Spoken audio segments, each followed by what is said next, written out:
With that, he swung his spear horizontally to eject 7 opponents at once. That was amazing enough, but what was more shocking was that his trajectory had all 4 of the 4th classes belonging to Kenatu. The 4th classes were ejected without even being able to use their strength properly. What? He attacked mid-concealment and did not kill. As such, his concealment should have been dispelled.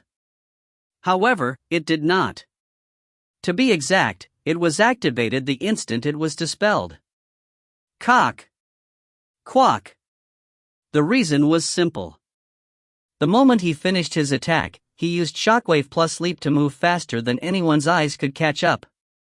Even if concealment was dispelled, if the enemies cannot catch a glimpse of him, there was no meaning.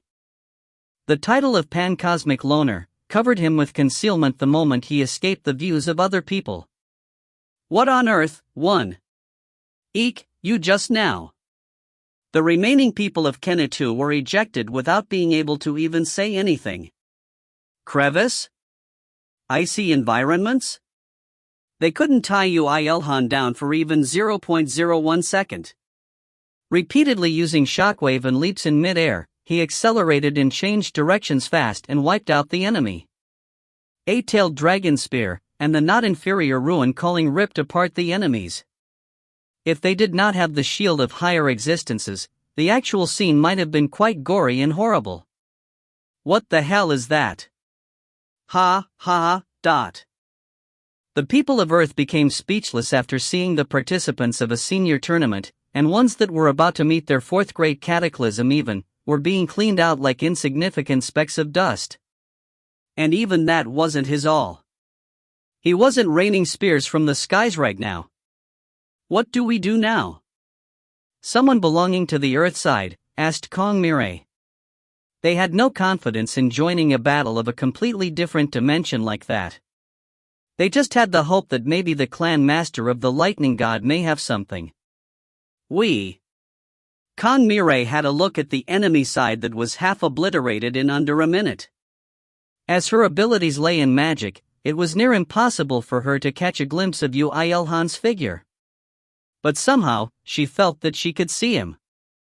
The smile that appeared on her face was enough to deduce that she was a late-stage unrequited love patient. Just need to smile, is what I think. The battle was over. The final battle that ended the quickest among all battle of competitions until now, set a record of a world in its first Great Cataclysm wiping out a world that was about to undergo its 4th Great Cataclysm, within just 1 minute and 30 seconds, unprecedented and unprecedented. Also, the battle was talked about a lot between the angels later on. Author's notes. Battle of competition is over. I'm sorry to say this now, but the battle of competition had no real meaning in itself, and was only just a bridge that collected the throne baits, threw new ones, and solidified Yoo IlHan's image as the absolute power on Earth. Although, I would have to look at the reactions from you readers to be sure of that. Looks at a distant mountain. Would someone have predicted that ruin calling could absorb the eternal flame? Translator's notes. Translator, Chamber. Proofreader, Kokasaidsu. If you find any errors, ads pop up, ads redirect, broken links, non-standard content, etc., please let us know. Report chapter so we can fix it as soon as possible. Chapter 147, I Make My Own Home, 1.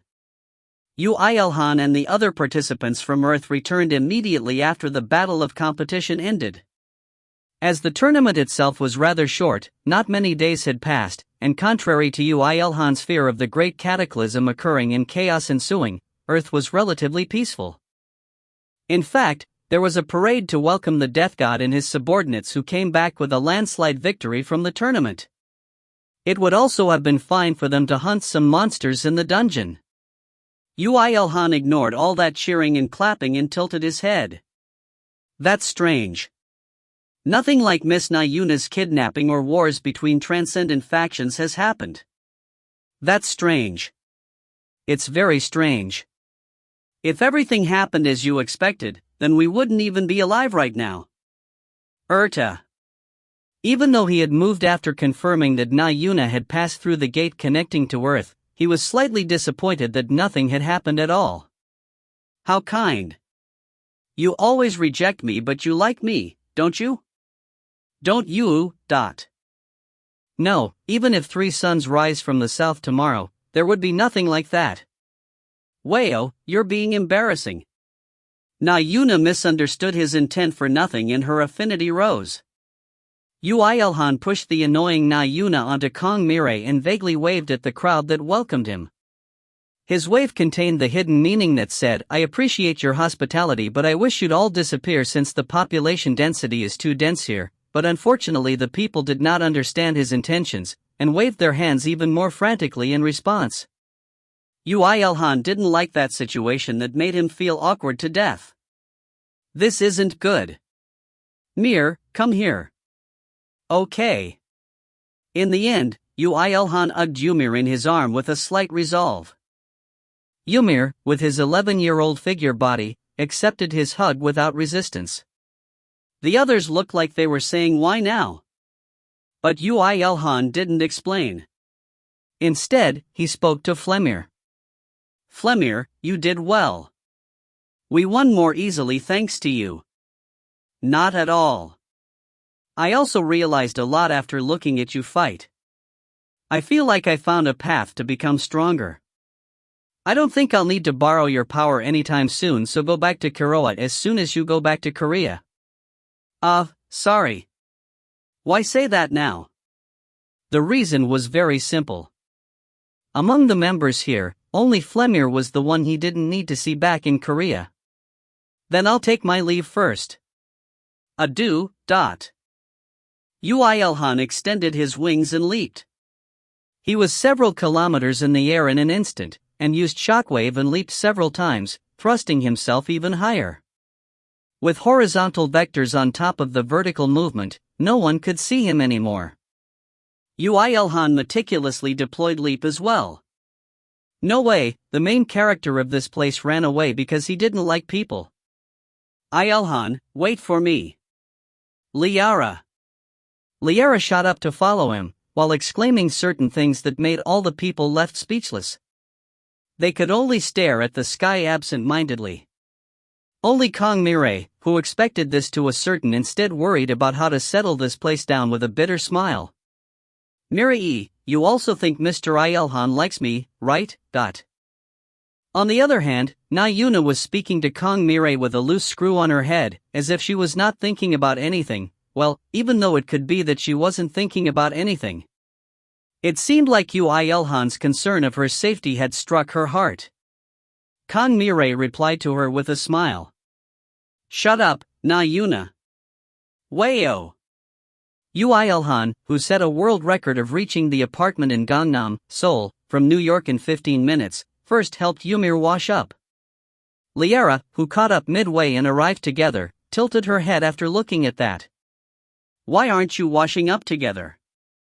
Liara. Because I'm gonna sweat in a while. There's still something you have to do? Yup. As it had done some action this time, I'm going to give some food orochi, while cleaning up the nearby dungeons. Actually, I think something new is about to happen soon, replied Yoo IlHan. Liara tilted her head in confusion, but exclaimed after the angel's ring on top of her head began to shine. The traps of destruction that will be used on Earth, it seems like they plan to ask you to make that again. Liara. I knew that'd happen. If they aren't planning to repeat the disaster from the first Great Cataclysm, they should do that.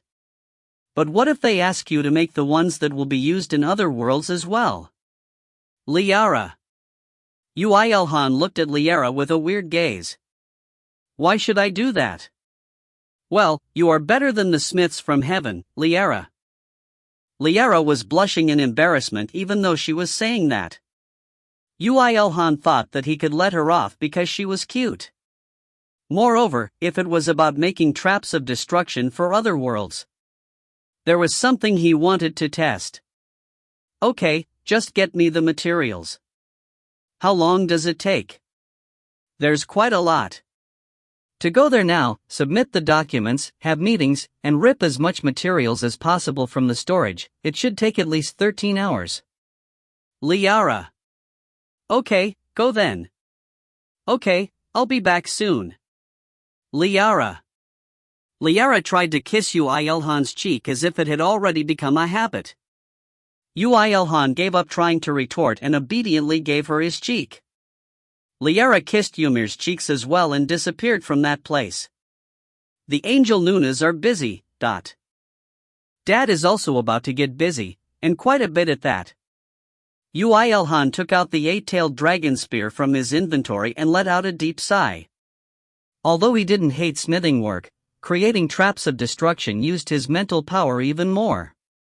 Doing that in parallel to what he was about to do, the difficulty would rise even more. Good, let's start with a shout.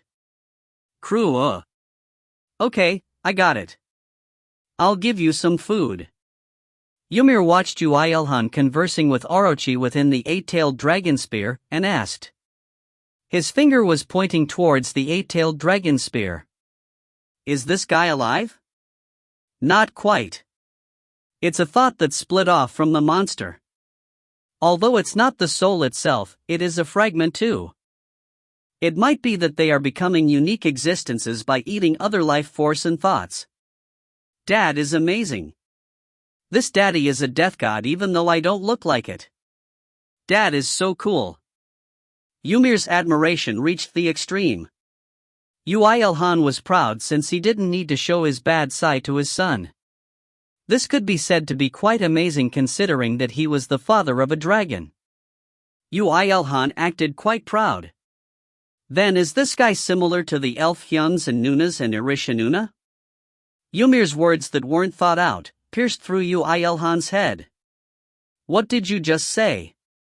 You said unique existences, so you aren't ruling over it? No, it isn't quite like that. Cooperation formed because what the Orochi and I are pursuing is quite simi. He said that, when he felt something strange. He felt that his abilities as a death god was resonating with the ability he had acquired by himself.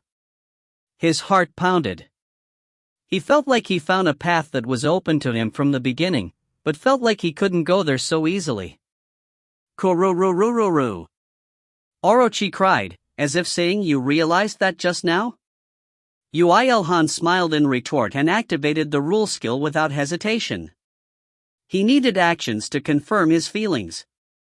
You can't reject now, right? Crowhar. I can't help it since I need to get my meals, or so was the nuance behind Orochi's cry. After that, the rule skill activated successfully. The thought of Yamata no Orochi became your subordinate. The growth speed of the thought accelerates. The skill, Soul Enchant, receives effect from the rule skill. The growth of the artifact accelerates if the soul enchanted thought is ruled. The skill, Rule, has become level 56. It is possible to receive more subordinates. The skill, Soul Enchant, has become level 24. Suppressing and ruling thoughts of existences stronger than you become easier. The moment the skill activated successfully and the bond between Yoo IlHan and the Orochi became thicker, Yoo IlHan shivered as mysterious and indescribable thrill and excitement shot through his body. He felt like he finally found a path in which he should walk as a death god. With this ability, he could do his work in an easier fashion, but how could he not realize until now that the first step to becoming stronger is not learning advanced skills like the Kama-severing spear, but finding a way to use his current abilities to the maximum and finding ways to apply that power. And now, Yoo IlHan was convinced that his first step could not be more successful. Mir, I love you. All of this was thanks to Mir. He was no different from a lump of luck. I also love Dad. Yes. The father and son spun around like that. Well, until Erda, who arrived a little later than Liara, made a strange expression. Yoo IlHan really did wipe out all the dungeons in Seoul, to Korea, to Japan, to China, and even other nearby countries.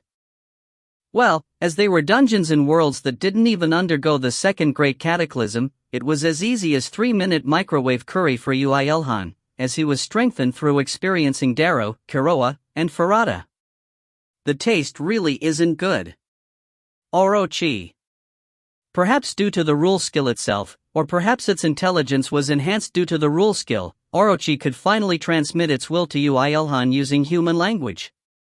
Well, as Yoo IlHan had the language skill, he could understand its words before, but conversing directly like this was a leap forward. Yoo IlHan shrugged his shoulders and consoled it. I gave you most of the thoughts I got in Farada. Be satisfied with quantity rather than quality for once. I should leave some to use for others. Humph, I will eat to my heart's content instead then. Orochi.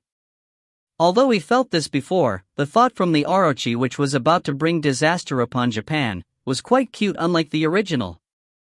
Well, its current form would be closer to a completely different existence though. Erda, who noticed that Yoo IlHan had pioneered a new realm, asked him with sharp eyes. What happened in this short while? I think your spear became stronger. Erta. Secret. Although Yoo IlHan's spear could be safely said to be on the peak level, now that his emotions with Orochi were deepened, he could now wield the spear like he was handling the eternal flame. Although he didn't enjoy using the technique that split his spear into 8 branches, his thought changed after using the power of Orochi for real. Orochi butchered the weak mobs by swinging the 8 branches, with more elegance and power than the time it had pressured Yoo IlHan with its 8 tails. That figure made Yoo IlHan look more like a mage than a spearman. It wasn't that the absolute amount of his attack power had increased a lot. However, it was clear that his methods of attacking became more varied. That, in the end, would make Yoo IlHan stronger. Yoo IlHan became even more thrilled and rampaged. The monsters that could just breathe now that the strong people of each country had left their countries for a while, were slaughtered without even being able to stretch themselves, and Orochi had a full meal. However, he couldn't do that refreshing workout forever. Just as he was about to go to the next ocean after cleaning up all the dungeons distributed over 2 continents and 1 ocean, Liara came back with her inventory full of materials for the traps of destruction. There are places where the Great Cataclysm just began. Let's start, IlHan. Liara. Damn it, I plan to achieve level 60 for the rule skill. Yoo IlHan realized that the tools to create the traps of destruction were already inside his workshop. Angels, they worked quickly only at times like these. Good. Let's see. Are the rewards plenty? He nodded with a satisfied smile and took of his armor before tying a headband for sweat absorption on his head with a cool pose, and confirmed about the rewards. First, there is 1 passive skill and 40 status points ready as rewards. This is the basic reward. Liara. That sounds a little lacking considering the enormous amount of labor. I'll think about it if you add 100 bottles of advanced mana potions on top of the basic reward. Liara pondered for a little before looking towards Spyra. Spyra nodded. The angels believe in your ability.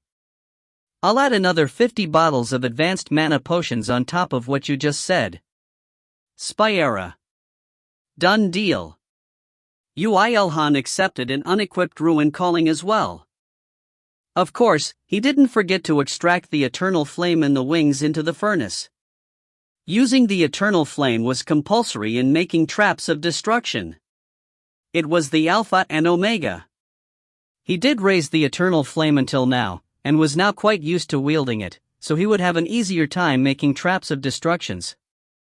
He thought until there when something else flashed in his mind. Wait, eternal flame is also a living being, isn't it? Didn't we say so until now? Liara.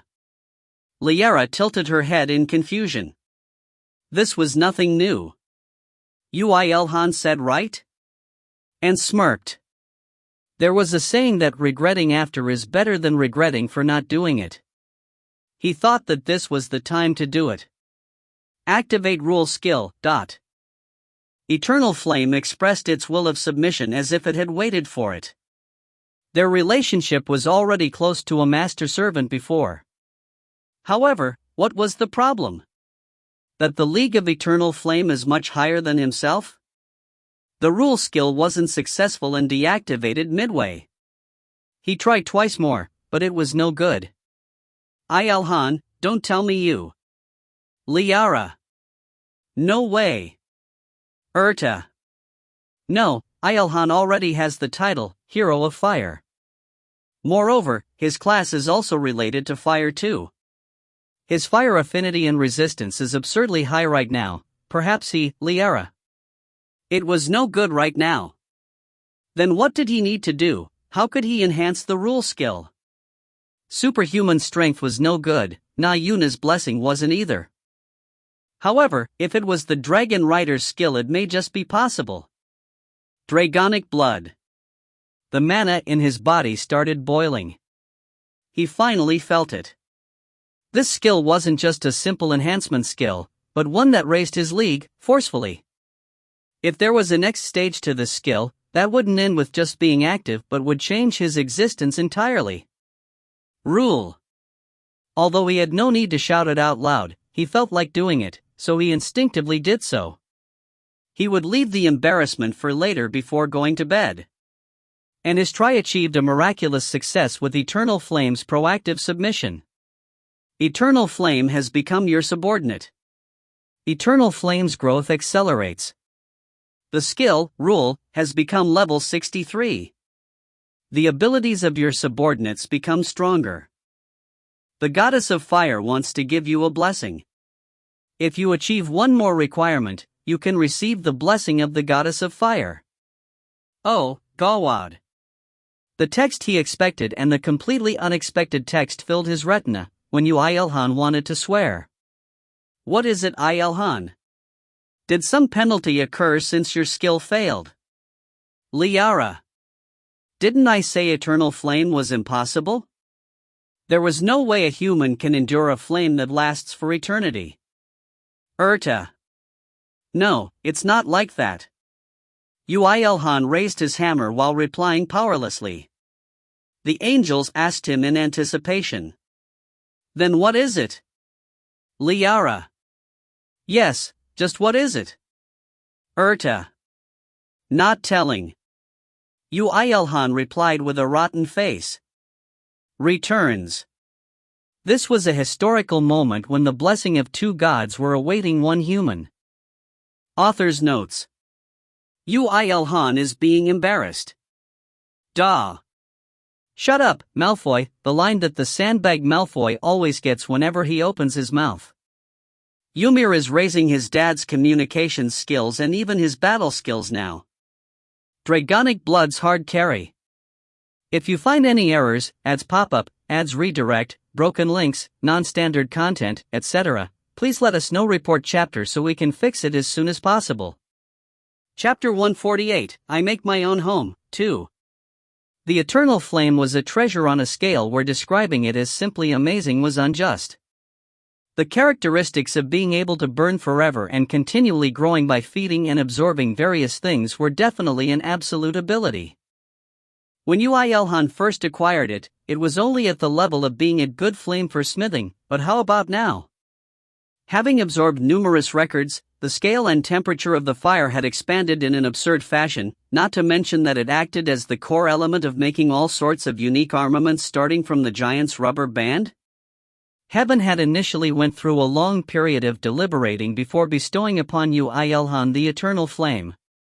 In the initial stages of the Great Cataclysm, when Earth had met with unprecedented challenges, if it had not been for IlHan, at least 2 or 3 more countries would have perished.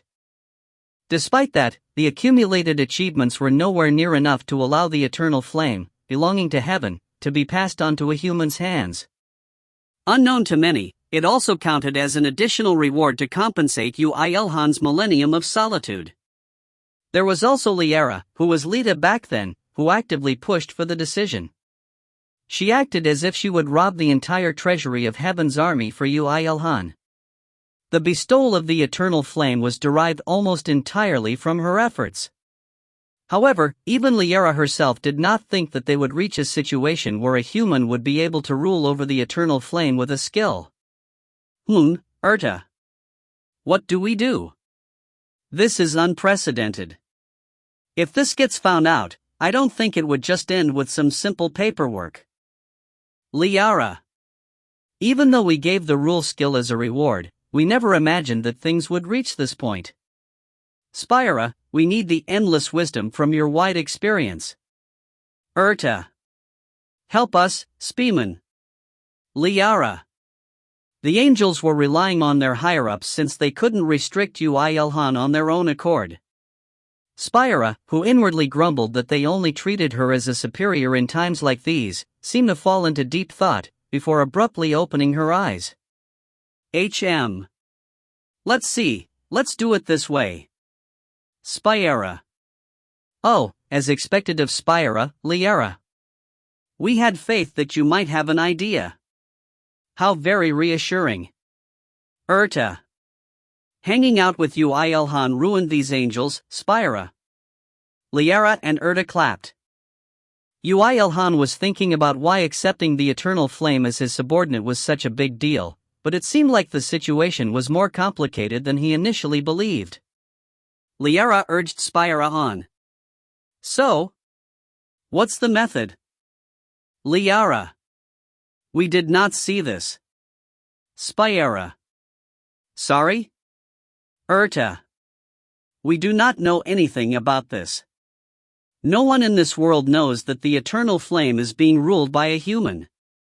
Heaven's army will do our work as always. We, also, shall support Yoo IlHan to the best of our abilities. Spira.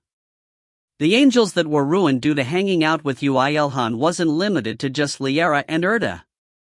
The angels' expressions turned stiff. Their expressions were rather comical to look at. And the following cycle of conflicted looks on their faces. Spira asked as if to hit the nail on the head. Liara, answer me. What just happened? Spira. Dunno, was there anything? Liara. Urta. Spira. I also don't get what you're saying. Urta. The angels came to a compromise with reality. Following that, all three of them glared at Yoo IlHan. The desperate eyes of the angels denying reality and Yoo IlHan's absent-minded gaze met in mid-air, causing sparks to fly. Yoo IlHan, what are you doing now instead? Traps of destruction. I'll add another 30 mana potions, so start moving those arms right now. Spira. So you want me to shut my mouth by giving me bribes, huh? What do you mean bribe? I don't get what you're saying. Will you be willing to work if I give you an additional 20 bottles? Spira. And I like that. Let's start immediately. He just needed to stay still, and they were giving him 50 extra bottles, so it was a profitable trade indeed. Yoo IlHan picked up a lump of harcanium from the pile in his workshop and placed it into the furnace while humming. And as such, the enjoyable work began. He had a wealth of experience from making traps of destruction the previous time. Of course, this time, the situation was quite different, and the blueprint he was given also had some major differences. So this enhances the original traps of destruction scattered over the world, huh? Now you're instantly analyzing them. You're right. To allow for the entrapment of more as well as stronger monsters. What you're making can be considered an upgrade kit that enhances the nearby dungeons. Liara. The traps of destruction that Yoo IlHan made before for Earth were able to enhance other nearby traps of destruction, but if that was changing the properties of mana, what he was going to make this time was capable of upgrading all the nearby dungeons by a tier. And the ones made with rarer materials were the super versions that could entrap 3rd class and 4th class beings in the dungeons without a problem. We are conflicted that we cannot give these out to every world. If such dungeons aren't scattered all over the world, they may end up like Dara someday. Although, Dara was very much more serious than the others. Liara. Just 10 dragons on Earth would horrify me already. Even looking back right now, he had no idea how he could defeat those frightening monsters. He thought that he could never let that happen on Earth. As such, Can I change the blueprint a little? Ha! Liara. You guys use the language of heaven, but you don't use the dragon tongue or ancient elven language, do you? If we use that, although there will be a slight increase in mana consumption during the mana crafting process, I think we can increase its effects and reduce the probability of dungeon breaks. And you do not think that you're exceptionally strange for being able to pull it off? Spyra. Spyra thought about it for a little but eventually nodded. We're forcing the production work on you, for traps of destruction to be used in other worlds, so it might no be so bad to give you a little freedom. However, experimenting comes first. Can you first make a sample? We shall officially give you permission after testing its safety and efficiency in a higher world. Spyra. Of course, of course. Yoo IlHan modified the blueprint right there and then. He drew a minute amount of the eternal flame onto his fingers, and dragged it on the surface of the blueprint to draw tiny lines by burning it. From his figure, it could be seen that he had definite control over the eternal flame. Done. I don't understand it. We will not be able to know the effects without a sample. Spyra. Wait a moment. Yoo IlHan picked up the hammer while humming. He ripped slight bits of the half-molten harcanium and made it into a cube, before adding elements needed in traps of destruction. He hammered and chiseled while communicating with the eternal flame, and ended up form creating and inlaying within 40 minutes. A new record. It will become faster from now on. I'm aiming for under 15 minutes. Inhuman. Spyra. Let's do the mana crafting right away. There's 2 6th-class angels, so there won't be a need for a 3rd angel. Liara. The mana crafting was done as quickly as grilling beans with lightning. There was no need to mention the completeness. As this was a sample to be used in a higher world, they couldn't use rare materials, but what if he added a spice that won't be known by anyone? The skill, Soul Enchant, has become level 25. Complete. Yoo IlHan handed it over to them with a smile. The angels looked at the trap of destruction and exclaimed, I can feel a great power. If it's an unintelligent 4th class, it might be able to entrap it. Spyra. My mana crafting skill leveled up too, Urta. Spyra, be quick with the experiment, okay? Liara. Then I'll go immediately. If the experiment is successful, this blueprint may be accepted officially. Spyra. I don't think anyone other than Yoo IlHan can make it. Anyway, see you later. Urta. Yoo IlHan stretched his arms after confirming that Spyra had left. It wasn't that he was tired, he still had to make hundreds of these. It was only to calm down his excitement a little. In fact, he felt like a gambler betting his life right now. The reason he used Soul Enchant on the Trap of Destruction was definitely to enhance it, but he did not tell that to the angels. They wouldn't even be able to imagine what had happened, so he did not see the need to tell them, and if they knew what he was trying to do, they might urge him to stop. Now then, what he was trying to do through the Trap of Destruction was. He slightly closed his eyes and called out a record he wanted. It was the skill evolution criteria of a certain skill that was at level max the moment he awakened it. The following is the skill evolution conditions of the skill, language. 3rd class magic stones 24,498/1000. 4th class magic stones 22/100. 5th class magic stones 0 to 1. Record of worlds 7 out of 100. So they didn't activate it yet. It was the language skill.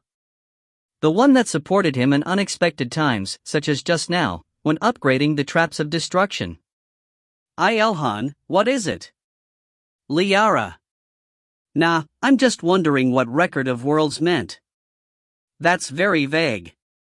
Although your immunity towards new worlds increase as you visit more of them, I don't know a lot about it either.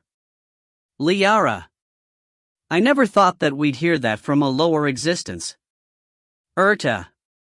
When Yoo IlHan first peeked at the evolution criteria of the language skill, it was not long after he acquired it.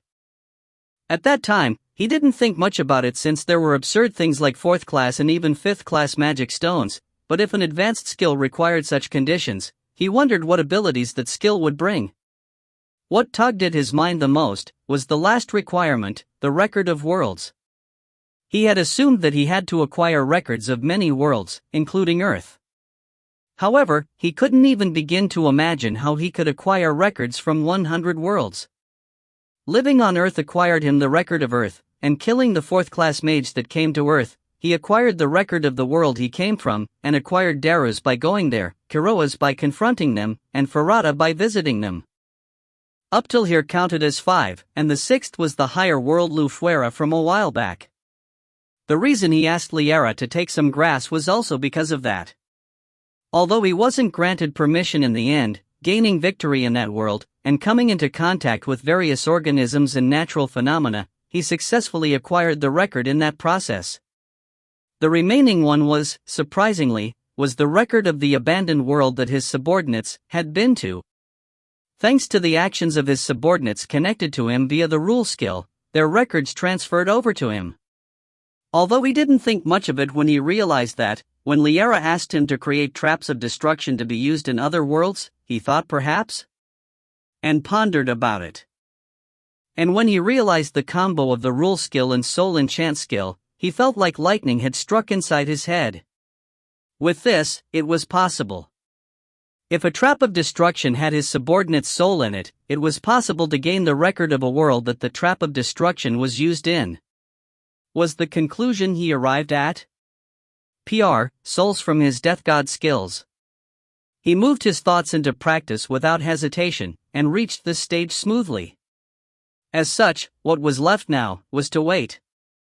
Subordinate, Giant Snake, absorb a portion of the record of the higher world LTF. Record of worlds 8 out of 100. Yoo IlHan's mouth curved into a smile. It looked like his gamble was a success. Author's notes. A total of 200 advanced mana potions, profit indeed. Translator's notes.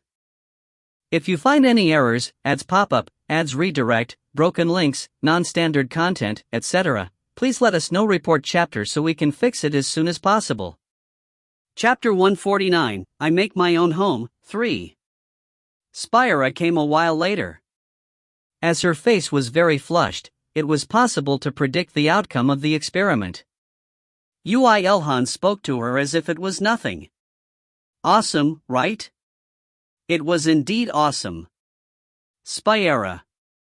But don't you think you need to observe it a little more? Just going by the decision of the meeting, yes. And as such, it is unfortunately currently impossible to replace all the traps of destruction. The decision was to test it by making a quarter of your version first. In this way, at least one of traps of destruction of your version will go around to each world. Spyra. Wasn't that exactly what Yoo IlHan wanted? He even doubted whether the angels knew of his wish. Well, of course, they couldn't possibly know. Good, I'll accept your request. He picked up the hammer. As he had been granted the permission, it was time to start work. Although he used a record-breaking time of 40 minutes to create the first one already, in the process of repeating that work, the time taken on each trap sped up as he had said before. The work process that was reduced to 34 minutes by the end of the day, decreasing further to 20 minutes by the 4th day. The problem was instead in the angels. Like before, angels possessing a higher league of mana were compulsory to complete it, but as all of them were busy doing work, there weren't that many to help his work. As such, Yoo IlHan piled up the traps of destruction after he form created and inlaid it, in one corner of his room. By doing that, the angels who needed to install the traps of destruction in the world they were in charge of would come to find him and complete the mana crafting before taking away the completed traps of destruction. Don't you think what we're doing right now is similar to pre-ordering cakes for Christmas, and collecting them on the day itself? Liara. You just had to say it. Urta. In this process, Yoo IlHan got to know numerous angels, incomparable to before. Even the angels who he had never met knew his name, and there were also many who tried to befriend him right now. You were pre-ordered to become an angel. Since you're much more successful than the newbies, don't forget me by that time. You are the first lower existence to have 2 6th-class angels as guardians. You are aware, right? Through this quest, it seemed like most of the angels were treating him as a trainee angel, but Yoo IlHan didn't bother correcting them and left them to their own devices. Honestly, it annoyed him to correct them anyways. Although the production of the traps of destruction ended within 6 days, as there was no room in the schedule of the angels, and requiring their mana, the finishing was delayed. In that time, Yoo IlHan enjoyed using the smithing tools he hadn't met for a long time. Only he would be so perversely happy about smithing tools, right? But IlHan, what are you making? Liara. He wasn't repairing his equipment, they were done long before. And it wasn't like he was making new ones either. Currently, he was cutting and sanding a huge monster bone on one side, while melting the monster materials that had a metallic property before pouring them into square molds and leaving them to solidify. In other words, no one knew what he was doing. Building a house. Liara. Isn't it better to practice the great cosmos-severing spear instead of doing something nonsensical like that? Spyera. That will be for after I finish this quest. I should make the most of these smithing tools while I still can. As they couldn't possibly interrupt Yoo IlHan's work, they only watched. Just like that, the days of endless labor flowed on and on. Meanwhile, the world was spinning like mad. Since it was officially announced that the second Great Cataclysm was coming, burning stones had fallen on everyone's feet. The phenomenon of trying to acquire information or items from the worlds they were connected to became more serious, and as the rumors that the Earth will not be able to overcome the second Great Cataclysm spread, various crimes such as violence or scams became more serious as well. If there was a biggest profit that all humankind had earned while spending 10 years in other worlds, it was their limits. They all knew until what extent they would be able to grow. It would be good if everyone could grow into second classes and third classes. Reality wasn't that easy, and there were many who hadn't even acquired their first classes properly. Before the Great Cataclysm, there were few threats to their well-being in their everyday lives, but once they experienced the second Great Cataclysm, a life where they didn't know when they would encounter a monster would arrive. Some people were compelled to commit suicide after learning about that. The governments of various countries were on fire as well. They just started implementing building using new materials they could acquire from the first Great Cataclysm, but now it was the second already. If monsters that weren't entrapped in dungeons rampaged around, or if a dungeon break occurred, there was a high probability that cities on scale of Kanto, New York, or LA being vaporized. They desperately contacted the ability users and bought all new materials and monster materials they could use in architecture. Eventually, there were various countrywide scale projects, and many people who lost their jobs after the Great Cataclysm were put into these projects. Each of the clans were also busy cleaning monsters that were proliferating rapidly prior to the second Great Cataclysm. As there were many cases of dungeon breaks after they cleaned a dungeon, it could be said that they were in battle constantly if not sleeping. As the mana concentration on Earth increased, there were plenty of cases where monsters suddenly appeared in the middle of the city, and our strong friends from Suppression were also forced into endless battles. They had to train in order to go against the strong monsters that would appear after the second Great Cataclysm, but forget training, they were doing real-life practice daily. Of course, Korean Representative Beauty Lieutenant Han Yeorang was also fighting day and night to protect the country. I will definitely quit the military and marry a rich guy. I swear she says that every time she gets dispatched. Just who is that Yoo IlHan that she always talks about? It's not the Vanguard President Yoo IlHan, right? Yoo IlHan, who never imagined even in his dreams that someone who was only acquainted to him was calling him by his name every single day, was busy in productive activities, and didn't move himself, but he did not stop his subordinates from fighting either. As they were mostly third classes, they wouldn't be able to acquire any experience from second-class monsters, but as third-class monsters were quite frequent right now on Earth, and materials from second-class monsters could also be used to make standard Vanguard equipment, they continued hunting. For your information, the corpses of the monsters they had hunted in the abandoned world were mostly left behind in that world, but Erta took the stronger third-class monsters and fourth-class monsters' bodies into her inventory, and gave them to Yoo IlHan upon their return. Although Kong Mirai and Na Yuna's share wouldn't be small, the girls ended the deal by asking Yoo IlHan to make equipments from the fourth-class monster materials. Strictly calculating, they were overwhelmingly in debt. Of course, no matter how many materials he had, he did not make those equipment. He only polished pillars, plates, etc. for making his own mansion.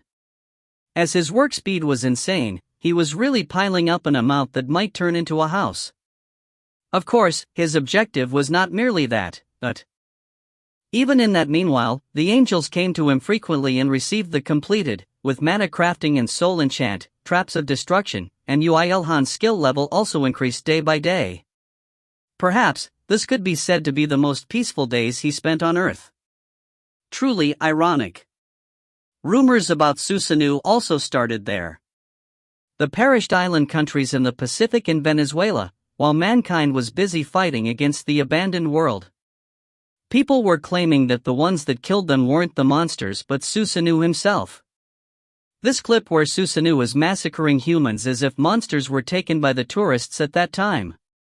As the truth that Susanoo did indeed not appear in the battle against the abandoned world, this video clip. People who were there in Venezuela at that time should remember that Yoo IlHan had killed were not exactly the people of Venezuela, but rather the people of Farada in human skin who had shown their true colors and tried to kill the tourists. However, that video clip which spread through the various media companies of many countries, were edited with malicious intentions to make him look like a madman that massacred everyone he sees, and the testimonies of the survivors were also those that said they were nearly killed by Susanoo. Behind that series of flows, there was the malicious intent to bury Yoo IlHan, who is currently at the center of the world, in a mountain of negative sentiments. This was a scheme that could not be implemented if not for the countless people behind it. They should really be protecting Earth if they have any time to do that.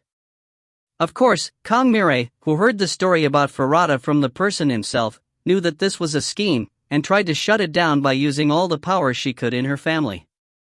Kong Chan, who was also half-treating Yoo IlHan as his in-law, supported him with bright eyes. However, this could be said to be absurd, or natural.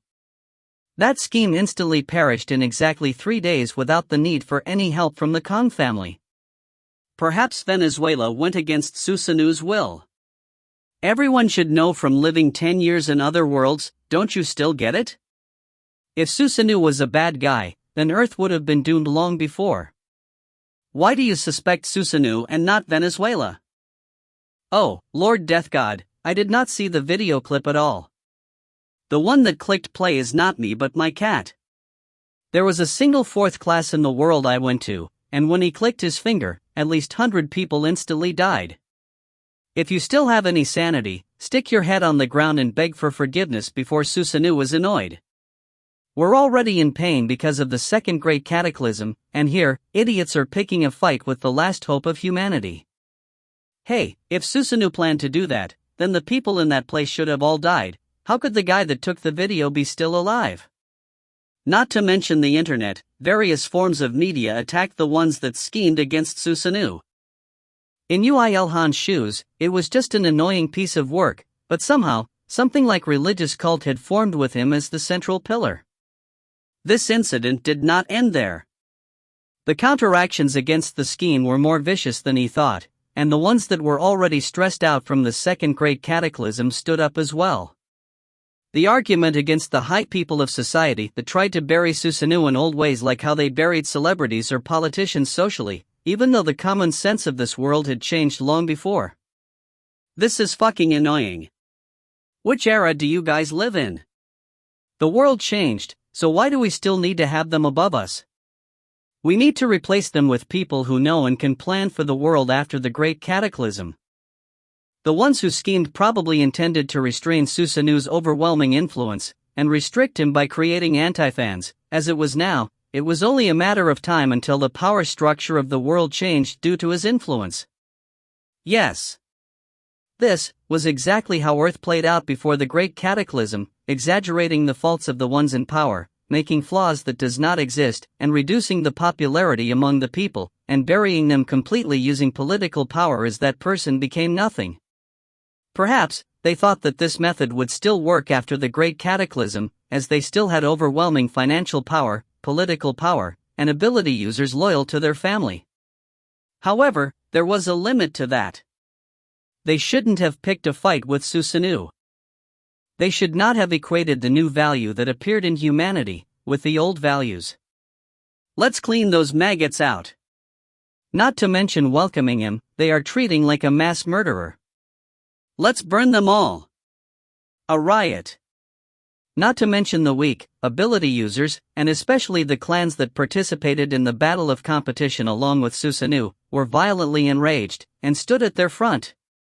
In other words, the core elements that protected the safety of each country had turned their backs to the people in power. The ones that realized that the situation had taken a turn for the worse tried to cover it up with a sacrificial lamb, but there was no way that was possible. This days where they could cover the eyes of the people using media had long passed, along with the days where the military force was a viable option.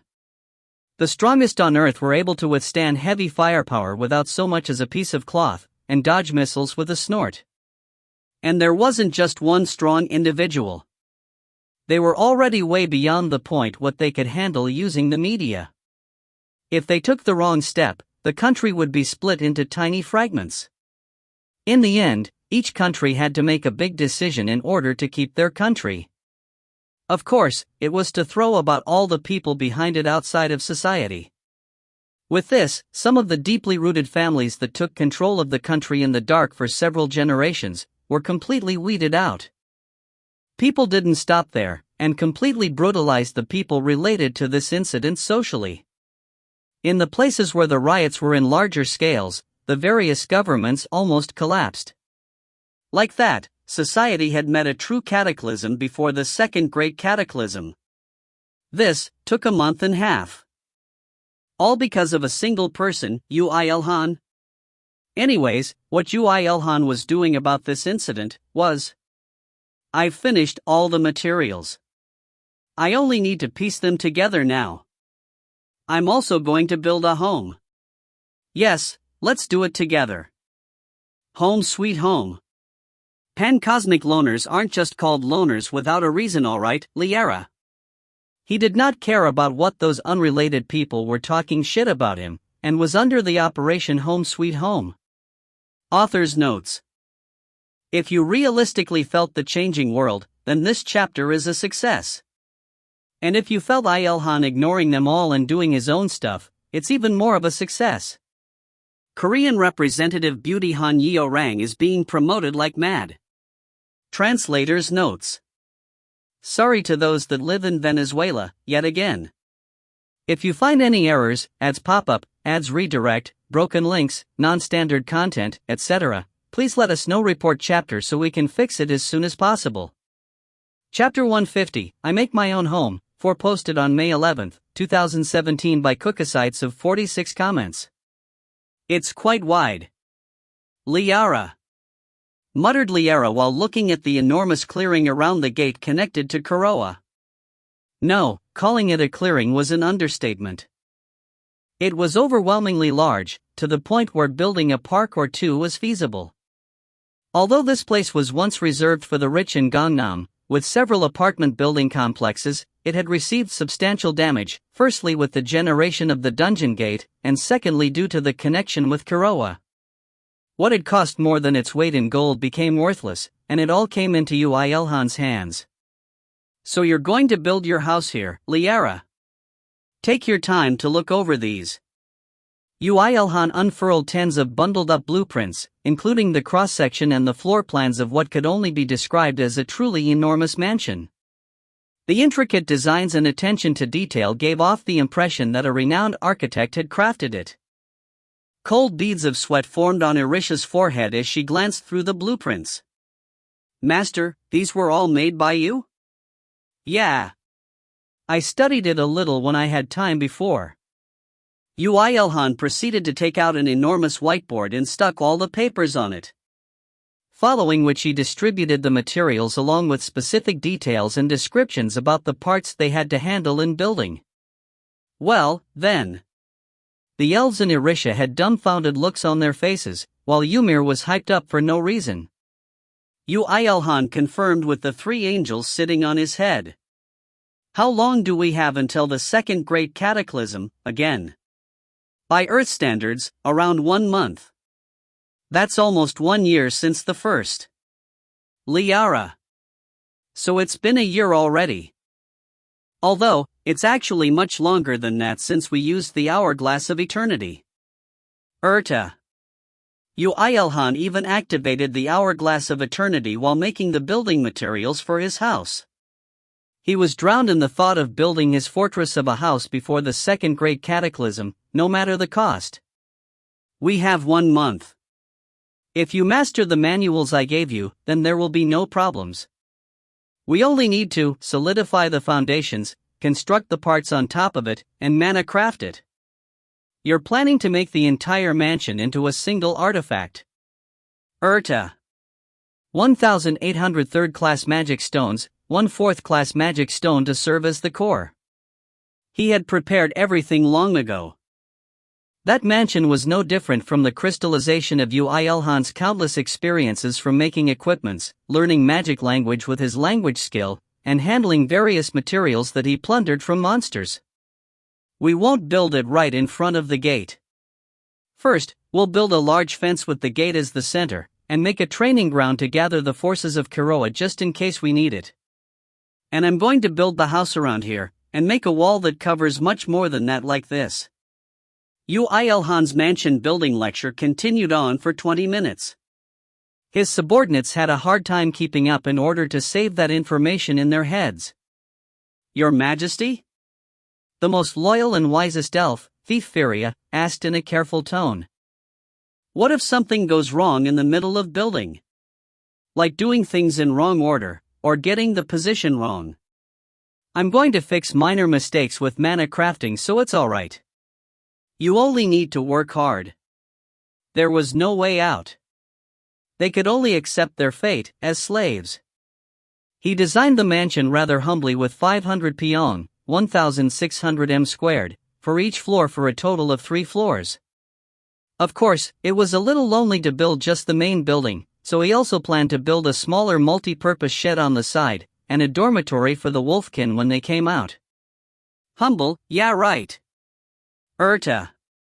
I'm not going to mind much about the rear garden since the wolfkin would trample on it whenever they come, but instead, I'm going to build a magnificent swimming pool." "Swimming pools are good." "Liara," cheered Liara. She was already simulating on what swimwear to put on in order to seduce Yoo IlHan. Meanwhile, Spyra spoke with a slightly bitter face. "I thought you didn't like petty decorative aesthetics. What you did in that precious time was some child's play like this, Spyra. Humans have dreams. Although we forget from time to time, Yoo IlHan is still a lower existence. In fact, it's not so bad to have a side like this. A little bit is alright, Erta. However, what Yoo IlHan was doing now couldn't be called a little no matter who looked at it. I get that you want to build a sturdy and cool house. But this is still a little too much. Erta." Yoo IlHan, who was still in the state of being hyped up, ignored her and continued speaking. "I've finished the structure of the mansion, so I'll go on to the next stage. There's still something left." The bravest, but at the same time, most ignorant of the elves, warrior Myri, shouted in shock. Her brain had already reached the limit. "Yes, there's the most important thing left." However, Yoo IlHan mercilessly nodded as he spoke. However, what he spoke next was in a slightly different direction to what Myri was imagining. What I've discussed up till now is the facade of the mansion that can be seen from the outside, and from now, I'm going to talk about the detailed options after the fortressification. Fortress?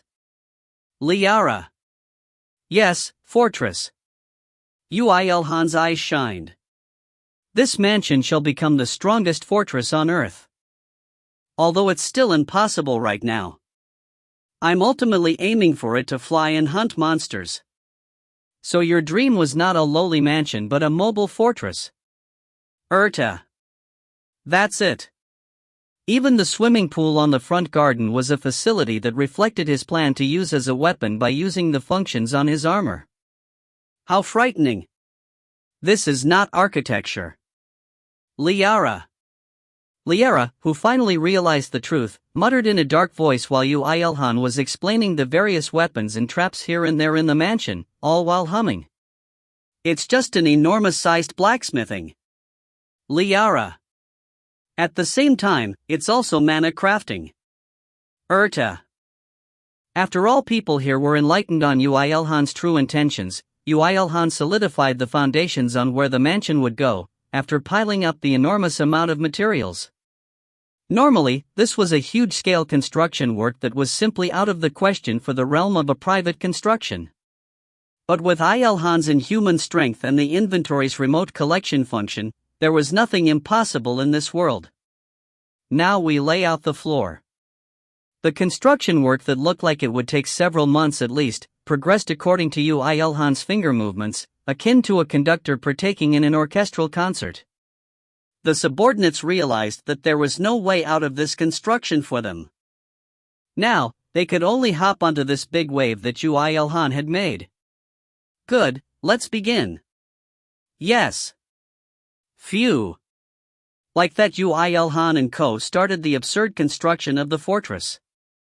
This was about constructing a fortress with blacksmithing and mana crafting as the foundation, one that couldn't be seen even in worlds that had went through the third Great Cataclysm. After various clans, conglomerates, and even countries perished after offending Yoo IlHan, the rage of the people cooled off a little and the situation calmed down as well.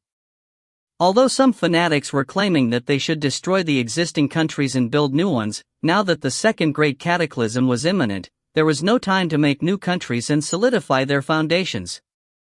The various governments who witnessed firsthand the consequences of slandering Susanu were worried for their respective futures, shifting away from conventional politics and pouring all their resources into preparing for the second Great Cataclysm. Many shelters were constructed with whatever little new materials they had, while clans and the military took care of security around the densely populated areas, and they were told of the various locations where dungeons would emerge in the future, and they relocated the various populated districts. Meanwhile, Vanguard lowered the prices of standard tier equipments and allowed many to arm themselves. It even started selling self-defense artifacts that could be used by people with no power, propelling its already high status to another level altogether. The president of Vanguard was that famous death god, right? So Susanu really was Korean. His real name was revealed.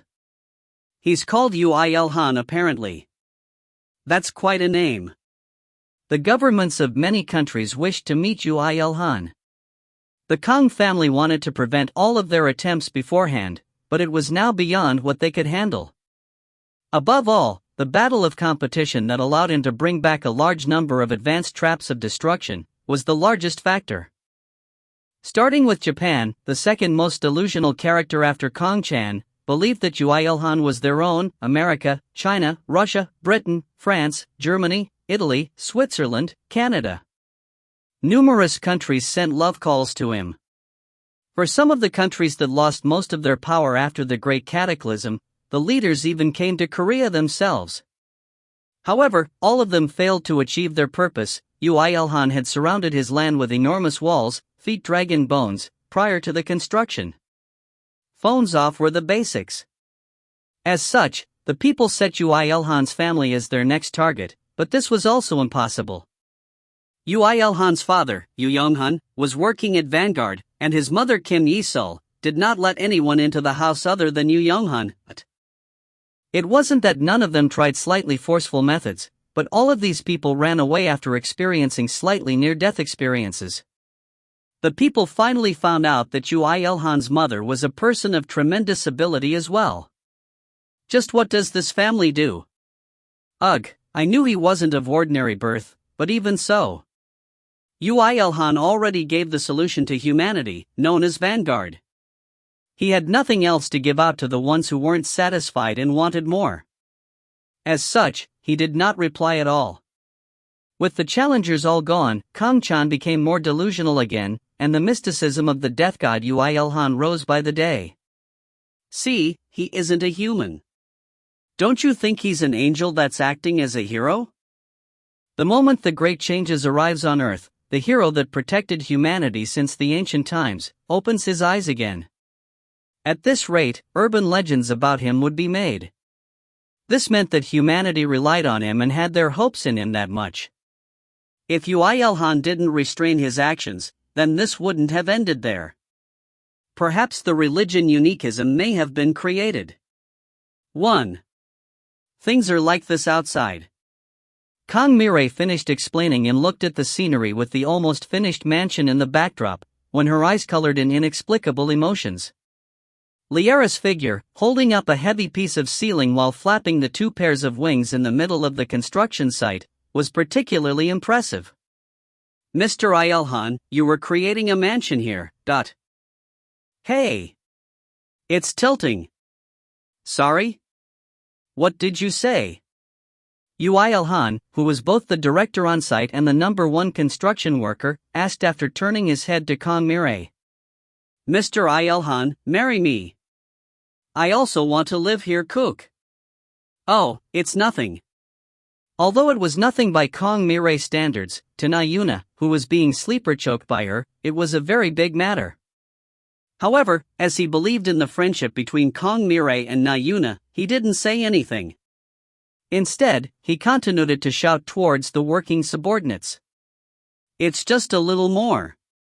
We need to finish it before the second Great Cataclysm arrives. The subordinates shouted back with vitality, and just when Yoo IlHan was about to go back to work, green text continuously popped up on his retina, even though he didn't do anything. Subordinate, Kira Monkey, absorbs a portion of the records of the world Nurad. Record of Worlds 100/100. You have acquired the title, The Frog That Leaped Out of the Well. You are able to return to your birth world no matter which world you are in. By consuming mana, you are able to bring others as well. There is a cooldown time of 1 week after using it. IlHan, what is it? Liara. Yoo IlHan? Mr. IlHan? Oh, it's nothing. While confirming the new and amazing title info, he thought about what absurd situations he would be forced into in the near future now that he acquired such a revolutionary power. He let out a deep sigh. 2 weeks after that, the second Great Cataclysm arrived on Earth. However, the problem was that something else that never happened in other worlds was beginning to unravel on Earth. Author's notes. Sleeper choke is a really dangerous technique. Kind readers shouldn't try it. It's not the evolution of the language skill, but the title. Evolution is still far away. Like IlHan, Earth is all my way too. They really do get along together well, living 1,000 years together.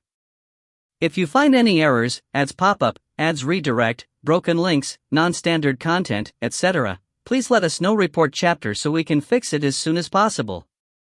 Chapter 151, I Make My Own Home, 5. We're done, yay. Hooray AA. Yes. This nightmare is finally over. Yeowa.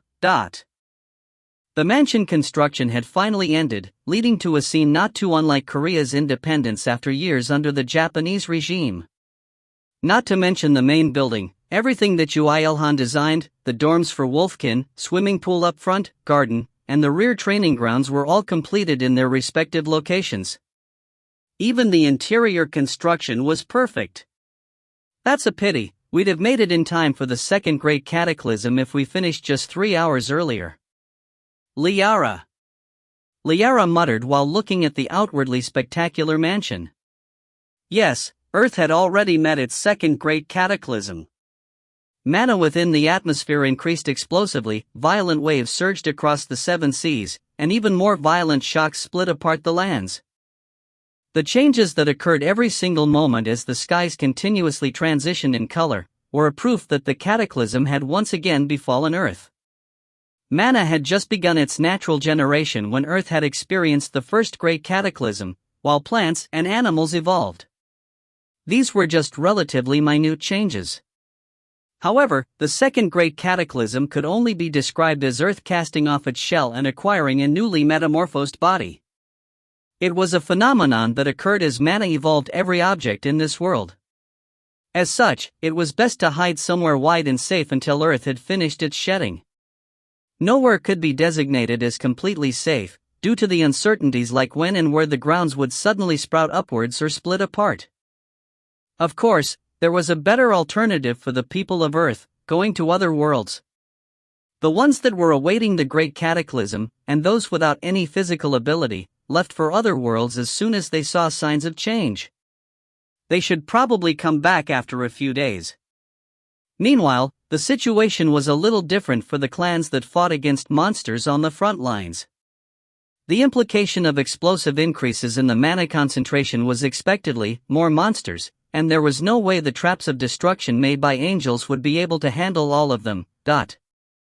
As such, they were preparing even more arduously than before the Great Cataclysm, rushing off to wherever the saturation of mana was the highest and subjugating the monsters there as quickly as possible. If something went wrong, mana would overlap itself several times and give birth to an unimaginably powerful boss monster. Just the first Great Cataclysm was hectic enough for Earth, and now it's the second. So don't you think that it will be similar to other worlds after their third Great Cataclysms? In fact, the mana concentration is only a little below that of worlds after the third Great Cataclysm.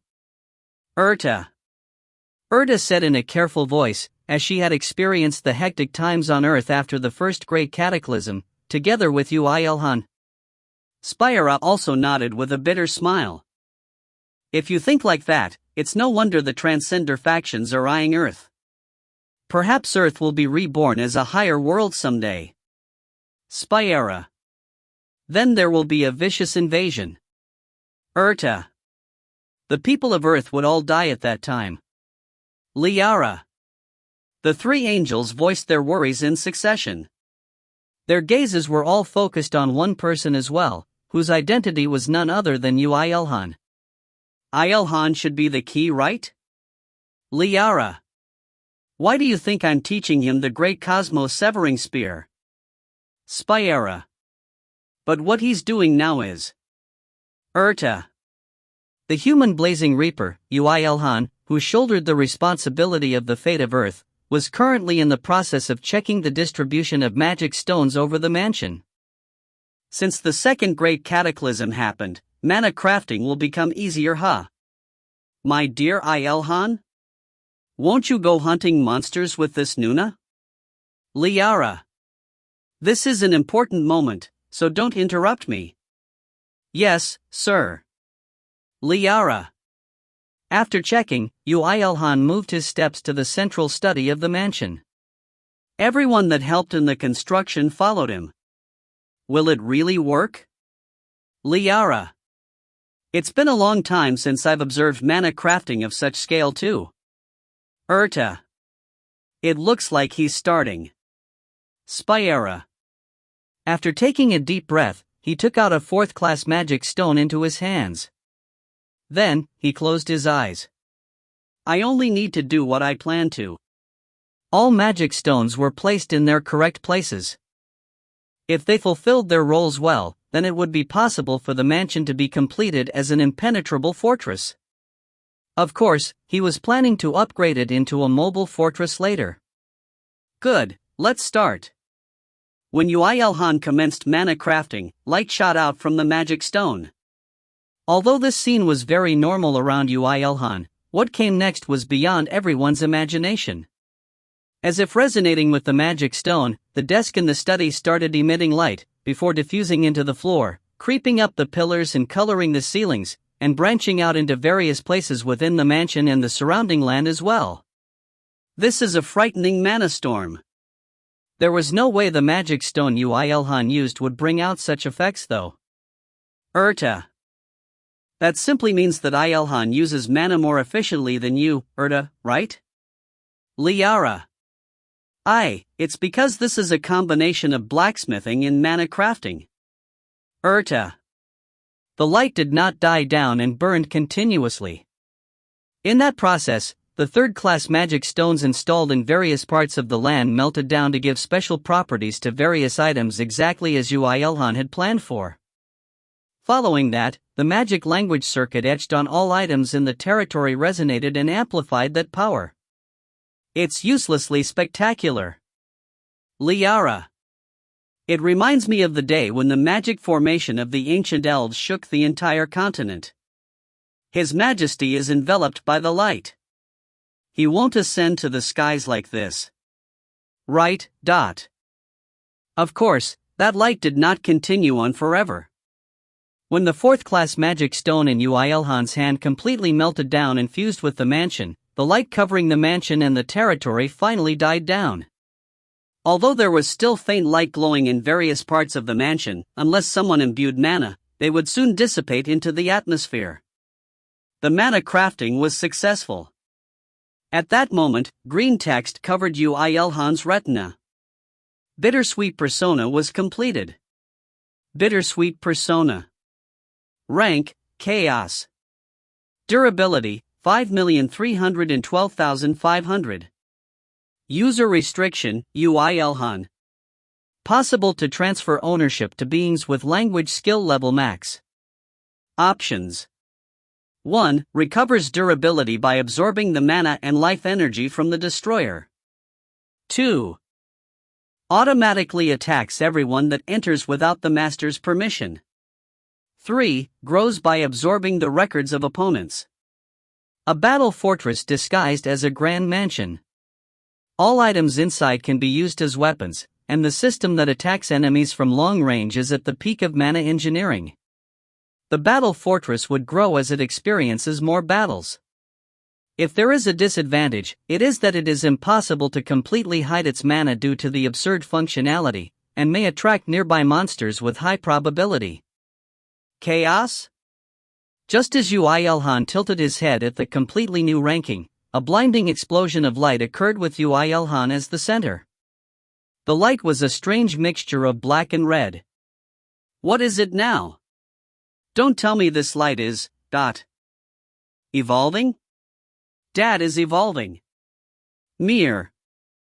Unlike before when the light of the magic stone covered everyone including Yoo IlHan, now, Yoo IlHan himself was emitting light from his body. While everyone was panicking in this strange phenomenon, the soul being that already experienced this had her mouth open in shock. Yes, it was none other than Liara. IlHan's state is as if. Liara. Dad is evolving after all? Mere. It was that moment when text that numbered even more than when he created the bittersweet persona had appeared. You have fulfilled one of the conditions in order to acquire the blessing of the god of blacksmithing. All conditions were fulfilled. You have received the blessing of the god of blacksmithing. Resistance and attack power increases by 20% when fighting against or wielding all weapons, and fire attribute resistance and attack power also increases by 20%. You succeed the record of the god of blacksmithing. You are now able to make artifacts above chaos rank. The light dissipated. Ymir, who was looking forward to his dad's evolution, tilted his head when he found that Yoo IlHan didn't look that much different from before, but the angels didn't get deceived. You walk. My head aches so much. I knew it. Liara. Like how Liara's eyes had developed a tinge of red after receiving the blessing of the god of love, Yoo IlHan's body had also received minute changes in the process of succeeding the record of the god of blacksmithing. To be specific, a part of his hair became ash-colored. Also known as highlights. This was a small, unnoticeable change if someone did not touch his hair on purpose, as expected of Yoo IlHan. I think I just felt a malicious intent, You're overthinking it. Liara. Yoo IlHan, you've just received the blessing of the god of blacksmithing, right? With this, there's already 2 human beings who received the blessing of gods on earth. The angels were expressing their joy, surprise or confusion in various ways, but Yoo IlHan was in no situation to respond. New information flooded his head and made him chaotic. Informations on items or types of artifacts that blacksmiths of various worlds had created, their creation methods, tools, experiences and memory, and various materials metalworking of metals that made up the world. Yoo IlHan felt like his brain was exploding, and collapsed while supporting himself from the sides. Your Majesty, are you all right? Master. His subordinates hurriedly held on to him. Mir also cast whatever healing magic he could, but the headache did not settle. It would only become better once all knowledge took root in Yoo IlHan's head. I don't think he's in any state to go monster hunting. Liara.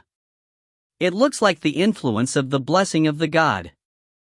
Liara, you have experience, do something about it. Okay. Liara. Liara seriously nodded and flew towards Yoo IlHan before grabbing him. I'm sorry I urged you to go hunt monsters, IlHan. Leave the rest to the others and let us go have a nice sleep.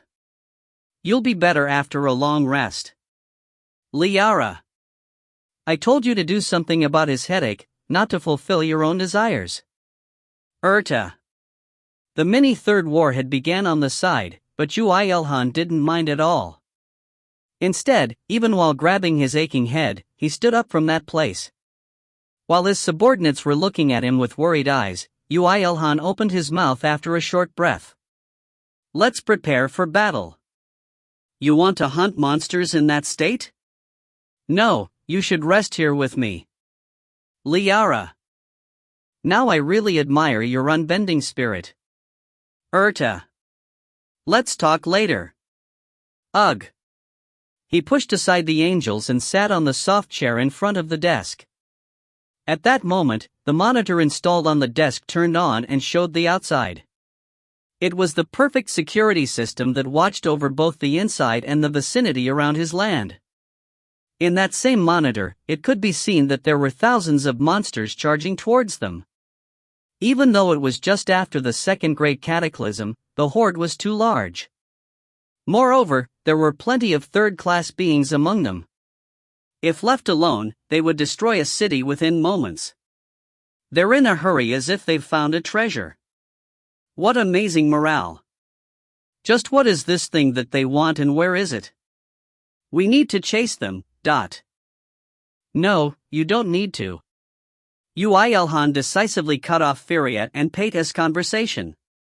With one of his hands still on his head, he pointed towards the monitor. The rest turned their eyes on it, and realized that the thousands of monsters were rushing towards Yoo IlHan's land. What is? Muttered Irisha in confusion. Yoo IlHan replied with a cute smile. The treasure they're looking for is here. Sorry? You don't need to chase them, so kill them as soon as they come here. For a period of time, more monsters will be drawn here. Everyone understood Yoo IlHan's words. To think back, whether it was the light from the mana crafting, or the faint fragrance of high-class mana that still leaked from various places, both of them did feel quite attractive. Of course, if they lost to that temptation, they would become a breaker. 1. While the group had lost their words, only Paige shouted with a smile. Now you've even made a cutting-edge monster attraction system. As expected of your majesty. Cut the flattery and go fight. Yes. Like that, on the day the Second Great Cataclysm arrived on Earth, the grand and spectacular mansion defense started autonomously as if to celebrate Yoo IlHan receiving the blessing of the god of blacksmithing. They didn't even know what the other people of Earth were currently facing. Author's notes.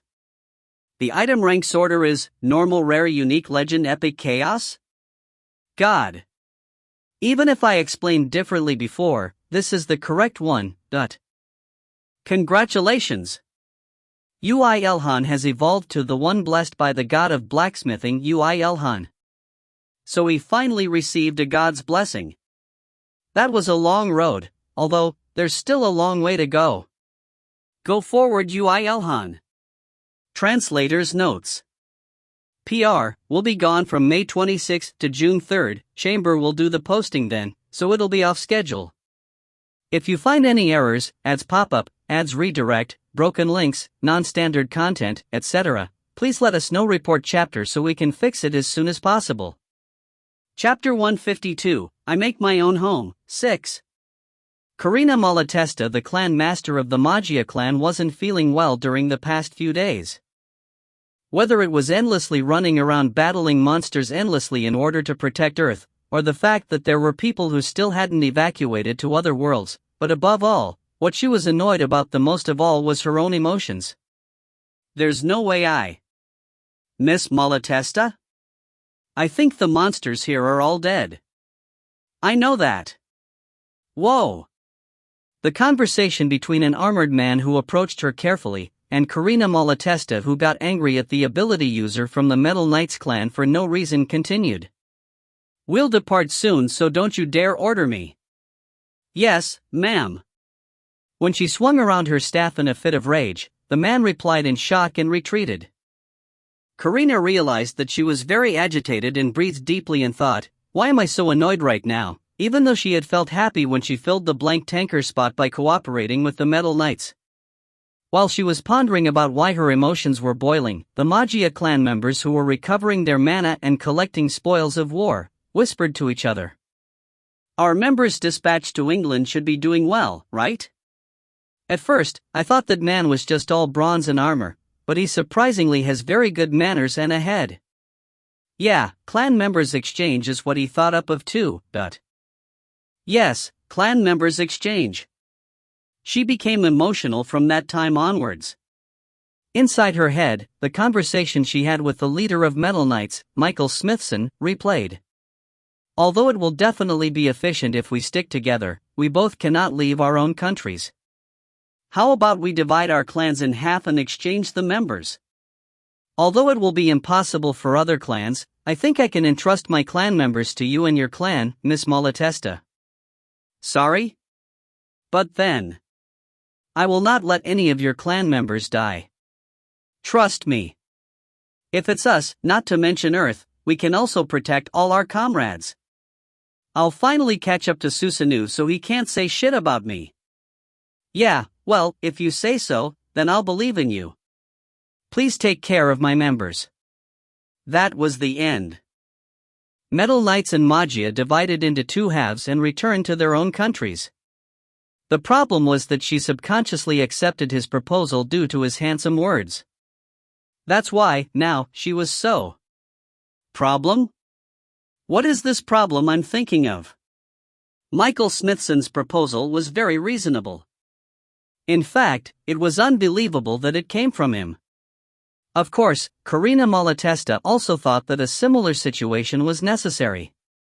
But the reason she didn't suggest that, even though she knew about it, was because if they did, the two clan masters would. Master. Are you perhaps a little bored since Sir Smithson isn't here? One of the members who saw through her thought process a little hit the bullseye while being roundabout. Karina Malatesta snorted. Me? I'm too comfortable now since I don't have a person to look after. There's no way I'm thinking of such childish things like being annoyed due to his absence, is there? In fact, I'm wondering if he's the one being lonely in England right now. The clan members of the Magia clan and the Metal Knights clan confirmed their thoughts. This woman had more than just a good impression of Michael Smithson. However, Malatesta, who would never acknowledge her own emotions even if she died, shook off her hesitation and surging random thoughts, as she pointed towards the front. I can see monsters generating over there. Let's clean them up quickly and go to Milan. Understood. The Metal Knights members who found her behavior cute replied in unison as they proceeded forward in formation. However, just as Malatesta raised her staff to vent her annoyance onto the monsters, she realized that there was a huge mana vortex being created up front. She shivered the moment she saw that. She had already seen this before. Overflow. Say what? Overflows were nightmares to the ones who had fought against the Orochi in the Kanto region. They were powerless to do anything, while Susanoo swung around his weapon courageously on top of the Orochi's huge body. It was horrible to think that such scene would replay here, but what was more horrible was that Susanoo wasn't even here. We need to take care of it now. Activate concentrated magic. Understood. As the environment on Earth were too harsh, the members of the Magia clan had to grind and suffer endlessly and became quite well trained as a result. The same members instantly came into formation and lead their mana into Karina Malatesta. She received the mana that were focused onto her, and used the strongest magic she could currently use. Great explosion. There was an enormous explosion. As an absurd number of monsters that were rushing towards the vortex instantly vaporized, the levels of each members even rose, including Malatesta's own level.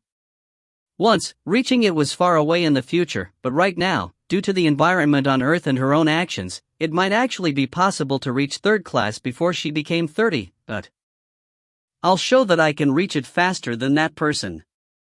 Even while thinking about something else in her heart, she gripped on her staff and checked the flattened landscape.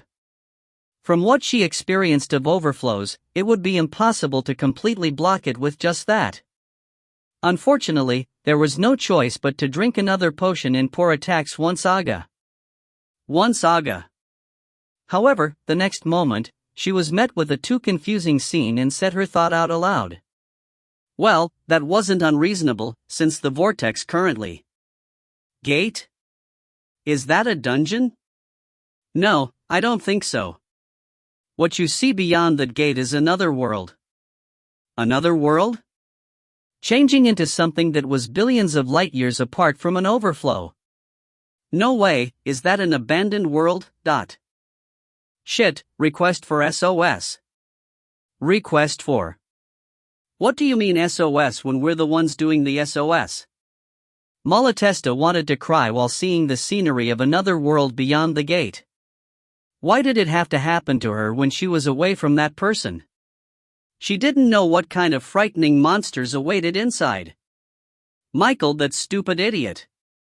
What do you mean divide up? Idiot, stupid, dumb head. Master, your true thoughts are leaking now that your life is in danger. If you guys don't want to die, then prepare to fight. Even while swearing at the absent Michael Smithson, she was about to get into fighting mode when a person's face showed up on the other side of the gate.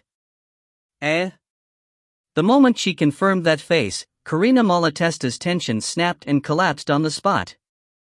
Why did such a gate? Huh? Aren't you Karina? Why are you sitting down there? Master, that's what I want to ask. Coincidentally, the one that peeked out was her own mage master and palace mage in the other world she went to for 10 years. Meanwhile, such phenomena wasn't just restricted to Karina Malatesta alone. The iron-armored Michael Smithson, who perhaps now have a 10-year longer lifespan due to eating Malatesta's swears, was in the same situation. We need to break that vortex somehow before the overflow occurs. Mages, go with a more powerful one. But we have no mana nor potions. Master, monsters are gathering from other side as well. Ugh. You guys defend that side first.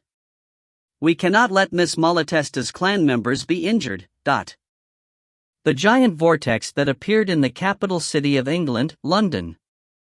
The moment he found that, Michael Smithson's objective was fixed to preventing the overflow. However, he couldn't expect any other form of help as all the other members were busy blocking monsters. To make matters worse, monsters were rushing towards the vortex, so it was just hard enough preventing that. Shit. He swore. If Miss Kong was here, then things wouldn't have become like this. Our master of Magia does not lose to the Lightning God Clan's master. Yes, she's also amazing. However, both of them are not here right now. Smithson, who alternately thought of the two women with the highest single attack magic on Earth right now, wished that he could call theme here with just his imagination as he clicked his tongue. Susanoo? Of course, he would be stronger, but if he actually appeared and cleaned the monsters that popped out, then Michael Smithson would have to kick his blanket in his sleep in defeat. Even so, I wish he was here right now. His pride being trampled was still 1,000,000 times better than his home country being trampled. Didn't he spend 10 years in another world, and raised his strength after the first Great Cataclysm all to protect England? Master, the vortex is expanding. Eek, you guys stay out of this. Protect the mages. Declaring that to his clan members, Michael Smithson threw his shield on the ground, then he took out the great sword on his back. In the second advanced weapons trade, he bought this unique ranked greatsword from Susanu, Yoo IlHan. Although this was unique ranked, it was absurdly strong, making him wonder why it wasn't of legend rank. Yes. Yoo IlHan did not do something petty like refusing to sell or selling incompetent goods no matter how much someone hated him. He always acknowledged other people's values, and gave them the weapons at a price that was no different from zero. Although he was a hateful guy, Smithson respected him for that. If there's no one. He stepped up front. A monster rushed towards him, so he split it in half. The greatsword had a function to enhance his strength, and amplify his body weight and imbue it into the weapon. I need to do it. Also, there was a function to make a blade of mana that was more horrifying than any magic, by burning his own mana. If he didn't have enough mana, it would sacrifice his records. Master, no. Shut up. You guys run while protecting the mages. And tell that man, Mr. Unique, that there is an overflow here. Until he comes, I defend alone. 1. Master. Mastier. Michael Smithson courageously charged towards the vortex. In that process, he heavily and mercilessly slashed apart the monster obstacles, and struck down on the vortex with all of his mana. He struck down again and again until it was cut apart. The vortex finally showed a reaction. The spinning seemed to stop before causing a strong mana explosion. Ugh! However, Michael Smithson endured. As a knight that protected the front, he could never step back against any kind of opponent. He would protect the country he was born and grew up in, this planet.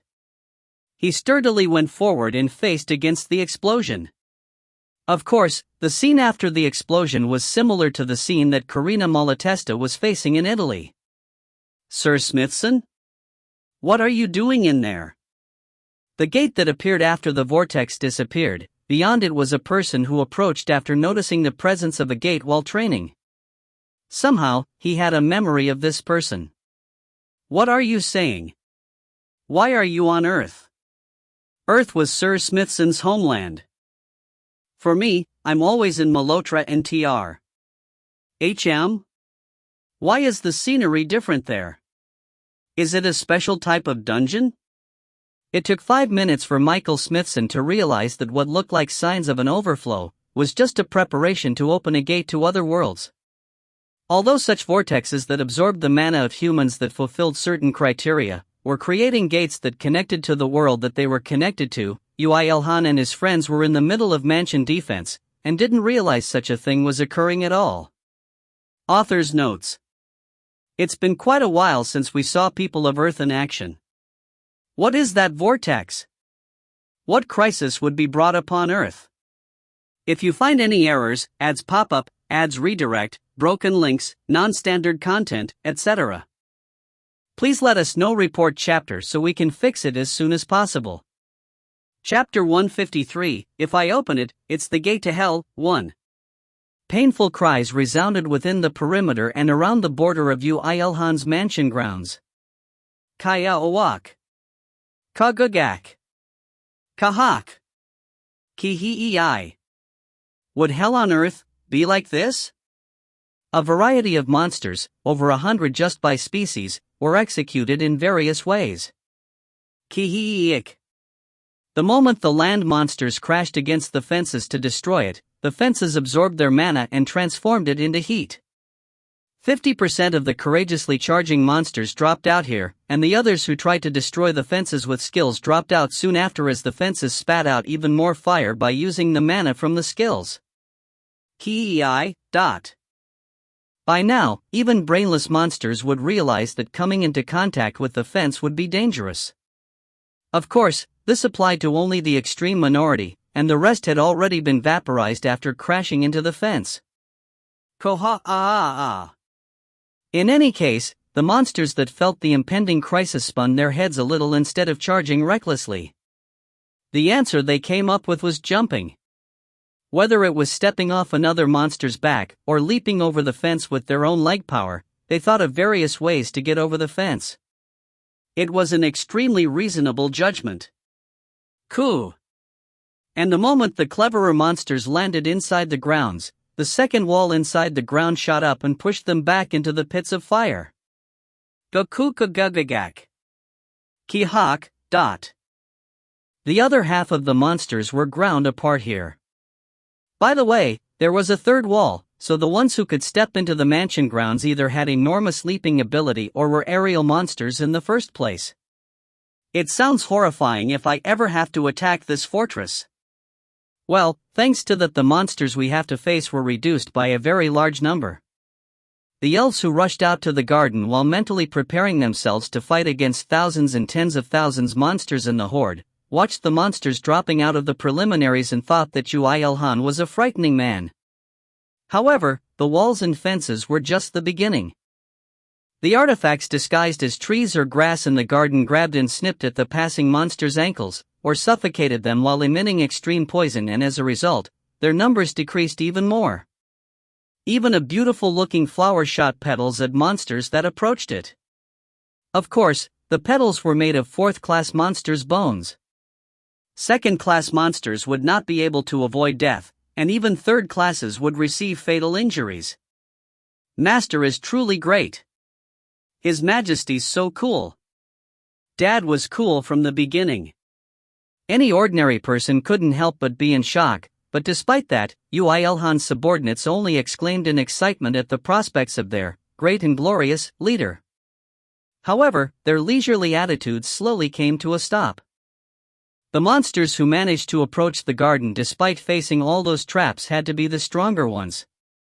You shall not step inside the mansion. Kayak. While Pate, who was in charge of the aerial monsters, shot arrows into the air, the rest of the subordinates including Irisha and Ymir, battled against the stronger third-class monsters. A fun and enjoyable mansion defense. Everyone's experience was rising at a quick rate. As the mana absorbed by bittersweet persona increased more and more, not to mention the nearby cities, monsters over all of Korea charged towards it after feeling that enormous amount of mana. The clans in Korea were shivering in fear, not knowing what was happening, but no one was there to tell them what was really happening. And Yoo IlHan, who was controlling the bittersweet persona in his study, was currently in a very difficult situation. You have earned 6,284,485. You have earned the record of LV-108 Twin-Headed Snake. You have earned 4,586,100. You have earned the record of LV-104 Ultra Monkey. You have. My head hurts enough already, but now even my eyes hurt with all these notices. You even get the experience from the ones that died in traps. Liara! Shouted Liara in shock, but Yoo IlHan snorted even while grabbing onto his aching head. Humans advance. Well, yes. Before, he had confirmed that no records and experience would be gained from the deaths resulting from pre-installed traps or landmines. However, since he knew, there was no way he would repeat that mistake. These are not traps. It's the fortress that I'm directly in control of. To put it, I'm grinding monsters by swinging this massive fortress as my weapon. Even though one would usually think about moving themselves if pre-installed traps don't work, but he even found a way to gain experience from it. Liara. That's one scale, alright. Spyera. Like how installed landmines would not give experience if it killed the monster, but how thrown grenades would give experience if that killed a monster. If Yoo IlHan directly activated the traps and the options in the fortress, their records would be transferred to Yoo IlHan. He had implemented the fortress to be like that in the first place. Of course, records of second-class monsters have no meaning to me, so I'll let the bittersweet persona absorb it. With this, it grows and I grow. Killing two birds with one stone. He wished that he could soul enchant a thought to take care of the bittersweet persona, but unfortunately, Yoo IlHan didn't possess a thought that was on the same league as a chaos-ranked artifact. He thought that maybe higher existences would. You have. If monsters keep coming like today, then I might be able to level up once. I won't be surprised. I definitely won't be. More and more monsters gathered towards the mansion, almost as if all monsters in the world were attracted to it. There were thousands of aerial monsters in the air. Comparatively, the flood of monsters on the land were more than 10 times in number. The screeches resounded like an orchestra, with Yoo IlHan as the conductor. The clans in Korea also realized that monsters were currently gathering towards one place, but as no one had the courage to charge towards more than 10,000 third-class monsters, the clan members could only watch while sucking on their thumbs. That didn't mean that they had nothing to do. Currently, Earth was a monster haven. If the earthen and aerial monsters aimed for Yoo IlHan's mansion, they left them to do as they wished, and they confronted the sea monsters surrounding the Korean peninsula. Goo! It's a giant squid. I repeat, giant squids. More than 100. Everyone charge. Today's snacks is lightning-fried squids. The monsters that crawled out of the sea outnumbered the number of sand grains on the beach. This was discounting the fact that the traps of destruction scattered by the angels had entrapped more than half of the monsters real-time. We've received a report. Spy era. Just as Yoo IlHan was defeating the monster horde by controlling various things in his study, Spyra spoke with a slight sigh. Although we did expect this to a certain extent, I think that the traps of destruction scattered over Earth are not catching up to the magnitude of the monster wave. Spy era. However, the efficiency should have risen after we let Yoo IlHan create the traps of destructions? I meant that even the increased efficiency is incapable of catching up. Spy era. It wasn't like this situation was abnormal. Traps of destructions were, in the end, just to prevent monsters from covering the entirety of the world, not an absolute device that put all monsters inside dungeons. Originally, it was quite common to see a portion of a world being covered with monsters after every great cataclysm. At times like these, the intelligent species of that world would select zones that had to be protected no matter what while sacrificing others to the monsters. Like that, the monster zones would be differentiated from the inhabited zones. How good would it be if it was possible to kill or entrap all monsters into the dungeon? However, that was no more than a delusion. All worlds now sacrificed the habitable zones little by little. However, due to Yoo IlHan's desperate attempt, the average level of the people of Earth increased dramatically, and the functionality of the traps of destruction also increased drastically. Also, Yoo IlHan himself had created a weapon of mass destruction known as Bittersweet Persona, in preparation for the Second Great Cataclysm, so it was instead the monsters that were in a pitiful situation, not the humans that tried to protect Earth. As such, the angels kinda expected that the people of Earth would perhaps manage to protect Earth while overcoming the Second Great Cataclysm, but not to mention Second Great Cataclysm, the number and level of monsters appearing is closer to a Third Great Cataclysm. Don't you feel it as well? Originally, there is no way there would be so many third-class monsters. Spy era. At this point, I'm even wondering if Earth is walking in a different path of evolution than all other worlds. If so, we of heaven will only be able to give you only limited help. The angels' voices sounded slightly helpless. However, Yoo IlHan consoled them with a bright smile. Nah, it's alright. I put away any kind of expectations I had of you guys after I dropped out. From the time you dropped out. That means you never had any at all. Urta. He shrugged his shoulders after hearing that. The word expectations is rooted in giving up. Expecting something of others means that I myself do not have the ability to solve it myself. And where did you hear that? Urta. I had no one to rely on until now. And so, I could only do everything myself while crying. And another sad story. Urta. So be quiet and watch. Yoo IlHan touched on the monitor. At that moment, mana was concentrated in the scene in the monitor, and reacted with the surrounding artifacts to cause an explosion, killing hordes of monsters. Even the process of reclaiming the consumed mana from the dying monsters was perfect. You have. You. A series of green text filled his retina. Although this explosion was an extremely strong one, capable of damaging even 4th classes, if there was any drawbacks, it was that the mana vibrations were too big and caused a wide area aggro. Naturally, all monsters nearby, within the borders of the country, in the sea, in the air, and even in neighboring countries noticed the burst of mana. However, Yoo IlHan did not stop there. He activated all the sniping devices installed inside and outside the mansion ground while emitting mana. Looking at Yoo IlHan, who was causing a massacre festival by consuming his own mana, the angels hugged each other in fear. Yoo IlHan, are you insane? It wouldn't end with just 100,000. Spyera. That's what I want. Replied Yoo IlHan, his lips curved into a smile. I said I can't rely on others, didn't I? That's why, I could only wipe everything out myself. So such a mutant thing is born when a loner meets extra time and talent. Spyera. You have. As if to delete all the green text that covered his eyes, he activated the options on the fortress again. Monsters died in hordes again.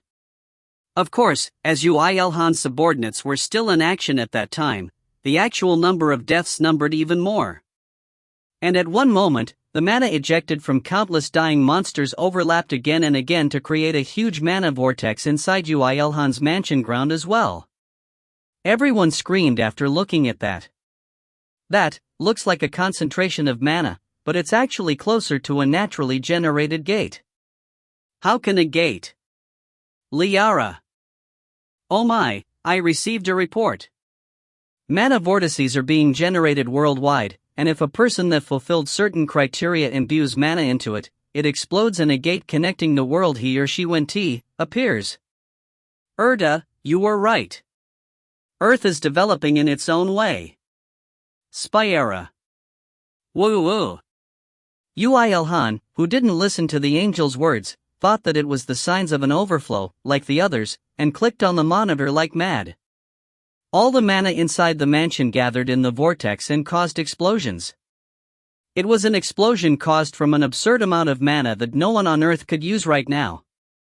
The nearby monsters all vaporized as well.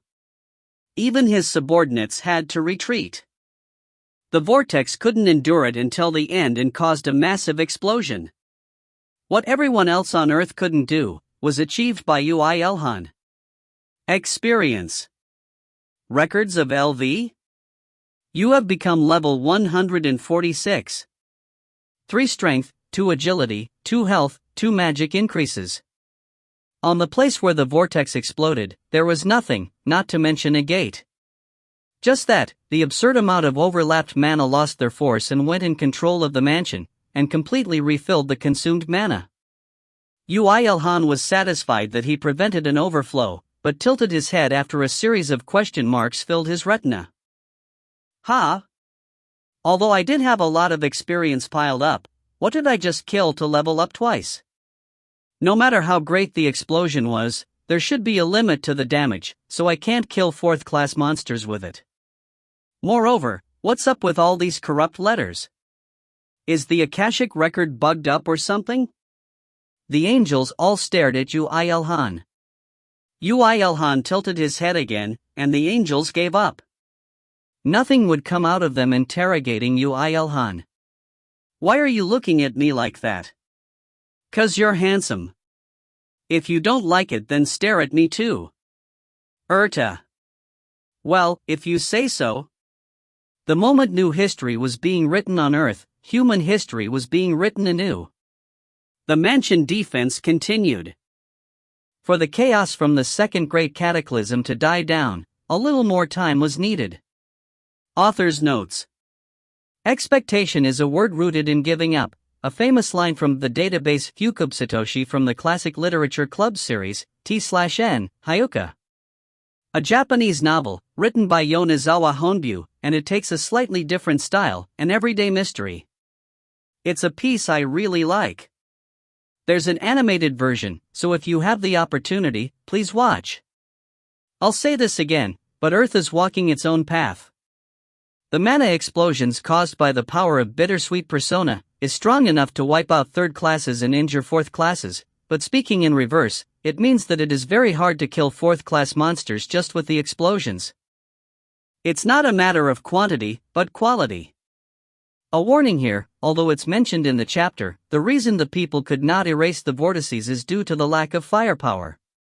If they could gather enormous amount of mana and explode it, then they would also be able to erase the vortices and gain experience. But then, what if IlHan's mana is insufficient? Translator's notes. PR, your friendly neighborhood PR is going to be overseas, without laptop, from May 26 to June 4. Chambernim will handle the posting in that period. If you find any errors, ads pop up, ads redirect, broken links, non-standard content, etc., please let us know. Report chapter so we can fix it as soon as possible. Chapter 154, If I open it, it's the gate to hell, 2. 2 weeks had passed. Yoo IlHan and his subordinates fought bravely inside and outside the mansion grounds. They killed so many monsters that the huge vortex of mana appeared a few more times after that. As such, Yoo IlHan focused all the mana in the fortress to kill the vortexes and let his subordinates take care of the third-class monsters, but despite that, the experience from the vortex was truly enormous and he achieved level 155 within 2 weeks. Yoo IlHan had a short opinion of this phenomenon. I knew I'd done well to build the fortress. Whatever this guy makes, there will always come a time when he needs it. It's so frustrating. From how it gives me experience, it means that it is in existence with a record, right? And it turns into a gate by inserting other people's mana, Liara. It's also not possible by just anyone. From the current standards of Earth, if it's not the highest rankers, no matter how much mana is inserted in any way, they would eventually disappear. Spyera. Even the angels couldn't give a clear answer to the identity of the vortexes. That was because Earth was the only world among countless worlds that caused such phenomena. Then, the only answer was the human Yoo IlHan who was gaining its records, but like how the Akashic record only put question marks all over, Yoo IlHan also only felt I feel like I know it but I don't. No matter how many vortexes he killed. But wouldn't it be a good guy? It immediately disappears without attacking, and it even give me experience. It's a problem because it's connecting gates to other worlds in other places. Well, it might be alright for you, IlHan, since you aren't connected to any other world. Liara. Like what Liara said, confusion was arising on Earth due to the sudden appearance of portals leading to other worlds in various places on Earth. Although they were worlds where the people of Earth had lived in, and were different from abandoned worlds, they were still other worlds. Didn't all the schemes by the Army of Brilliant Light had to do with connecting Earth with other worlds? But now, they didn't have to do anything, and Earth would automatically connect with other worlds. Things would turn annoying according to how they enticed the people from those worlds. What's fortunate is that not only there are very few people who have enough mana to create gates, the gate also closes very soon unless additional mana is inserted. Spyera. Yeah, it's just one day. It's good that everyone was wary against that gate, if someone actually went over and the gate closed, Liara. That sounds really annoying. They would be trapped on Earth until another vortex forms. People from other worlds would be annoyed, and people of Earth would also be put in a difficult position as well. There was no guarantee that there would be no riots. Of course, the reverse was possible as well. What if the gate closes after someone enters it from Earth? Well, of course, that person would be able to go over to the world he or she was connected to, but would not be able to come back to Earth. Moreover, if that happens several times, there is a possibility that all sorts of people will get mixed up on Earth. Now that sounds tremendously annoying. But could it be considered as fortunate? As they were busy researching into the gates connected to other worlds, for the last 2 weeks, everyone on Earth was in a busy situation. No matter where they went, monsters were present in large quantities. The people of other worlds also restrained themselves from coming to Earth because they vaguely knew of the harsh situation. Well, anyone with rational thinking would not bring disaster upon themselves by going over to another world filled with monsters. It was just the people related to the army of brilliant light and the destruction demon army that were crazy. Like that, Earth that was undergoing harsh times after the Great Cataclysm had even dragged other worlds in. This could be said to be a period of nightmare for everyone other than Yoo IlHan. Then, to Yoo IlHan? Of course, this was a period of EXP boost and grinding. I wish this would go on for 1 more month. You are fine controlling the fortress from inside, but the other guys are suffering outside, aren't they? They would swear at you if they heard you. Liara. Yoo IlHan, there's another vortex. Spyera. Yes, let's do this. Truly fortunately, when a few more messy days went past, people started to see the light at the end of the tunnel. Tens of thousands of monsters had been reduced to just a few thousand. The monster horde definitely did decrease. Well, of course it would be like this after exterminating them in such a large scale. I think your subordinates also leveled up by an average of 3. Spyera. All sorts of monsters that could fill Earth more than once were all cleaned up as well. Of course, this was excluding places like the islands in the Pacific or Venezuela, which had met its downfall since the first Great Cataclysm. Even though people were noisy about protecting the territory of humans, the people of Earth had no choice but to give up on some places. The monsters that weren't entrapped by the dungeons gathered at areas outside human influence such as the seas, mountains, and countries that had long since fallen. Oh, this was about monsters that weren't influenced by Yoo IlHan's bittersweet persona. If Yoo IlHan had not created this fortress, the map of Earth would have changed drastically by now. Considering the happenings in the past few days, didn't about 20% of the monsters that appeared in the Second Great Cataclysm die here? Liara, measure the mana concentration 30 seconds away from here. If that place could be considered as instant coffee, this place is a cup of gourmet espresso. As there were way too many monsters that died within the mansion grounds, the mana in this place was near to physical manifestation and had formed a light fog.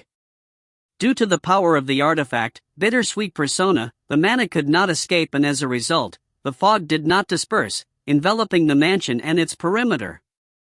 The monsters appearing nearby would be attracted by the fog, and as such, they would contribute to the mana in the fortress. It seemed unlikely that such a state would change anytime soon. Somehow this looks like a mansion from a horror game, Liara. Don't mention games, this situation is horrifying enough. How could a horror game even compare to this mansion where beings entering without permission would die in the most horrifying ways? Moreover, as there were too much mana within the grounds, there would naturally be monsters born inside the grounds, although the traps would activate and instantly kill them. I think it would look cooler if the fog was a little thicker. Yoo IlHan spoke nonsensically as he controlled the fortress to deliver a finisher attack to the decreased number of enemies, when Liara flapped her wings and stood up. Then, since things are settling down here, I'll visit heaven. The quest to create traps of destruction ended, so I need to give IlHan the rewards. Liara. Cleaning up the confusion after the Second Great Cataclysm also counts as a quest, right? Don't forget to separate the rewards. Of course, of course. Well, then, in compensation, quickly let me. Liara. EEI. Liara playfully replied and kissed his cheeks instead of exchanging goodbyes. Erta's eyebrows twitched after seeing that Yoo IlHan obediently let her do so. To think you made Yoo IlHan accept skinship so naturally. Erta. You foo-foo. Liara. Liara flashed a victor's grin at Erta before leaving. She, who had lost miserably, could only grit her teeth, but Yoo IlHan only went back to controlling the fortress. Okay then, from now, let's focus on recovering the monsters' bodies. Eek. Erta. Erta was met with Yoo IlHan's back as he stood up, and she felt really inclined to kick at it. However, Spyra only thought that she was playing along despite being a higher existence. When 4 or 5 more hours went past, the situation finally calmed down. The decreasing monsters reduced even more from a certain moment onwards, and in the end, the endless throes of monsters rushing towards Yoo IlHan's mansion died down completely. How can this be? Yoo IlHan fell into despair while looking at the empty scene in the monitor. Not to mention the giant vortex that connected gates to other worlds, there wasn't much of a single monster within the screen.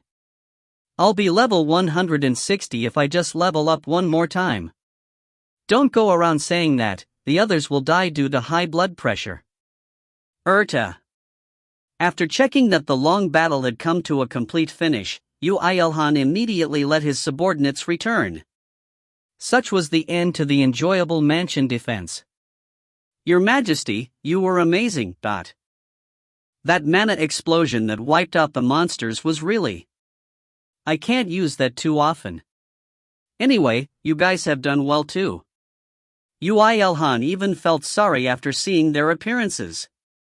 They had to fight for 20 days in a row without even being able to wash up.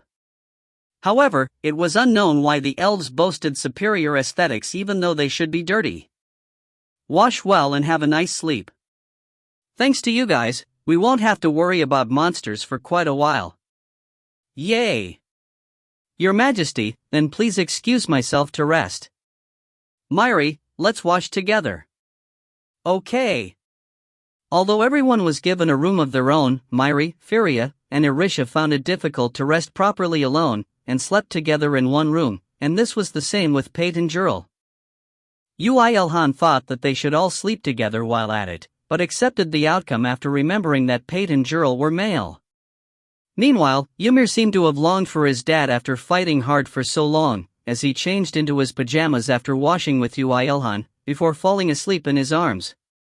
His body temperature was warm and felt good.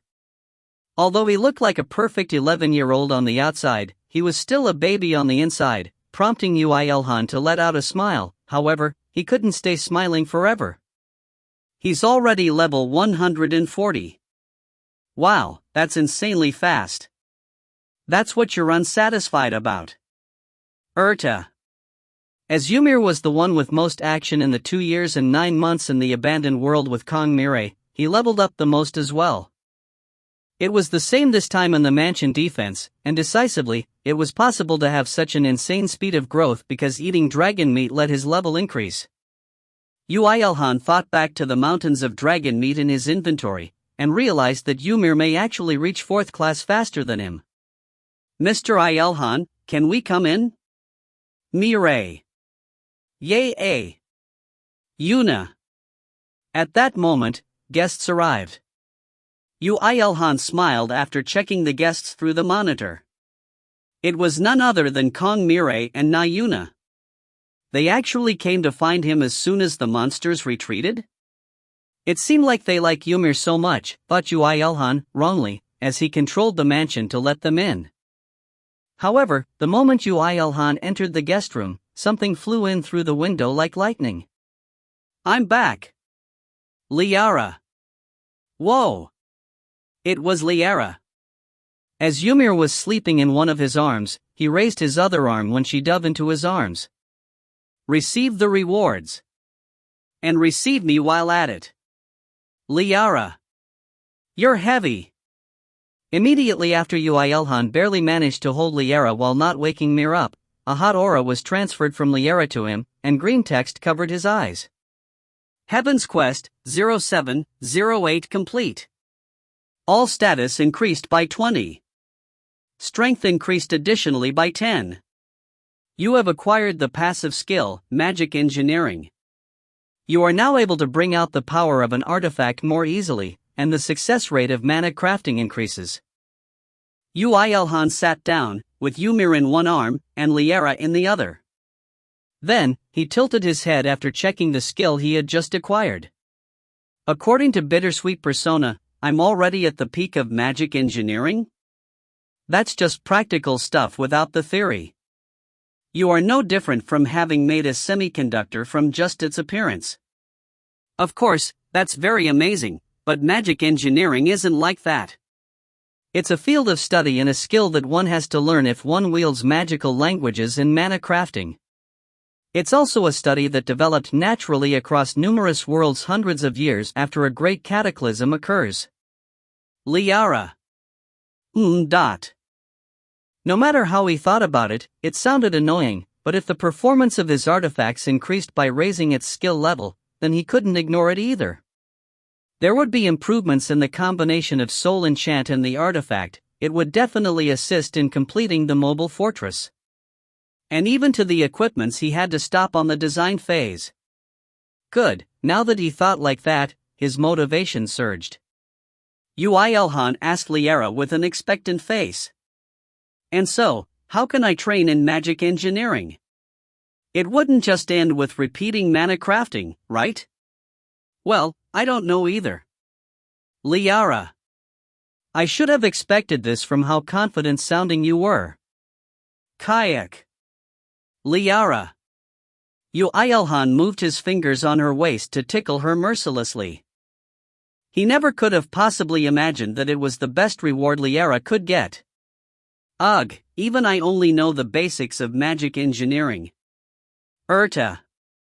Are you frustrated because you cannot teach Yoo IlHan magic engineering, or because you cannot take Liara's place? Spyra. Urta only watched the scene in frustration, and Spyra looked at her with narrowed eyes.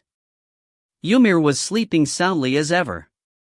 Mr. IlHan? Oh. And now, the forgotten guests were standing outside the guest room with eyes wide open. I'm sorry. The door was wide open, so I entered when I could hear some people speaking. Can you employ me as a maid?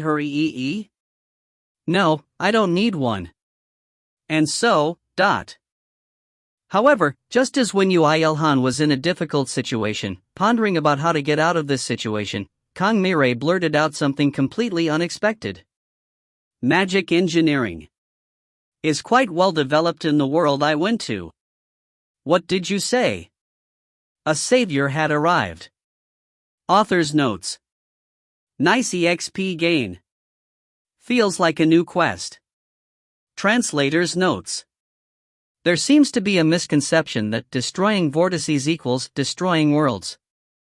And no, destroying vortices does not equal to destroying worlds.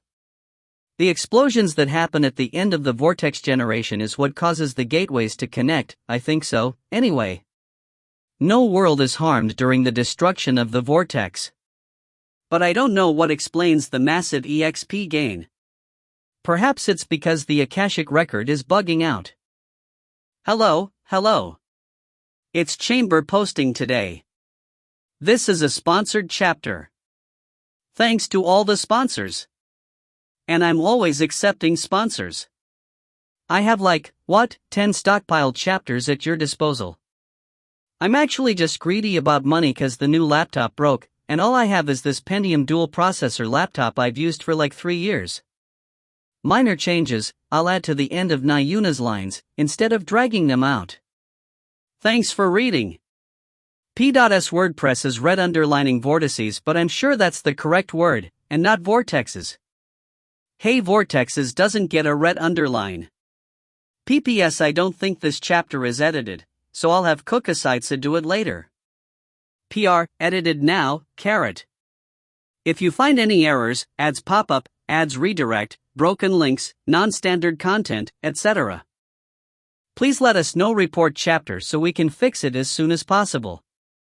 Chapter 155, If I Open It, It's the Gate to Hell, 3. Kang Mirai explained her story while drinking the tea that Erta brewed. Meanwhile, Yoo IlHan pulled Liera off him and sat down carefully so Ymir wouldn't wake up. The world I went to, Lanpa, has an empire called Palladia, where I've been to. Oh, thanks for the tea. It's very nice. I think I've heard of it. It's the country that succeeded the magic kingdom of Ilta. As it is an extremely ability-centered country where meritocratic ideals are placed onto a pedestal, anyone can become the emperor as long as they are talented enough. It led to all sorts of magic being developed to the extreme. She also mentioned that magic engineering was one of the fields that were relatively advanced, and that she was sure since she had found a few books about the basics of magic engineering. Will you really help me out? Yoo IlHan became agitated after hearing that. Kang Mirai, while looking at him, felt that she had somehow calmed down and discovered that her fatigue from the long battle had dispersed a little. Truly befitting of a case of unrequited love. Compared to what debt I've accrued until now, it's nothing much. Although it is currently impossible due to the situation on Earth, I'll look into it as soon as things clear up. Thank you. I said it's nothing much. Just as Yoo IlHan was puffed up in expectation for his soon-to-be mobile fortress, Nayuna, who didn't feel so good about the two looking at each other with such affectionate expressions, tapped on Kang Mirai and retorted. Don't play around and work. Oh, yeah. Kang Mirai remembered why she was here to see Yoo IlHan in the first place and returned the sidetracked conversation to the original topic. What is this mana that's being emitted from this mansion? The reason that so many monsters gathered here was probably due to the mana. To think that mana formed a fog. I've never even heard of it. It will be like this for quite a while. Until the mansion grows, it will be difficult to control all the mana. Did you just say that the mansion grows? Did I hear that correctly? Yes. Kang Mirai intuitively felt that she would be better off not prying any further. Thinking back, this man had wiped out an enormous number of monsters that gathered from all over the world during the past 20 days. Every time she thought she had gotten used to it, a new surprise would be sprung onto her. It was getting more and more tiring. Although there were no casualties, there was a lot of damage to the properties nearby thanks to this mansion attracting all sorts of monsters. Although it's a little funny for me to be saying this, there will definitely be people who complain about why you caused things to turn out this way. Oh, that's true. Should I give them compensation for the damages? Kang Mirai smiled and shook her head. Not at all. Whether it's chasing monsters out or attracting them, countless people's lives were saved thanks to your mansion. It's nonsensical to put properties and human life on the same scale in the first place. I only wanted to say that you needn't care even if such people appeared. Yoo IlHan once again felt that Kang Mirai was a truly good-natured person. It was unbelievable that she had grown up under the delusional Kang-chan. However, it seemed that she didn't know that Yoo IlHan would not have been bothered about such people in the first place. PR are the damaged properties, not Mirai. It's a very fortunate thing in the viewpoint of protecting Earth. We could worry less about human casualties when monsters appeared here. It's just that I'm worried about you, Mr. IlHan, as you will be exposed to monsters in the future. This fortress, this mansion has an auto-shooting function, so it will be alright. Normal fourth-class monsters won't be killed, but it will be able to tie them down temporarily. This was a meticulous fortress that relieved the worry from people's hearts. Kang Mirai decided to not talk about it anymore. Instead, Nayuna tilted her head and interjected into the conversation. Now that I see it, Mr. IlHan. It's Yoo IlHan. Mr. IlHan, did you kill a fourth-class monster this time, Rowan? Yoo IlHan shook his head. Unfortunately, none appeared. And, it's Yoo IlHan. That's strange. we also didn't need one. It would have been dangerous if we did. No matter how strong we became, fourth classes are too hard without Mir. Moreover, Earth is only in the initial stages of the second Great Cataclysm. Why would there be fourth classes? There are very few fourth classes even in worlds after the third Great Cataclysm. Kong Mire chided Na Yuna, reminding her to not talk about such unlucky things, but Yoo IlHan was able to infer that Na Yuna wanted to talk about something from her eyes. Is it strange? Yes. In fact, it's not like I haven't thought like that either. No matter how many monsters the bittersweet persona attracted, there was no way fourth classes would randomly charge here. However, if they didn't get caught by the bittersweet persona, it was very likely that they weren't caught by the traps of destruction, so if there were fourth classes born of this great cataclysm, it could be deduced that they had hid away from human eyes. But if they just hid themselves, that's not a problem. Do you also think that there are fourth class monsters? If we think about how Earth behaved until now, yes. Monsters were a problem because they attacked humans as their prey. Even Irisha or Flemir would think it was natural that they were hunting humans for records if they had not been under Yoo IlHan's command. It looked bad since Yoo IlHan was in the shoes of humans, but originally, there was no good or evil about monsters' actions. It was the same as how humans raised and killed cows and pigs for meat. Likewise, humans could kill monsters for experience without any sense of guilt. However, if such monsters didn't appear in his eyes, and hid themselves because they hated to fight, he thought that there was no need to exterminate each and every one of them. Rather, it would be questionable if it could even be called a monster. What if they had another reason for hiding? A very bad reason. As such, Na Yuna's words sounded even more persuasive. What do you think, Miss Na Yuna? I'll talk about it if you call me Yuna with overflowing love. It was unpleasant to have met you until now, and let's not meet again. Goodbye. I'll say it. I'll say it. Na Yuna pouted and brought out her thoughts. From the scale of the monster hordes in this great cataclysm, there definitely should have been fourth-class beings appearing, but as if this was all planned beforehand, there was not even much of a single one, and that was very suspicious. Precisely because it was now that people were being relieved after the monster wave had gone past, it was the time to move. Although we have no evidence, it feels a little quirky to ignore it. Why didn't you say anything until now? Mire. Because currently on Earth, only Mr. IlHan can fight against fourth classes. Yuna. What if you were just overthinking things? IlHan. Then I can't help it. I'll give you a kiss inst. Ouch. Yuna. Yoo IlHan watched Kong Mire and Na Yuna's affectionate skinship as he obediently drank tea. Meanwhile, Ymir woke up and clung to the girls alternately, so it seemed like Kong Mire's anger had dispelled a little. You can ignore her words, since she's an idiot. Mire. No, I'll take a look around. Although Miss Na Yuna's head seems like it's empty, there is a sharp point about her, like a small shard of glass in the endless beach. IlHan. Wayo. Yuna. Yoo IlHan stood up with Mir hanging on him like a koala. If it was the him of before, he would have been scared stiff at such a mission, but with Ruin calling, he would have found it easy even if it was a planet 10 times that of Earth. If you go around and find nothing, tell me. I'll kiss you. Yuna. I refuse. You're being embarrassed. It seemed like Na Yuna still thought that Yoo IlHan liked her. Kong Mire left with, well, if you can call putting her on the shoulders after electrifying her, with Na Yuna adding on that she would contact them soon. Yoo IlHan put down Ymir, who woke up and prepared to leave. Can't I go too? I'll come back soon, so rest a little more at home. If you become hungry, there's jangjorim, meat simmered in soup, and rice. Okay. Of course, jangjorim referred to the one made with dragon meat. A homemade food containing Yoo IlHan's consideration for Ymir.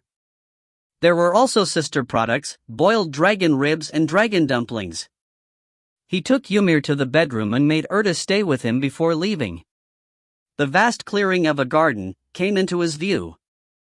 Phew! Wow, how clean! Liara! The mansion grounds were cleaner than he had expected. Because all monster corpses disappeared?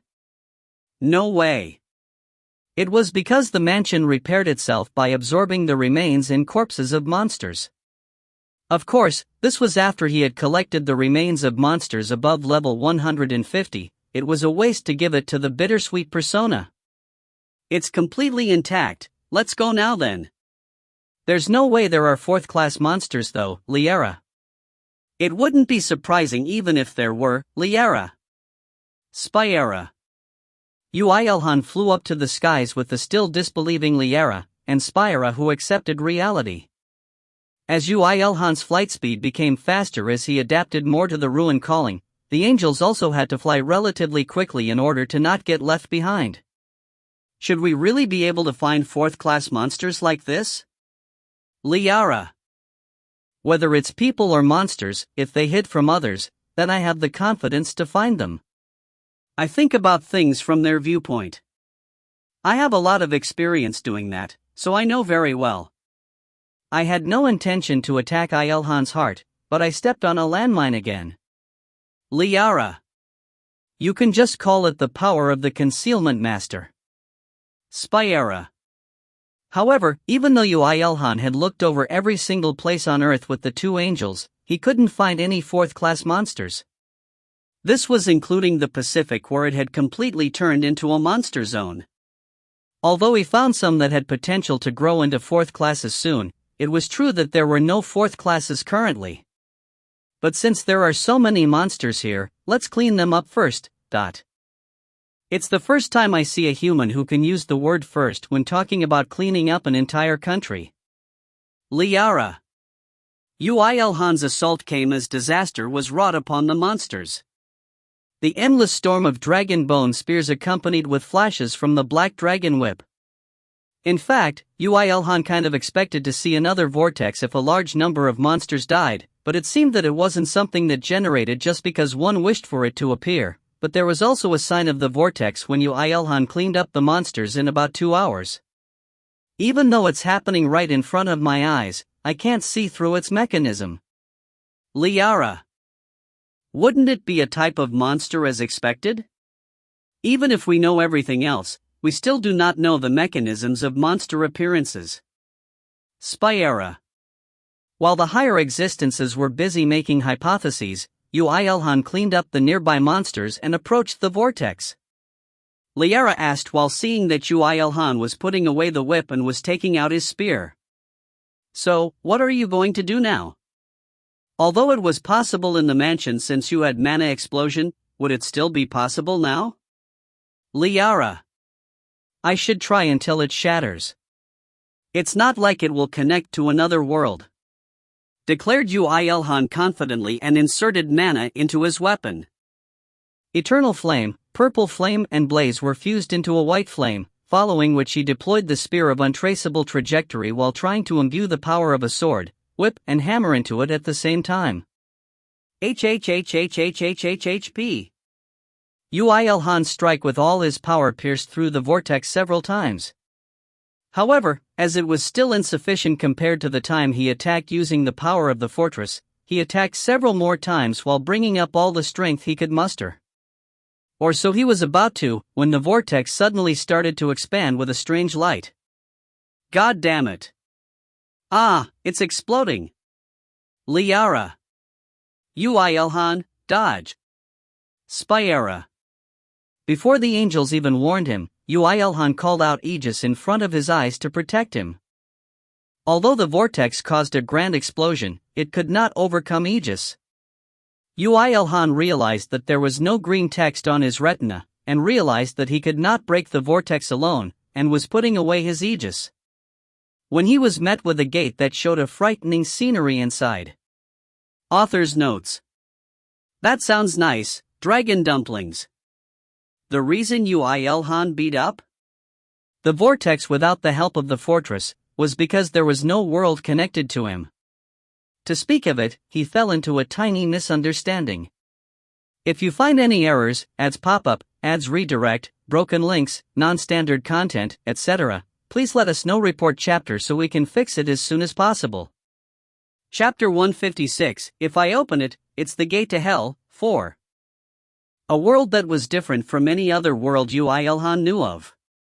Such was the world within the gate in front of him. The sky was dyed a deep red, the lands were black, and strange trees that reminded him of baobab trees were everywhere. The creepy manna flowing out of the gate was absurdly thick and murky and suffocated him. If there was hell, wouldn't it be like that? Thought Yoo IlHan while taking a step back. And? What is this, angels? A gate. Liara. It's a gate. Spyera. That's different from what I've heard. Shouted Yoo IlHan. He could not comprehend this phenomenon. He could accept that he could not finish off the vortex due to the lack of his ability. He also learned a lesson that he could not destroy it without the firepower of his fortress. That was fine, but why did a gate that connected to a world which looked like something was definitely going to happen in it, suddenly get generated? There is no world I'm connected to though. Yeah, that's for sure. Even the worlds you've been to cannot be said to be connected to you. Liara. That was also the reason why Yoo IlHan attacked the gate without holding back. If it was any other people on Earth, a gate would form before the vortex was destroyed, but if it was Yoo IlHan, there would be no gate. Or so he thought and was relieved, but he was suddenly presented with this situation. What the heck is that? From the level of mana emitted from it, it's nowhere near any world I've been to until now. Hey! You're so bad, asking me when you know that I don't know the answer. Tee. Liara. Yeah, right. Yoo IlHan stared at the unfamiliar world beyond the gate and pondered on what to do, before retreating with a sigh. Looks like I'll have to stay here for the next 24 hours. Are you not going in? If it was your personality, I thought you'd be interested to experience it firsthand. Spyera. Correct. In fact, Yoo IlHan wanted to try going into the world beyond the gate. However, in the current circumstance, that was beyond reckless. If it was any other place, I'd try, but right now, I have too little information. Moreover, even if I go in, this gate would be sustained until the mana runs out, right? Even if I'm alright, if a fourth class suddenly pops out, then the situation would turn complex. If it's a person from another world, it would be even more so. He couldn't enter the gate, nor could he ignore it and go home as it was emitting a creepy aura. As such, the only option Yoo IlHan could choose was to stay and guard until the gate closes. He stepped on poop while trying to level up. Ki-hee-ik. Kai-a-uo. Kai-a-haak. However, as time passed, it didn't seem like it was such a bad thing. It seemed like the gate he had generated was very attractive, and the nearby monsters were all gathering towards it like the time with bittersweet persona, To think there's still so many monsters in the vicinity. Liara. It seems like even the monsters that crawled deep into the sea are coming. I guess this could be called a misfortune followed by a fortune. Spyera. Spyera, could you please go look up the definition of fortune in the dictionary? Replying as if grumbling, Yoo IlHan took out the 8-tailed dragon spear. Since he had nothing to do anyway, this was a good thing. He could practice the great cosmo-severing spear while he killed monsters. Well, then. Should I warm up a little? Yoo IlHan took out a breath from his pocket and sucked on it before charging into battle. With this, the preparations were perfect. What he had to mind about right now was to deploy transcendent regeneration whenever necessary, to relieve fatigue, and be careful not to get drunk on breath. Just these two things. You look slightly happy, tell me that's a mistake? Liara. I'll watch over the gate. Rampage around as you wish. Spyera. I'll leave it to you, Spyera. Yoo IlHan charged towards the monster horde. As if answering him, the monsters cried and met him head-on. 24 hours passed from then. Slashing the monsters like mad, Yoo IlHan succeeded in achieving level 160. However, as he had expected, there were no fourth classes among the ones he fought. It really is quite suspicious. Collecting useful monster materials and magic stones while flying around, he muttered after checking that there were no more monsters. I think we've seen more than 30 monsters over level 190, although, it's strange that there are no fourth classes. Liara. Fourth classes are like that. You should also know the difference a single level brings. Spyera. Yes, I do. However, it's because I do and because this is natural that I feel like someone's telling me this is how it should be. Of course, nothing would change even if he knew. What could he do about them when they didn't appear no matter how hard he searched? Yoo IlHan turned his body while grumbling. He resolved to get strong enough to clear anything and everything that he met with. Looks like the gate is about to close. Liara, said Liara. The gate that was emitting creepy mana for 24 hours, but was obediently starting to shrink. Yoo IlHan, who was afraid of higher existences appearing, was relieved to see that. That's true. Then let's go home and have a nice ugh. Kayak. Liara. Spyera. Just as he thought that this was just a small incident, he instinctively forced Liara and Spyera into his arms before jumping back as quickly as he could. Immediately after that, the mana forming the gate was compressed to a singularity before exploding. It was a horrible explosion, incomparable to the one 24 hours ago, but Yoo IlHan was safe as he had jumped high into the air. Do the gates always close like this? There's no way it would. Liara. Really, we can't let our guard down. Spyera. Spyera quickly turned mini-mode and crawled onto Yoo IlHan's head, but Liara clung onto Yoo IlHan as if saying, let's go back like this. However, Yoo IlHan mercilessly shook her off. Why? Liara. A monster. Curtly replied Yoo IlHan before raising his spear. Liara finally turned her eyes on the ground, and she was met with a mana cloud that formed from the vortex explosion, absorbing all the monster corpses scattered around. Wayo! Liara. It's fortunate that we've recovered the strong one's corpses and magic stones. Well, if we knew things would come to this, we'd have collected everything, Spyera. I'm afraid that I might get caught up in it if I go down right now. That was a scene too similar to the birth of the Orochi. A naturally occurring gate controlled the mana flow until one point, before changing the mana instantly with an explosion and gathering the changed mana to cause something similar to an overflow. The other gates didn't react like this, right? If they did, we would know already. Rather than a problem with the gate, it's likely to be a problem with the world it connected to. Liara. Liara also realized that the situation was serious, and turned mini-mode before getting on top of Yoo IlHan's head. Meanwhile, Spyera bitterly laughed while looking at the monster corpses being dissolved into the murky black current of mana. Rejoice, Yoo IlHan. It looks like the fourth class you want to meet so much is here. Spyera. I didn't want to meet one like this. Yoo IlHan aimed for the center of the black mana current while gripping on the spear hard. He was ready to instantly pierce the monster upon its birth. Eventually, the monster that was born after sucking everything nearby showed itself. It was a giant-type bipedal monster. Guo. A huge muscular body, tinted in black with blood-red lines scattered all over like scribbles, was already bad to look at, but the surface of the skin endlessly vibrated, causing ripples along its body, topped off by the hundreds of strands of tentacles from its back. This was a monster that looked like it was born after mixing all sorts of bad elements in this world. That looks exactly like. I remember that. It looks like the monsters in the perverted anime that IlHan stores on his computer. Liara. Hey! To think she brought out the treasures permanently sealed in his heart?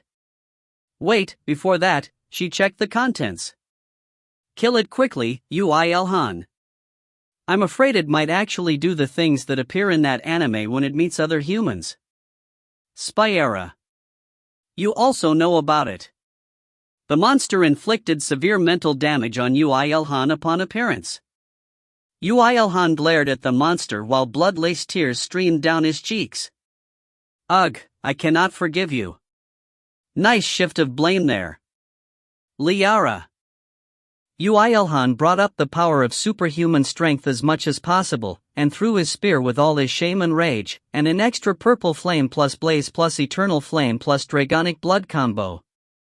The moment the spear left his hand, he added an extra element of weight of all his inventory, full of monster corpses.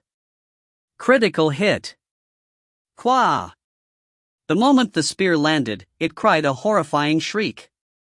The power in the spear was truly enormous, and embedded itself deep inside its body after being pierced like tofu even though it was tens of meters tall. Moreover, the strong flames on the eight-tailed dragon spear was burning it from the inside, so there was no need to mention the pain it was feeling. Kihik, Kohak. Not only was there the additional attack increase due to this being a surprise attack, there was also the additional fire attribute damage on blaze, purple flame, and all sorts of other fire. To top it off, wasn't Yoo IlHan now an expert of level 160? This was an attack that had all of his abilities inside it, so it wouldn't be strange even if a fourth class died instantly. And precisely because of that, it was shocking that it had endured that strike. Couldn't it have been easier? Goo! The monster glared at Yoo IlHan in the air with the eight-tailed dragon spear still in its body. The single scarlet eye, and the ripped mouth added on to its disgustingness. Hike! It's looking here. IlHan, save me. Liara. Hurry up, Yoo IlHan. I do not want to look at that disgusting thing anymore. Spy era. You. T/N, this is MC. The lines that added on to Yoo IlHan's sense of embarrassment instantly brought up Yoo IlHan's reaction time to the extremes. He poured out dragon bone spears from his inventory and dived vertically down. The rain of bone spears from the sky with each of them weighing several thousand tons. However, the monster didn't even think about dodging, and just received it head-on. But what was shocking that none of the raining bone spears could pierce its body and just reflected back out. What? Oh my god. Look at its skin. It's reflecting the spears by vibrating at insane speeds at the moment of impact. Liara. That sounds like it'd get sued. It raised one of its hands amidst the raining bone spears, and at that moment, a strong energy shockwave was emitted from the tip of the hand. It was probably the same vibration type ability like the thing happening on its skin. Goo goo. HHP. However, as Yoo IlHan had expected it to counterattack, he turned in the air to let his wings face the front with shocking movements, releasing a mana shockwave. The two shockwaves that met with equal power caused a massive sound and a grand explosion. Immediately after that, Yoo IlHan went through the explosion and charged towards it. Guaha! I shall tell you. It was unknown when he took it out, but right now, Yoo IlHan's two hands were holding onto the thunderhammer. Although all the bone spears were reflected off, the eight-tailed dragon spear he had thrown at the beginning was still inside its body. This was why he was trying this. Yes, Orochi's bones were also included in the range of the thunderhammer's resonance. Perhaps it was because the Orochi was actually a dragon, or perhaps it was because the resonance on the thunderhammer included all types of dragonkin bones as well. It could bounce back an object on its skin by vibrating it? He'd welcome that. The vibration it created in order to protect itself would shatter its body completely. This is what it means to kill something. I knew you'd say that. Liara. The moment he neared the head of the monster with a hole due to the eight-tailed dragon spear, Yoo IlHan increased the size of the thunderhammer and struck down. Gwawa An. The moment it was met with the hammer, it emitted an overwhelming vibration on its head. The moment the vibration was transferred to the hammer, Yoo IlHan transferred all of the weight of his inventory onto the hammer and jumped back to avoid any damage on his body. Goo woo. Critical hit. At that moment, it tried to shoot a tentacle towards the escaping Yoo IlHan, when it was forced to kneel down due to the absurd vibration in the 8-tailed dragon spear in its body. Gahak, kaya ha. It looks like it wasn't able to endure an internal vibration. Its entire body seemed to shake, before the strands of tentacles approaching Yoo IlHan could no longer endure the vibration and shattered. Kwa! Kahoo! While the Orochi cried in victory, it collapsed on the ground powerlessly, unlike the force that appeared with it. It was a perfect self-destruction. That was its end. Had it appeared anywhere else on Earth, it would have caused an apocalypse, but unluckily for it, Yoo IlHan was the first to meet it and the monster died without even being able to bring out its abilities properly. Experience. LV? Ah, yeah. I saw that coming. Yoo IlHan chased the messages full of question marks with a shake of his head, and recollected the 8-tailed dragon spear, thunderhammer, and the dragon bones scattered around, before putting the horrifying monster's body into his inventory. He planned to dismantle this when Spyra and Liara weren't here, if possible. Sheesh, that scared me. If I didn't start off with a surprise attack, that would have been hard. That monster's name. Yes. Let's call it Perverted Vibration Demon. Liara. That's surprisingly a direct name. It would really scare me if it appeared in my dream. Spyra. So that's that done, let's go home. Yoo IlHan's last vibration attack was awesome. Liara. Stop it. My sanity points are already close to 0, but although this was a minor mob that came and went like the wind, it seems like the mental damage it left on Yoo IlHan wouldn't be recovered anytime soon. Author's notes. This is what it means to kill something, a famous line from the protagonist of Type Moon's Tsukihime, Tano Shiki. And the highest tier Kodadama that dies with its heart shattered due to the Chinibuness, that's a lie. T/N, sorry, don't know this. Life points is already 0, a suitable line to say to the merciless one that attacks even after the opponent kneels in defeat. T/N your Berserker soul in Yu-Gi-Oh! Apparently, again, don't know this stuff, T/N 2, click this for more info. Translator's notes. Chamber posting today, and I'm always open to sponsors. There's still 8 in stockpile, which will increase tomorrow. If you find any errors, ads pop up, ads redirect, broken links, non-standard content, etc., please let us know. Report chapter so we can fix it as soon as possible. Chapter 157, if I open it, it's the gate to hell, 5. Even when Yoo IlHan traveled back to Korea after defeating the perverted vibration demon, his subordinates were still sleeping. Having endured 2 years and 9 months in the abandoned world influenced them in a way, to sleep as much as possible whenever they could in preparation for when they had to expend energy. Although there were signs and traces of thousands of monsters having tried to break into the mansion, the automatic interception system seemed to have cleaned them up. Because it was an automatic interceptor, Yoo IlHan's experience didn't rise, but the growth of the bittersweet persona would be accelerated. He was satisfied. Okay, great. I'll wash up quickly and sleep. Yoo IlHan ran checks on the mansion's perfect security system and entered while humming. Unlike apartments in Gangnam, he could always sleep at ease here. Until now, it had been impossible to be completely at rest because he did not let his guard down even in his sleep, but within the mansion, he could soundly sleep with the power of a resting skill master. That wasn't your full power? You foolish. Liara. Don't take him seriously every time, Liara, Spyra. Listening to the angel's usual banter, he entered the mansion when he felt an aura from the study. Why did anyone enter when nothing in the study would work without Yoo IlHan? Welcome, Yoo IlHan. Erta. When he entered his study in a state of confusion, there was Ymir, sleeping on the black leather chair that Yoo IlHan used while he defended the mansion for 2 weeks, and Erda, who greeted Yoo IlHan and co after noticing them. "Why are you so late? Were there really 4th classes in a place out of everyone's reach?" Erta. Hearing Erda's reasonable question, Yoo IlHan's head started aching again and he vaguely nodded. There was one 4th class. That was something really shocking, but Liara will explain the details.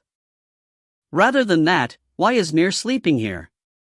He woke up as he was hungry, then cleared out an entire fridge of dragon meat, before looking around the mansion for traces of you, until he arrived in the study and started sleeping on the chair. Erta. When Yoo IlHan lifted Mir up, he instinctually attached himself to IlHan. Originally, he wanted to wake him up, but forgot about it after seeing Mir sleeping so soundly. Rather, Yoo IlHan's eyelids became heavier instead. "I'll have some sleep before I work too. You have stayed up for 20 days without proper sleep. I would have knocked you out if you tried to do something again in that state." Spyara. "Let me sleep with you." Liara. "You come here." Erta.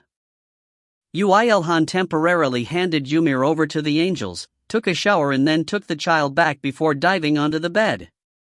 As a master of the resting skill, he fell asleep in 1 second. The angels now had to do some piled-up work. Earthly matters will get even more complicated. Liara. Are there any gates on Earth that remain connected to other worlds? If there is such a gate, have at least one angel watching over it. Spyara. No, leaving it to an angel is too naive. We couldn't completely clean up the traitors last time. We need to ask for help from the people of Earth. We should give out Heaven's quests. Erta. Looks like the power of the Heaven's army is going to be lowered even more. We're already on a tight budget thanks to IlHan. Liara. We have to undertake this risk. Earth has long passed the point of being treated like a lower world. Erta. Yes, we'll have to take a firm stance. Looks like I have to propose for a reserved territory for Earth. Spyara. We need to go that far? Erta. As 2 6th-class angels somehow ended up on Yoo IlHan's side, the discussion between the 3 of them influenced a lot of the matters on Earth. Bye. Liara. I will finish it soon. Spyara. After the 3 reached a consensus, Spyara headed to heaven as their representative. If it was her, she could negotiate for the best the Heaven's army could do. Both Liara and Erda sent her off without any complaints. She's gone. Liara. She did. Erta. After sending her off, Liara and Erda looked at each other for opportunity, but they soon came to a silent agreement and extended one of their hands in a flash.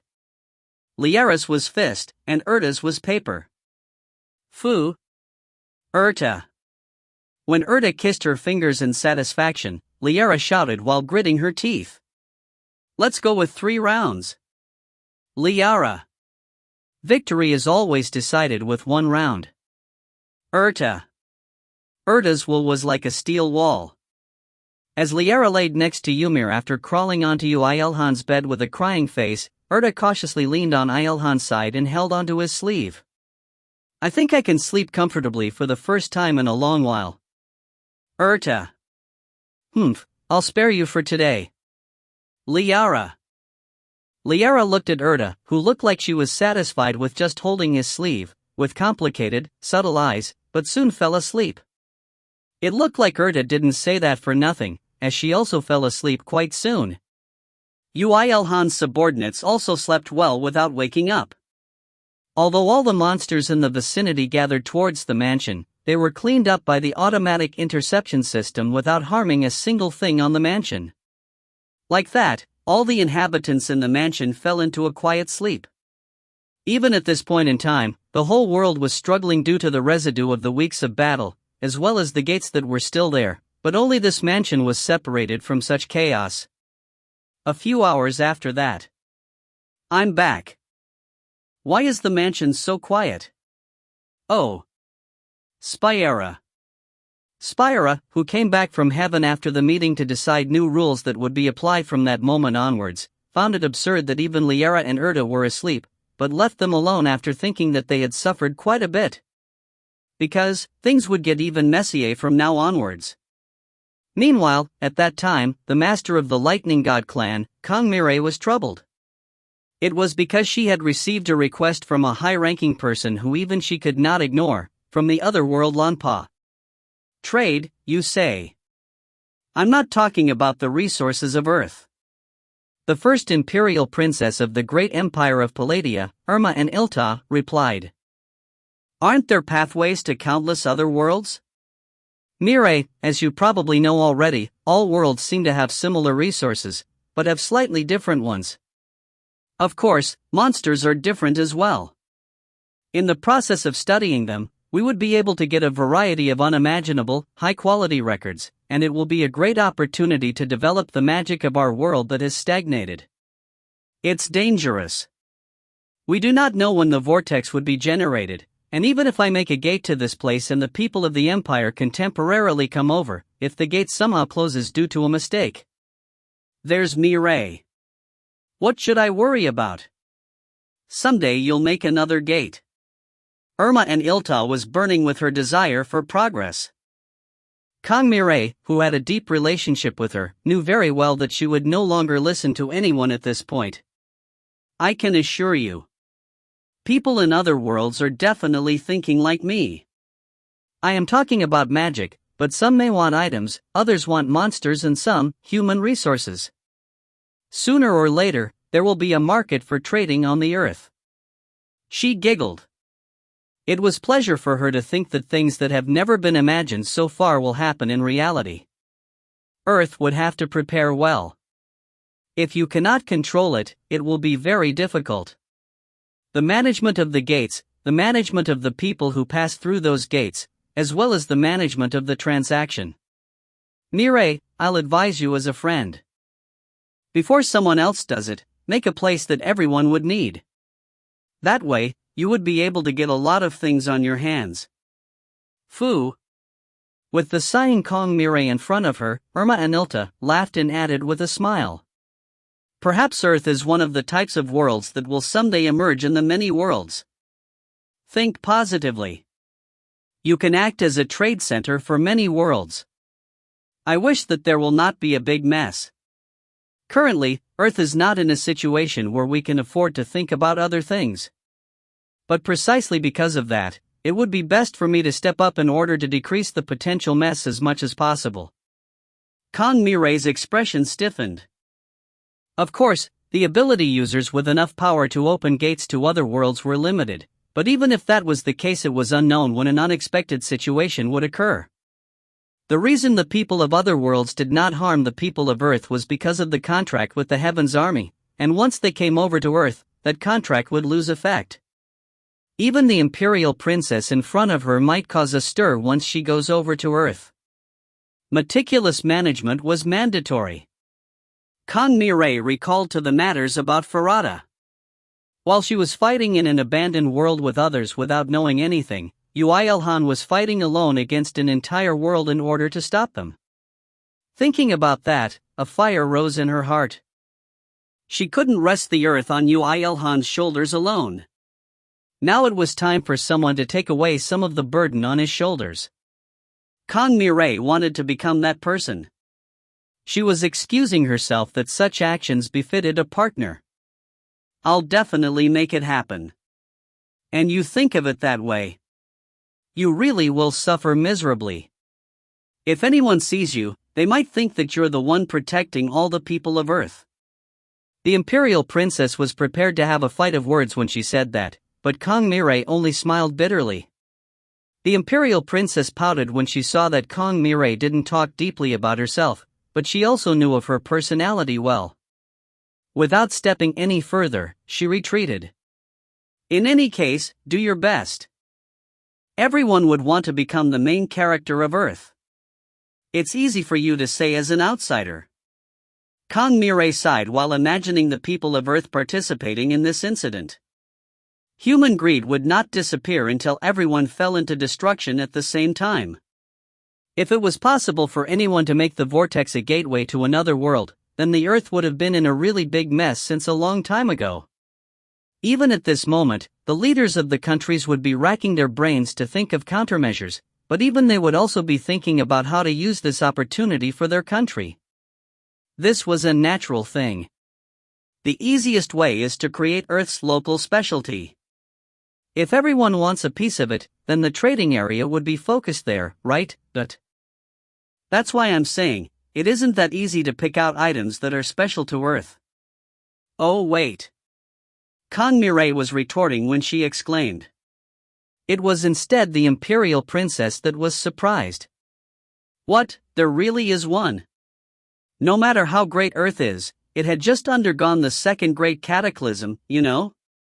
There is, well, a specialty that anyone and everyone would be greedy about. Kong-Mirai responded with a sigh. Why was she sighing when she was saying that there were special products? The Imperial Princess was curious, but that was natural, since the special products she thought up of referred to the brand Vanguard. Whoever was supplied the goods was practically in charge of defending Earth. Why is that person so good at everything?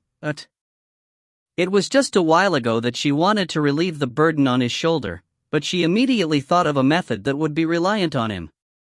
She wanted to dig a hole and crawl into it right now. So what are those special products? You can let me know, right? It's not that difficult. But before that, I have a request. It is also a request that Your Highness must accept in order to obtain the Earth's specialties. Kong-Mirai's request sounded very sinister. That was because the last time such a thing came out of her mouth, a large portion of the mana potions belonging to the Empire all went to her. However, Kong-Mirai had practically become the mascot of the Empire. She couldn't forego her request lightly. The Imperial Princess opened her mouth after resolving herself. Okay, ask me anything. What do you want from me? Materials related to magic engineering. Anything that exists in the Empire. An attack from an unexpected direction. However, she soon nodded her head because it was much easier than she thought. Okay, I'll look into it. If it's the fundamentals, I have some right now in my room. But the existence of craftsmanship is indispensable for the magic engineering, so in fact, in this era, research on that side isn't advancing a lot. If you're the one planning to learn it, then be prepared. No, it is not for me to learn. Actually, it is also related to the specialties that Your Highness is also wondering about. Question marks were rising on the Imperial Princess's face. Kong-Mirai thought that it was about time to reply to her question, and extended her bracelet towards her with a quiet smile. Is it a gift? I can't ever give this to you even if my head falls off. Just check the information. The Imperial Princess put her hands on the bracelet even while pouting. At that moment, a series of green text appeared on her retina and this craftsman. How is it? The Imperial Princess stood up from her place and shouted without being able to hide her excitement. In response to the expected reaction, Kong-Mirai smiled while putting her bracelet back on. Is the value of the special product high enough? Author's notes. Erta is quite shy. A feeling of a new quest, too. Translator's notes. Tried editing from Google Translated version. Tell me your thoughts. The translation speed, well, isn't that much different. Chamber posting, thanks for reading and I'm always open to sponsors. Fundraising for my new laptop, the Asus UX501 failed to be fixed and my new aim is to go higher. Arrow 14 from Gigabyte. Man, that looks sexy. Also, no chapters after this was edited from Google Translate. It just isn't worth it. If I had good mouse control, which I don't, it might have been. Editing from Google Translate requires a lot of clicking. And I'd rather translate from scratch if it doesn't give me any time improvements. And it was also funny how Yoo IlHan was translated to the only one, the unique one. I'm like, LOL, Google Translate must have chinibute. Also, I'm planning to take the next university term/semester off. Because 1. I can't keep up with school content, they're way beyond my comprehension. And 2. My dad will probably quit working, as in retirement, so his company won't pay my tuition anymore. I'll probably finish my degree, since I'm currently on the 5th semester/term out of 8. If you find any errors, ads pop up, ads redirect, broken links, non-standard content, etc., please let us know. Report chapter so we can fix it as soon as possible. Chapter 158, If I open it, it's the gate to hell, 6. And so I came here to ask for his opinion. Oh. After explaining her story to Yoo IlHan, Kong Mirai exclaimed after drinking the tea in front of her. The tea is great. What did you do to get this fragrance? I received the most valuable tea leaves from the elves in Daru. It's called Phylida. Of course, there was an additional processing through the giant bucket, but since she wouldn't understand even if he explained, he didn't see the need to say so. Instead, he thought over about Kong Mirai's proposal. To place Vanguard at the center of attention, you say? Although it will probably become like that even without me doing anything. If we could control that process, things would become much smoother. And there is a precondition for all of this. Kong Mirai's eyes shined. Do you have any intentions on selling the advanced weapons to the people of other worlds? You're right. That's a big precondition. If Yoo IlHan refused to sell no matter what, then there would be no solution. As such, it was Kong Mirai who confirmed this up front. And so, Yoo IlHan replied with a question of his own. If I cooperate with you, do you have the confidence to control the influx of otherworlders? I do. Declared Kong Mirai. The equipment you make are literally unique. Just that fact alone would be sufficient to flip everyone's eyes over, but if you offer a piece of legend tier equipment, even if it was just once in a while, I'll guarantee that everyone from the other worlds will cut off their arms if you ask them to. The villains who try to secretly come over to Earth? The masses will kill them for you. Is it really that significant? It really is. You are much more amazing than you think you are, Yoo IlHan shrunk back a little after seeing a madness beyond that of conviction in her eyes. However, she had only judged Yoo IlHan's worth precisely. To be specific, the worth from what she had seen from him until now. Yoo IlHan, as expected of a loner, was feeling very pressurized from the strong sense of faith from Kong Mirai, but now that he had received the blessing of the god of smithing, it wasn't much of a load to make a few more advanced weapons, so if the bothersome things decreased with him doing that, he thought that it may be a better conclusion for him as well. Very well. I'll cooperate. What do I need to do? You only need to make the equipment. You do not need to make a lot, and in fact, it should suffice to make only small amounts and put it on an auction. I'll do the rest myself. I'll control the people of Earth as well as those from other worlds.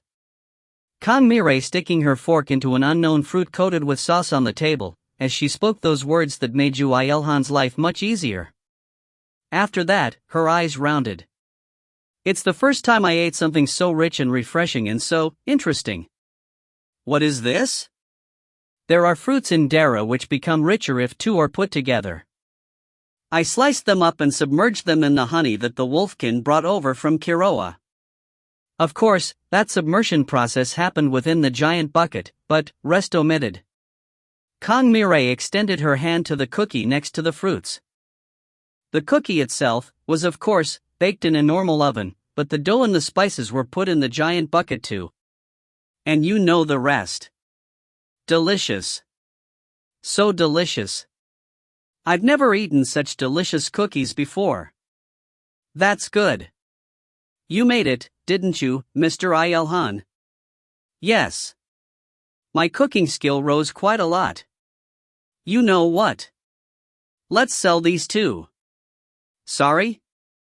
When Yoo IlHan raised his head at the sudden proposal, he saw that Kong Mire's eyes were spinning.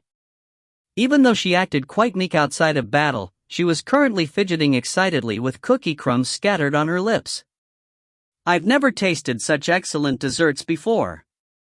There probably won't be any people that have experienced such things in other worlds either. Let's launch a brand that sells desserts exclusively. Mr. IlHan. This item is one that can grasp the upper echelons of other worlds. This will become a specialty, not losing to that of the equipment. I guarantee it. No matter how delicious it is, it's just dessert, though. It wasn't hard to make them. The tea leaves, fruits, and the cookie dough were all mass-producible.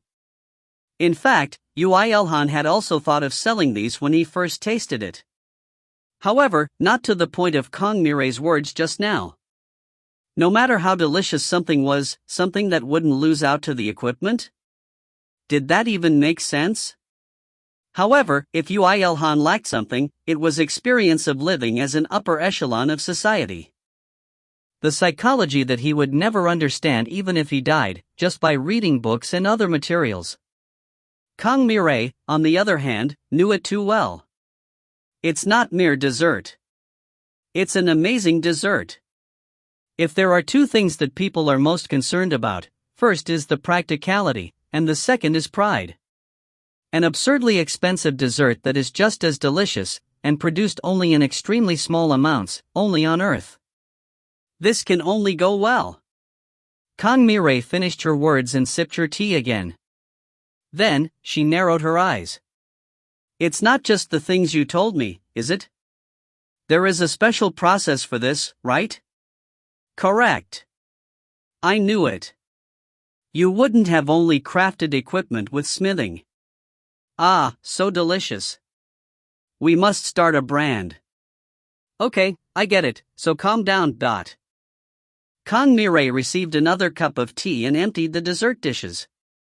Although Yoo IlHan was surprised, as he thought that she had a low desire for food, seeing as how cute her figure was when eating a cookie, Yoo IlHan also smiled in satisfaction. Although Liera pulled on his hair, he ignored it. I didn't plan to do this.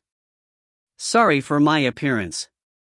There are still plenty left, so it's fine. Kong Mire, who finally realized what she had done after clearing everything, coughed meekly while covering her mouth, then she spoke. The production method, I'm curious but I won't ask. Instead, please pack me some of those tea leaves and desserts. Put.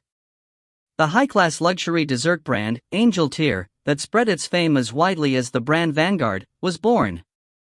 After Kong Mire received a clear answer about Vanguard and Angel Tier from Yoo IlHan, she contacted a few clan masters in the Frontline Alliance that cooperated with her to control the entry and exit of otherworlders coming to Earth. Together, they made Gangnam the center of all worlds.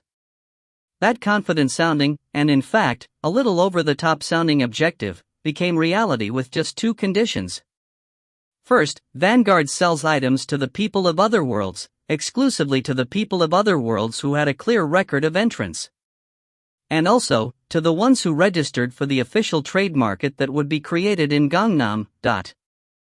Second, countries, who do not leave a record and does not manage the people of other worlds as well as the creation and management of gates, will have the rights to purchase Vanguard equipment. There was no need to advertise a lot. The ones with enough ability to open gates right now on Earth were all those that had bought Vanguard items before. The ones who would pass through the gates to Earth should know of the existence of Vanguard or have their own predictions about it. If so, what remained was very simple, importing a policy to meticulously manage the positions of the people from other worlds.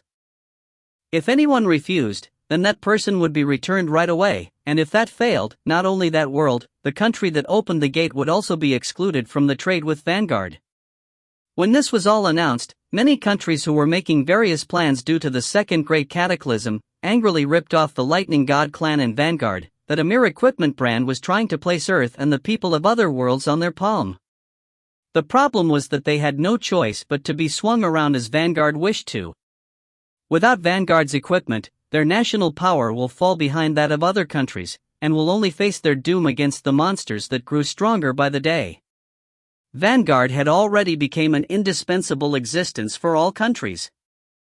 And Kong Mirai knew that very well. Kong Mirai proceeded with the plan without shedding any blood or tears. She couldn't care less about the well-being of other countries. Her only aim was to calm the chaos of the Great Cataclysm down and make Earth as peaceful as possible. Of course, the ones who were already in possession of Vanguard items could try to trade those items on their own, but Yoo IlHan had already announced that if his equipment was found to have been resold, not only would the item be confiscated, that person, as well as the country that person hailed from, would no longer be in trade partnership with Vanguard. 1. No one would try to cut the stomach of the golden egg-laying duck. If anyone tried to, their own stomachs would be cut open instead. If there was a problem, it was the ones with malicious intentions without any concern for any trade with Earth. It was highly probable that even the people of Earth accompanying them were on their side. This was the most headache-inducing case, and it could only be prevented by requesting cooperation from other clans as much as possible. And if the crime was exposed, then their stomachs would be cut as well. Once the initial chaos dies down, and the trade with the other worlds stabilizes, we can make a second branch and a third branch in the countries where the clans that cooperated with us are from. We will make it so that you can raise your heads up in your respective countries. The countries and clans in Miss Kang's country would not let that be though. When Michael Smithson, the leader of the Metal Knights from England, who had decided to cooperate purely based on goodwill, asked, Kong Mirai smiled and shook her head. They can only prepare the related laws and venue, and cannot affect us in any way. The ones who have the power behind this is me and Mr. Yoo IlHan alone. The core is with us, so no matter how much they shout, it's meaningless, no? This position of authority will not reverse. Miss Kong, if you really mean it, can we sign a contract? In front of the contract with magical effects, you won't be getting off easy if you try to scam me. Those were the words of Carina Malatesta, the leader of the Magia clan of Italy, who decided to cooperate, not based on goodwill, but had her own circumstances, and was in fact, full of complaints and jealousy inside. However, Kong Mirai nodded her head. If you can sign the contract I've prepared, then of course. In the long run, it is not good for a single country to have overwhelming power. As I've said before, what I want is as little bloodshed as possible. Look at Earth right now. We have no room to fight amongst ourselves. Carina Malatesta had to back off while biting her lips. If she rejected here, only she would look petty. Other than that, the other clan masters also thought about this a lot in their minds, when they said they would cooperate in fear of not being able to trade with Vanguard if they didn't, but they had no way of enduring without hopping on the big wave lead by Kong Mirai. The world started changing yet again. Laws related to the residents and trade with the other worlders were created, and many new facilities were built as well. The place that was met with the biggest change was, of course, Gangnam. Many skyscrapers were erected one after the other, and not to mention the people of the globe, the people from other worlds who visited Earth also focused their attention here. No one rejected the simple identity check and management process that Earth had put up. This was because Vanguard equipment was the best across all worlds. Heaven's army gave out Heaven's quests related to the gates to other worlds, and the people moved accordingly. Gates that connected with other worlds opened up one after the other, and there was even a newly created job of maintaining the gates by injecting mana. A huge wind of change, incomparable to the first Great Cataclysm, was billowing over Earth. In the center of all this were Kong Mirai and Yoo IlHan, but unlike Kong Mirai, who had to run around without even being able to dry her hair, Yoo IlHan was spending time quite leisurely. How much suffering did he and his subordinates go through until now? From Earth to Farada to Kuroa, and another abandoned world too. They had gone against entire worlds in succession. Their fatigue wasn't one that would be relieved after 1 or 2 days of rest. Yoo IlHan knew very well that his subordinates were not masters of resting unlike him. As he knew about their prior circumstances, he allowed them to have a proper rest this time. He fed them everything they wanted to eat, and allowed them to do anything they wished to. Comparing this to how all the other people on Earth were faring now, this was no different from paradise. Since around 20% of the monsters generated over the world were finding their way over to the mansion anyway, they could also raise their experience while playing around. What are you going to do about that strange world, then? Liara. Nothing happens unless I open that gate, right? And for me to invade that world, I'm still not ready yet. I don't think that's something you'd say. Liara. Yoo IlHan also forgot about the matters he was faced with, and rested like his subordinates. He read books he couldn't read until now, and played with Ymir. Ah, a vortex appeared in the garden. Liara. Yoo. Nerf this. Of course, if a vortex appeared nearby the mansion, he tapped on the monitor like mad and made them burst. The perverted vibration demon was beyond horrifying just by imagining it. He didn't want to face another one like that anytime soon. And like that, time flowed past. When Yoo IlHan judged that he had enough rest. To be exact, when exactly 1 month had passed since he last activated the Hourglass of Eternity. Yoo IlHan moved the workshop located in the underground floor of the Vanguard building to the underground workshop of his mansion, and even upgraded it. After that, he gathered all of his subordinates in it. Is everyone here? Of course. This will be a harsh 2 months. Everyone is prepared, right? The subordinates simultaneously gulped. Only Ymir was all smiles as always. It was a heart-purifying scene, but he now had to restrain from playing around with him for a while. I want to start right away, Your Majesty. My body's all itching since all I did was resting. Ugh, in fact, me too. They were at the point of being awkward with resting since they suffered too much. Yoo IlHan blamed himself for making them like this, but nodded his head anyway. Good, then let's start. The 2 months that does not last an instance. We will recreate the brand Vanguard, and the brand Angel Tear. Stop with the details and open it already. Urta. I thought you spent most of them during the creation of Bittersweet Persona. When did your inventory fill up again? Liara. Great Cosmos Severing Spear. Let's train the spear already. Spyera. He was now used to the angel's banter as well. Yoo IlHan laughed each of their words over, and activated the Hourglass of Eternity after checking that everyone was there. Such was the moment when the miracle that would connect Earth with other worlds was born. Author's notes. The all-purpose production kit, Giant Bucket. Vanguard spreads their fame across the worlds. The poor subordinates now like work more than rest due to Yoo IlHan's teachings. Translator's notes. Chamber posting, yet again. This is a sponsored chapter. And I'd like to give special mention the name Mark G for sponsoring 2 chapters within a short period of time. He was the sponsor for 155 as well, thank you. And man, the comments sure are interesting. Look at the final one in 156, like how MC raped a tentacle monster to death. Since there were so many sponsored chapters during the past couple of weeks, looks like I have to translate more now. But, I'm still open to sponsors. I still have like 7 stockpiled right now. Why do I not increase the regular chapters? I might do, when this semester ends. Interesting note, I actually translated Angel Tear as Angel Tear first when it popped up. 'Cause they literally sound the same in Korean, and IMO, in English as well, until some side character went, "This is a blessing from heaven for us to taste the tears of the angels." I was like, WTF. Why the heck would you eat/drink Angel's Tears?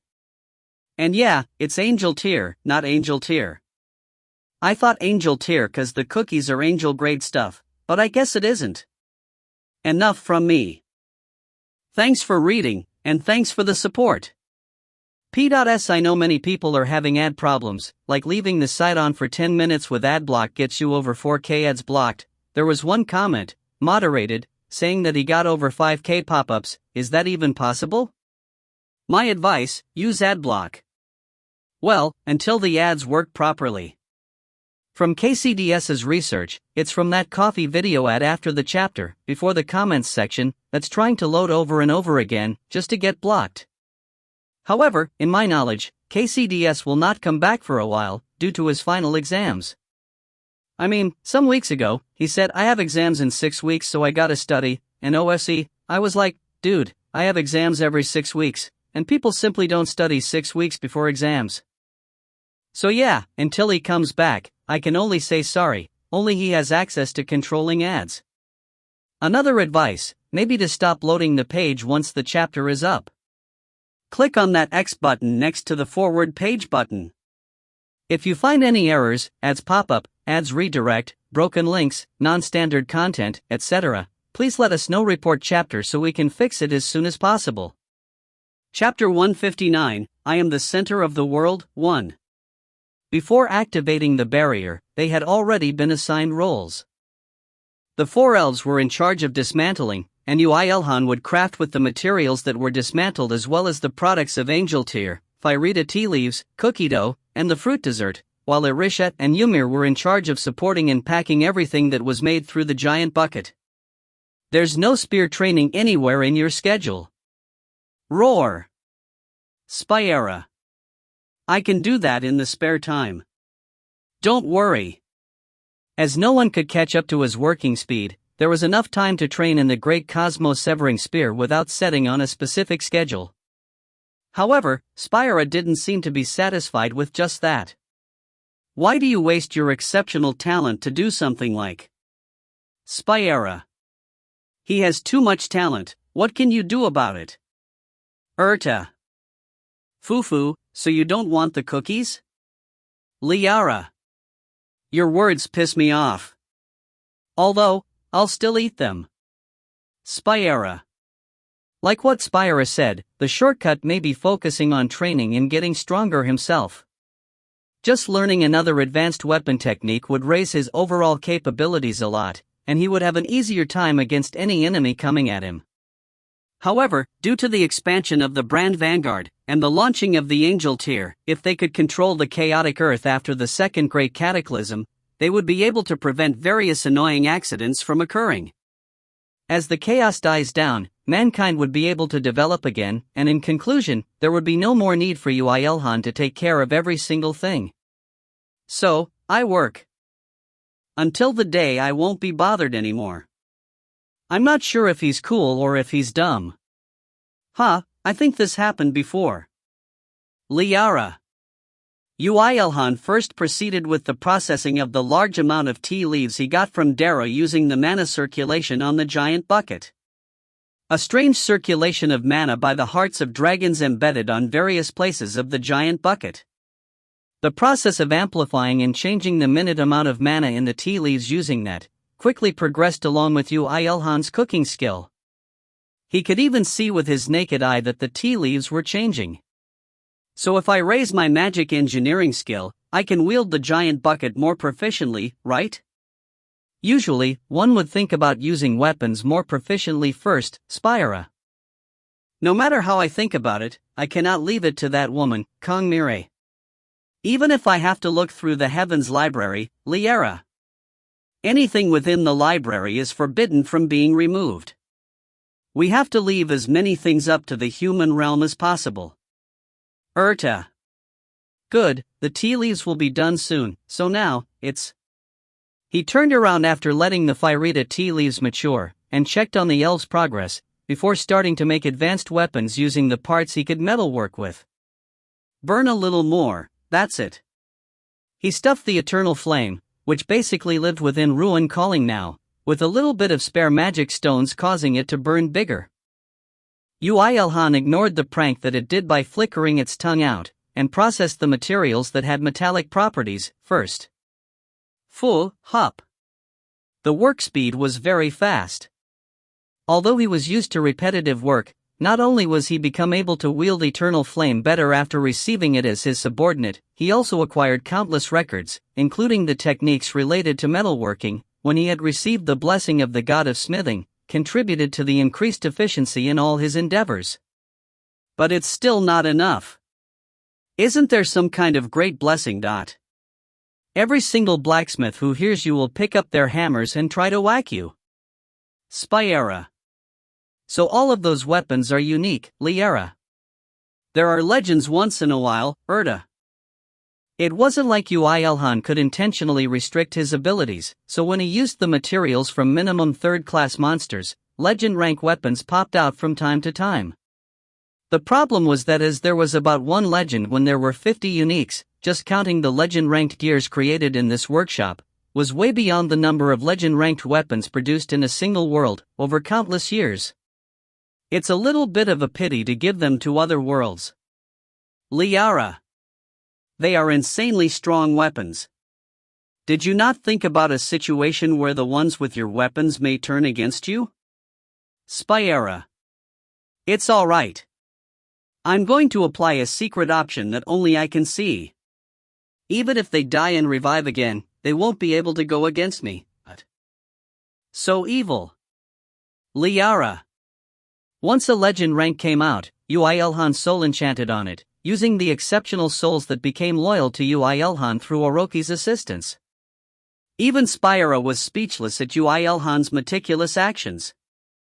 After all that ended, he set them aside for auction, as Kong Mirai had said. Anyone's eyes would flip seeing these gears. As such, he had no intention of selling them cheaply. Even if he jacked up the prices, there would be a bomb load of buyers. What should he receive as currency? If it was rare metals, he had enough he robbed from Daru, so it would probably be the best if he could receive rare minerals and materials that was specific to each world. Wasn't it exciting to make a weapon using materials from countless worlds? Good, let's go faster. Even faster than now. Liara. With the subordinates that struggled to catch up to his speed, Yoo IlHan was absorbed in work. Of course, he couldn't possibly ignore Spyera's desperate gaze and had to practice the great cosmos-severing spear from time to time. Good, you're becoming better. Shockingly, that is. Spyera. Fu. Hup. Ha. So it's hard to imbue it all at once, huh? Liara. At this point in time, where he could imbue all of the sharpness of the sword, speed of the whip, and power of the hammer, he only had to fuse them all into one with the power of physical combat mastery. Although this was the most difficult step, Yoo IlHan didn't think that it would take tens of years like what Spyera had described. This was a kind of intuition he had gained after training in various martial arts for many years.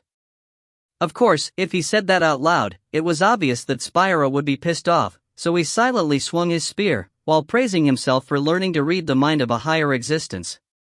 Quicker! Like the time you faced the perverted vibration demon. Spyera. Why does that come out here? Yoo. Ah, his spear swings became so much quicker. Liara.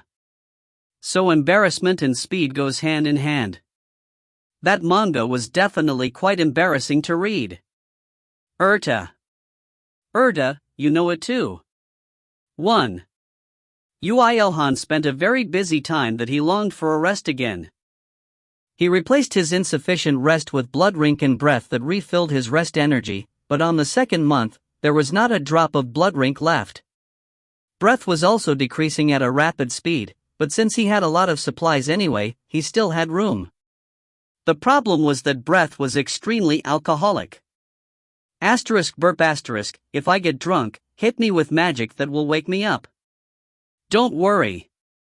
I'll smash you with a super strong magic that will blow you out into the universe, not to mention coming to yourself. Spyera. Don't send him anywhere. Hold him here. Erta. When a month and a week passed, Yoo IlHan finally finished the fruit dessert and the tea leaves, and went into making the cookies, which could be considered the core item. It wasn't that the butter was special, nor the egg, nor the sugar, nor the flour. He only left the ordinary cookie dough in the cool giant bucket instead of a refrigerator, to cause the absurdly delicious changes. Even while watching the circulation of mana that occurred inside it, Yoo IlHan and the angels did not have the confidence to recreate that phenomenon. They could only take it as a miracle made through 1,000 fourth-class dragon hearts. At this time, Yoo IlHan made a new cookie by adding Pyrita tea into the dough, and received great results from the angels. This cookie is insane. It will make America cry. Liara. Why America? Let's just go with the world. My cooking skill rose by 3 levels just eating it. Although it's frustrating, I can't not acknowledge this. Crunch crunch. Spyera. Hey, that's mine, don't eat it too. Liara. Ignoring the 4th super mini war between the angels, Yoo IlHan kept on making more batches of cookie dough. On one side, Ymir and Irisha were using cookie molds to separate them, before baking them in the oven. Once baked, they would package it after cooling them off a little, which would then head into IlHan's inventory. I should finish this quickly and start making again. Kayak. However, just as he was about to knead the dough while sipping a pack of breath, who flew from being uppercut by Spera, hit Yoo IlHan on the back of his head and what was in his mouth poured onto the cookie dough. The cookie dough was drenched in breath, and became dyed in red soon after. Spyra did it. Liara. Are you some grade schooler who tells the teacher every bad thing other people do? Spyra. When Yoo IlHan turned stiff, became so as well, while Liara told Spyra off before looking at IlHan. The longer he stayed stiff, the more worried the angels got, but in fact, Yoo IlHan didn't become like that due to anger. The skill, cooking, has become level 78. He was stiff due to a new discovery. Yes, alcohol could be added to the cookie dough. Hey, that's extreme poison there, as well as alcohol. Liara. Yoo IlHan boldly ignored Liara's comeback, and kneaded on the dough drenched in breath. In any case, there was too much alcohol added to the dough, so he added more dough, and kneaded as carefully as possible with all the power of his level 78 cooking skill. Then, he let it mature inside the giant bucket. The angels watched that process throughout the entire time. What could this possibly be to make me flutter? Liara. You can't even eat it without extreme poison resistance. There's a limit to how high a hurdle can be to eat a single cookie. Just watch silently. The cookie dough was placed in the center of the giant bucket. The dragon's mana filling the bucket sensed the foreign object and mercilessly infiltrated the dough and changed it. The flow of strange mana circulating around the dough could be clearly seen in Yoo IlHan's eyes. The angels also watched that spectacle and commented, "Don't you think you can upgrade the giant bucket with mana crafting?" Liara. Such a frightening thought. Isn't it already at a strange balance? If we interfered any more with it, we might end up losing an artifact. That cookie looks delicious. Spyera. Listening to the angels, Yoo IlHan thought that the idea of upgrading the giant bucket using mana crafting was not some distant dream, once he acquired a deep knowledge of magic engineering. Somehow, his dreams on magic engineering were becoming bigger and bigger. Meanwhile, the cookie dough finally started emitting light.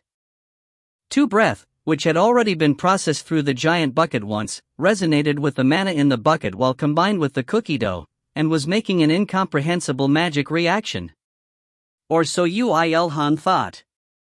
So you don't get it either? Quite sharp. The cookie dough kept on emitting red light for a while before calming down again.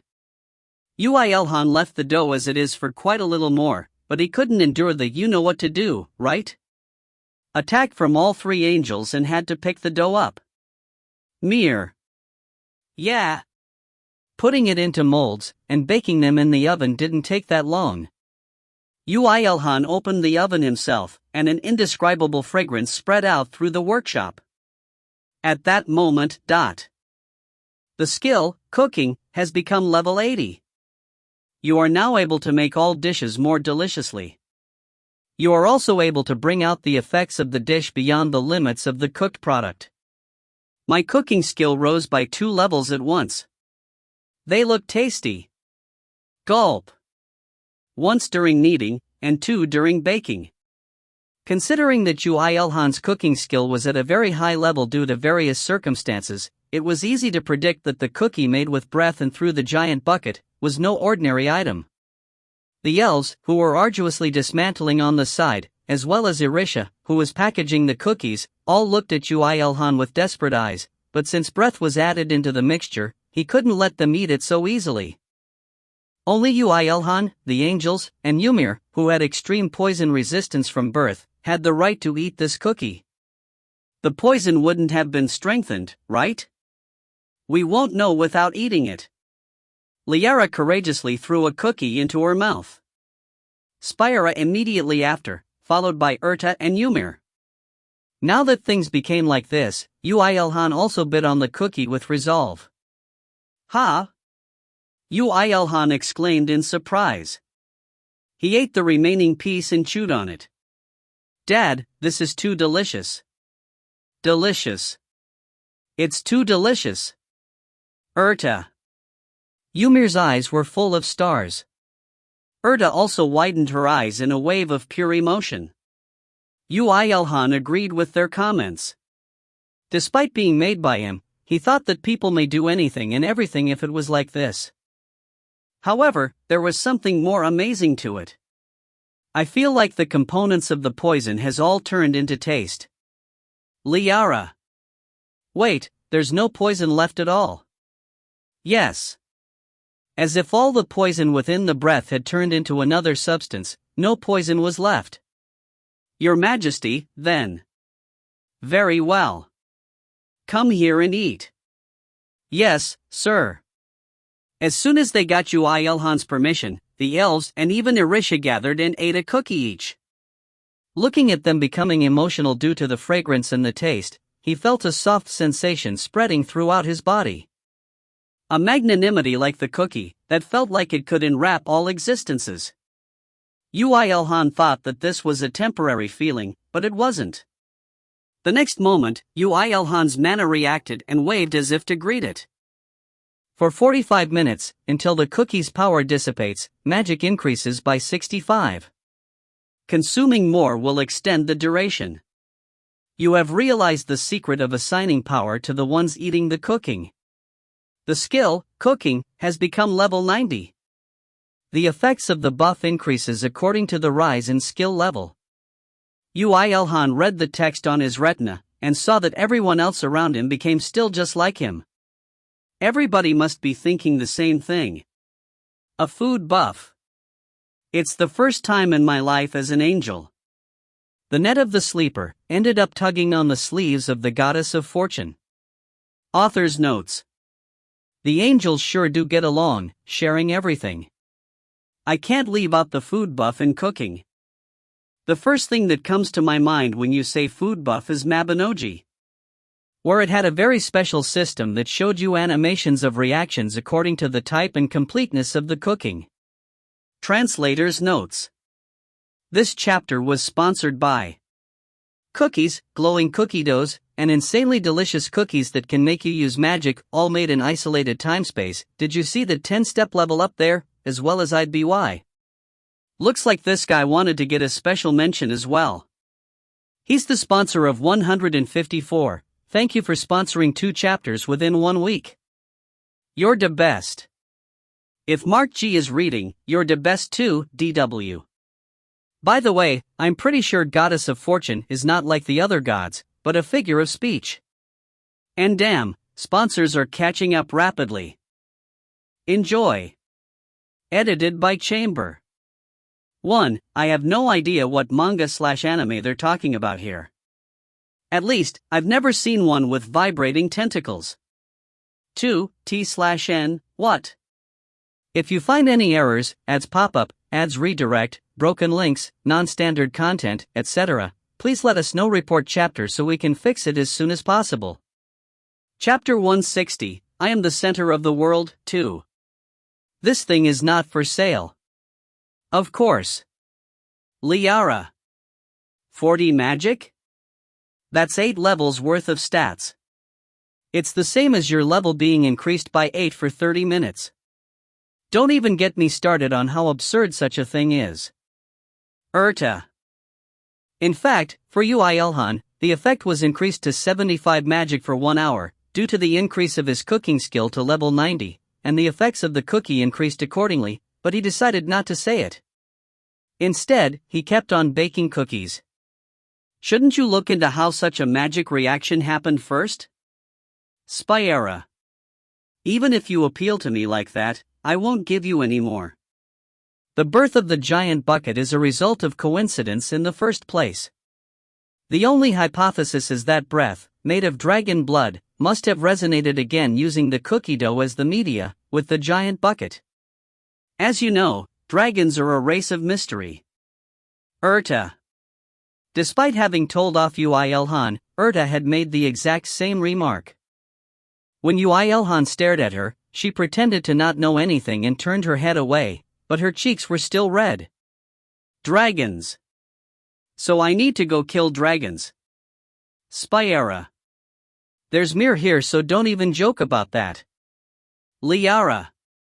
Spyera, who unexpectedly had a high propensity for good food, seemed to be completely smitten by the cookie, and watched as Yoo IlHan kept on making more.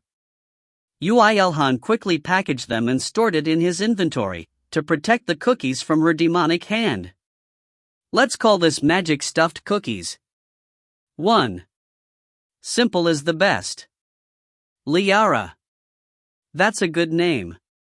You wouldn't be able to say it 'cause it's embarrassing, even if there's an occasion where we have to say it. Urta. Like that, the magic stuffed cookies that received positive feedback from everyone. About 50,000 more pieces were produced, using 100 liters of breath, and they all went into Yoo IlHan's inventory. This would make the already strong Yoo IlHan even stronger. Training in the Great Cosmo-Severing Spear, creating products, baking cookies, and producing breath, Yoo IlHan's schedule was still jam-packed. If possible, he wanted to finish the 2 months like that. But the end had arrived. Your Majesty, we have no more monsters to dismantle. I think we've procured enough products and inventory for Angel Tier as well. IlHan, let's dismantle the perverted vibration demon now. Liara. Wurg. Yoo IlHan vomited blood and twisted his body. However, the cruel angel did not forgive him. I'm so excited about what he'll make. Liara. Well, it really was a special type of monster. Urta. I don't want to see it again. It keeps reminding me of that manga. Spyera. Manga? Myri took the bait. At this rate, his emperor-in-name status would go down the drain. With a vicious expression, Yoo IlHan turned to the 3 angels and asked, "What is it that you want?" Cookies. Cookies. Kiss, cookies. He opened a pack of magic stuffed cookies and put one into each angel's mouth. He received the more gaze, but since they may threaten him even more, he planned to give them out in timed intervals. Then, he took out the perverted vibration demon's corpse from his inventory. Whoa, what the heck is this disgusting piece of thing? Even though it's dead, the skin is vibrating. Shush, you guys go do some free sparring or something. Yoo IlHan took out a dismantling knife, and fell into deep thought before he went to work. How should he dismantle this thing that was still vibrating with a buzz? No matter how he was a dismantling master, he couldn't know that immediately. Is it vibrating due to the innate properties of the skin? No, there's no way it's like that. The tissues are connected to the heart. Yes, I knew it. There's a separate magic organ. After coming to that judgment, Yoo IlHan finally started wielding the knife. Although the vibration was less than when it was alive, he had to spend an enormous amount of strength and magic power in order to cut through its skin, and he ended up having to throw a few magic stuffed cookies into his mouth and raise the output of blaze in order to cut. The head which he had pierced entirely. Starting from there, he cut the body in exactly 2 halves, and flayed its skin. In that process, he had to carefully take out the strands of magic power that stuck to the skin, in which he had to cut through the flesh and slice the bones in order to pull out the entire strand of magic string. Finally, he scooped out the heart, and took out the unpleasantly vibrating sphere, that was colored in grayish-white. This was the core magic organ that made the skin vibrate. That feels unpleasant. Liara. You're quite brave to be handling it with bare hands. I feel a horrible curse from it. Spyera. Yeah, my higher curse resistance proficiency is rising by the minute. The magic organ contained an absurd amount of mana, making him wonder if it was actually the magic stone, but unlike magic stones which the user could freely control, this thing was changing the properties of mana in a single direction at the same time of producing mana equals vibration power. I think I can only use it like this. Why do you sound so weak? That's unexpected. Liara. All of the materials Yoo IlHan had handled until now were those that did their purposes by itself. There were some that mutually benefited other materials, but this was the first time it was physically connected like this. Even the skin has countless small magic organs, and not to mention the magic strands, the core is the same. If I had to describe this, this is a completed artifact in and of itself. So it's difficult for you to do any additional processes on it, correct? Indeed. Nodded Yoo IlHan with a bitter smile. Of course, he could make something out of it by bringing out the structure of this, if he tried, but that would amount to nothing more than an inferior copy of the perverted vibration demon. He needed to look into this material. He thought about how to use this disgusting, but exceptional material for a while, and murmured. Magic engineering. Yes, perhaps it would be possible with magic engineering.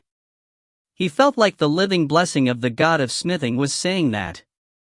So, he first decided to keep it in his inventory. Is the rest just garbage? The flesh and the bones are quite peculiar too.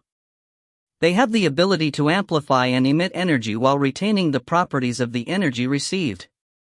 That's like, Liara. Yes, resonance. Although the resonance ability lacks much more in the viewpoint that it has to be in contact of the energy, like the thunderhammer, but the amplification ability itself is actually quite good. This was also why its ability had almost no time delay. Not to mention the skin, even the bones and the flesh had magic organs. This was proof that this monster was quite different to the ones he had confronted until now.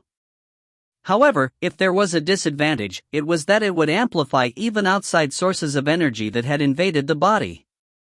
The vibration from its magic organ, and the vibration from Yoo IlHan's attack had overlapped to tilt the balance, and claimed its life. Meaning, this was a double-edged sword, but of course, it would become an exceptional weapon if Yoo IlHan processed it in a suitable way.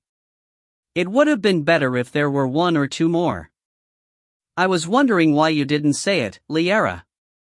Yoo IlHan first tested if he could process the bones using eternal flame, but the result was a miserable defeat. There was a considerable ratio of monsters which their bones had metallic properties, but this monster wasn't one of them. Moreover, it would just burn once in contact with a flame, and would vibrate and cause a mess once he tried to cut it, so it was a material that almost annoyed him to death. Phew. You're giving up? Liara. No way, the word retreat doesn't exist in my dictionary. There's only left and right turns. By right turn, he meant that he would just break the flesh and bones into fine pieces, and drain the moisture, to make a powder out of it. The options on the mixed bone full plate armor came to light in this process. Using the ability which allowed him to create ice by using water and mana, he gathered the moisture in the bones and the flesh, to create ice outside, resulting in instant drying. That skill sounds like an OP skill in battle. Liara. Yeah, if there are any opponents that stay still while I drain the moisture out of them. Yoo IlHan kindly answered Liara, and poured all the powder into the giant bucket. This was because the properties were too weak right now to be used in anything. The innate properties of the powder was very strong, and the dragon mana composing the giant bucket also couldn't invade easily, but as there was nothing the giant bucket couldn't conquer until now, he decided to leave it like that. If it went as Yoo IlHan had predicted, then the weapons he would produce would change the weapons industry once again. Then what are you going to do while that matures? Are you going to spar like them? Liara. No, although it's quite sorry to say this, they're too weak to be of any help in my training. And, yeah, I should train in the Great Cosmos Severing Spear. Good. Spyera. Yoo IlHan ended up picking up his spear as he couldn't endure Spyera's sparkly eyes that looked straight into his. He resolved to learn it quickly to get rid of Spyera's nagging. 3 days passed since then. Now, there wasn't much time until the barrier was dispelled.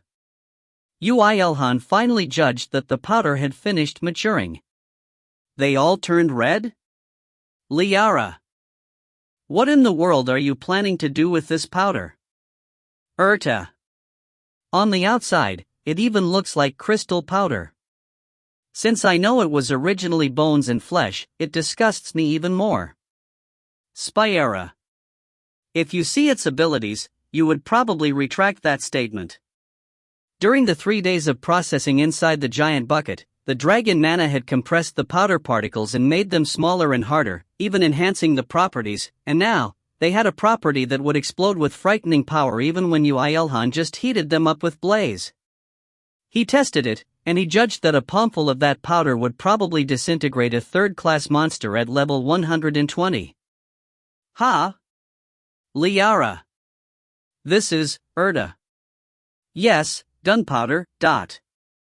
And a gunpowder that was different from the original ones, in the sense that it would contain bigger explosive power the more energy was imbued into it, whether it was fire or lightning. This was a revolution that would overcome the absolute flaw of mankind firepower against monsters. So that's it. You could do that with it. Liara. I couldn't even imagine. I thought it was a relatively inferior version of resonance, but never did I believe that it would be amplified by the giant bucket. Urta. The entire volume had shrunk while he extracted moisture, and the particles were even more compressed inside the giant bucket, so the final amount of powder Yoo IlHan had acquired was only about 300 kilograms. However, if he tried igniting all of this at once with blaze, an entire country would be blown to smithereens. This is a top-tier danger material. Perhaps it's the most dangerous material on Earth right now. Urta. Are you planning to sell these too? Spyera.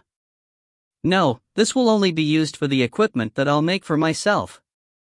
Yoo IlHan already had the motor engine known as the Giant's Rubber Band.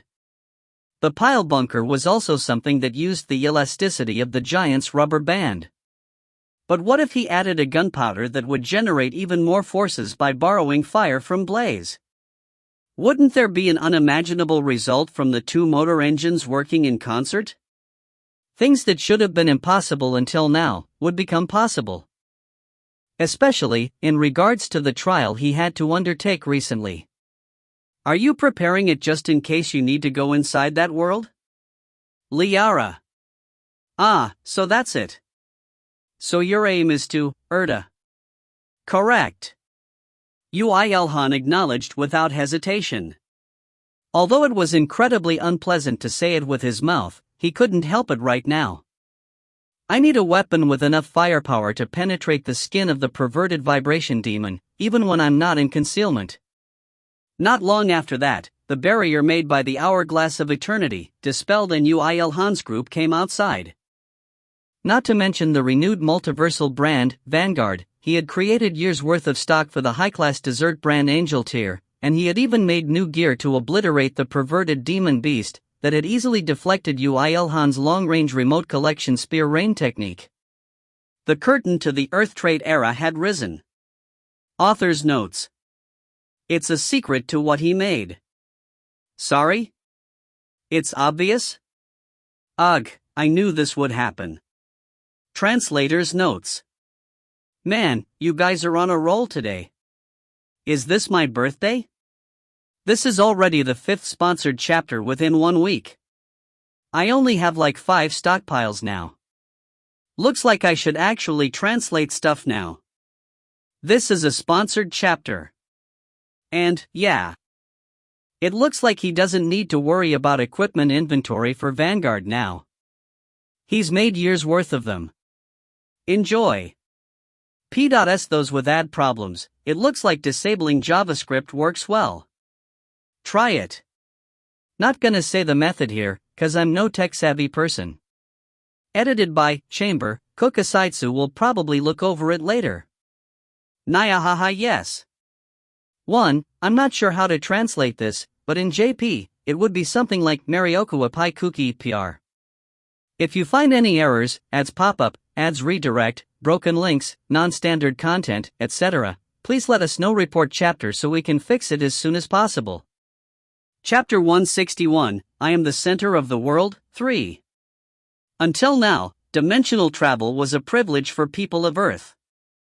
Although they could only move to worlds they were connected with, but despite that, they had gained many things by using the ability to shift between worlds, and the people of other worlds couldn't hide their envy while watching them.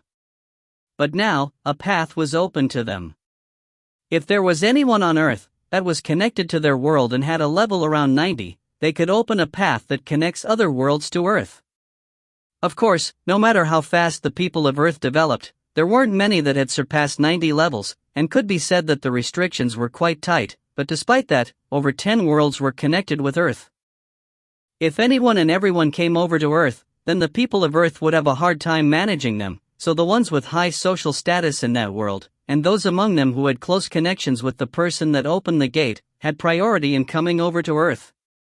Mostly, they were high-class nobles, who also acted as an ambassador for big countries along with their knights, and sometimes, even the leader him/herself. Naturally, this was because the prospects of Vanguard were attractive enough for them to undertake the risks.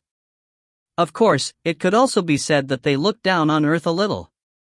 Do we have to attach the name tags to our clothes? Please compromise a little for us, since this law was created in order to decrease the chaos that will occur due to people of many worlds gathering on Earth. Very well. Instead, let's go to this place called Vanguard quickly. Controlling the people of other worlds was going relatively smoothly. Well, this was no wonder, because the fame of Vanguard had long since spread to other worlds. Countless people wanted Vanguard, and the countries that had to maintain the gate had to guide them to Korea while crying tears of blood. While Gangnam became the center of all worlds like that, Yoo IlHan, who had exited the barrier, launched the new brand, Angel Tier, on the 12th floor of the building in which Vanguard was located in. That design looks similar to Vanguard's. It says the president is Yoo IlHan. A new brand on top of a gear brand? Don't tell me. Of course, this a brand that was unexpected for everyone on Earth, except one. The most luxurious brand that only accepts magic stones and rare metals as currency. The main products were Pyrita tea leaves, various cookies, and a fruit immersed in honey from various worlds. It should be a different person, right? It should be some idiot who's trying to hop on Vanguard's fame, no? I just said their president is the same person, The ones who disliked Vanguard already started pouring out insults when they found out the brand made by Vanguard's president only handled mere desserts and were tremendously expensive as well, but the ones who had bought their products once couldn't possibly insult them. How can such a taste be even possible? I cried the moment I took a bite. Expensive? This is absurdly cheap, damn it. For the first time in my life, did I feel that it's fortunate that I'm alive. Anyone with me to go hunt third-class monsters to take another bite? Despite the fact that not anyone could eat it easily due to the transcendent prices, the taste was incredibly exceptional, and rumors about it spread it quickly. Naturally, they went into the ears of the people of other worlds who had visited Earth. They, who were touring around Earth while insulting Vanguard for not announcing any kind of schedule, quickly came to Gangnam, and was met with a product that was more valuable than any other thing on Earth. Oh my god. This was produced on Earth? And their reactions to the products of Angel Tier was even more exaggerated than the people of Earth. That was because they were living in a world that created all sorts of luxurious desserts made of all sorts of luxurious delicacies in worlds that had lived for hundreds and thousands of years after the Great Cataclysm. And precisely because of that, they knew how incredible these snacks, fruits, and tea were. I want to make him the palace chef. Ah, the fruit desserts I've eaten until now are all trash. Damn it, I'm lacking money. I should probably go back first and bring back some jewels. We need to procure all the inventory that's out right now. For the next 30 years, this cookie will be the mark of the Emperor of High Society.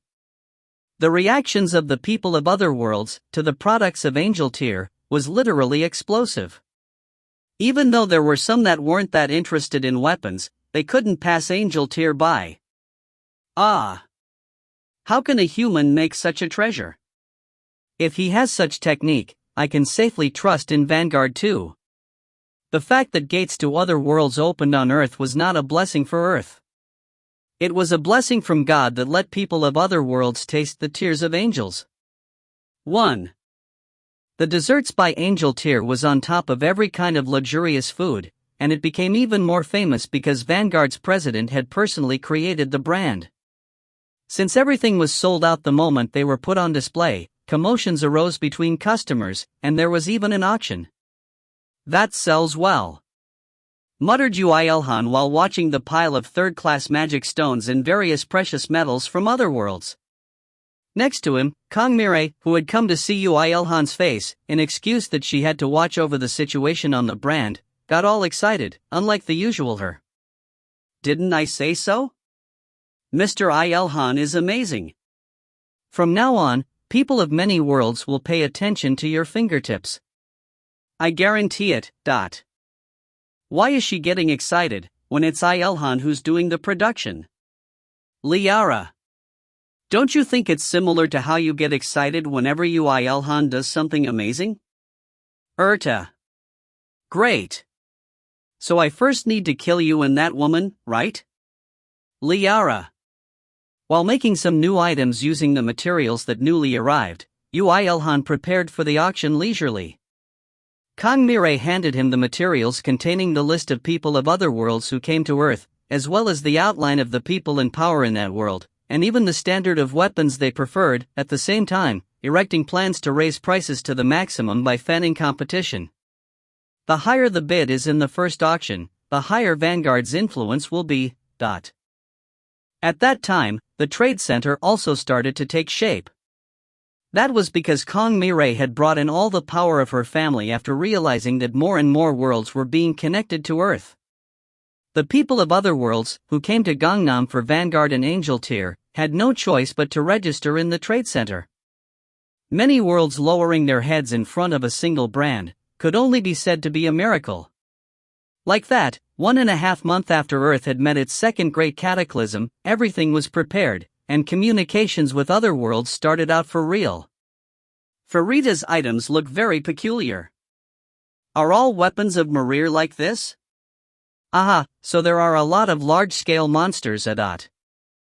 Those wanting trade, those who protected them, those who watched, all of these people turned the city upside down. Of course, their average capabilities were high as well, so all monsters that were born in Gangnam, as well as the entire Seoul, were obliterated the moment they appeared. Well, that was if it was possible to catch them before they all ran off towards bittersweet persona. Just what is this flow of mana? Does Earth have some different kind of trap of destruction that attracts monsters? Seeing as how dungeons are operating like normal, it's not an overflow or a dungeon break. That's strange. Such a strange world. Earth itself was nothing strange. Although civilization on Earth had quite a lot of differences to the other worlds, there were plenty of worlds that had developed in a way similar to Earth. What they found special was the Grand Mansion bittersweet persona that attracted monsters, Vanguard, which handled weapons that were unheard of, as well as Angel Tier, which handled unprecedentedly exquisite desserts. In other words, everything related to Yoo IlHan. The people of Earth found it curious as to how a being like Yoo IlHan could be born on Earth, and could not believe that such advanced weapons could be produced on Earth, when only 1 year had passed since the first Great Cataclysm. So the first auction starts in 3 days. Just the mass-supplied weapons are like this. What kind of things would appear in the auction? In the end, the people who came from other worlds all waited for the auction that would be opened in 3 days. This was a large-scale event that the representatives of 17 worlds would participate in. Yoo IlHan, as a loner, who would never be bothered to move himself if something was out of line with his interests, wanted to take care of everything on the 14th floor of the Vanguard building, but to produce maximum visual effects, the auction was held in the central plaza of the Gangnam Trade Center. If you want to decrease the bothersome stuff as much as possible, you need to show off once, in an especially grand manner. Not to mention the other worlds, you need to give a proper performance to the people of Earth as well. Instigating the pride of the buyers, you can spread the value of Vanguard far and wide, and prevent any incompetent trash from scheming. Kong Mirai's words sounded merciless, but Yoo IlHan could only agree. There were 2 legend-ranked items among the equipment introduced this time. Excluding the items Yoo IlHan had privately made for Kong Mirai, there were no legend-ranked items branded under Vanguard. The symbolism of this auction, where the first legend-ranked item would be introduced, could be said to be very significant. The people would realize how much power Vanguard had, and would have no choice but to accept that the communications with other worlds would have to be centered in Gangnam. To be exact, they would pretend that they were alright with it even when they were not, in order to not get on bad terms with Vanguard. This was one of the things Yoo IlHan hated the most, and it seems like Kong Mirai's biggest worry was this as well. You will probably become the target of admiration and jealousy for everyone on Earth, as well as those from other worlds. Although everyone would be laughing on the outside, the dark emotions behind their laugh are frightening. Whether it was admiration or jealousy, this would be the first time Yoo IlHan would receive so much attention from so many people. He felt suffocated just by thinking about it. However, compared to Yoo IlHan thinking about it relatively lightly, Kong Mirai's expression was a little dark. Regardless of how proactively you've toiled in order to protect your precious ones, there will be a lot of people who would hate you and resent you just because you are a great person with many capabilities. You will face many such abominable emotions in the future. And I'm worried that you may be hurt at that time. Somehow, it didn't seem like she was talking about someone else. Perhaps it was one of her past experiences. She probably had a lot of occasions meeting such emotions until now. She was smart, pretty, and there was no need to mention her background. And now, even her magic was exceptional. She would have been the center of attention wherever she went, and that attention wouldn't always be positive. However, it's alright. Yoo IlHan didn't take Kong Mirai's worries seriously. He always had a trump card that he could use. Alright? What do you mean? I only made Vanguard an angel tier to protect Earth. It's not like I have any emotional attachment to it. If things come down to it, I can just leave them behind in. Just as he was about to answer that all of their schemes would become useless once he disappeared using concealment, Kong Mirai suddenly grabbed Yoo IlHan's hand. However, she came to herself and let go of his wrist, her cheeks reddened almost instantaneously. Just as Yoo IlHan was feeling a little off with his new experience of having his wrist grabbed by a woman, Kong Mirai made an excuse with a tiny voice. I'm sorry. I subconsciously did it because I felt like your figure was blurring. She read the signs of a skill. That's an absurd talent. If not for Yoo IlHan, she should be the strongest of humanity. Spy era. Hey, she's seducing IlHan, isn't she? Liara. Why would Kong Mirai seduce him? It's not like she lacked anything. Yoo IlHan ignored Liara, who sounded like she was being picky her little brother's girlfriend to be, and shrugged at Kong Mirai. I'm not disappearing. Well, not for quite a while, anyway. You must not disappear. I'll take care of all the incompetent maggots that try to crawl up, so don't you ever disappear. I got it already. Kang Mirei said something frightening due to her emotions not having been calmed down yet, and Yoo IlHan replied nonchalantly. Kang Mirei's affection was progressing smoothly, and Yoo IlHan's denseness was reaching a godly level, just like before. Progress wouldn't always necessarily be in a positive way either. And Liera's rage is about to pierce the heavens. 2. Shut up. 3 days later, the auction started. Absurd amounts of people gathered to obtain absurdly powerful items, which in turn received the attention of an even larger audience of people. Someone said that this was the signal for Earth becoming the center of all worlds, but some thought that this was a birth of a disaster.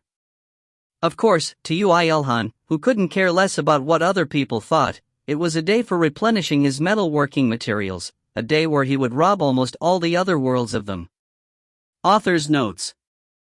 I also want to try those magic stuffed cookies. Yoo IlHan's metalworking repertoire would increase yet again. Translator's notes. Special thanks to Matthias S. for 2 sponsored chapters.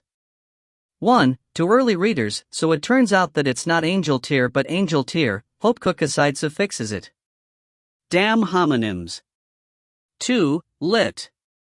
Just before Tengen Toppa. If you find any errors, ads pop-up, ads redirect, broken links, non-standard content, etc., please let us know. Report chapter so we can fix it as soon as possible.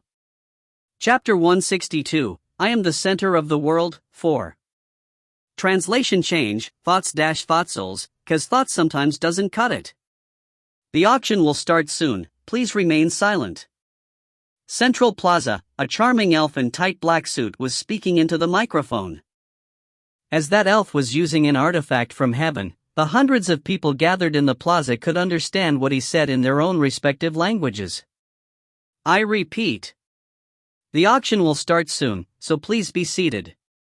Those whose items haven't been appraised yet should have it done as soon as possible. The honey sweet and springcom voice spread out to all the people in the plaza through modern technology. Perhaps due to that, everyone listened well.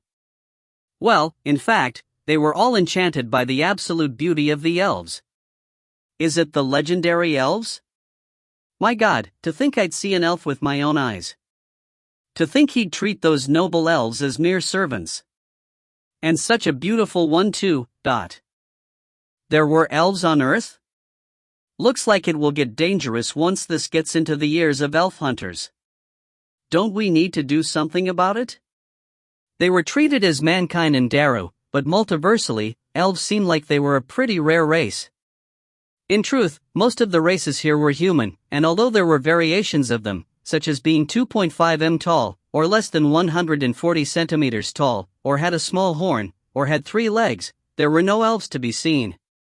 As expected of Pate, you are the most elf-like amongst the 4 of us. But Pate is a man though. The other elves were also acting as support in the auction like Pate, in their suits as well.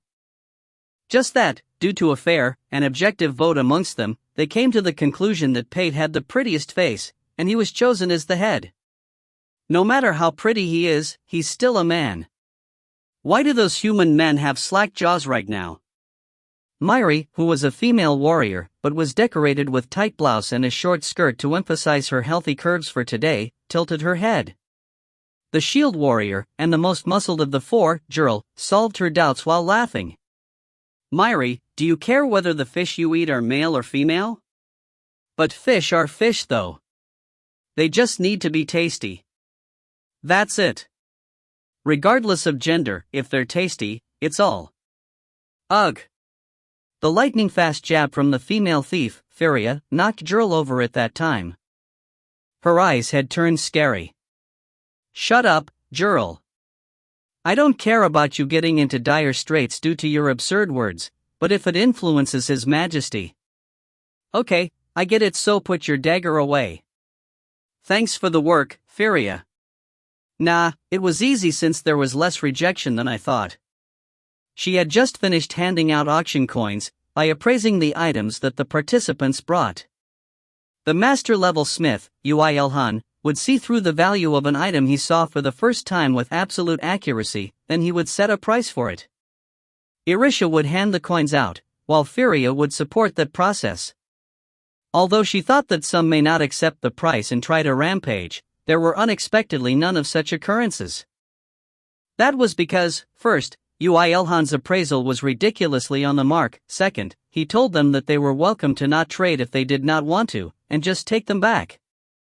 Yoo IlHan now vaguely grasped on how to wield his absolute authority. Fu, His Majesty is so cool for overwhelming those crowd. While Furia fell into another delusion, Myri asked, "If it's only possible to buy items with the supplied coins, is anyone able to afford a legend-ranked artifact? If so, then they wouldn't be sold in the first place.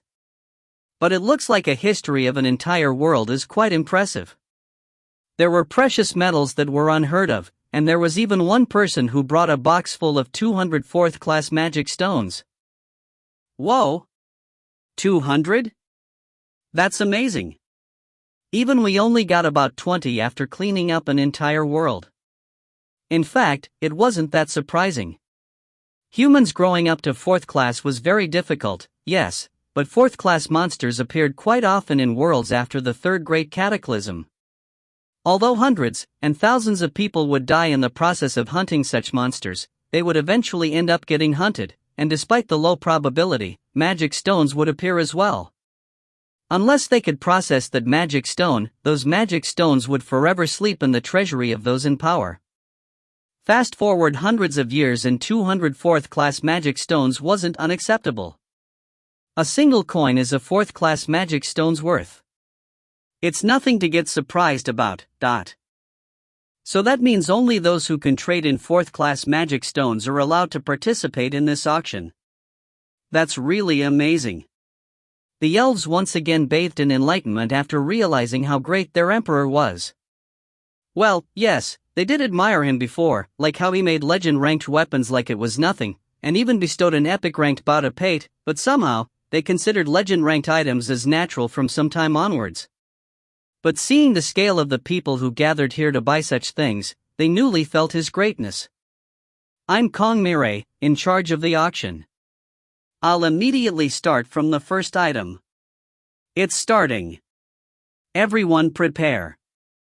"Okay. Roger that." The presenter was Kong Mirai. Although there was an idea to bring a professional auctioneer, they came to a decision that Kong Mirai, who was already quite famous on Earth, and had a clear distinction of power to boot, was better. The neatly decorated elves also helped out. Of course, the crafter of the items, Yoo IlHan, wasn't present. For him, auctioning was impossible even if he died and came back to life, and as he knew that well, he volunteered as the security. Pate steered the cart onto the stage. On top of the red cloth was a pair of gloves covered in thousands of small, red scales. The first item is a set of battle gloves, made of 3 different types of leather from 3rd-class monsters, and dragonkin scales. Rank is unique, attack power is 4,100. The auction will start from 1 coin. 1 coin. 2 coins. 3 coins. The first item was, in a sense, an appetizer. Although the attack power was higher than the official Vanguard items, they were still of unique rank. Since the price rose despite all of that, it could be seen how cheap Yoo IlHan had sold his crafts to the people of Earth. Sold at 7 coins.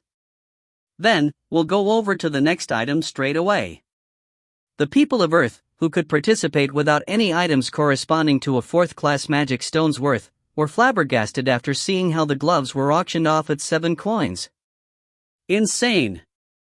Did that just get sold for 7 4th-class magic stones just now? There are no 4th-class magic stones at all on Earth right now.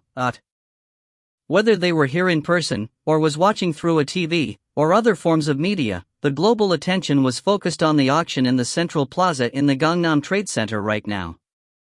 When they saw the broadcast about how a unique ranked artifact was sold for a price corresponding to 7 entire 4th-class magic stones, they were almost knocked out. Sold.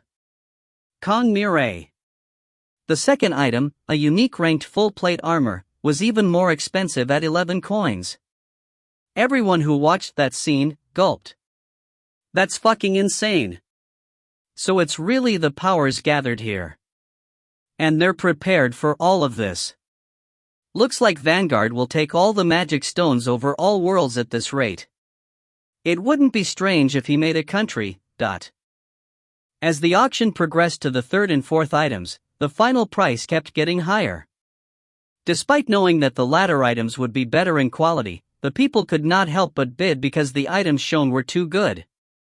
So Vanguard is collecting wealth in real time. How would the Korean government think? Wouldn't they scheme to take taxes off him? I wish they did. He'd leave Korea that way. I'll definitely make him our citizen. Sold. Kong Mirai. There were a total of 30 items. 28 of them were bid off instantly, and at that moment, Vanguard had gathered a total of 841 coins. No one was surprised anymore. The people of other worlds were happy to acquire such exceptional items, and Yoo IlHan slowly prepared to go out while looking at the magic stones and metals that would become his soon, in satisfaction. Then, Kong Mirai took a short, deep breath. Pate. I'm going. Pate, who introduced the first item, drove the cart again. On top of it was a single longsword. With an extremely sharp blue-tinted blade, a luxurious design that went along the entire length of the weapon was immaculate and undoubtedly impressive. That looks like it's on a completely different level. Who's the one that crafted such a thing? I felt a chill run through my neck just by looking at the edge of that sword. The majority of the people of Earth only thought of it as a pretty sword, but the people from other worlds, who were comprised of at least third-class beings or above, immediately realized that the sword was not ordinary. This item. Kong Mirai took another deep breath before speaking. Is a longsword crafted by sharpening the bones of a fourth-class monster with the ability to freeze the land.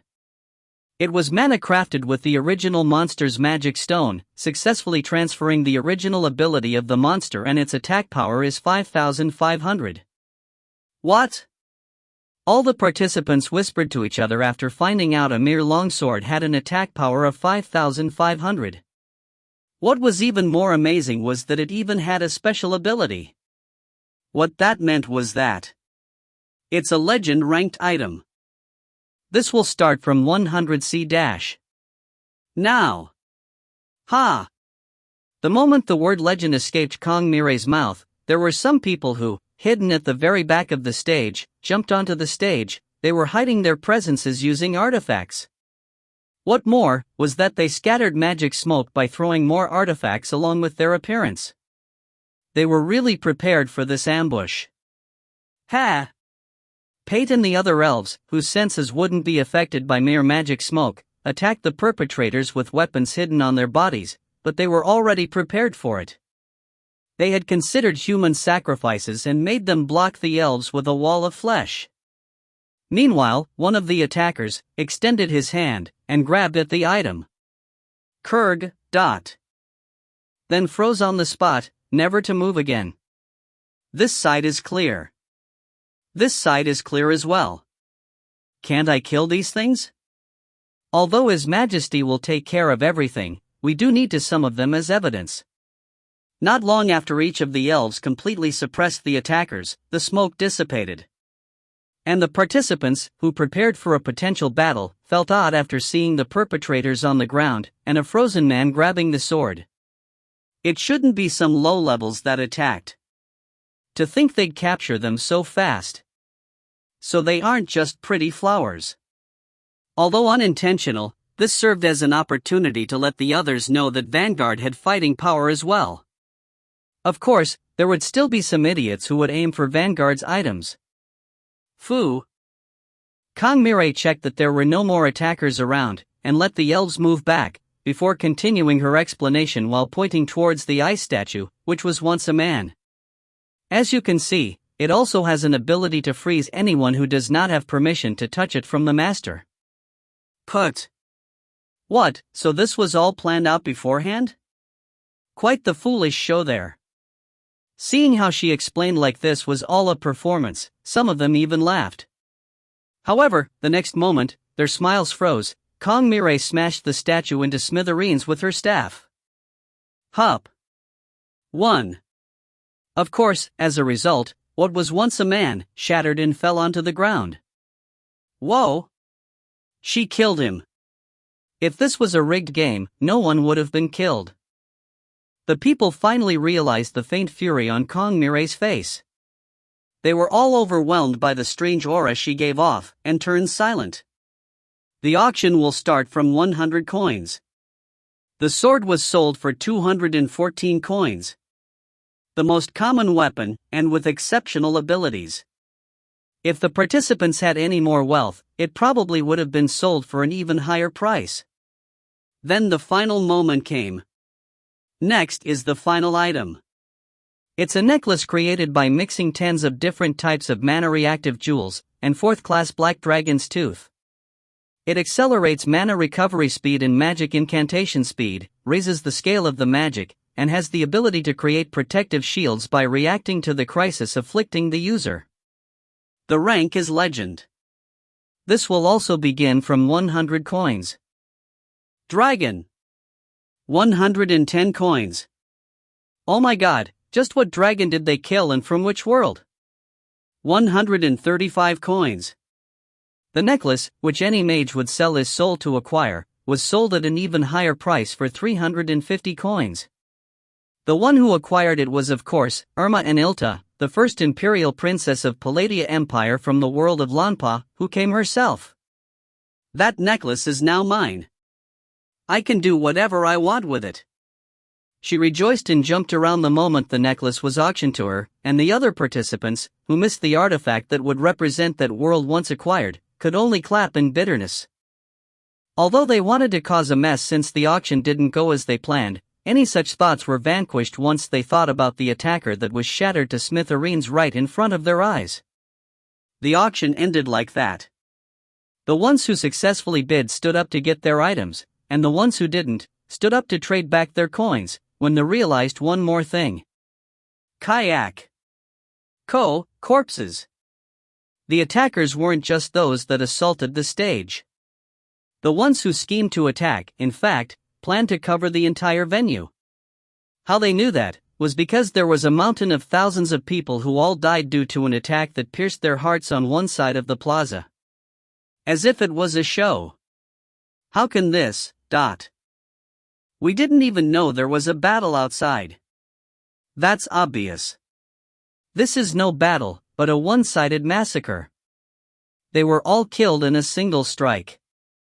What was more amazing was that they were all third-class beings, and one was even fourth class. They should have hunted exotic monsters with this kind of force, but justice was hammered upon them while they tried to acquire profit for no work.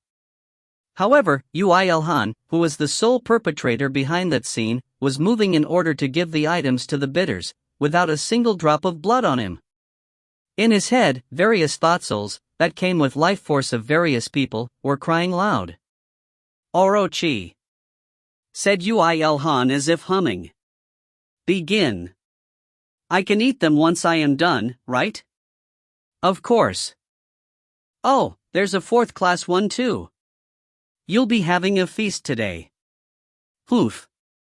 Orochi snorted at Yoo IlHan's words, and began interrogating the thought souls. His interrogation techniques were developing by the day, so Yoo IlHan moved in light steps without any worries. The attackers did not take Earth lightly, and attacked after a meticulous planning. They failed despite that, and they were severely punished. And from this moment onwards, they would be in an even more sorry state. Whether they be the country that didn't manage their gates properly, or the world that planned this attack, and any people of Earth that helped out. I need to make it so that they won't even dare to think of such things again. Yoo IlHan's eyes turned sharp for a moment, but calmed down immediately after. In front of him were the treasures that had become his. Author's notes. Although it's quite easy to forget because of the higher existences, the elves are one of the most beautiful beings in this novel. Only people at the level of Nayuna would be a match. The power of time is frightening. Just one fourth-class magic stone per year means 300 in 300 years. And then there's Yoo IlHan, who collected more than twice that amount in a single day. Translator's notes. To early readers, only one chapter today. Duh, Kong Mirai's acting so cute. Special thanks to Matthias S. for 2 sponsored chapters. If you find any errors, ads pop up, ads redirect, broken links, non-standard content, etc., please let us know. Report chapter so we can fix it as soon as possible. Chapter 163, I Am the Center of the World, 5. Thanks to the interrogations by the Special Agent Orochi, the circumstances behind the scheme were revealed in due time. The ones behind this was the country Snower from the world Mishta, which had experienced its third Great Cataclysm, and the citizens of the Netherlands who had opened the transport gate there. The Netherlands had no strong people to speak of, and was out of everyone's attention. Naturally, they could not participate in the 2 meetings that traded Vanguard's advanced weapons. But at some point in time, the head of the clan alliance in Netherlands miraculously reached level 85, and somehow opened a gate before scheming to steal all the items in the Vanguard auction by persuading the king of the mercenary country, Soner. Their conditions were to split the loot in a ratio of 8-2. They probably felt that the Netherlands would no longer have any future at the rate its citizens were leveling. That was probably why they thought of such things. Moreover, the one that helped them was the king of the mercenary country, who had experienced all sorts of battles and a 4th-class thief to boot. They probably thought that there was no way they could fail. Of course, they were all massacred by Yoo IlHan, and failed in executing their plans. I can understand why people may think that Vanguard's advanced weapons trade is unjust and unfair, and that people may hate it. It is in fact unjust. The choice I made was to help strengthen the strong people even more. Yes. Liara. I can understand why they might become restless, and I can also understand that they had to become stronger at any cost. This can't be helped as humans. Any human had the right to struggle for survival, he truly did think so. However, he also thought that they had to bear the consequences of their struggle by themselves. It sometimes scares me that IlHan thinks like that. You're scarily cool. Liara. This woman's already done for. The god of love poured poison onto her brain. Spyera. Yoo IlHan's thought process is now becoming like that of a higher existences. I don't know whether to feel happy or sad about this. The time Orochi spent extracting information was not even 20 minutes after the auction. The Netherlands would have never dreamed that Yoo IlHan would have found out the culprits like this, and as such, there was no need for him to hurry. Slowly, but surely. That was the trick to not failing. So, he first finished all the auction-related trades. To think we'd really acquire this sword. Vanguard, I'll remember it. I'll definitely not make you regret selling this to me. I'll bring some presents next time. I've come to take back my items. Shit. Give me my necklace. My necklace. Ah, Mirai, hi. I'll check 350 coins worth of items. So stiff. Yoo IlHan couldn't care less about the happiness and despair of those who either got or didn't get the items, as he traded the items with the coins. This was also finished quickly with Kong Mirai and Irisha's support. Finished? Wow, so much. Kong Mirai was flabbergasted after seeing the items remaining in Yoo IlHan's possession after the auction. That's amazing. Mr. IlHan. Really, amazing. That's true. I didn't know I'd get so much out of it. With a single auction, he acquired nearly 700 4th-class magic stones, as well as metalworking materials he could use in the future. Although he did expect things to become like this to a certain extent, it still was an amazing amount. So many 4th-class magic stones. Master, what are you going to do now? First, I'll need to swap out all the artifacts. Until now, he needed to scringe and save on the 4th-class magic stones he acquired, but now that he had so many it would no longer be the same. Whether it was weapons, armor, or even accessories. Yoo IlHan could stamp out uniques and legends with just third-class materials and magic stones. With this many fourth-class magic stones, he had the confidence to decorate himself with legendary equipment in every possible slot.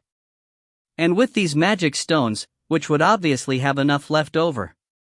Yes, Yoo IlHan spoke to Kong Mirror, who had an even deeper expression than him, while looking at the profits.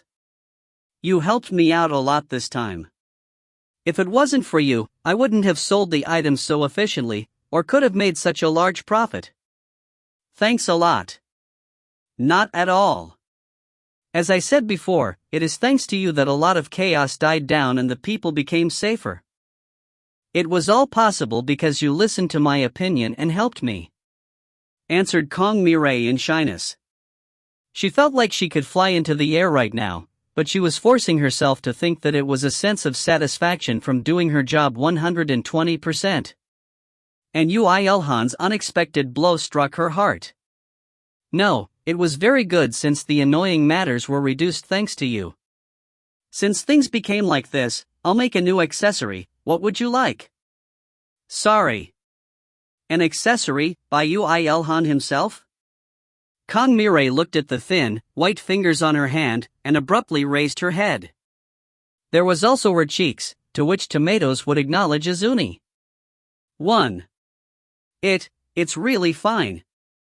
I've already received so much, if I receive any more, I wouldn't be able to raise my head anymore, but... Yap.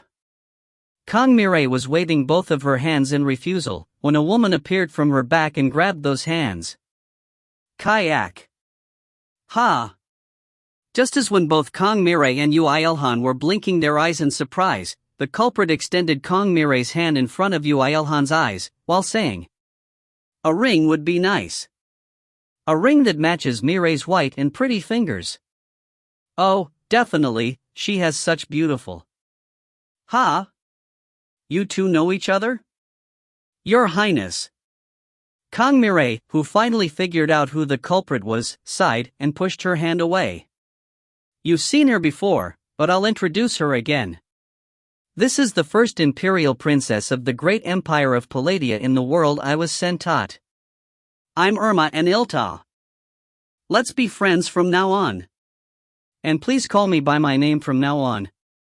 She spoke in fluent English, while extending her hand towards Yoo IlHan. Yoo IlHan also replied in fluent English. I'm Yoo IlHan. I don't have any intentions on being friends with you, so please never call me by my name only. Aren't you a strong enemy? How are you so similar to Mirror in this respect? Wait, are you too close because you're like that? Your Highness, please get off me. IlHan was a fair-looking lady with blonde hair that looked like she had never touched a drop of water in her life. Moreover, her two round eyes looked pure when said positively, and idiotic when put badly. Seeing how such a person was screaming Kia Kia while clinging to Kong Mirror, Yoo IlHan couldn't help but smile as she rather resembled Nayuna. Why was Kong Mirror so popular with such women? Just as when he was thinking that, the imperial princess threw a sharp question. The one who killed the ones outside was you, Mr. Yoo IlHan, wasn't it? Even though I look like this, I'm skilled enough in magic to read such traces. I have no intentions on hiding it. On Earth, only I am capable of such a feat, so I can't even hide it anyway. Did you come here to ask about that? No, it's not that. But why is your face turning rotten like that so suddenly? Was it that unpleasant to talk with her? The imperial princess was slightly shocked on the inside, but the reason why Yoo IlHan's expression turned rotten was because he had found the figure of Nayuna, who was running over here with a bright smile on her face. Her chest made pendicular movements whenever she moved around violently, putting Yoo IlHan's heart in a difficult position, but what was even more difficult was her existence itself. There's nothing more frightening than two Nayunas in the same place. 2. She clung to him so much nowadays even without this, saying that it was unfair that he only hung out with Mirror. Yoo IlHan hated her, whether it was her four-dimensional actions, speech, and mysterious wishes, as well as her childish actions. So, Yoo IlHan decided to ditch whatever slowly, but surely he had in his mind, and decided to leave this place right now. I have something I need to look into, so I'll take my leave first. Irisha, I'll be back soon, so clean up and rest. Oh, Miss Mirai, I'll make the ring soon, so please wait a little. Sorry.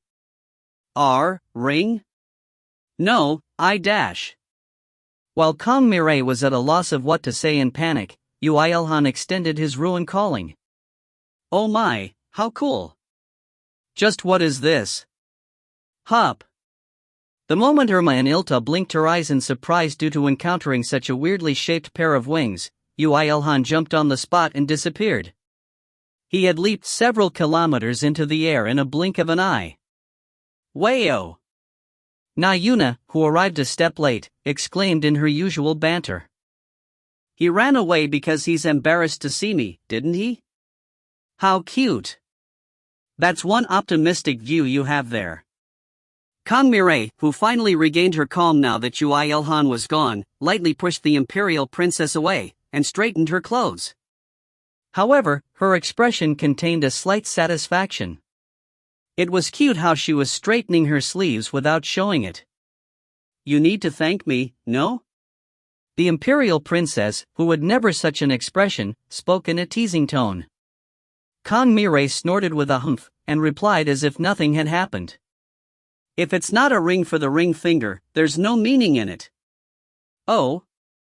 You already thought that far? Kong Mirai's cheeks instantly reddened like a volcano about to erupt. She took a severe blow this time. What are you two talking about? Asked Nayuna in a naive voice. Kong Mirai refused to speak, and the imperial princess whistled, and Irisha, who watched the process throughout the entire time, snorted. In Irisha's view, not to mention Kong Mirai, all three women in this place were not worthy of Yoo IlHan. No, in the first place, it was funny how Kong Mirai thought of Yoo IlHan as a potential lover. There was such a large disparity in strength, and she couldn't understand why human tradition brought morals, society and whatnot to place everyone on the same level. What about the wolfkin Irisha? After the complete defeat, whether it was in simple fighting power or strategy, Yoo IlHan was a target of idolization and servitude. She would follow whatever he orders her to do, and he would give her a reward if she satisfied him. Although it would be thankful if he bestowed a blessing to Irisha for the future of Wolfkin, she would never ask for one herself. That was natural. So, she had to do what he ordered her to do, to the best of her abilities. I'm going to clean up here and go. What are you going to do? Irisha.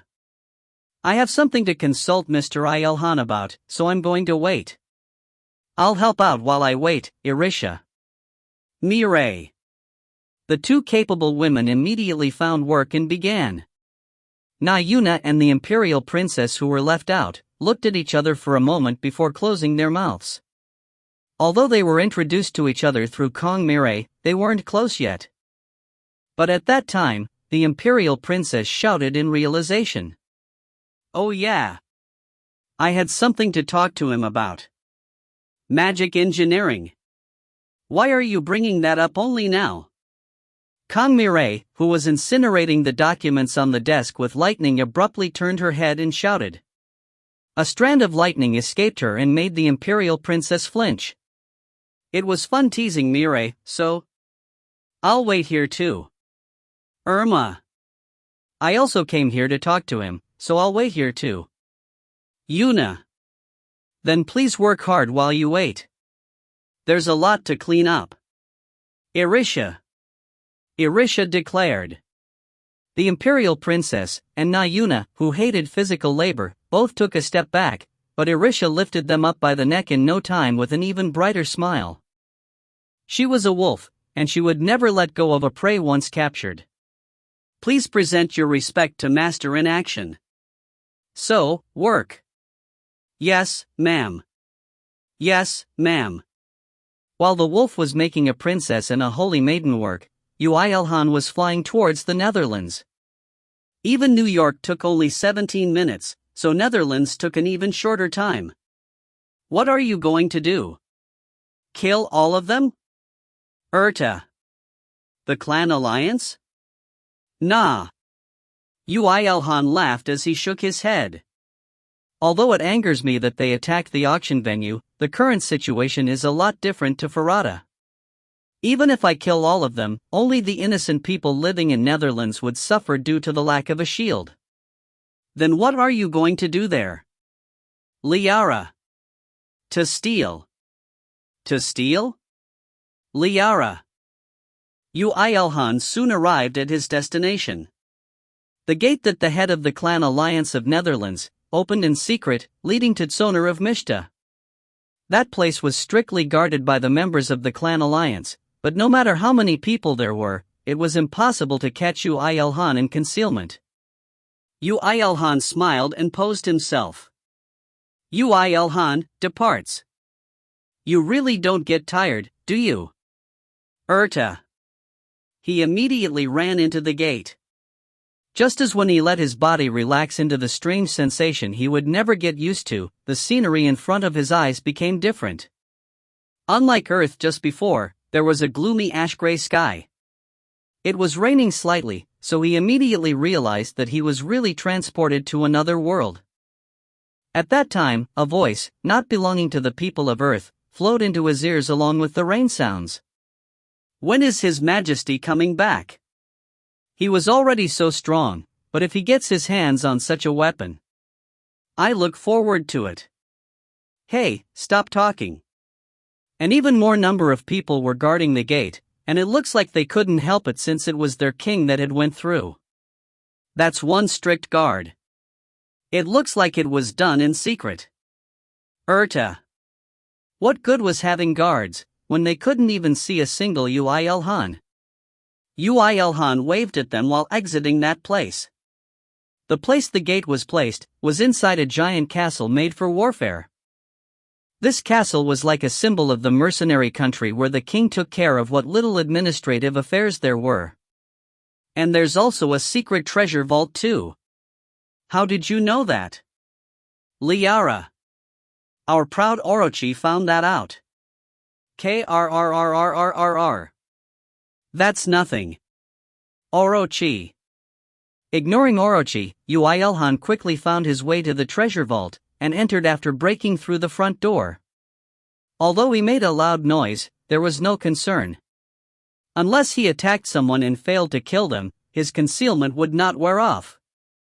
Wayo. The treasure vault was full of glittering precious metals. Not only that, there was also a large amount of precious metals unique to this world, which made Yoo IlHan nod in satisfaction. Was this some thief country and not a mercenary country? Well, there's not much difference between the two. Oh, that necklace looks pretty. Erta. IlHan, I want that crystal ring over there. Liara. Yeah. With this much, they could have taken a unique rank without difficulties even if legend rank was pushing it a little. Well, human greed always brought doom upon them. Well, since Yoo IlHan had made a huge profit thanks to it, all was good. He transported everything inside the vault into his inventory. Remote collections action time. Concealment and remote collection. Now that was the ideal thief skill set. Good, I'm done. I thought I was looking at disappearance magic and not remote collection. Liara. What was just as important as quiet infiltration and quick work, in the line of thievery, was quick retreat. Unlike the poor skills of the thieves that infiltrated the auction venue, Yoo IlHan perfectly robbed the entire place, and left that place while still in concealment, until he reached the gate. Well then. Checking the figures of the warriors waiting outside the gate without even knowing what happened inside the castle, Yoo IlHan stepped half into the gate, before throwing the Tsoner King's head that had been in his inventory. The head flew quite far and smashed into the castle walls with a splat, and the people immediately found out the identity of the person whom the head belonged to. His Majesty the King has. His Majesty died. Just what? Who could kill him when he reached the 4th class? No, this must be a fake. This is a fake. Now, from now was the real deal, Yoo IlHan thought while jumping into the gate without hesitation. A portion of them would come over to the Netherlands in rage, and at that time, Yoo IlHan would be able to decide on his further actions according to the reactions of the clan alliance. He would probably have no choice but to kill someone. If it was possible, it would be good if as little blood was shed as possible, but now that the pimple was popped, he had to squeeze out all the stuff. Yoo IlHan thought that this was the most foolproof method. Oh, well then. Should I confiscate the mass-supplied weapons in Netherlands first? I don't even get who's the bad guy now. The people of Sonar reacted more violently than Yoo IlHan had thought. All the forces guarding the gate, as well as the military inside the castle, invaded Earth. Netherlands panicked, and the clan alliance panicked even more. They didn't know why those people were reacting so violently, but there was no one to explain. Like that, everyone was sucked into chaos. The Netherlands incident only calmed down after 11 hours passed. The actions of Netherlands, the clan alliance, as well as Sonar, became known to everyone in the world, and after that, gates connecting to Mishta no longer opened on Earth. Vanguard had confiscated all of the weapons sold to the Netherlands, and declared that they would have no further interactions with the country and its main clans, resulting in many people residing in Netherlands seeking asylum in other countries. Moreover, since the clan alliance, the core faction that protected the country, was doomed, Netherlands soon failed to hold up its functions as a country and met its downfall. A completely intact country falling into the depths of history, while trying to scheme against Vanguard, became a frightening warning to the other countries on Earth. They realized that anyone would be ***** up if they tried to touch Vanguard. That was the moment when the order of the world was clearly engraved into everyone. Author's notes. I'm tired of killing people now. I'll kill countries instead. A premonition of a new quest, 3. Translator's notes. Sorry to the readers in Netherlands if this offended you in any way. And man, that was a long chapter. 1/6 chapters. 1, i.e. redder than a tomato. 2, maybe 3 Nayunas. If you find any errors, ads pop up, ads redirect, broken links, non-standard content, etc., please let us know. Report chapter so we can fix it as soon as possible. Chapter 164, I am the center of the world, 6. Around 2 days' time was taken for Yoo IlHan to 1. Confiscate the mass-supplied Vanguard gear, 2. Finish up the battle between Sonar and Netherlands, and 3. Checking that the gate was completely closed.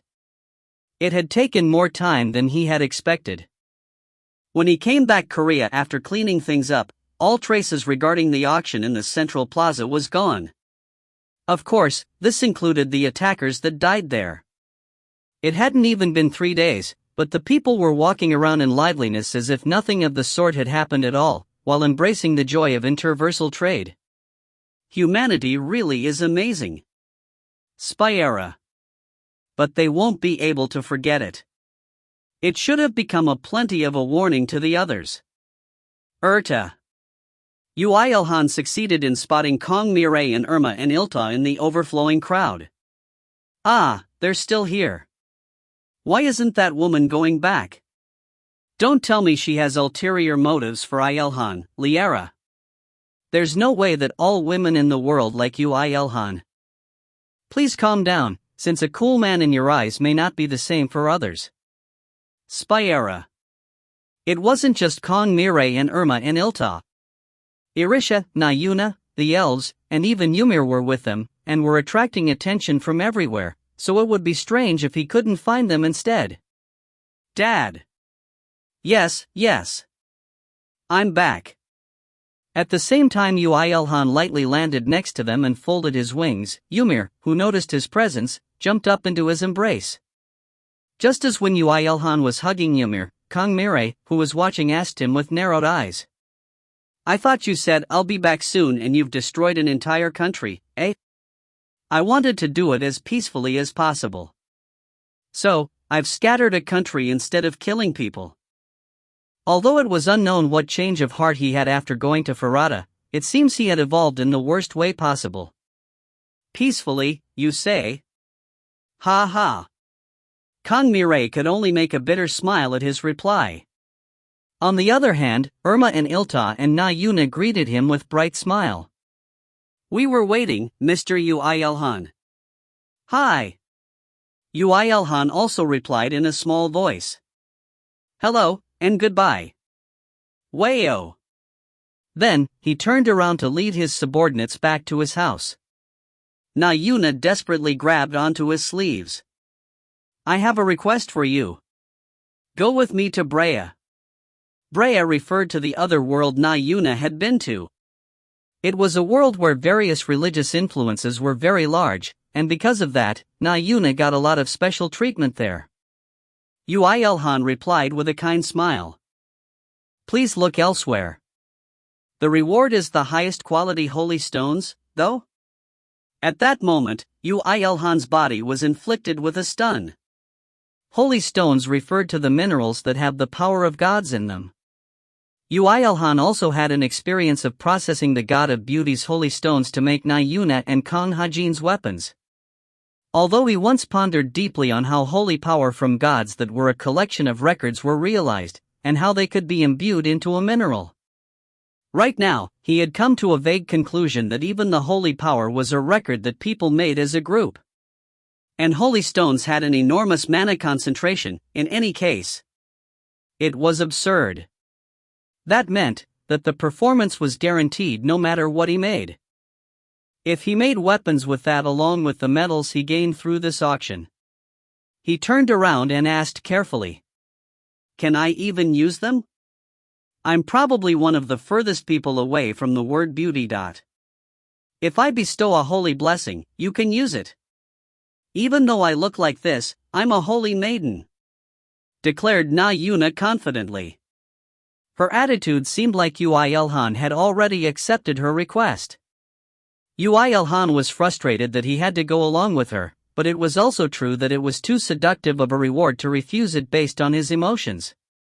"Then let's hear it." "Yay." "Wait, I wish you'd listen to me first before you listen to her." This time, it was Irma and IlHan. She pushed Na Yuna smoothly away from Yoo IlHan, because Na Yuna was clinging to him, and took out a few thick books from her pockets and gave them to Yoo IlHan. "But first, here are some magic engineering texts." This is the original text, which has a tremendous value both historically and literarily, containing the fruits of the researchers during the Magic Kingdom days.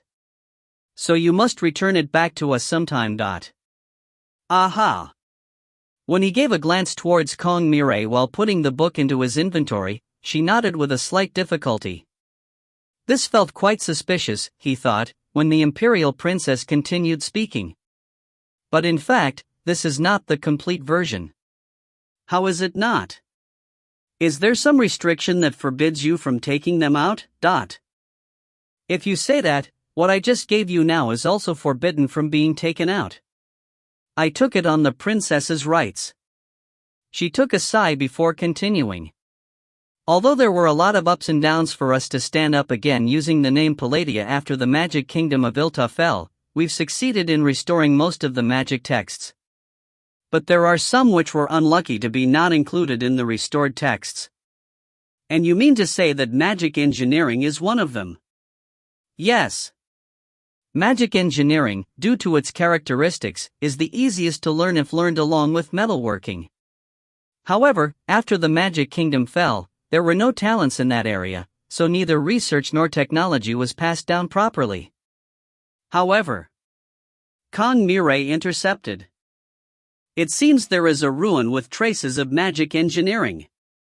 The imperial princess coincidentally found one while researching into materials to give you, Mr. IlHan, and excavated it. So perhaps, there might be texts that may enable you to deepen your magic engineering knowledge. Wayo! She found a ruin and even excavated it in just a few days. She was one capable princess, alright. Just as Yoo IlHan was exclaiming, the imperial princess took the baton again. However, her expression wasn't so good. The problem starts here. No one amongst us are capable of entering those ruins. It was a place full of walls with unknown characters. We can't just destroy it either. Even though we can feel a flow of magic, we have no method of doing to it. So that's it. That was why she said it wasn't the complete version. They could have said that the job was done with just the text she gave her now, but it seems like she was an honest person, like Kong Mirei. However, the Imperial Princess's words hadn't ended yet. However, I came to the thought that if it was you, Mr. Yoo IlHan, who can make such exceptional artifacts, you may be able to do something about it. Yeah. Well, probably. Indeed, Yoo IlHan also thought that he may be able to do something about it. Not only did he have the language skill, enabling him to comprehend any kind of text, he also thought himself to be more capable than anyone in regards to handling artifacts. So, Mr. Yoo IlHan, come with me to Lan Pa. What? So, he should have expected for such an offer, but as he had no experience being invited by someone else, he was slightly taken aback. At that moment, Na Yuna shouted instead of Yoo IlHan. Mr. IlHan will go to Brea first. Our empire is also waiting for him. He's a savior that traded such an artifact with us. Despite the fact that the person in question, Yoo IlHan, didn't say anything, Na Yuna and Irma and Ilta started having a staring contest. It looked like they were having a competition to take him to their world first. Kong Mirei only let out a sigh as she stood between the two. IlHan's so popular now. Liara. Isn't it good?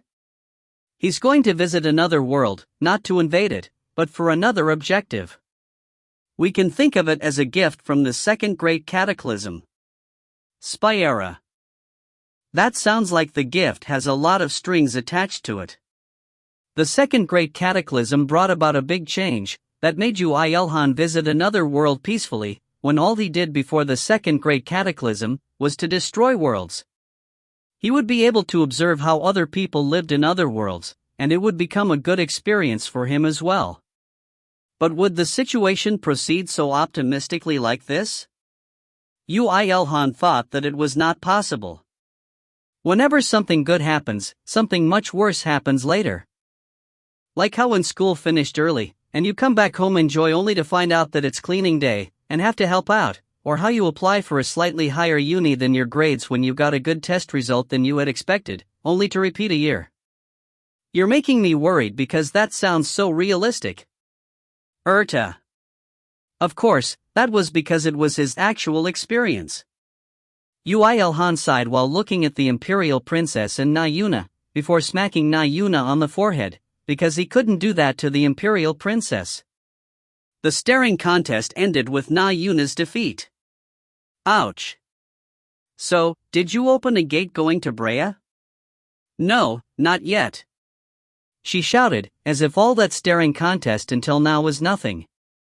Yoo IlHan made a bright smile and turned around after smacking her once again on the forehead. Well, then.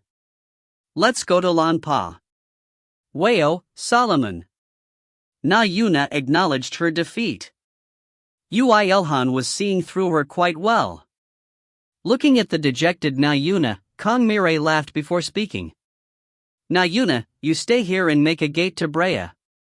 Even if you didn't say so, there was a dungeon extermination order, so a few clans are waiting. Gate connecting to Brea will be handled by Hajin Appa. Oh, there was him. Although the big battle immediately after the Great Cataclysm had ended, it was still true that the number of monsters in each of the dungeons were rapidly rising, so the clans gathered their strength to exterminate them. Although this was experienced in the battles after the Great Cataclysm, the most probable place to connect gates to other worlds were places with a lot of monsters, and where most of them were killed. Naturally, dungeons were the #1 candidate. A few vortices formed while the Alliance clans exterminated dungeons, and if someone wished to open a gate, they would set on an order, and take turns to open the gates after a suitable process. And now, it was the Lightning God Submaster, Kong Hajin's turn to open a gate to Brea.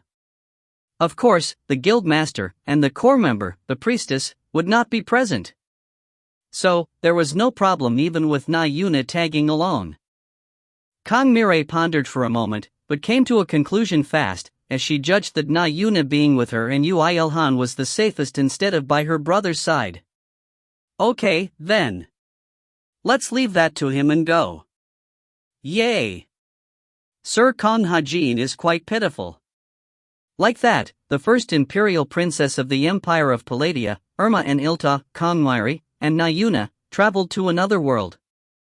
Other than them, there was Ymir, who didn't want to be apart from Yoo IlHan. Kill some monsters until I'm back. Yes, we'll do our best. It wouldn't be the end of the world for Yoo IlHan to take all of his subordinates, but it wasn't like he was going there to destroy the world like he did last time, and was just going to visit a ruin, so they wouldn't be of help even if they went anyway. Moreover, the level gap between Yoo IlHan and his subordinates widened again just as they had begun to catch up a little due to the bittersweet persona destroying the vortices. It was time for them to level up a little through hunting. Earth looks like it will do fine for a while with the other clans, so you can go over to Dara to help the elves, or to Kiroa to help the wolfkin, or do whatever you want. Understood. As soon as Yoo IlHan's words ended, Irisha and Myri did a rock-paper-scissors, and Myri won with scissors. Yoo IlHan, who saw them off as they went to Daru, finally prepared to depart. So, where's the gate? It's close, it's in Gangnam. Yoo IlHan thought that she had one tremendous influence.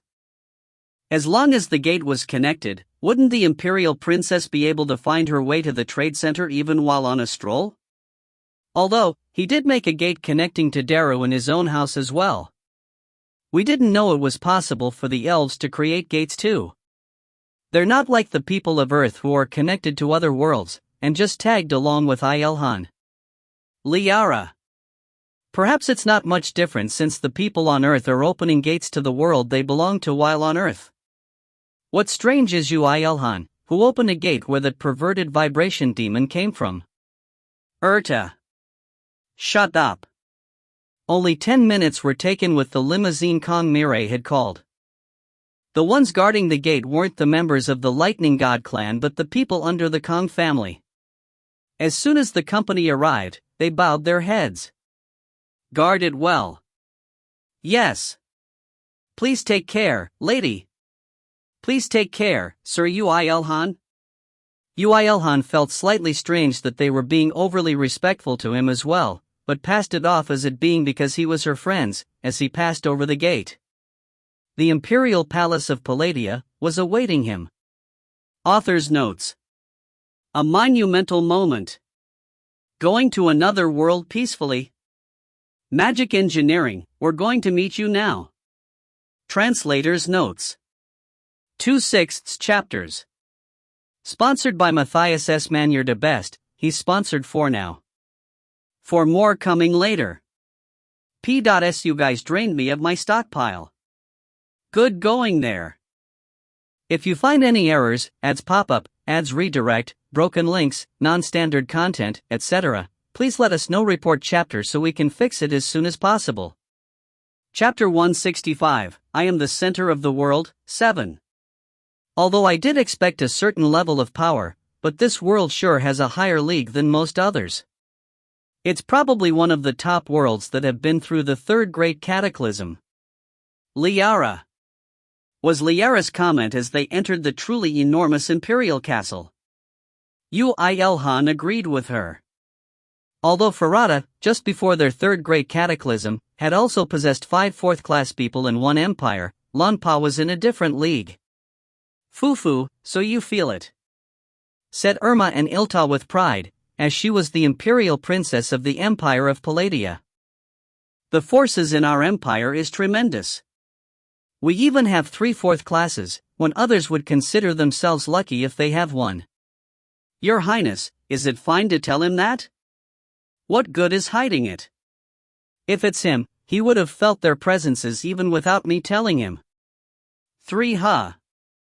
That's amazing. Vaguely answered Yoo IlHan to the imperial princess, who acted very proud. However, what Yoo IlHan wasn't surprised at was not that. Well, it was no surprise since in regards to militaristic power, even Farada was better than Palladia. And there are more than 100 of those who are at the doorstep of 4th class, but have not been able to step through it due to lack of opportunities and records. Yes. What Yoo IlHan was surprised at was the fact that experts on magic in a stable empire numbered overwhelmingly higher compared to that of Farada's. If there are few geniuses in Farada, then there are many talents here. Spyera. However, they will die unless they reach the 4th class. How unfortunate. I think I can sympathize, since I too had a time when I was stuck at the doorstep to becoming a higher existence for a long time. Spyera. Oh, really? I never felt such a thing. Liara. Who, are you picking a fight with me? Spyera. Such was the beginning of the 5th Angel War. Despite the battle on top of his head, Yoo IlHan leisurely followed the Imperial Princess and Kong Mirei while guessing how many wars they would have in total. Ymir's eyes were shining in Yoo IlHan's arms as he looked at the gigantic Imperial Castle, and Na Yuna walked in a graceful way, unlike her usual self. Yuna walking quietly was beyond beautiful, to the point that he accepted the reason why the god of beauty had bestowed a blessing on her. And since that figure nagged on his mind more and more, he asked, "Why are you so quiet? It's unlike you. Whenever I'm at a place I'm unfamiliar with, I need to be quiet," she said, as if speaking the obvious. "I'm too pretty, so wherever I go, people will aim for me. So I need to stick to a person I can trust. Damn you and your first world problems. But it's the truth, so I can't help it. How could she spout out such first world problems like that so naturally?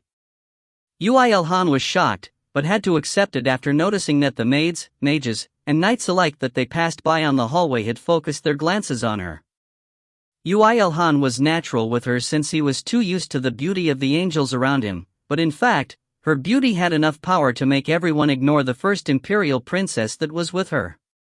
So, the imperial princess became slightly upset. "Hey, you. Cover your face with a mask or something. That's the last resort. It's fine to expose my face where people don't come at me like they're mad. And there's a splendid knight beside me too. I only protect myself. Wayo. Yoo IlHan's lonerness wouldn't be shaken with Na Yuna's beauty alone. This was no exception to the next challenger, the imperial princess. Mr. Yoo IlHan. I'll prepare a banquet tonight, so rest easily for today, and let's go there tomorrow. No, I'll go there immediately if you tell me the location. Still, the imperial family has prepared a welcome fia. I'll finish before that. I'll go by myself, so tell me the location. Fu. The imperial princess let out a laugh after feeling Yoo IlHan's firm will. Fortunately, she had met with a lot of strange people in her life until now. Interestingly, all of those with exceptional abilities had a weird point about them. She thought to herself that Yoo IlHan was one of those people. Then let's delay the banquet until after. And since we can't send you alone, can you wait 20 minutes for us to get prepared? That's fine. After the imperial princess left to prepare, Yoo IlHan, Na Yuna, and Ymir waited in the room where Kong Mirei stayed in the imperial castle. Although he couldn't imagine what Kong Mirei did in order to acquire a room inside the castle, Yoo IlHan didn't ask. There might be a battle in the ruins. There were a lot of such devices during the Magic Kingdom era. Although I did suspect things to be like that, it really is? That's like an RPG. You wouldn't think so leisurely after confronting those testing the door openers or whatever they say, aren't they all meaningless if the entrants die? Seems like Kong Mirei had a history with ruins. Yoo IlHan stroked Ymir, who was nibbling on a cookie in his arms, before thinking of something and took out a bag of cookies from his inventory to hand over to Kong Mirei. If a battle occurs, eat one, and just one. Is this cookie made by you? And what do you mean in battle? Kong Mirei accepted the cookie while tilting her head, and turned stiff after checking the information on it. Mr. IlHan. This is... You probably guessed it, but it's not for sale. What is it? What is it? Nayuna, who received the bag of cookies from Kong Mirai, also stiffened very soon. However, she exclaimed soon after. Wow, this looks very expensive. It's not for sale. To anyone. Kong Mirai, who guessed the meaning behind those words, took the bag of cookies back from Nayuna and put it inside her chest pocket. When Nayuna nagged about wanting to eat one, Kong Mirai gave her a smack instead of a cookie.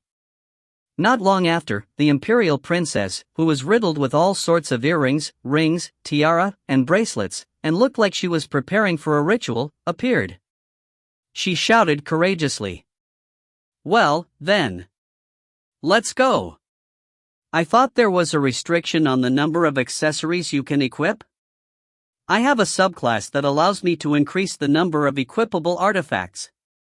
Now that was a meaningless subclass for anyone other than a princess of a huge empire, Yoo IlHan knew of the infinite potential of subclasses as he himself had the Angel's Partner and Dragon Rider subclass, but he could only admit defeat in front of the princess's subclass.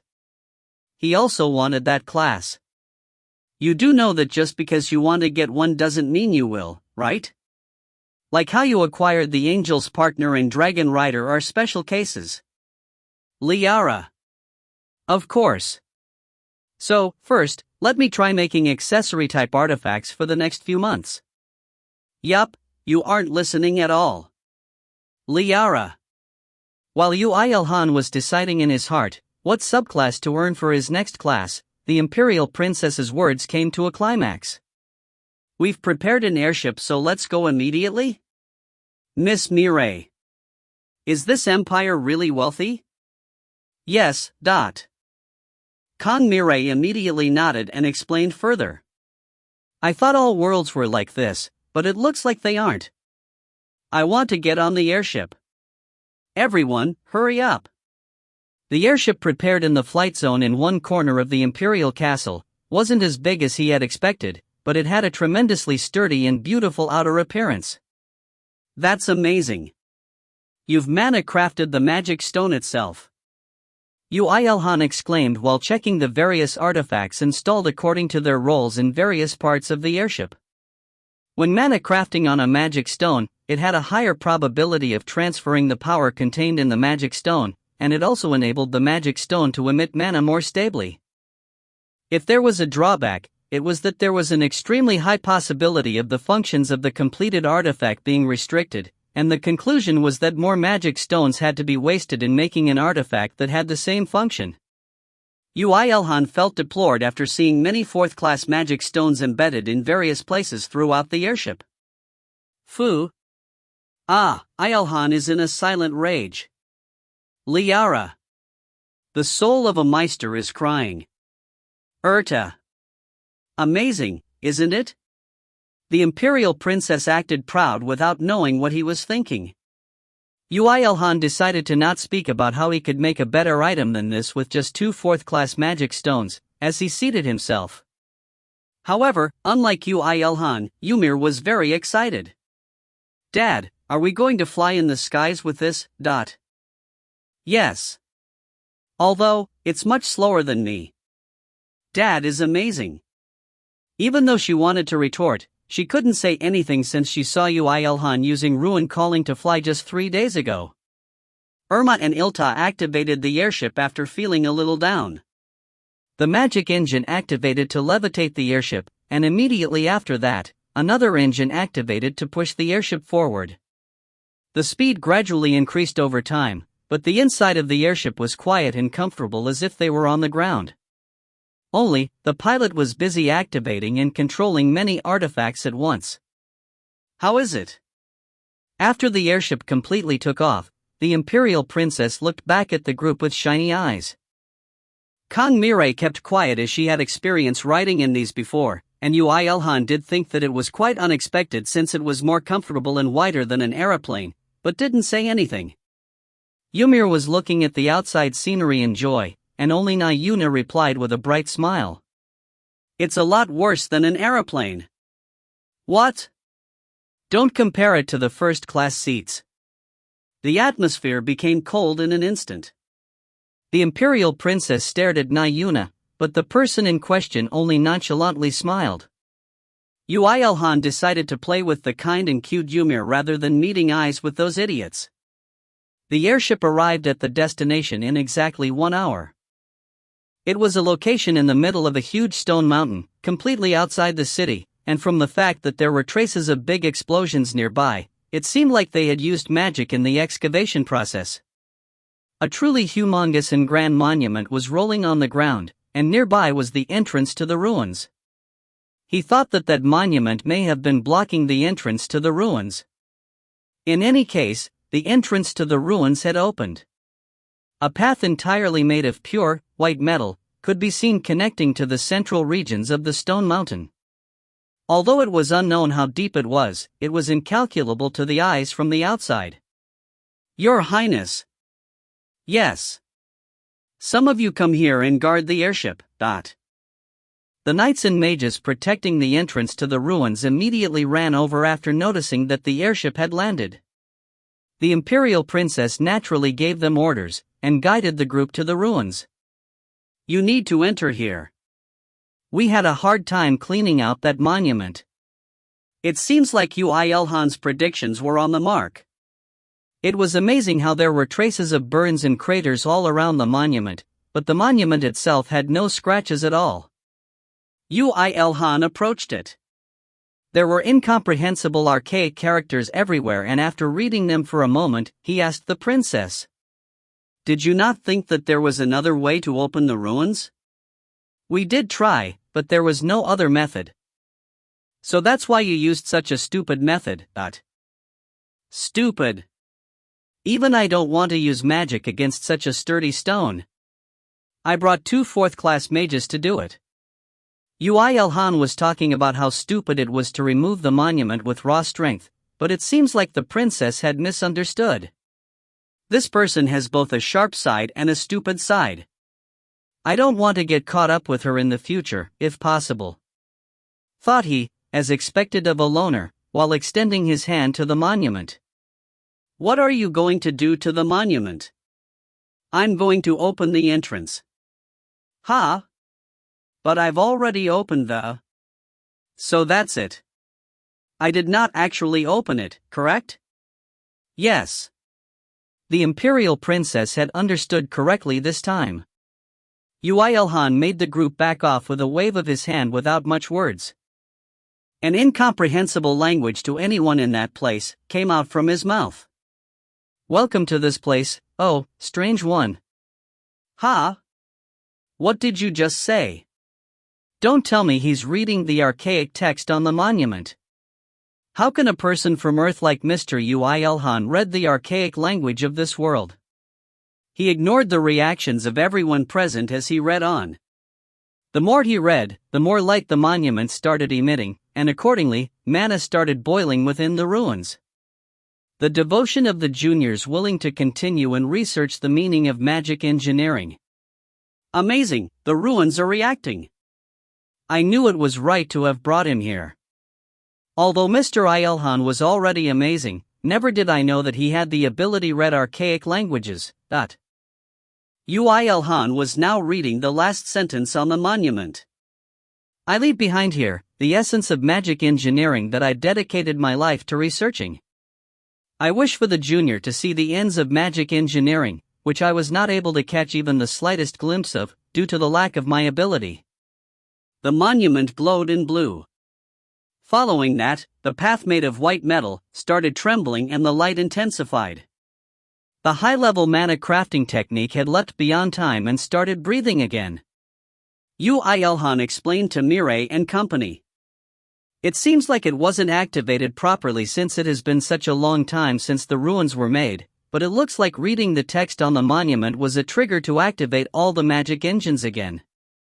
It did take a little of my mana in the process. In any case, the ruins will be active now. So now we can acquire everything inside the ruins, shouted the imperial princess in emotion. However, immediately after that, an explosion with a boom could be heard at the summit of the stone mountain. It was fortunate that the ruins hadn't collapsed, But the explosions did not stop there and gave a bad feeling to all those present. No, it was like that originally, but the situation is slightly different now. When everyone's gazes were on the summit of the mountain, Yoo IlHan refuted her comment. However, as the group was being shocked while seeing a gigantic something raising its body, they didn't listen to him. Miss IlHan brought 2 mages here and fired off magic like mad. But nothing happened at that time, though? Like I said, the ruins will act normally now. Nonchalantly replied Yoo IlHan as he warmed up his body. He was preparing for battle. Although it's a little late, now that it's functioning properly, it's trying to exterminate the invaders. To think it will do a timed attack, nice going. Liara. Please be a little more nervous. No matter how you look at it, it's a colossal monster over level 250. Kang Mirai took out the bag of cookies from her chest pocket and threw one in her mouth, and gave one to Na Yuna and Ymir each. Na Yuna became happy from the cookie even in this situation. Mr. IlHan, marry me after defeating that thing. Goo! Replied the colossal monster on the mountain instead of Yoo IlHan. Na Yuna grumbled. I didn't ask you. Nah, it's fine. I have the same opinion. You're too much. At least reply to me in Korean. Fine, I refuse. Wayo. And please buff me. Wayo. And I hate myself for buffing him so obediently. Attack power and defense increases by 30% for 20 minutes. When ambushed, a shield will appear to protect you, and all attacks will have an additional effect from the god of beauty, Leighton's power. Yoo IlHan expanded his ruin calling as soon as he received Na Yuna's buff full of love and devotion. After letting Ymir go, he also took out a magic stuffed cookies, and threw it in his mouth. Week!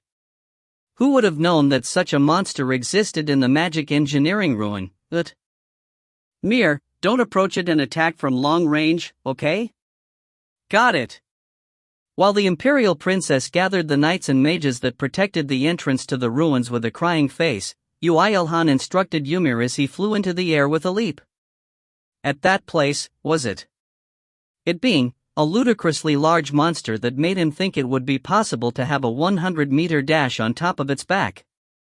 Quo! The monster that had grown after eating a tremendous amount of mana during the long years of hibernation, the giant golem, born from the essence of the magic engineering era's top technology, let out a deafening roar. Author's notes. I'm the king of chosen. Wait, that's not it, T/N. I'm not sure what part of this chapter this is referring to, nor the reference itself. Readers that scroll down as soon as people like Na Yuna shows up, please be rest assured. In chapters like those, I write more content to compensate. This quantity of this chapter is overflowing again. Ha ha ha ha ha ha ha ha, crying face. Man of Steel will, Yoo IlHan. There's no way this would end peacefully. Time for the secret weapon. If you find any errors, ads pop up, ads redirect, broken links, non-standard content, etc., please let us know. Report chapter so we can fix it as soon as possible. Chapter 166, I am the center of the world, 8. While the golem did not notice Yoo IlHan in concealment and roared, Liara asked him in a defeated voice. IlHan, that looks like it's no small fry. What are you going to do? Liara. I'm also thinking about it. Although it was currently only roaring and doing nothing else, it would start acting soon, and by acting, it was highly probable that it would aim for the illegal trespassers, Irma and IlHan, as well as the mages she had brought here before.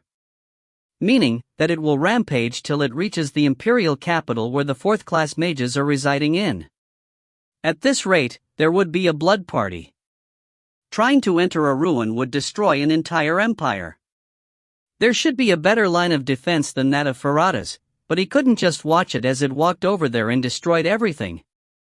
Yoo IlHan took out a pile bunker first, and checked with the angels. It's the first time I'm facing a golem, but how do I go about it? In fantasy novels, there are things like cores, that will stop the golem once destroyed or removed. Also, I've seen cases where people made a new golem out of it. Well, the metal hearts you've hunted before indeed had a nucleus. However, golems are magic life forms. Moreover, that thing is an artificial life form at the peak of magic engineering technology to bring out the power containing within an object to the best efficiency. Think about it like this: if you made it, would you make a weak point for others to destroy? Liara. Nope. You just need to smash it. What are you hesitating for? Spyera. Pushing Erta and Liara, who were talking in a roundabout way, aside, Spyera gave him the answer. Yoo IlHan ended up laughing. So, I need to smash in pieces that thing that's over 100 meters tall and made of silver metal that even I, blessed by the god of smithing, cannot recognize? Yes, just split it in half or something. Spyera. Now that sounds so interesting. Yoo IlHan's vision became dark, thinking that he now had no choice but to take the suffering route. If there was anything good, it was that he was still in concealment and was able to attack the golem in surprise and inflict additional damage. However, just as when he was preparing the pile bunker, he thought of something. Wait, does that thing count as life? If artificial life forms counted as life, then the creator would be God, not man, duh. Liara. Damn, the advantage he had as a death god in battle had disappeared. Like this, Yuna's buff just ended up filling that gap. Well, it wasn't so bad, since it said his attacks would contain the power of the goddess of beauty. Yoo IlHan grumbled as he checked the information on the pile bunker in his hands. It's fortunate that the option I applied to help out in the fight with the perverted vibration demon is of help. David's Stone Thrower. Rank, Epic. Attack Power. First Stage, 2100. Second Stage, 3200. Third Stage, 4500. Fourth Stage, 5800. Sixth Stage, 9800, consumes 1000 maximum durability. Seventh Stage, 12500, consumes 10,000 maximum durability. Durability, 15780/15781. Options. 1. 40% increase in power when facing an enemy twice as large as the user. 50% decrease in power when enemy is less than that size. 2. Additional 30% increase in power when facing an enemy 10 times as large as the user. 3. Additional 50% increase in power when facing an enemy 100 times as large as the user. 4. 50% increase in fire attribute damage of the projectile. 5. Possible to recover the maximum durability by consuming magic stones. A masterwork made by the best smith, designed with a flash of insight and meticulous construction, using two kinds of driving force. It contains the pure wish of the crafter to make those taller than him kneel before him, and will grow the more gigantic enemies are defeated. A masterpiece made with recovering durability in mind, from the previous experience of single-time use strong weapons. However, the drawback is that it is very hard to load, and may fail to load properly even after drawing strength from the user's time as a baby, sucking on the mother's breasts, from the previous life. He didn't know that he would have to show his trump card here. And this was against a monster that was worse than the perverted vibration demon. Cool. Whoa. IlHan, it looks like it's about to move. It's trembling. Liara. Now, he had to attack. If he didn't start by dealing a massive damage, they would lose any chances of defeating it here. However, Yoo IlHan was conflicted. That was because the pile bunker was currently loaded to the 6th stage. Well, he thought that the 6th stage would be enough against the perverted vibration demon, and recovering 10,000 max durability would make him consume well over 100 third-class magic stones. No matter how I think about it, 6th stage doesn't seem enough. He wished that since it was big, it was skyscraping big. But unfortunately, its height was around 120 meters. Although that was plenty jaw-slackingly big. The third option attached on the pile bunker, 100 times as large, only referred to height. I wish that I was a 120 centimeters midget. Even dwarves are bigger than that, so calm down, Yoo IlHan. Spyera. Yoo IlHan came to a judgment quickly. He had to inflict a big strike with a surprise attack, but 6th stage power was not enough. Even though the magic stones to recover the durability was a little wasteful, he now had to be bold and go with a 7th stage attack. Goo woo. On the other hand, the Titan started moving slowly after roaring once more. The group with the Imperial Princess, who had formed a defensive line and started chanting offensive magic, seemed to be scared stiff by the moving Titan that exceeded the realm of their imaginations. On that day, mankind received a grim reminder. You ugh. Mommy. I wanted to say that too. Liara. You off. Grandma.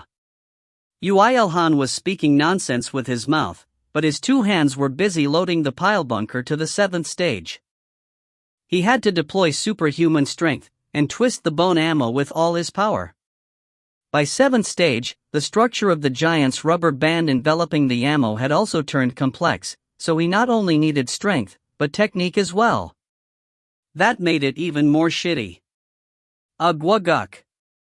Great-grandma. Don't make strange moans. He's at great-grandma already, Liara. Kayak. Whoa, that's big. Your Highness, this happened because of you, not him. Although I don't have any intentions on denying my responsibility, but do you really have to say that now when it looks like we'd all die? You sure care for your hubby. When the golem's advance speed became faster, the group fell into panic. Yoo IlHan did his best to load before it was too late.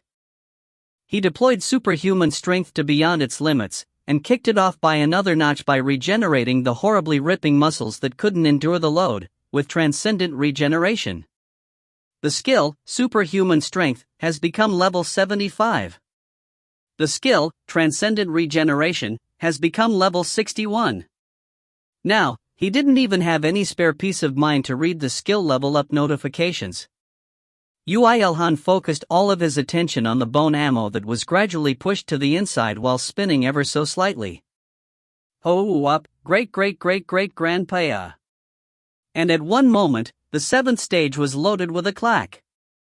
The moment he noticed that he had succeeded in loading, he deployed Ruin Calling to launch shockwaves behind his back and rush forward. The other people were in a mess right now. The Titan's coming. The Titan. Leaving aside succeeding technology, this ancestor wants to destroy the Empire instead. Gigantic thunder. Oh, we're doomed. The Empire is doomed. Even Kong Mire's most powerful attack while being buffed by Nayuna only ended up taking a single toe. In fact, that was already a shocking power, but the enemy was too strong this time. Koguu. The Titan turned stiff for a moment, before raising its leg to step forward. Yoo. This is MC. Unsuccessfully, that is, because Yoo IlHan had flown on top of its head and struck with the pile bunker, right on top of its head. At that moment, the eternal flame stimulated the stored magic gunpowder inside the ammo to cause a giant explosion, and at the same time the ammo was shot out, covered in fire, the 7th stage giant's rubber band loosened in an instant to add another layer of driving force.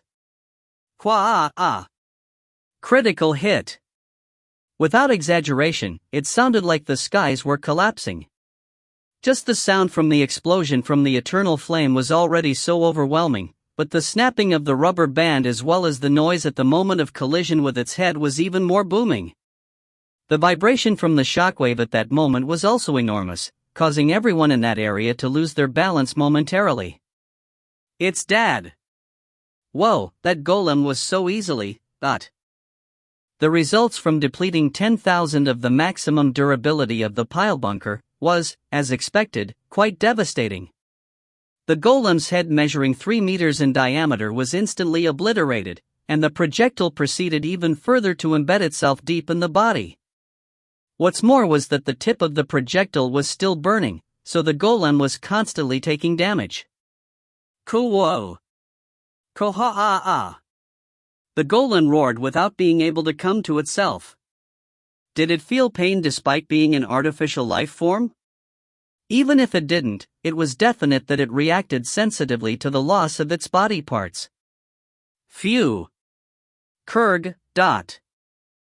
The moment Yoo IlHan put the pile bunker, which did its job splendidly, into his inventory, the scraps of metal that were scattered around after the explosion all rushed up into the skies, before shooting towards the shoulder of the golem, i.e. where he was standing right now. He immediately equipped Ruin, calling on his front to shoot shockwaves to knock them down, and his face turned stiff. Don't tell me it's trying to stitch itself back on. Although that's quite a frightening imagination, but yeah. It looks like you're on the mark. Liara. Cheers to Yoo IlHan's amazing perception. I don't know who it is, but it looks like this person had learned magic engineering properly. Rejoice, Yoo IlHan. It looks like the materials you will get to see will be quite amazing. Spyera.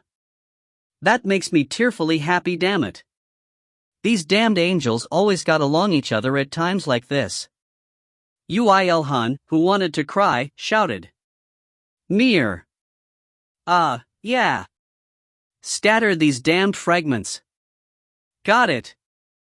Ymir, who had initially been unable to act in front of the gigantic golem, finally found his job. After receiving a buff from Nayuna, he used wind magic to blow away the fragments that tried to fly back into the golem's body. Kangmire also found her role. Although it was scary to approach the gigantic golem, compared to Yoo IlHan on top of its body, she had it easy. Her eyes glistening, she wrapped her two arms in lightning. She would thoroughly melt and burn the fragments to prevent the golem from recovering. Hop! Hey, let's do that too. We can do at least that, right? But if the golem takes a single step forward, we forward. Understood. An order from the imperial princess was heavier than their lives. The mages all started chanting, and the knights charged forward.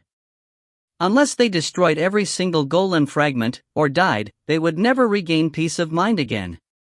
Phew, now that's less interference. Yoo IlHan noticed that the number of golem fragments flying towards him had decreased thanks to the others' actions, and heaved a sigh of relief. He could now finally proceed to the next stage. Death Driver. That's quite a naming sense. When Yoo IlHan took out another weapon from the inventory, interjected blandly. However, this wasn't named by Yoo IlHan but by the Akashic record, so there was no helping it. He snorted with a humph and equipped it. That was a weapon, comprised of two parts, with a thick and long handle, and had two blades intersecting as if a cross-shaped driver, which made it look a little funny. Powerful and bright wind Death Driver. Rank, Legend. Attack power, 5200. Durability, 9/700/9/700. Options dash. 1. Possible to spin the blade rapidly by consuming mana and durability. Attack power and piercing power increases by 40% when doing so. 2. 40% increase in fire attribute attack power. 3. 60% increase in spinning power. A weapon that generates an absurd amount of rotational force by using mana and the giant's rubber band. It consumes durability rapidly, but can generate a proportional amount of attack power. However, in fact, this is merely a tool to use other weapons in a stronger way. If someone saw this, they would ask if it wasn't just a massive electric cross-shaped driver. And Yoo IlHan would not deny it. And coincidentally, there was a conveniently placed screw embedded here as well. Yoo IlHan's gaze looked downwards. There, embedded in the body of the golem, was a bone screw that conveniently had a cross etched on it, and looked very convenient to spin with a driver. You're a genius. Liara. No, I'm not a genius. Yoo IlHan stabbed with the death driver, down with all his might, clack. With such a sound, the bone screw inside the golem's body and the death driver was perfectly combined. Gee, goo. Perhaps it instinctively felt crisis dooming upon it, as it started rampaging while roaring like mad. However, Yoo IlHan had long since mastered the art of standing still on top of a rampaging monster. I'm me. Yoo IlHan the digger. 2. You're no digger. Liara.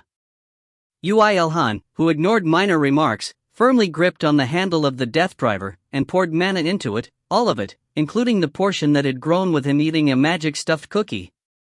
Coo. When the death driver started spinning with a resounding sound, the bone screw connected to it naturally started spinning as well. As Yoo IlHan had made spirals blades on the bone screw like an actual screw, in the process of making the pile bunker, once it started to move, the golem's body started being ground apart. The golem's body was harder than any of the bones of creatures he had faced off against until now, but right now, not only was the bone screw deeply embedded, it was weakening the surroundings by emitting fire. The bone screw that emitted fire while spinning at insane speeds, pierced through the golem at a faster rate over time. My drill is one that will pierce the heavens. Yoo IlHan thought while grinding the body of a golem that was over level 250. That it was worth it to create this item, just to say that line. Author's notes. On that day, mankind received a grim reminder, the lines said by humans when seeing a titan of enormous size. It's splendid, with despair and a sense of defeat contained in those words. Attack on Titan reference.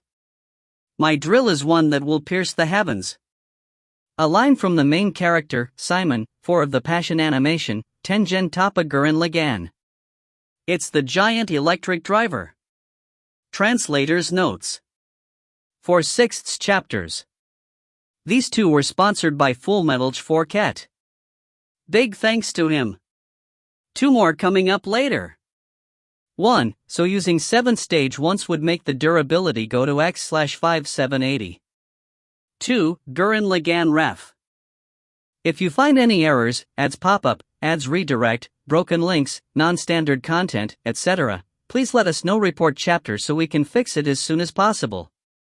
Chapter 167, I am the digger, 1. What the hell is that? It's raining golem fragments. A drill. So cool. Yoo IlHan's new weapon shocked not only the golem, but the others as well. He actually used the bone ammo as a screw? And equipped an electronic driver? Above all, he was grinding the giant golem real-time. Kawak. So fast. He's already dug 5 meters already. Liara. Frustrating. So frustrating. Urta. Meanwhile, Yoo IlHan had ended up learning a new skill. He had entered a realm he hadn't in his 1,000 years of solitude. You have acquired the skill, excavation. All abilities related to excavation rises as the skill level rises, and the quality of the items excavated becomes higher as well. Never did he imagine there would come a day he'd learn such a skill. There really is no end to the path of labor. I'm actually starting to be scared now that he may try to master all possible paths of manual labor. Liara retorted to Yoo IlHan's honest remark. Yoo IlHan wanted to retort to her about what she saw him as, but he wasn't one to talk, since he was literally grinding a golem, so he held back. The skill, excavation, has become level 2. The skill, excavation, has become level 3. The skill, excavation. The skill. The more he dug into the golem's body, and the more the drill spun and scattered the metal fragments around as the excavation skill level rose. No matter how skilled Yoo IlHan was in labor, it was abnormal for a skill to rise so rapidly from level 1. However, the target of excavation right now, in terms of the excavation realm, could be considered to be the final boss, a golem made of archaic alloy metal. It was no wonder the proficiency increase was incomparable to swinging pickaxes to dig iron ore. The skill, excavation, has become level 15. Originally, the skill had to rise even faster, but since the scattered fragments that comprised the golem's body was still controlled by the golem, Yoo IlHan's excavation was in fact, actually not successful at all. Meaning, Yoo IlHan was actually piling skill proficiency while trying and failing. It could be seen how amazing and horrifying of an opponent this golem was. Gu Wu. While Yoo IlHan was enjoying a two birds with one stone time of training skills, the golem felt a sense of crisis from its body being ground apart. Even when it tried to regenerate its body by picking the fragments back up, the puny humans beneath its feet was desperately preventing that, so it couldn't do so. So, it ended up choosing the extreme choice. The enormous amount of records and mana it had piled up over a long period of time on this stone mountain. Utilizing all of that, it had implemented a trump card attack that should have been impossible for it normally. Since Yoo IlHan was focusing on drilling through the golem's body, the first one to notice the change was Nayuna. The ruins is emitting some strange light. Why would the ruins glow? Everyone back off. Kang Emire shouted after her. After that, the entrance exploded with a boom. And the white metals composing the corridor inside all shot up into the air. Nayuna shouted with shiny eyes as soon as she saw that. It's a fusion. Stop. Stop that. Shouted Kang Emire while shooting a spear of lightning. A strong lightning, that was way above just third-class magic, struck on a portion of the white lumps of metal, but the mysterious metal didn't seem to be damaged at all. Hop. The next batter was Ymir. As he had seen Kang Mire's failure just now, he tried to blow them far away instead of destroying them, but the metal actually completely devoured the windstorm he had made. This was dragon's magic, albeit third class, we're talking about. Asterisk cries asterisk, dad. When he failed, he looked for his dad. Fortunately, at that time, Yoo IlHan had also sensed the change in the stone mountain. Right now, only the metals making up the ruins were reacting, but in Yoo IlHan's eyes, this golem's deeds wouldn't stop there. From the minute vibrations on the ground, or the suspicious movement of mana, he was quite sure. In the worst-case scenario, the entire stone mountain may as well disintegrate and fuse into the golem's body. Ugh, I can't help it. Even while grumbling that he was about to be robbed of everything when he had just come here to learn magic engineering, he took out the next set of cards he had. While he himself was still holding onto the death driver, he called out something using the remote collection function of his inventory, onto the top of the golem's shoulders, which was Death Ballista Quartet. The names are quite generic. Liara. But do you really have to shout like that every time you take something out? 1. Do you not know, Erda, it's where his dreams lie in? Spyera. Surrounding the massive hole Yoo IlHan had made while digging, 4 huge ballistas appeared in the east, west, south, and north directions. They were loaded with cartridges containing a maximum of 50 loadable sharp blades. Actually, from its appearance alone, it didn't look that much different to the installation-type ballista he had made before. 2, but he refused comparisons with those as this did not need human hands to operate. Hop. Eat some bone spears, you alien monster. Yoo IlHan let go of the drill for a moment, and took out 4 third-class magic stones from his inventory and threw them fast. When the 4 magic stones emitted bright light in the air, the ballistas, now supplied with mana for activation, all started firing. They first stuck themselves on the ground and adjusted their trajectory with squeaking sounds, before aiming at the metal fragments that tried to fuse to the golem body. The magic gunpowder and the giant's rubber band he had made a lot of, was used in those ballistas, so they had incomparable destructive power from before, and they were starting to smash into pieces the white metals that tried to regenerate the golem. Critical hit. What the hell is it now? That looks painful. Mr. Yoo IlHan. Did you really not learn any magic engineering? We don't have any time to speak. Your Highness, the entire stone mountain is trembling. Koguou. The golem also noticed what was happening on its shoulders. The metals it called out to recover its body was exploding and raining down. However, just that alone wasn't enough to extinguish its will. The mana in this area was already resonating with it. Accepting the will to become stronger and sturdier in order to defeat the invaders, the mana was giving the land for it to use. Cool. If it was impossible top-down, then it will just start from the bottom. The lands that the people were setting foot on arose as if it had a will of its own, and fused into the golem's body.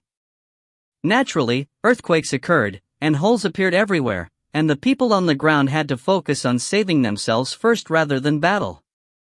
At this moment, this golem was the ruler of the area. You're going to die trying to learn magic engineering. Liara. Ah, we're doomed. The ruins completely collapsed. Urta. It's alright. It will be fine if we do something about the golem. Splendid, Yoo IlHan. That's the spirit. Spyera. In my eyes, he just seems hopelessly optimistic, though. Urta. Yoo IlHan gritted his teeth, and put more strength into gripping the death driver. In any case, Yoo IlHan was digging deeper into its body. If he drilled all the way to the bottom, then no matter how it tried to reinforce itself, it would fail to move. The ruins completely collapsed. The collapsed ruins is all fusing with the golem. Regardless of whether the grounds were collapsing, or the fact that the body of the golem was getting larger as time passed, Yoo IlHan only focused on drilling through the golem. He poured as much mana as he had, and focused on the drill and on himself. Labor was something that would rapidly increase in efficiency the moment the body and soul looked towards one direction. Like how Yoo IlHan became one with the spear once before, and one with the sword, he became one with the drill and kept digging through the golem. The skill, excavation, has become level 30. Efficiency related to all excavation increases, and you're now able to excavate magic metals that cannot be excavated by normal means. That was the moment of miracle. Guwak, Guoa. The white metal fragments, that still moved after being drilled by Yoo IlHan, under the golem's control, all stopped moving. Yes. Becoming able to excavate magic metals meant that the magic metals excavated by Yoo IlHan were no longer under the golem's control. Of course, he had to spend a certain amount of mana in order to possess the magic metal, but right now, that was hardly a burden. The skill, excavation, has become level 31. The skill, excavation, has become level 32. The skill, excavation. The skill. When the possession of the magic metals he couldn't acquire until now, all came over to Yoo IlHan, the excavation skill started rising rapidly again. However, Yoo IlHan ignored all the level-up notices on his retina, and did what he had to do now, which was putting all the stationary magic metals into his inventory. Before the golem started doing anything else with it. Ha! Somehow it feels like the golem's pressure is being reduced.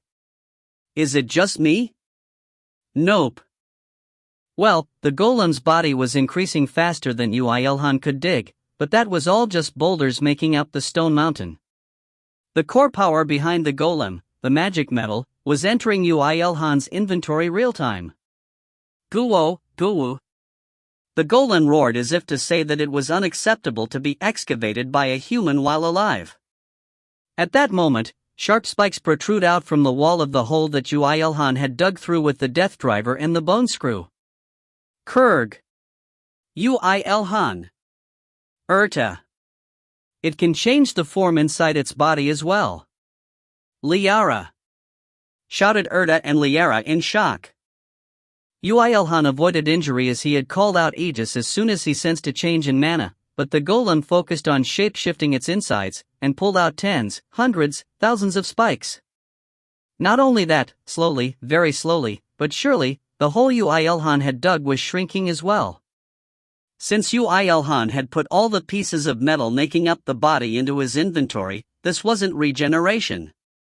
It was just compressing the body like mad while making up the outer parts with just boulders. Yoo IlHan did not let go of the death driver even after confirming that the hole was shrinking, but he couldn't help but sweat cold sweat as hundreds of metal spikes hit Aegis. I think I saw a similar scene in Saw. Kaya Hawk. Don't mention such a scary movie. Liara, 3. No matter how good the defense was on Aegis, he couldn't guarantee that they could hold out forever. Yoo IlHan checked while blocking the spikes that appeared from below him.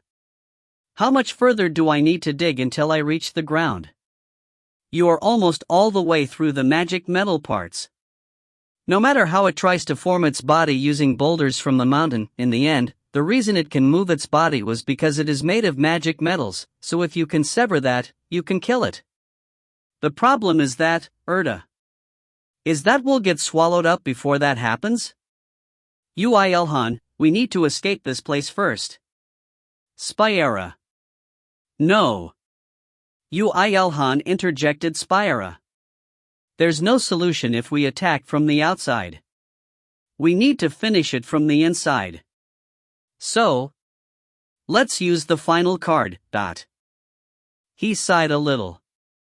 Had he mastered excavation, he wouldn't have needed to undertake such risks. Yoo IlHan boldly put away the death driver into his inventory. The golem roared in victory after noticing that the drill had stopped, but Yoo IlHan hadn't died yet. He covered his entire body with Aegis, and took a deep breath. I really didn't want to use this. Yoo, that sounds very suspicious. Liara. Yoo IlHan, no matter how high your fire attribute resistance is, that's just. It's alright. Probably. The most important thing started now. While the bone screw was still holding out inside the golem, Yoo IlHan's eyes glistened mysteriously. Even now, the inside of the golem's body was shrinking little by little. If the bone screw was ejected, then it would immediately try to fill the gap at Yoo IlHan planned to plant a bomb before that gap was filled, using the swap technique he had practiced so much. Collecting and releasing at the same time. Phew. If he didn't do it precisely, then Yoo IlHan's life would be in danger as well. Although he had fire attribute resistance, he had no explosion resistance. So he had to prevent himself from being hit by the explosion no matter what. He stared at the bone screw, and at one moment, he blinked. Immediately after that, the bone screw disappeared, and the golem shrunk that part and filled the gap. It really was a blink of an eye, a moment that seemed like no one could do anything about it.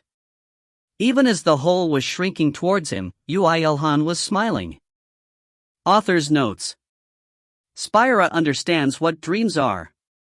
What does Yoo IlHan's smile mean? T/N, ain't that obvious? Translator's notes. Try replacing Digger with Monarch and see what you get. Chapter title. Special thanks to Daniel P. 1. I think this is Doraemon reference. 2. Used in Farada. 3. I have not watched the Saw series.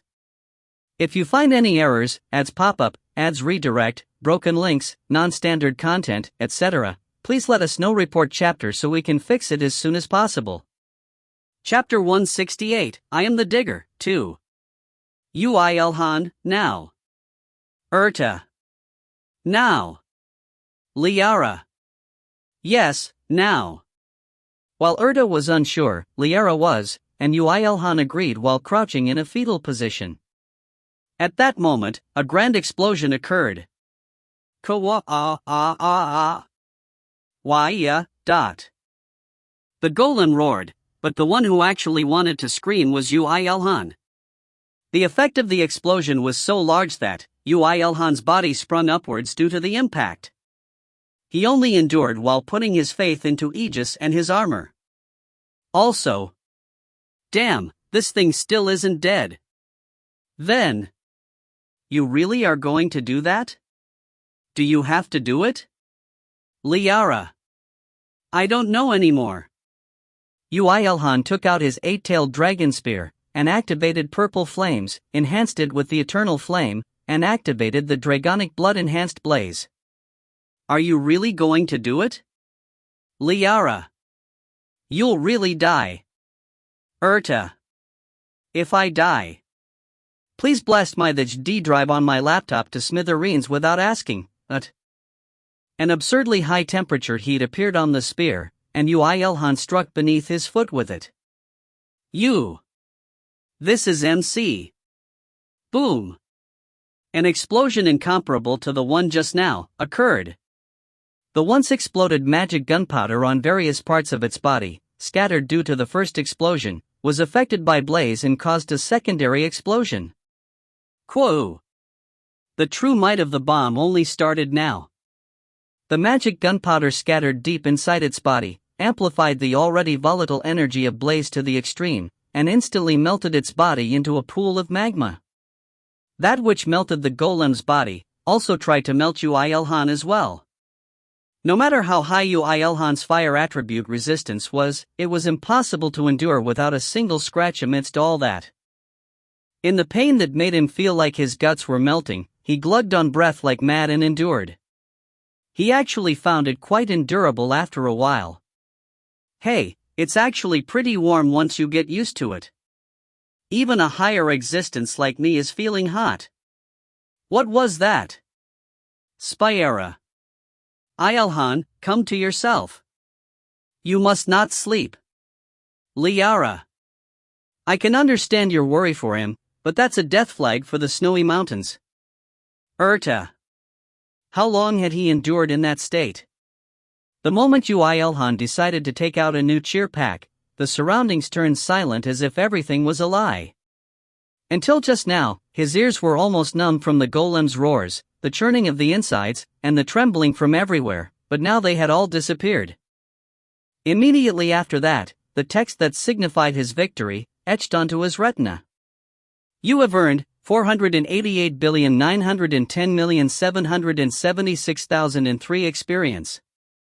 You have become level 162. 2 strength, 2 agility, 2 health, 2 magic increases. You have earned the record of LV270 Keshna Golem. Ugh. And at that moment, an enormous quantity of information flowed into Yoo IlHan's head. To exaggerate a little, it was similar to the time he received the blessing from the god of smithing. Yoo IlHan didn't imagine that such a thing would happen, but the golem named Keshna Golem had absorbed the records of the ruins in the process of fusing everything into its body, and with Yoo IlHan defeating the Keshna Golem, all the records had flowed into Yoo IlHan's brain now. No. Well, to be exact, this was precisely what those ancestors intended. This fucker. This is no trap, but something that would activate either way. Sheesh, there really are some lunatics out there. Do you think humanity dies out in places because of psychos like this one? Liara. Of course, it wasn't like the magic engineering researchers had intentions to destroy the empire with a golem leveling 270. The problem was the golem they had created. Keshna. This magic metal possessed incredible mana absorbability, tensile strength, and was counted as one of the highest tier metals, but other than that, if it was processed through a special means, it becomes possible for it to absorb the records from another object and preserve it in its entirety. That was why the ancestors created a golem from it, intending for it to absorb the records, and enable the successors to defeat it and absorb all of those records. That was the original intention. But the record absorbability of the Keshna Golem was beyond their imaginations. It would have been good if it just ended with absorbing the magic engineering-related records, but while it was waiting in darkness, it had rapidly grown stronger by absorbing all sorts of other records. Contrary to the ancestors' intentions for a successor to find the place soon, it was left alone for countless years, and the golem, which became stronger through absorbing records alone for a long period of time, had actually broke through to the 4th class, and reached level 270. And, as intended, it lifted its body in order to defeat the invaders. Result being the scene that had just taken place. In other words, the ancestral researchers wanted to make a golem that can act as a device to transfer all of the records in its entirety, but ended up creating a golem that infinitely becomes stronger. This was a result more absurd than inventing post-its while trying to develop adhesives. And this must be their karma. The angels who heard Yoo IlHan's short explanation could only smile bitterly. They decided to stop at the conclusion that mana crafters, whether new or old, were all psychos. So, how are you going to get out, IlHan? Liara. Oh, this is all mine now, replied Yoo IlHan while avoiding the still uncooled magma. He swung his 8-tailed dragon spear to procure a place to stand, and without much difficulty, he put away the golem, to be exact, the parts that were only composed of the magic metal. One moment, and the space was empty. Yoo IlHan took out spears from his inventory and destroyed his way out. Beyond the traces of the stone mountain, which looked like a disaster had struck, his group was waiting for him. Dad! Mr. IlHan! So cool! It will be perfect as there was the white letters END at the bottom left of the background. First, I'll smack Na Yuna on the forehead, he decided, as he walked towards them. Well, there was something else he had decided on. He wouldn't even look in the direction of Lanpa from today onwards. I'm extremely sorry. I was planning to repay you for the necklace, but to think I'd ended up causing an inconvenience. It's all right. I've got the experience and the magic metal as well. The Imperial Princess couldn't lift her head in front of him.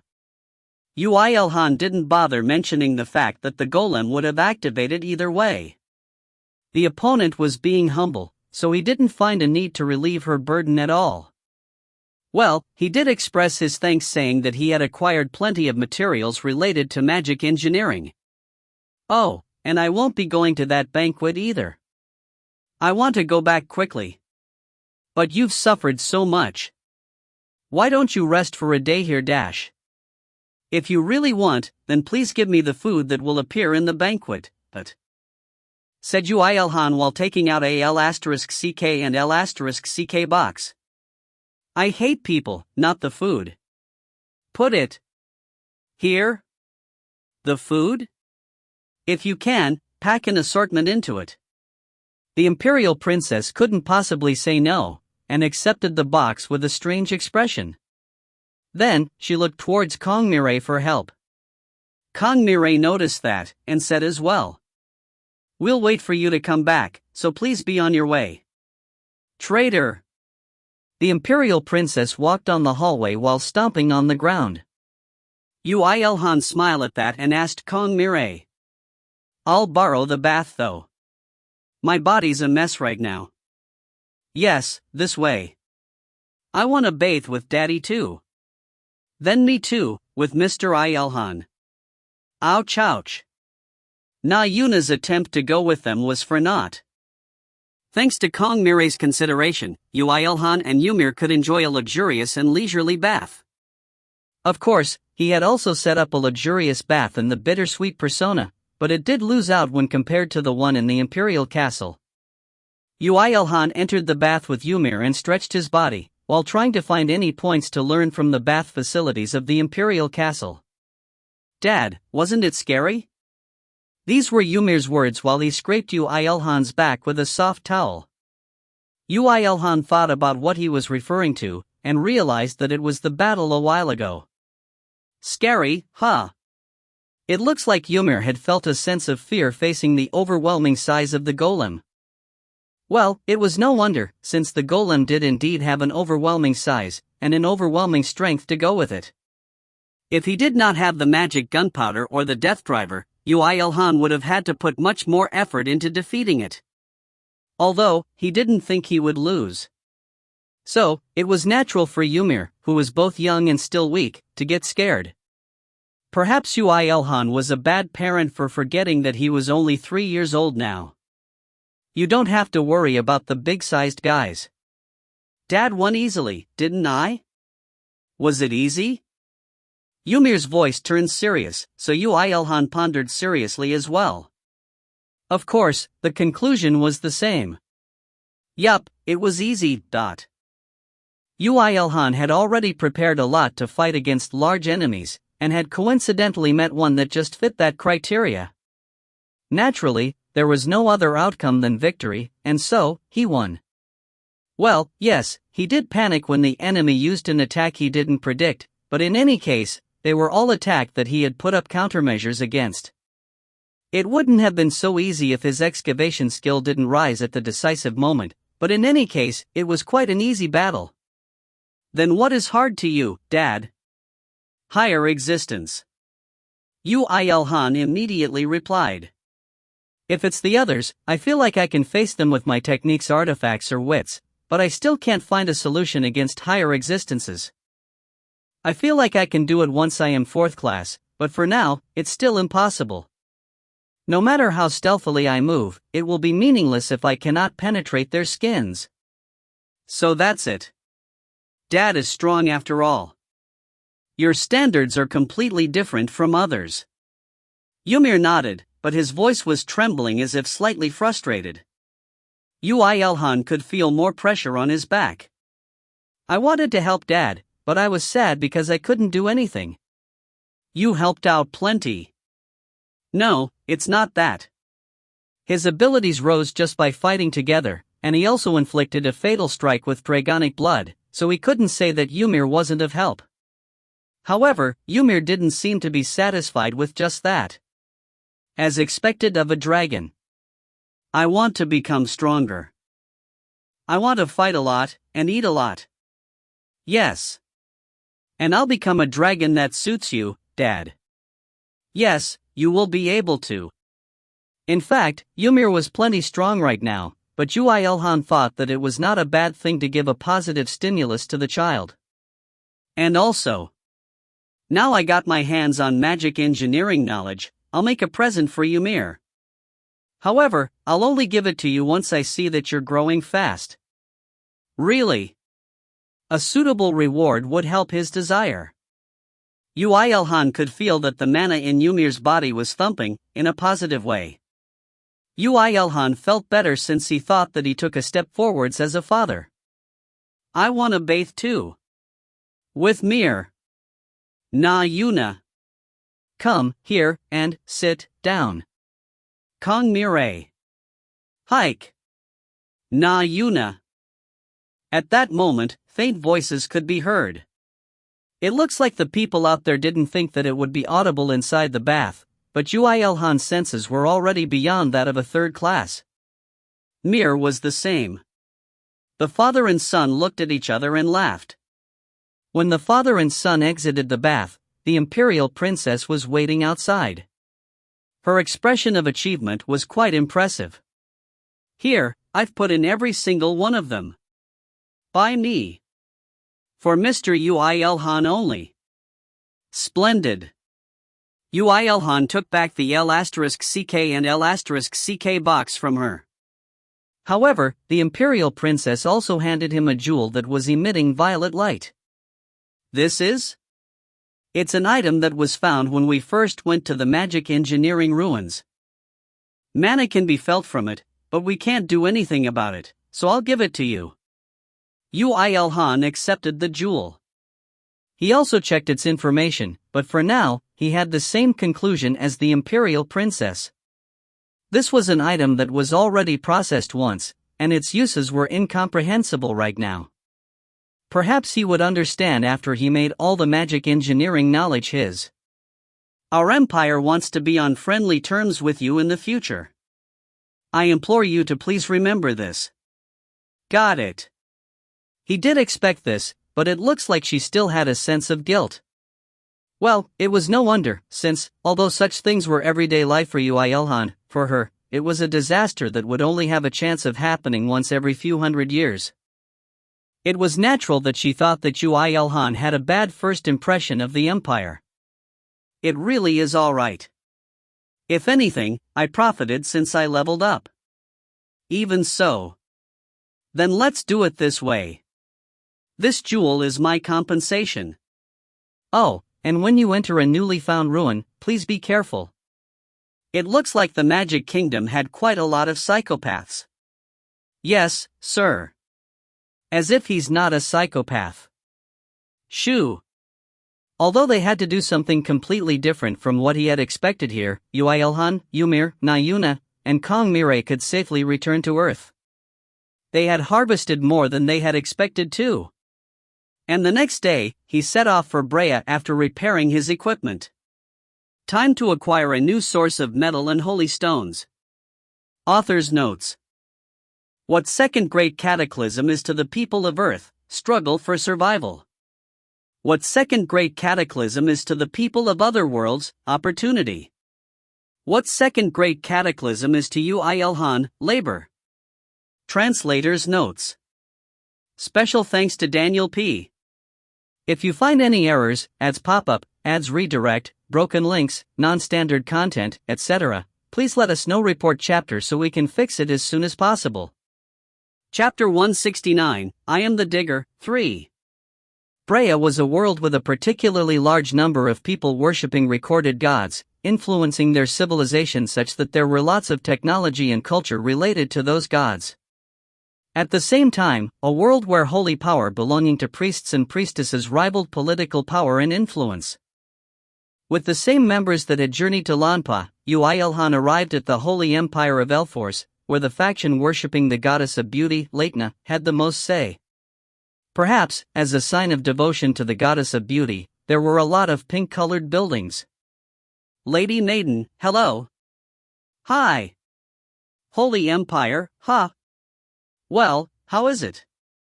Yoo IlHan was looking around when Yuna asked as she moved her face close to him.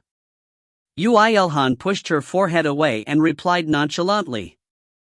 It's similar to Earth. Ah, it's the Holy Maiden. Hello? Well, look at this dot. Yoo IlHan listened to Yuna's words and looked at the surroundings with widened eyes. However, he couldn't comprehend what she meant. Lady Maiden. Hi, dot. The people walking around didn't have any special type of clothing either. No, wait. Lady Maiden. It really is the Holy Maiden. You're quite popular here. Hee, that's it. With a proud face, Yuna pushed out her chest in a proud manner. It looks like she had wanted him to notice that from the beginning. Really, she was no different from an elementary schooler. I am treated like this here. So please give me some love too in the future, Mr. IlHan. You don't have to worry about me, so play tic-tac-toe with the guys here all you want. Hi, and that's not it. Leaving aside the dejected Yuna, Yoo IlHan walked the streets with Ymir. Even the food from the banquet in Lanpa had splendid food. Eating the local specialties was one of the true joys of traveling. He was planning to enjoy everything that he wouldn't be able to back home. Looks like Yuna is quite dejected, but... Well, you must be thinking about food. Even if IlHan falls into hell, he'll look for tasty food and special metals first. Liara. I'd find it fortunate if he did not plan to enhance the flames in hell with the eternal flame. Spyera. You guys are too much. Leaving aside Liara, who had lived with him for the longest time, even and Spyera knew him too well. While being shocked, Yoo IlHan silently added hell tourism onto his bucket list. Give me 2 of these caviar ice cream. 2 cavers, right up, dot. Then, he ordered 2 ice cream from the store in front of him, in a pronunciation more fluent than the locals, and shared the ice cream with Ymir. Dad, this is delicious. That's true. It looked like some kind of fruit or spices unique to this world was added into it. Yoo IlHan thought that he had achieved his objective just by experiencing a new taste. Then, he bought 2 more ice creams before returning to Kong Mirai and Yuna. Cheer up with this. There are plenty of people in the world, other than me, who would be delighted to play with you. I want to play with you though. Ah, so nice. Even while grumbling, Yuna deliciously ate the ice cream Yoo IlHan gave her. Kong Mirai looked at the scene with dumbfounded eyes, but she too fell silent as the ice cream was very good. Yoo IlHan decided to take the ingredients of this caviar ice cream, or whatever it was called, back to Earth. So, what do I need to do here? What, do I need to fight a golem made of holy stones now or something? And if I say yes? Of course, I'd welcome it. Afterwards, the holy stones will all be mine. Now, Yoo IlHan had the confidence to defeat golems with his eyes closed. The drill, the death driver and the pile bunker were plenty strong, he had confirmed that.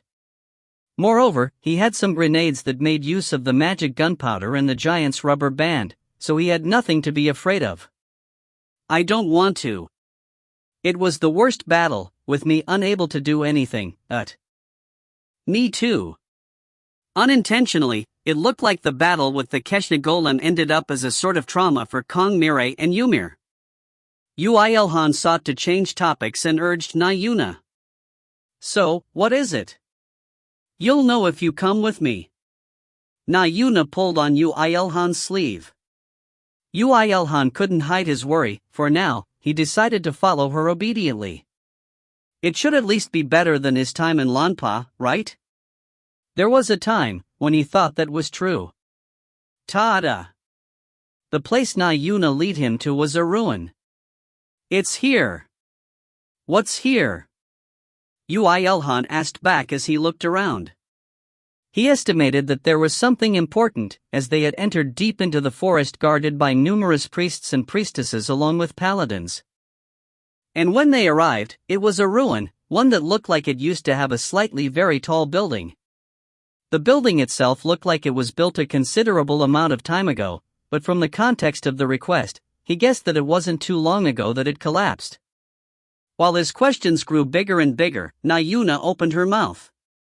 This place is a super high-tier sacred place that is said to be where the goddess of beauty, Leda, had once descended upon. It is also the location where the original Leda temple was built as well as where the baptism ceremonies were carried out. In any case, you can consider it the most important place in our church. I have 2 questions. If you kiss me, then I'll ANS. Ouch ouch, dot. Yoo IlHan pinched on Na Yuna's soft cheek so it would leave a faint mark, and asked with a nonchalant face. It wasn't like he didn't want to ask how a recorded god descended on the land, but for now, he focused on the necessary information first. Why is such a place in a mess? Not long ago, there was a grand battle with a supersized 4th-class monster over level 250.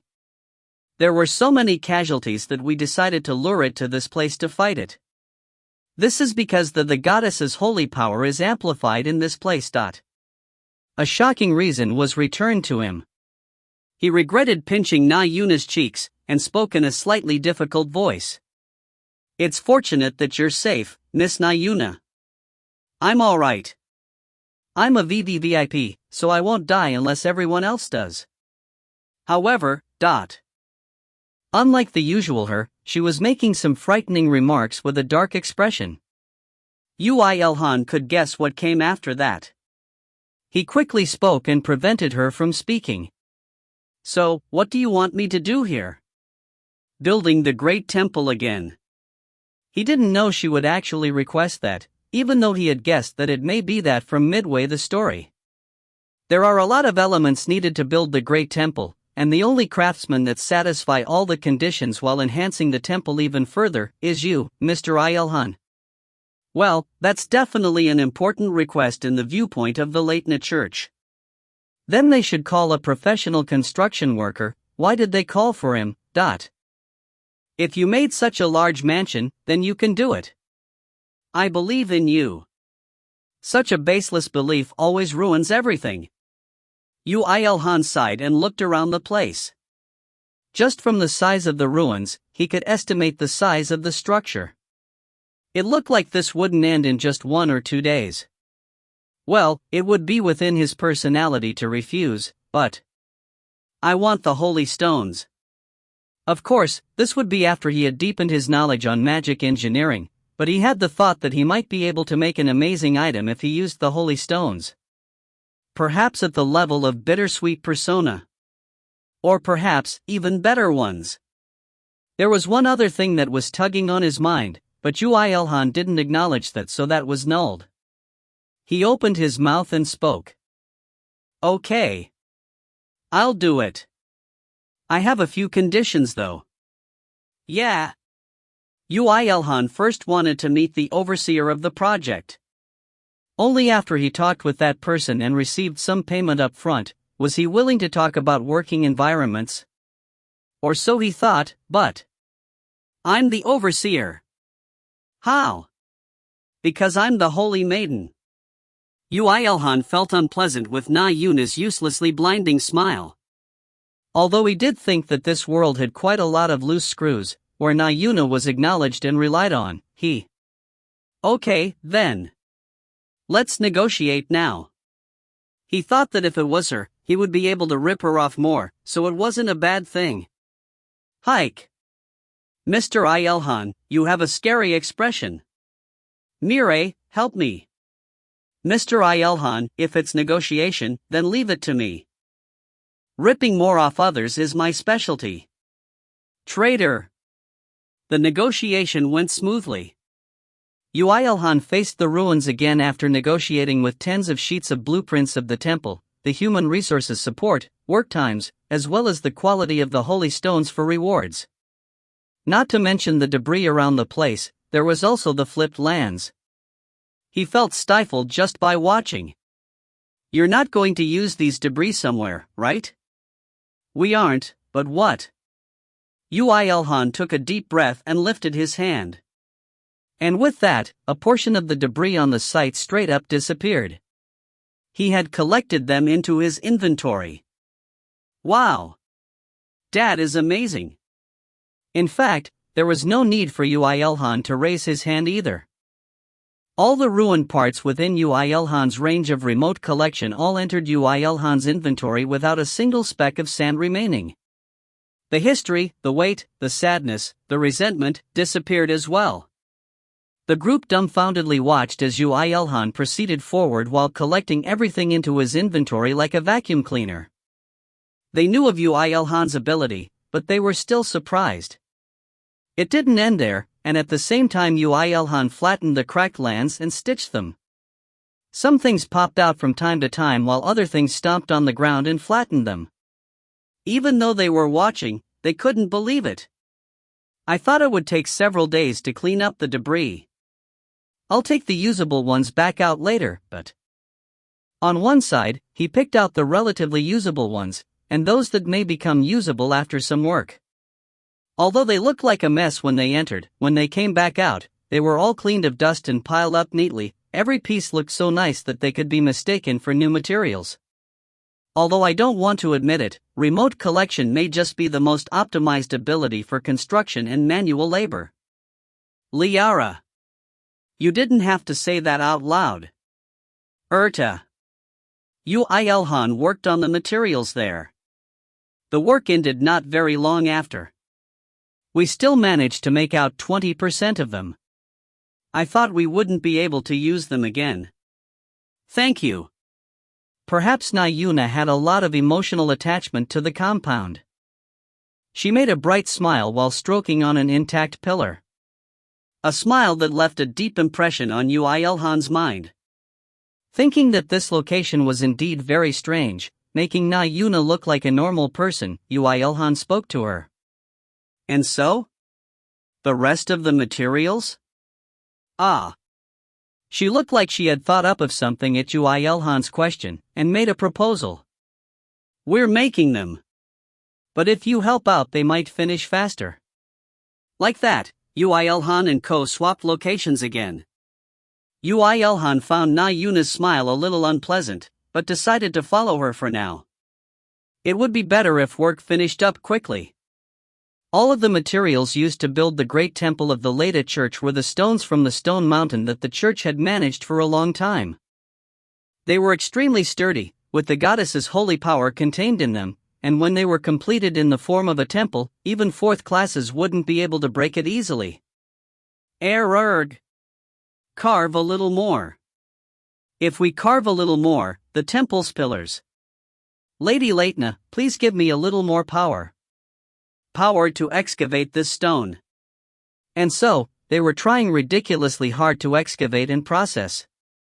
Ordinary people weren't even allowed to enter here, so it was the paladins and priests that were doing the work, and the scene of them calling out to the god they worship, while struggling, was quite a sight to see.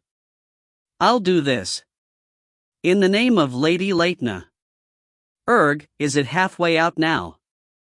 Yoo IlHan became speechless with the scene of lunacy in front of him. He tried to retreat backwards, but Na Yuna grabbed onto him, her eyes full of stars. Mr. IlHan's drill should work. Damn it. With that, Yoo IlHan's excavation resumed. Author's notes. Not applicable. Translator's notes. If you find any errors, ads pop up, ads redirect, broken links, non-standard content, etc., please let us know. Report chapter so we can fix it as soon as possible. Chapter 170, I am the digger, 4. This part simply won't budge. Ha! Just where is that amazing sound coming from? What? The gazes of the priests and paladins laboring away in the quarry had all headed towards one place from some time ago. There was someone who, despite being in the same place, looked very different to others present. Just, what is that? The stones are being carved out like mad. These stones are hard to break even with skills. Shut up. This was an era where 100 people working together to dig out the stones, and 10 people working together to carve out the stones had become common sense. A single person was doing everything by himself as if to laugh at them. Yoo IlHan's death driver and the attached bone screw spun violently. This was a drill that dug through a level 270 golem's body. On the other hand, the stones in this quarry were, in the end, just stones. Even if they contained holy power, there was no way he'd lose. Whoa, such a large stone was so easily. Wait, isn't that the arch in the Great Temple? How can this be? He's processing it at the same time he's digging it out. In front of Yoo IlHan's bold but precise control, the giant stone slabs were excavated, and subsequently processed with pinpoint accuracy. They may as well be just used directly without any additional processing. Naturally, this was only possible for Yoo IlHan since he had memorized the entire blueprint Na Yuna had given him. The skill, excavation, has become level 51. Leaving aside the fact that the skill he acquired yesterday was going past level 50, it was amazing that that skill was rising so quickly again. Of course, the reason was none other than the stones containing the power of a goddess. So, Yoo IlHan was unintentionally becoming an expert in the excavation skill. Amazing! In just 10 minutes, he did more work than what all of us could do in 1 week. Don't just exclaim and work. Roar! As expected of Yoo IlHan, who got used to labor the more he did it, the speed at which he excavated and processed the stones became faster as well. Seeing him switch out his bone screw and breaking the weak parts of the stones with calculated strikes, some people even felt lightheaded. Mirai, here. Why me too? Thunder strike. Wind cutter. Kong Mirai and Ymir were also working hard. Her lightning would break the giant stones apart, and Ymir would polish them with delicately controlled wind magic. As the two had extraordinary ability, they could be considered the two MVPs if not for Yoo IlHan. Mirai, next is this. You're shamelessly ordering me now. But didn't you say that you wanted to be of help to him? I wasn't talking about stuff like this. When I said I wanted to help him, what I wanted was a more Yoo. It broke through. The mountain has a hole now. Whoa, the statue. Why is the statue that depicts the scene of Lady Leitna's descent here? Of course, they couldn't surpass Yoo IlHan, who made a statue with a single drill. 3 days after Yoo IlHan was put to work in the quarry, the procuring of the construction materials had ended. Although there was some in-between process to delicately polish and sand them, those could be during the course of the construction process. An amazing man. Even if he monopolized the maiden's buffs. And there was that strange equipment too. I heard that man was the greatest architect from Earth. Are all architects on Earth such monsters? Ignoring the priests and paladins that tried to spread rumors about him, he put all the construction materials into his inventory. Then, he shouted towards the priests and paladins that were whispering until now. Now, we're going over to the ruins to build the temple. You guys are coming with me. Yes. We shall follow you. From some time, Yoo IlHan had become the ruler of the quarry, and everyone followed him without talking back. A mere digger, not a priest or anything belonging to the Latent Church, had acquired the faith of everyone. Yoo IlHan's grandeur stood out even more once the construction started. A wave of his hand flattened the ground, another flick of his wrist laid out the stones containing holy power from the goddess. The priests were even slightly excited. Is he also one that is blessed by the goddess? We can't explain all of this otherwise. He's the person who will marry me. I'm not. The construction of the temple was actually easier than when he had made the bittersweet persona, reason being, that there was no need for him to mana craft the place. The stones containing the goddess's holy power would influence each other and become stronger in the process of becoming a part of the temple, and will generate special properties. This wasn't something that happened with Yoo IlHan's influence, but something that was just planned out to be like that. It was truly mysterious and strange. Recorded gods, eh? I said they don't exist. I'm speaking as a person who received a blessing, so it's definitely true. Liara. I also have one, duh. The blessing from the god of smithing. Religion is free. Since those foolish humans would have gained strength while believing in a false god. Spyera. Throughout the entire construction process, the priest stayed nearby and imbued holy power into the location and the temple itself. The temple absorbed it and emitted an even thicker pink glow, causing Yoo IlHan to feel somewhat strange while touching and constructing the temple that grew stronger and stronger as if growing, just like a real life form.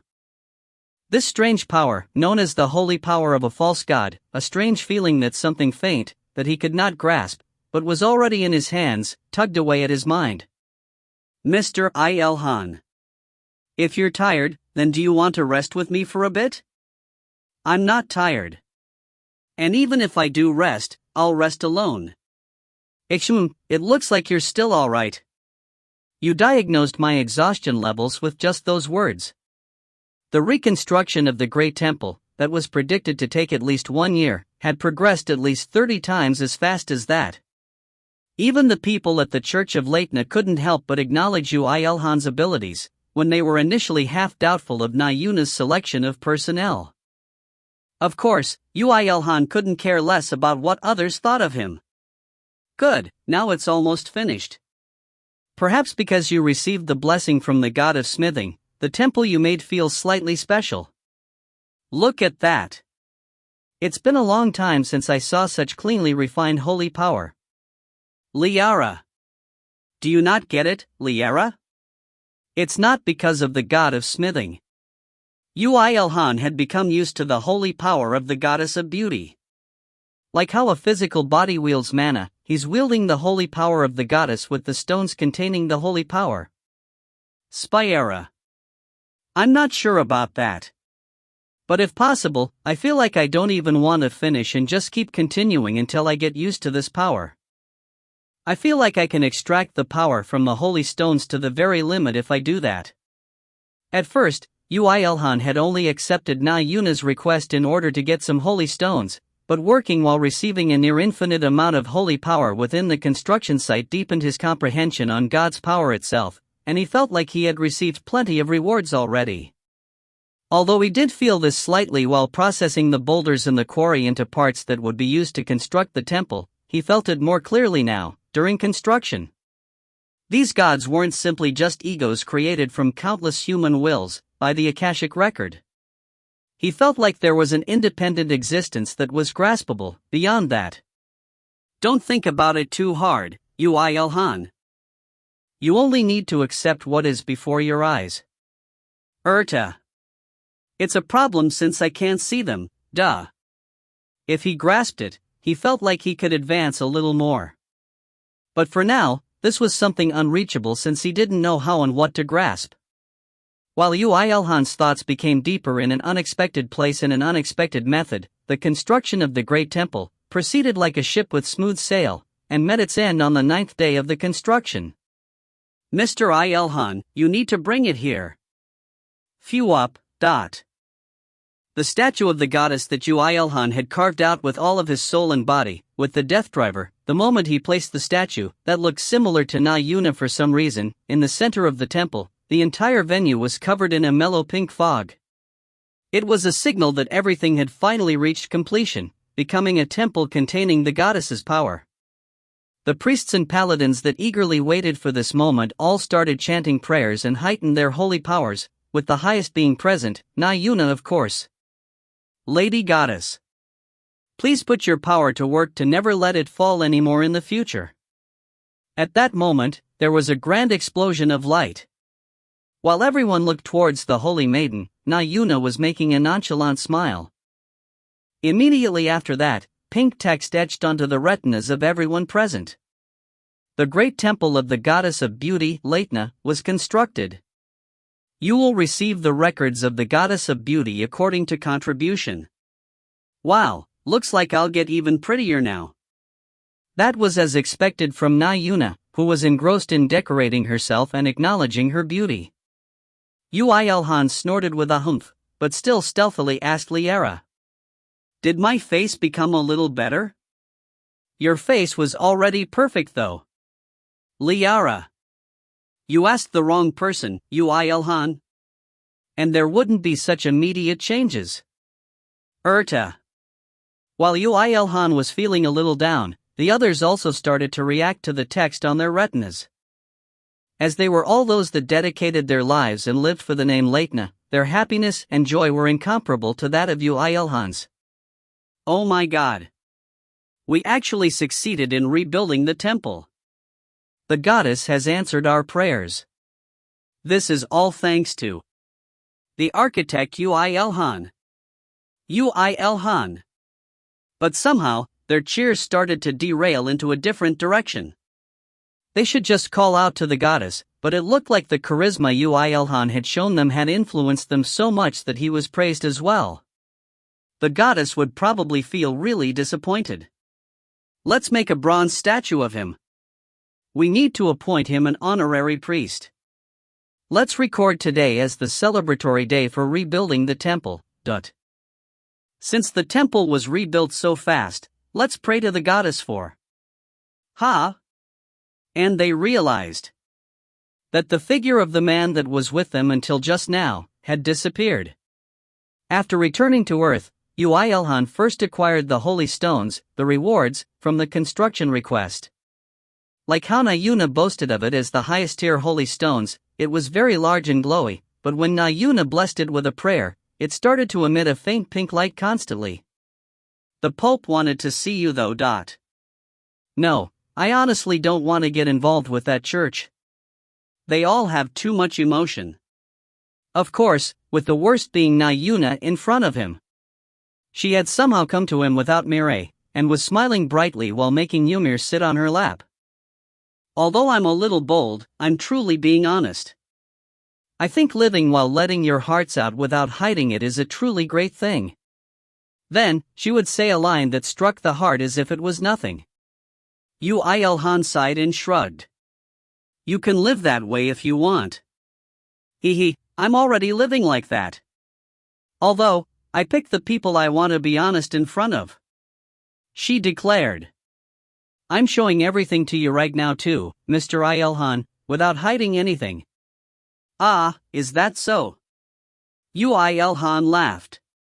He thought that he may be able to believe in her words now, although he was unsure about if he would be able to do so when they first met, and laughed at himself for thinking like that. It was just that her words nagged him somewhat, but he couldn't pinpoint what it was. Since he couldn't point it out, he decided to not think about it so deeply. Instead, "The ones confronting you will get tired, so please refrain yourself. Wayo, so direct. And have some lunch before you go. I'm bored since all my subordinates went to Daru." "Yay! Yay!" Na Yuna rejoiced while hugging Ymir. Yoo IlHan was shocked at himself for offering her lunch, but also thought that it would be alright if he kept his distance. This was all thanks to the matters in Brea. Like that, after a few days passed with Yoo IlHan and Nayuna's relationship improving ever so slightly, a single notice was put up in Gangnam on Earth. Recruiting mercenaries to solve the crisis in the world Futuroa. Please help us. The winds of the Earth mercenary era had started to blow for real. Author's notes. Although he could have played mercenary, Excavators seems to do better. His comrades are seeing through him more and more. Translator's notes. When I finished this chapter, I was like, phew, I finally have one stockpile chapter. The next moment, Adian, you got a PayPal payment. Oh? Another one? Let's see. $250. What? So what? Let's see. I have to translate 4 to make up that much. Looks like I ain't getting any sleep tonight. If you find any errors, ads pop up, ads redirect, broken links, non-standard content, etc., please let us know. Report chapter so we can fix it as soon as possible. Chapter 171, Hell Picnic, Alone, 1. Futuroa was a world that 794 people of Earth were indebted to. Like other worlds after the Third Great Cataclysm, they had a lot of third-class and second-class personnel, and they somehow held their own against fourth-class monsters. However, it usually only takes an instant for a world to collapse. Liara let out a sigh. There was a dungeon break. And within a blink of an eye, you'd get a dungeon wave. If there were fourth classes among them, then the people would lose their fighting power while fighting them. And coincidentally, the empty dungeons would all activate and there would be an overflow. Like that, the number of fourth-class monsters would increase. And it will be the end if people fail to block that. Liara. It's a true cycle of hell. But it's not like we can stop installing dungeons because of that, so it's even more of a pain. Urta. That's an ordinary process from a world to its destruction. Like that, the mutated monsters would become the largest race and the doors to the world will close. Spyera. And the destruction demon army would approach such worlds. Liara. The angels were in perfect sync today. Perhaps, they were feeling pained from seeing numerous worlds that met such an end. Yoo IlHan replied with a bitter smile. If you know that, then do something about it. Anyone would want to do that, but the forces of the heavens army is not infinite. We can't interfere more than needed, and so, in the end, the residents of the world have to win against the crisis they face, by themselves. That's the absolute law. Liara. No. Yoo IlHan interjected while closing the Futuroa support notification on his smartphone app. It was once an absolute law. But now, things might be different. What if strong people from other worlds could come to support when a world was in dire straits? That world would gain an opportunity to overcome that crisis and stand up once again, and the ones that came to support would be able to create debts. Then, they would receive support when they were in a crisis. All of this now became possible with Earth. The experts scattered over many worlds could now focus on a single world, through Earth. If a strong alliance formed between worlds with this opportunity, then it would become possible to help each other and develop infinitely. If such a good cycle can happen, then that will be for the best. Liara. It will probably be impossible. We're talking about people who are neither family, relatives, people of the same country, or even of the same world. How would anyone be able to trust in others and lend their power? That is just all a delusion. Spyera. Don't think about it so negatively. Perhaps this is an opportunity for the intelligent species to overcome the wall between worlds and become one large community for real. And, as one of those intellectual species, what are you doing right now? Urta. Yoo IlHan became silent. That was because he was currently pouring fragments of Keshna into the furnace with eternal flame in it. It was good that he had dismantled the golem, but as the performance of the death driver and the bone screw was too good, the metal had turned into fine powder, so he couldn't use it like that. Resulting in the scene now, where he was going through a refinement process. I'm doing my own work. Yes. While everyone does their own work, Futuroa will be destroyed. Of course, I do not mean that your actions are bad in any way. It wasn't at all that bad to think about yourself as insufficient, nor was it better to invite danger upon oneself by going to another world rather than focus on protecting one's own. In fact, that was more realistic. Just that, if one had the ability, and believed that the world they helped would reciprocate later, it wouldn't be such a bad thing to help out. In the core, was trust.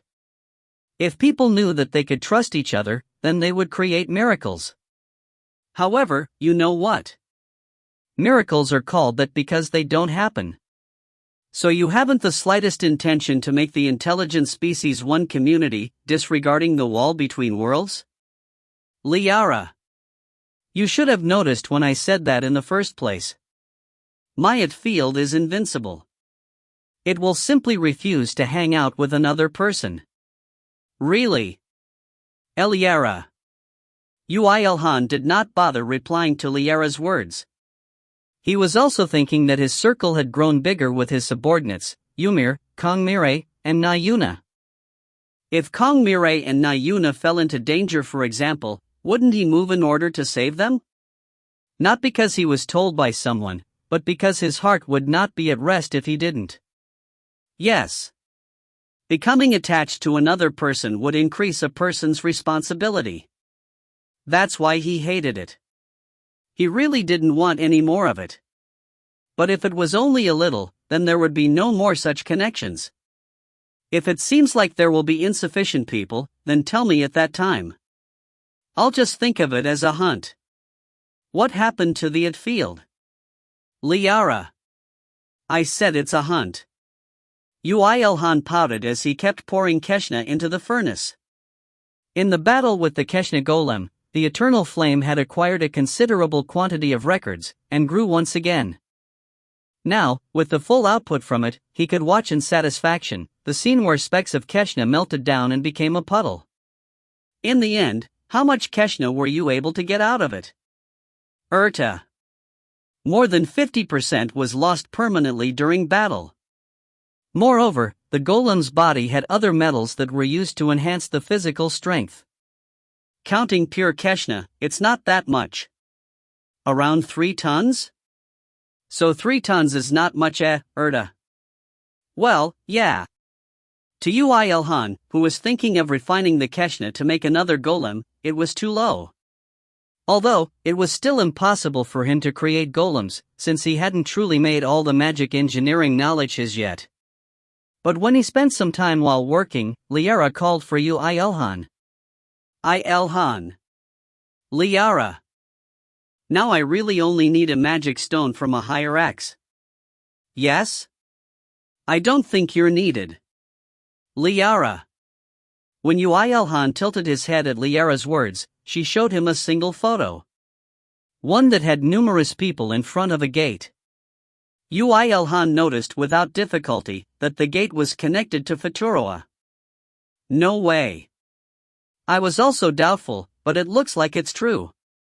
Liara. Gates between Earth and other worlds were increasing in real time, albeit slowly. Currently, there were a total of 26 gates. But since the photo in front of Yoo IlHan's eyes included at least 5,000 people, there was an average of 200 people per world that had come for support. Looks like the rewards are tempting. Well, even I would be desperate when the world looks like it's about to end. Things are turning interesting. What would happen from now on? I'm so excited. Liara. Well, I don't know about the exact reason, but Yoo IlHan was satisfied that there was no need for him to go there, and poured more lumps of Keshna into the furnace. Then he said, "It's good as long as it doesn't bother me." Mankind was really worried about the Earth after the second Great Cataclysm, but the many variables actually ended up stabilizing Earth. Increase in the overall power of Earth thanks to Vanguard, attention of the people of other worlds due to various trades and auctions that occurred on Earth. Other than that, there were even more complex elements that actually ended up making Earth one of the most stabilized worlds. Now, we'd be in trouble if Earth disappeared. Although we like the trade with other worlds, if Vanguard disappeared. But when's the second auction for the advanced equipment? And the change didn't end at just Earth. The other worlds connected to Earth had also become able to recruit ability users of other worlds as mercenaries, achieving a more stable state as well.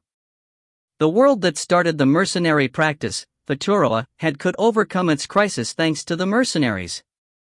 As it was a tremendous force, the number of casualties were minimal as well. This made Yoo IlHan and his three angels look stupid for doubting the union of the people. Of course, it wasn't like an alliance that disregarded the walls around everyone's hearts and brought them together, had formed like Yoo IlHan's wishes. Humans were too rotten to rely on the pure beliefs of children, and the price for salvation was only second to that of destruction. Yes. What Futura had put out were magic stones, the majority of the third-class and fourth-class magic stones scraped from all over the world.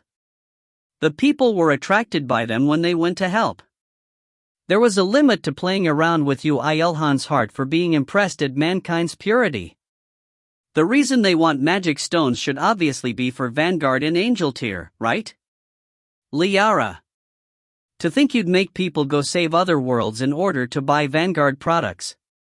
Yoo IlHan, you really solve a lot of things with the things you do. Although this applies to third classes as well, it is quite difficult for an ordinary person to be in possession of a fourth-class magic stone. So that's it. Magic stones would be released into the market like this. And the more people got their hands on magic stones, the more active the trade with Vanguard would become. In Yoo IlHan's shoes, this was a very good thing. Somehow, the situation is becoming out of our hands now. Liara. It's alright. It's not like anything was in your hands in the first place. I wish things would go well, Now you girls aren't even denying it. Perhaps due to the smooth start, other than the initial salvation of Futura, there were notices of urgent help needed put up quite frequently. As they had to put out third-class magic stones as the minimum reward, the request should be very rare, but precisely because of that, many people flocked to those requests once they appeared. Around 2 months after the first Futura request, there were 2 more large-scale mercenary requests, and Kong Mirai noticed that there was a need for an organization to manage all of this. So the card she played was none other than Metal Knights and Magia. These 2 clans possessed power rivaling the Lightning God clan, excluding her, and they had enough qualifications to represent the Earth, and above all, they cooperated in the creation of the Gangnam Trade Center. Now, it was her turn to keep her promise. Mercenary Guild? So who is it, Lightning God again? Or did Yoo IlHan come out himself? No, but they're basically the same people. It's Metal Knights and Magia. The 2 that hung out with Lightning God. However, what's frustrating is that we can't take part in it. Damn it. They're planning to take everything for themselves. Of course, there were a lot of complaints.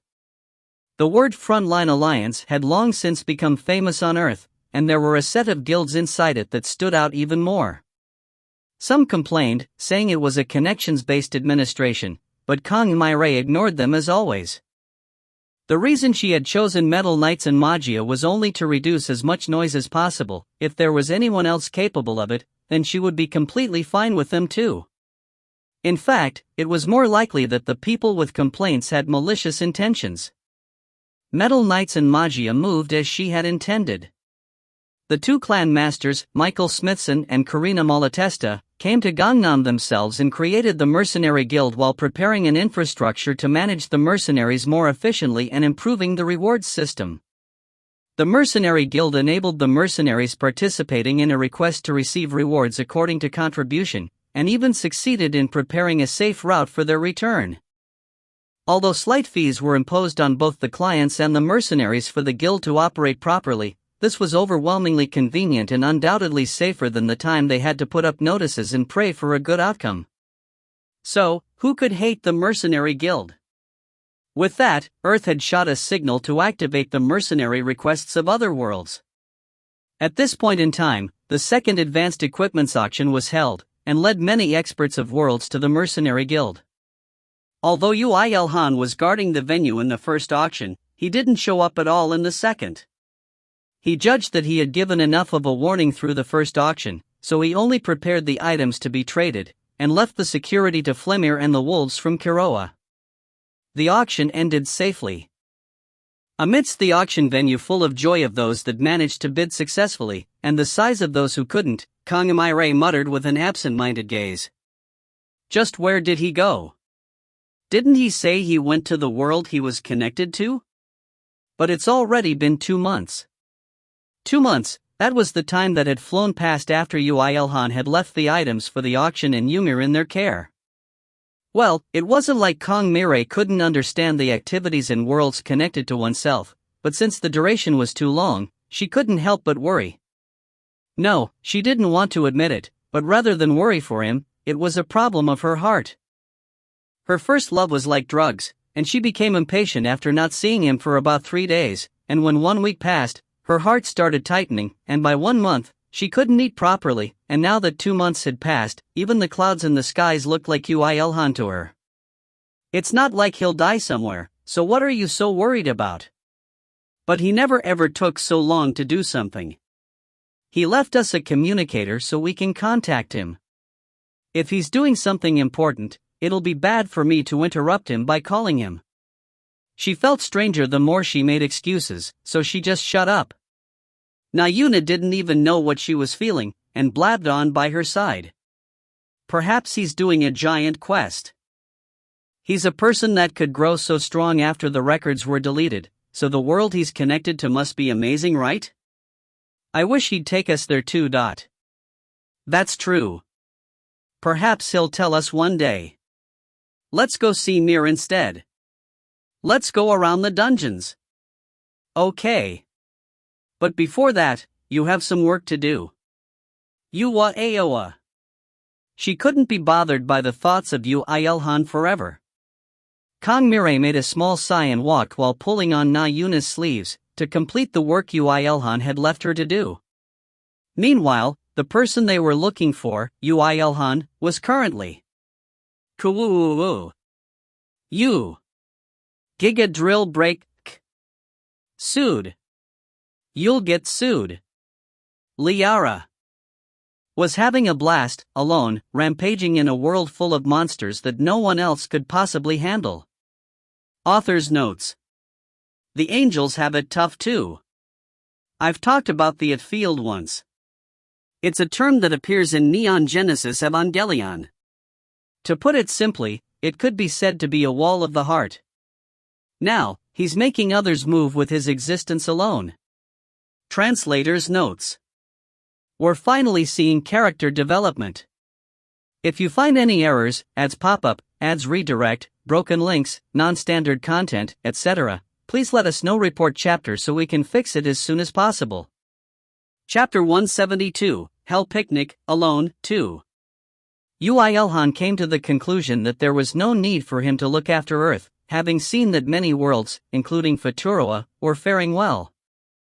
Although the contributions from him and his brand was very big, now that it had entered a stable orbit, if the supply was handled well, he didn't even need to be here. Now, the monsters appearing on Earth were all hunted by the people of Earth. Well, the only difference was that there was no massive news about Yoo IlHan's deeds as Susanoo or the Death God or whatnot. Of course, things would be a different story if fourth-class monsters started popping out everywhere, but if such monsters appeared so easily, Earth wouldn't be here right now. If so, what was left for Yoo IlHan? He wished to master the magic engineering knowledge and utilize the magic metal Keshna, containing the essence of magic engineering, to enhance his bittersweet persona into a flying fortress, but like how he needed time to understand all the records of the god of smithing, it took a lot of time to synchronize all the magic engineering knowledge with his existing records. And it wasn't like he could do anything to speed up that process. He could only wait while going over the contents bit by bit. So, he decided to go over to that world. That world, being the one he had coincidentally opened in the past while trying to earn some vortex experience, as well as the one that's unknown to even angels. Since he had had a battle experience from Lanpa, with the Keshna Golem, there was nothing for him to be afraid of now. After letting Kong Mirai take charge over Angel Tyr and Vanguard, he waited patiently while massacring the monsters that flocked to his mansion, and successfully created a vortex not long after. He barely held himself back from tapping on it like mad, and attacked to the point that it won't burst, and successfully generated a gate. Wow, that's bad. The already horrible thick fog of mana inside the bittersweet persona is now being mixed with the unpleasant bloody mana. Liara. Well, it's all good since the monster spawns will be of higher level now. Flemir, you also keep watch. It's not a normal gate, so guard it well. Understood, my lord. Flemir was his agent. He had prepared for the worst case scenario during the 24 hours of the gate. After he became Yoo IlHan's subordinate, he had received the effects of the rule skill and became a level stronger. He was the single strongest one amongst his subordinates. The reason he became Yoo IlHan's subordinate was purely for Irisha. In fact, he wanted to serve by her side from the beginning, but was tied to the Kiroa continent as he could not leave behind the weakened Wolfkin. But with Irisha's growth under Yoo IlHan, the fighting power of the Wolfkin naturally rose as well, and when he was sure that the Wolfkin could survive without him in Kiroa, he came over to Earth permanently. Guard it for 24 hours, and once the gate closes, you can go to Irisha.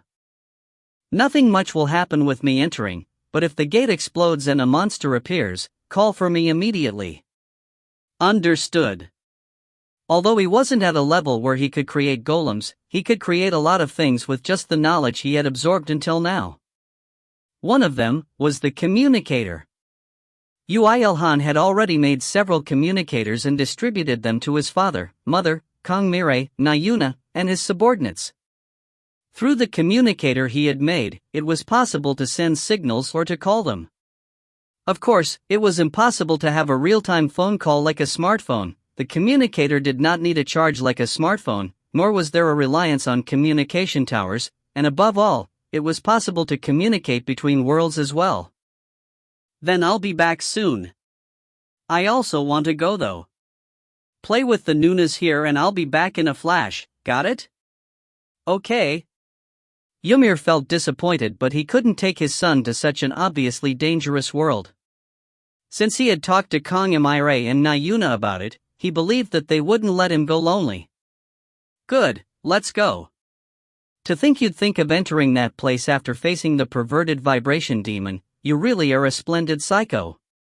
Spyera. What if the inside is full of perverted vibration demons? Liara. What do you mean what? We'd just get a shit ton of that horrifying magic gunpowder. Urta. Hey, please.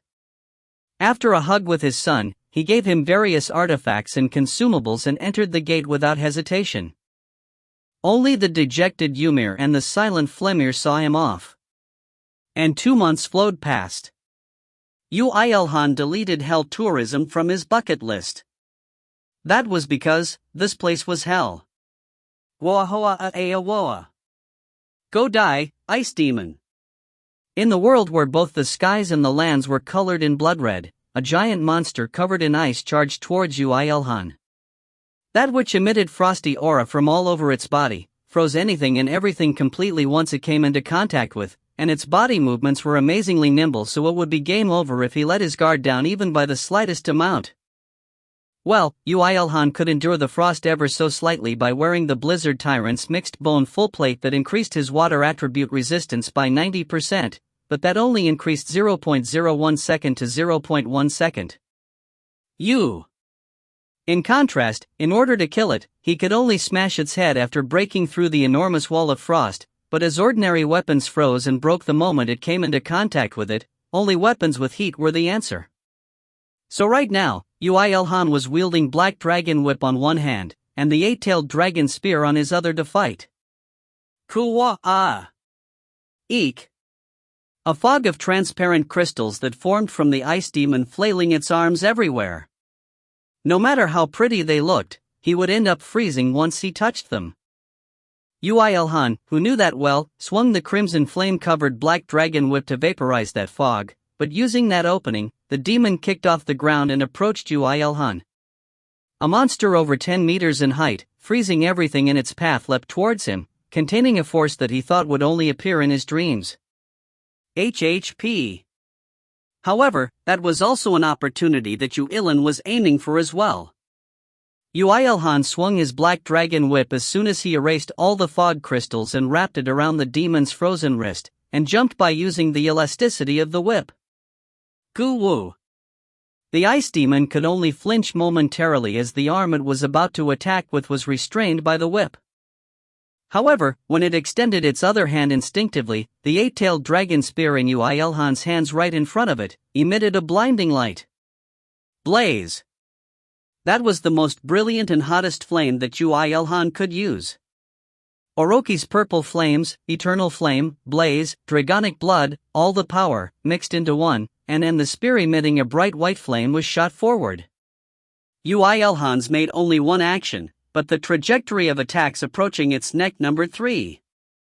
Kahak! While the heat from the spear and the icy aura from the monster was thickening, Yoo IlHan waited without letting his guard down while gripping onto his spear firmly. Koha! Fu! There was no twist. It had collapsed after the short and thick, final scream. It was truly scary how the surrounding land froze in an instant. Of course, Yoo IlHan could hold out in the air with Ruin calling, which he had taken out since he had foresaw that would happen. At that moment, an even nicer text appeared on his retina. You have become level 171. 2 strength, 2 agility, 1 health, 1 magic increases. A level up. 9 level ups within 2 months. What can we do about this? That's good. I wish he'd become a higher existence already. Liara. Yes. You've long since given up on rational judgment. There is no problem with Yoo IlHan. It will be more productive of us to think about the identity of these strong monsters that are Apocalypse class. Although everything was full of question marks, whether it was the experience gained or the records, he didn't know what level they had. But from the fact that he had leveled up so much even though he had only killed a few hundred, he could predict that it was a monster around level 250. I don't think its physical defense was so weak. But instead, I think its attacks are incomparably stronger. It catches wind, fire, and now, the power of vibrations, Spira. It's fortunate that not all of them are perverted vibration demons, right? They're the most annoying and the strongest. Although this should be my misunderstanding, but I feel like those one gives me the most experience. Yoo IlHan checked his status now that he had leveled up. Yoo IlHan. Human Blazing Reaper LV-171. Subclass Angel's Partner, Dragon Rider. Title, Pan-Cosmic Loner, 1 hit for you, 1 hit for me. Creator of Myths. Not 2 hits, nor 3 hits, 1001 go, Dragon Slayer, the quickest. Hero of Fire, Frog that leaped out of the well. Blessing of the God of Smithing. Strength, 384 agility, 355 health, 313 magic, 414.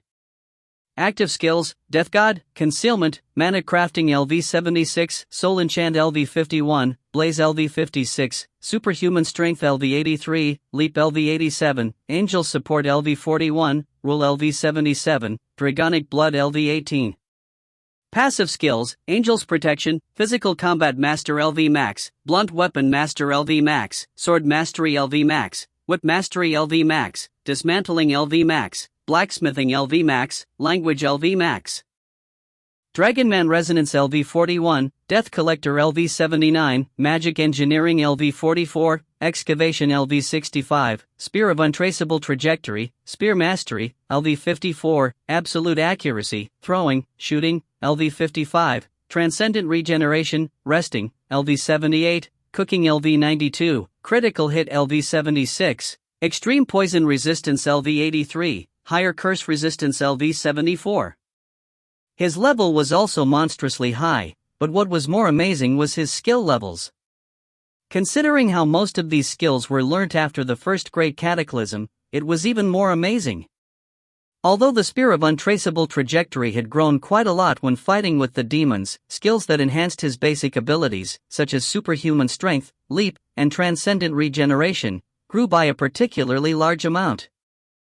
Now, even if Yoo IlHan's arm was blown away, it would immediately attach itself back on once he held it against his shoulders and poured some potion onto it. The things I'm fighting are not weak, so the skill experience rose by a lot too. If possible, I want to master superhuman strength and leap at least before reaching 4th class. Perhaps it will be possible if you suffer more in this place. It's the first time I'm visiting a world with such a poor environment. Urta looked at this place, suitable to be called hell, and spoke in a shocked voice. It was only because it was Yoo IlHan that he was fine standing here. If anyone else was, then they would have died without surviving a single week. Grabbing any passers-by and calling it the god of destruction, and anyone would believe that. These monsters could all obliterate the Orochi at its peak. Just where is this place? From the fact that our power is enhancing IlHan's abilities, it is definitely an abandoned world. Liara. I'm not so sure about that. Angel Support is an ability that focuses the power of angels on Yoo IlHan in places where Heaven's army cannot reach. Spyera. Yes, and there are places other than abandoned worlds that fit the criteria? Liara. There are. Urta. Muttered Urta while watching Yoo IlHan collecting the body of the ice demon. Worlds that were never under Heaven's jurisdiction in the first place. Urta. Can there be such a world? Liara. At least, it's the first time for me that I'm experiencing such a world. There are no life that looks intelligent, and there are only extreme monsters like those. I'm having doubts as to whether we can call this a world in the first place. Is this really the change that occurs after a world is abandoned? Or, Spyera. Spyera and Urta's gazes met. The two were probably coming up with the same conclusion. Or, was it like this, from the very beginning, Spyera? No way. In any world, no mana exists upon its creation. Liara. Liara denied that. Then she looked towards Yoo IlHan for agreement, but Yoo IlHan was completely ignoring what was happening between the angels, and was grilling some meat to eat. Grabbing onto the leg meat of some censored monster by the bone, and grilling it at the perfect temperature with the eternal flame. Liara became speechless after seeing that. Doesn't this world unnerve you a little? You might be more related to this world than we are. Liara. It does nerve me a little, but would anything come out of it even if I wonder about something without a clear answer? That's true, but... Liara. Perhaps I'll find out something if I kill all the demons here. Wait until then. Yes, we're used to waiting. But as for you, Urta, do you really have to ask that? Yoo IlHan laughed and nibbled on the grilled meat. Not to mention extreme poison, it was even cursed, but the taste after overcoming all of that was a true delicacy. Licking on the overflowing meat juice, he shrugged his shoulders. I'm also very used to waiting. Their tour in hell had only just started. Author's notes. Bittersweet persona is evolving. The dream of a flying fortress will come true. Golems, I also have dreams about golems. Bishujo Mido golems are good, but it's unfortunate that IlHan won't make stuff like that. T to the power of T. That's one bucket list achieved. A status upload for once in a while. I think that I've put everything, but if anyone finds anything missing, then please tell me. T/N, binding was missing. Translator's notes. Ugh, Gotta sleep now. If you find any errors, ads pop up, ads redirect, broken links, non-standard content, etc., please let us know. Report chapter so we can fix it as soon as possible. Chapter 173, Hell Picnic, Alone, 3. Blood-red skies without a speck of clouds, and the lands that bathed in an unpleasant light. Although Yoo IlHan had experienced a lot of worlds, this was the first one he felt unpleasant from just watching. Had it not been for the angels bantering away by his side, he wouldn't be able to keep his smile. Quo. Experience. Oh, and this experience. Muttered Yoo IlHan while watching the perverted vibration demon, which he had defeated many of falling on the ground. In his hands, the death driver that finished the thing off was still emitting heat. Phew, that was hard. It was good until the point he where had struck a bone screw deep into its body with the pile bunker. However, no matter how much he had hit it with the thunderhammer afterwards, the monster endured the vibration and the battle simply wouldn't end, making him undertake dangers and charge forwards with a death driver in his hands, and drill on it like mad. That kind of suffering was indescribable. Those demons are definitely getting stronger. I'm sure of it. Liara. Muttered Liara while watching Yoo IlHan approach the demon to pull out the screw. Urta agreed with her. The battle should be getting easier since Yoo IlHan is getting stronger, but somehow, I feel like he's been put into extreme situations in every battle. Urta. That's because the league difference between those demons and Yoo IlHan is originally so big, so Yoo IlHan's rate of improvement seems insignificant in comparison. I must remind you that he is still a third class Spyera. That's true, but... While the angels chatted, Yoo IlHan dismantled the vibration demon. He put away the magic organ that generated the vibration on its skin, and drained it of moisture to dry it. All of the processes looked very natural in his hands. However, he had to stop his work there since he had no room to make the magic gunpowder. The piled-up corpses would be taken care of when he opened a barrier using the hourglass of eternity. Despite the fact that he had compressed the overall size through several times, his inventory was starting to fill up. Looks like I should go back to Earth in a while. So you're planning to come back? Liara. Of course. If you tell me there's another hunting zone like this on Earth, I might consider otherwise. No matter how fast Earth developed, it was still a world where not long passed after the second Great Cataclysm. There were still numerous dungeons spouting first-class monsters only, there weren't many third classes, and fourth classes couldn't be seen anywhere. In contrast, what about this place? Although each and every one of them possessed frightening power, the amount of experience was definitely large as well. Yoo IlHan was planning to see the end of this place even if he had to resupply on Earth. But I still wanted there to be an intelligent species. Looks like there aren't any. What will you do if those demons are the intelligent species? Liara.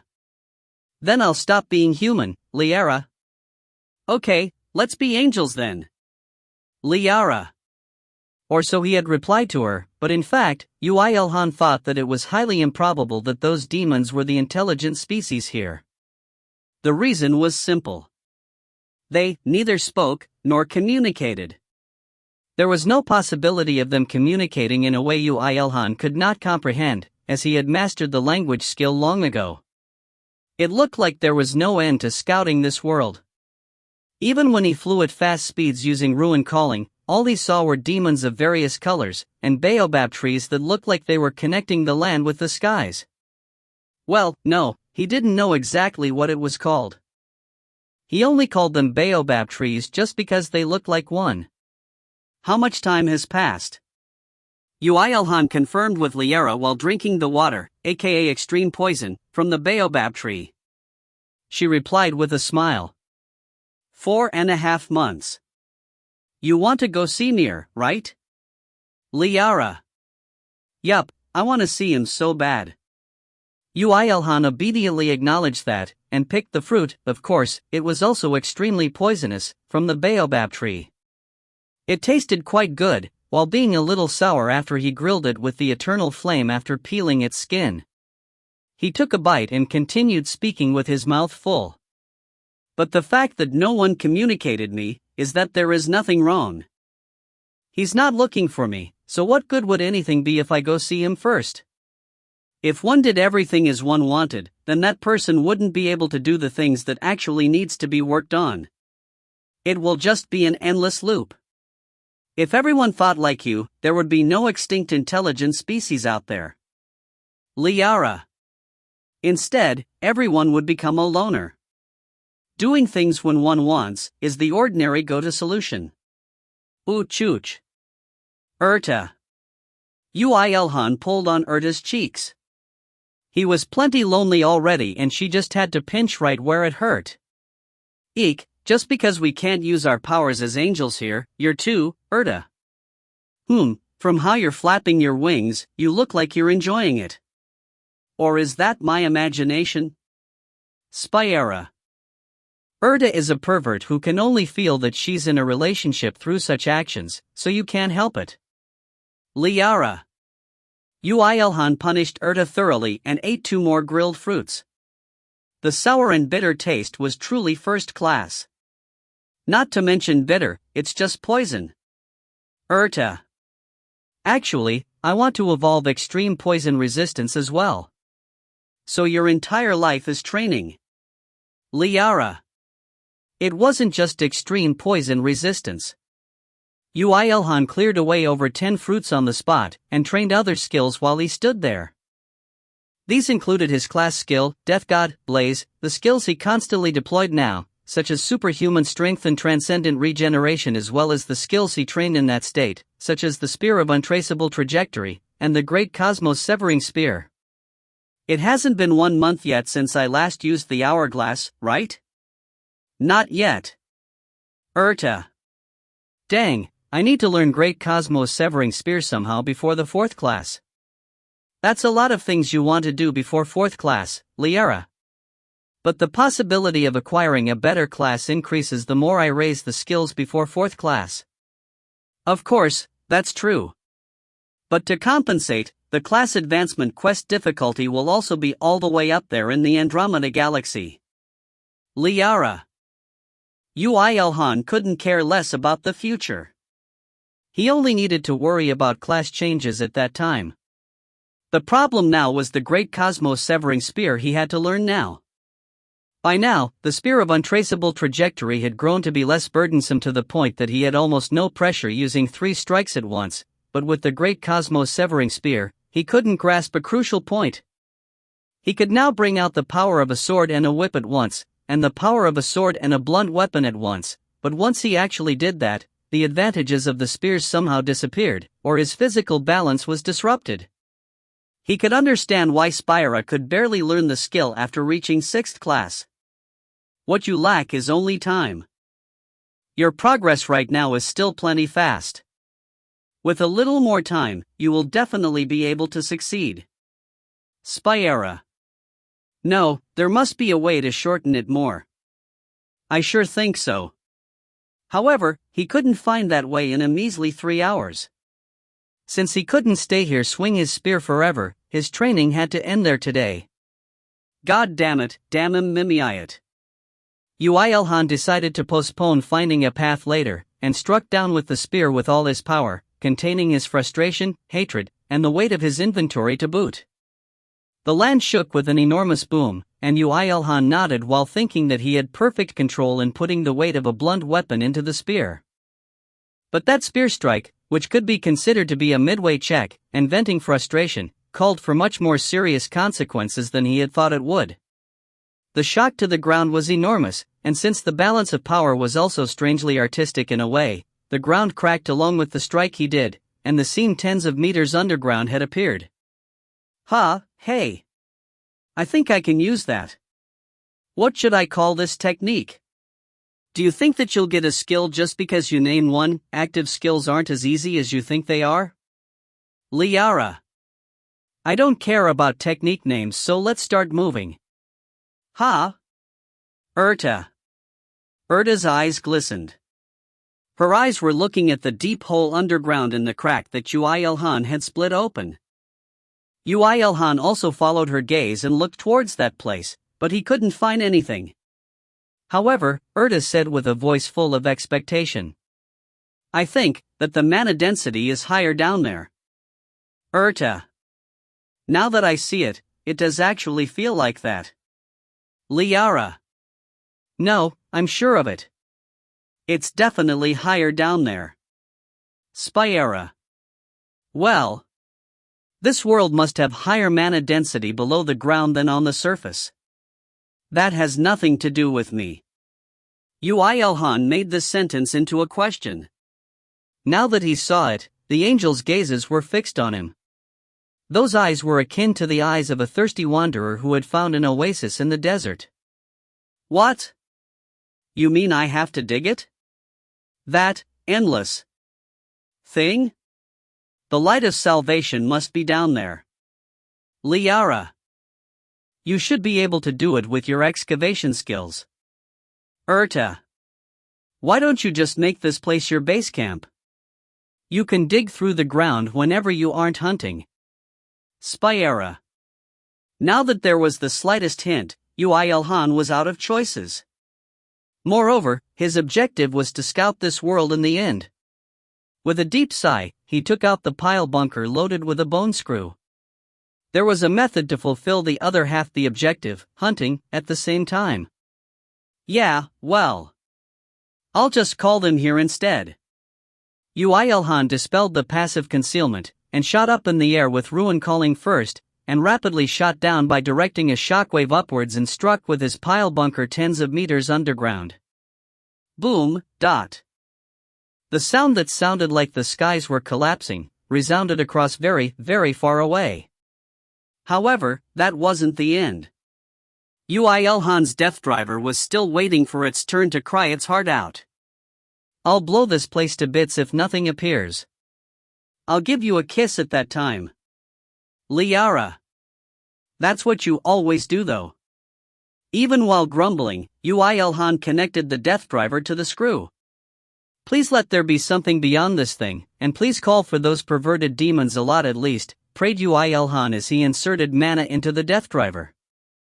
While Yoo IlHan was busy with his work as a digger, not knowing or caring about how the people of Earth combined their forces to develop Earth or to harmonize with other worlds. In a world outside of Yoo IlHan's knowledge, the conspiracy, that anyone would have thought up of and would be worried about, was occurring. The Destruction Demon Army and the Army of Brilliant Light? How can those two cooperate? It's up to you to believe it or not. However, at this rate, it is sure that the situation will be boring for you guys, no? In a world Yoo IlHan had never been to, or rather didn't know that there was a gate leading to it, many people were having a conversation. However, the biggest problem was that the people in that place were each from different worlds. As mercenary work became active and more trades opened up between many different worlds, they, who escaped the nets casted with the most amount of carefulness, slowly started to rise, like fungus on bread. Earth is too dangerous. And the current situation, where many worlds are connected through Earth, is even more dangerous. Doesn't everyone agree with that? It's unpleasant and inconvenient. Yes, that's right. It was really unpleasant when foreign people invaded the world, and we found out that we could neither chase them out nor kill them. So you must be talking about the method to solve all of that. Just what is it? Everyone's gaze focused on one person, the person that had called all of them here. With a smirk, he spoke. It's nothing difficult. You only need to make a simple magic formation behind the angels' backs, in each of your worlds. By activating all of them at the same time, the magic would become complete, and you will no longer have to worry about Earth. The host of the venue had shown the plan without even considering the possibility of hiding anything. The pitch-black wings behind his back made it clear that his affinity was the Army of Brilliant Light, the organization of fallen angels. Just that, since it's a world-scale magic, the more worlds we can do this on, the better. A lot of worlds, to completely suppress the power of Earth, as well as the power of God that influences it. So from now, you guys need to act as mercenaries and as merchants, come into contact with Earth and many people of other worlds and increase our sphere of influence. I can't understand what higher existences are saying, whether it's the past or the present. So, okay. What is this magic? Good question. We call it this. The fallen angel smirked.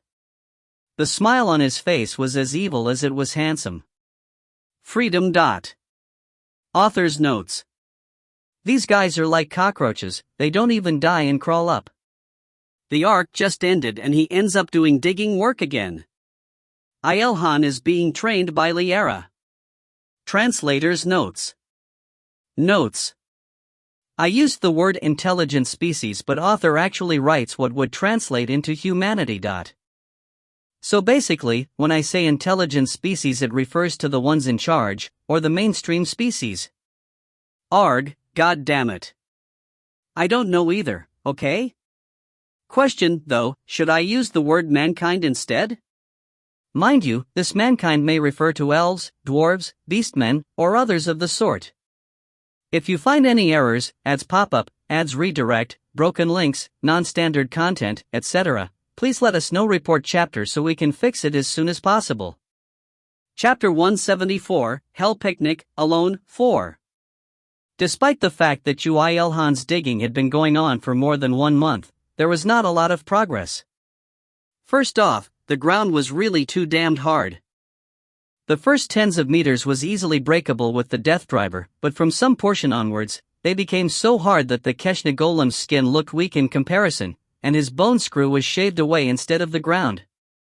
Don't you think the soil here has some uses? Liara. I'm more interested in the baobab trees that grow rooted here. Perhaps processing the root of the baobab trees would give birth to a master sword. Yoo IlHan seriously pondered about that as he switched out the blunt screw and inserted another one with the help of the pile bunker. From his smooth actions of switching the screws instantly and putting the death driver in, it could be seen that this wasn't the first time he did it. So Liara, do you think you can find that light of salvation anywhere? Perhaps it's impossible after all. Want a kiss? Liara. Thanks, but no thanks. While Yoo IlHan and Liara were having a casual banter, Erta, who was on watch outside, shouted. There's one coming. It's one covered in fire. Erta. I thought I just killed one recently. Don't you think that the frequency of their appearance is rising? Yoo IlHan, looks like you need to take care of it quickly. I can feel another one on the opposite side. Spyera. TCH, I can't help it.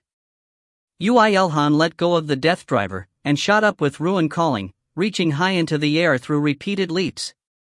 Until the moment he could conceal himself by completely exiting the monster's field of vision. Good, it's done. Do you know their positions? Liara. Yes. Yoo IlHan had spent almost half a year here, so he knew really well their patterns, weaknesses, and characteristics. Whether it was fire, ice, lightning, or vibration, all of them had the characteristics that those properties protected their bodies perfectly, but once it was penetrated, the insides were relatively weak. Although, it does bother me that I still can't synchronize with the records I've absorbed from them even now. Yoo IlHan checked the closest monster to him in mid-air, and equipped his pile bunker. As the demons that appeared here were at least 10 times bigger than him, the second option attached to the pile bunker would normally activate and would provide an additional 70% damage. On top of that, many other conditions were fulfilled as well, such as angel support, surprise attack, and enemy being a life form. So compared to the first strike he dealt to the Keshna golem, this attack may as well pierce through the skies. Without going to the 7th level, 6th level was enough to drill a hole through them. HHP. With a short shout, he unfolded ruin calling. Compressed shockwaves shot out, with leaps and re-leaps activating simultaneously. Although there was no one to see him right now, since he was in concealment, he could be likened to a comet falling from the heavens. Critical hit. Ki-hee-I. The pile bunker, which contains slightly more power than usual with the addition from Yoo IlHan's body weight and the weight of the inventory, directly struck the head of the demon burning in fire. The moment they came into contact, the shot projectile disregarded its flames and bones and just broke through everything, but as expected of a fourth class, the demon instantly focused all the flames on its body onto its head and tried to melt the projectile as soon as it noticed. Damn it, was it too light? Your line sounds like a defeat flag. Would the screw made of dragon bones really melt? Well, the reality in this hell was that it indeed did melt. Yoo IlHan had to retreat after he had to be satisfied with just drilling a hole through it. Even the demon could not completely vaporize the dragon bones. Yoo IlHan just needed to melt it down and remold it. Ki-hee-ya. And the other one. Yoo IlHan checked with Spira while jumping in the air, when he confirmed that the fire demon had noticed him and had enveloped its two arms in flames. She immediately answered. It will be in viewing distance within 2 minutes. Hurry up. Spira. 2 minutes. Ga-ga-ga-oh-hawk. No demons were easy, but Yoo IlHan's affinity with this fire demon that burnt everything it came in contact with was especially bad. Perhaps it would have been better if he just left this one for later, he thought leisurely, even while dodging the flaming punch by flying into the air. The heat radiating from the magic fire that crackled in the air made him sweat nervously. He had already recovered the pile bunker as soon as he retreated from the first attack, and from some time onwards, his hand was grabbing on the 8-tailed dragon spear. The spear was the best one to go with at difficult times. Of course, the exact reason was because the only weapon that could endure the heat. I really need to make a water attribute weapon sometime. You're doing perfectly fine though. As if to prove Liara's words, Yoo IlHan agilely turned around in the air and slashed with his spear while charging. The demon swung its arms rapidly, and as a bonus, the flames that enveloped the arms stretched out like a whip and tried to burn Yoo IlHan, but he was already stabbing his spear into the hole he had made on the head last time. Critical hit.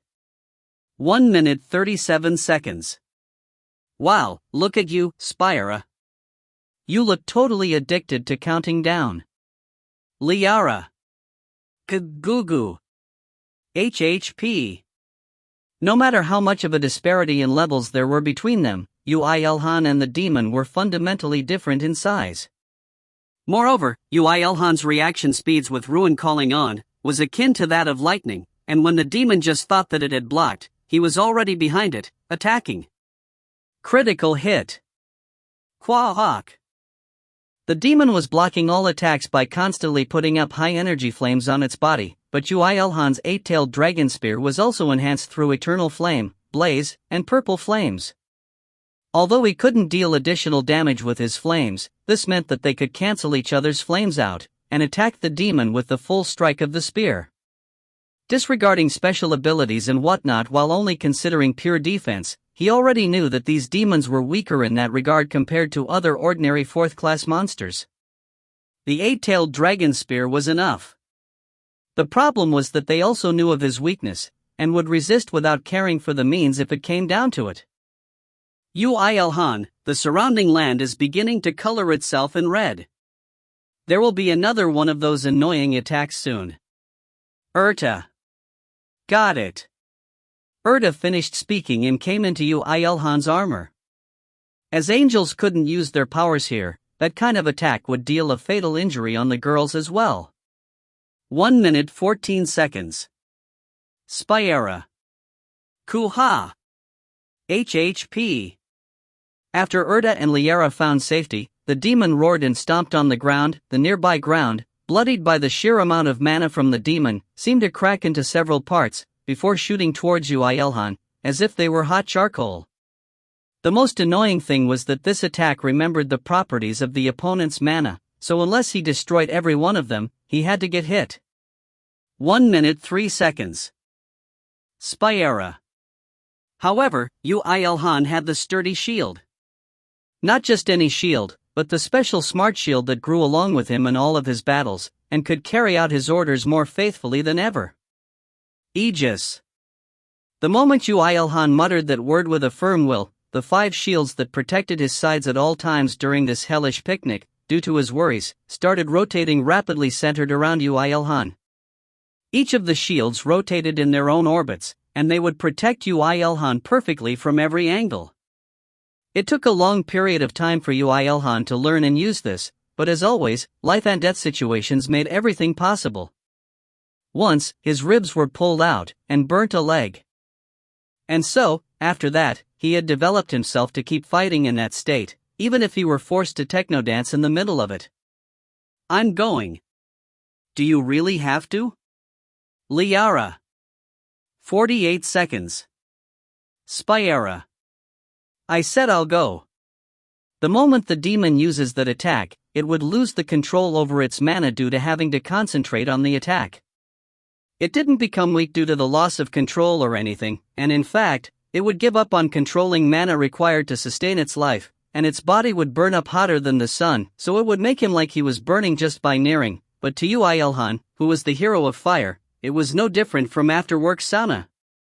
The current him had 160% additional fire attribute resistance thanks to his armor.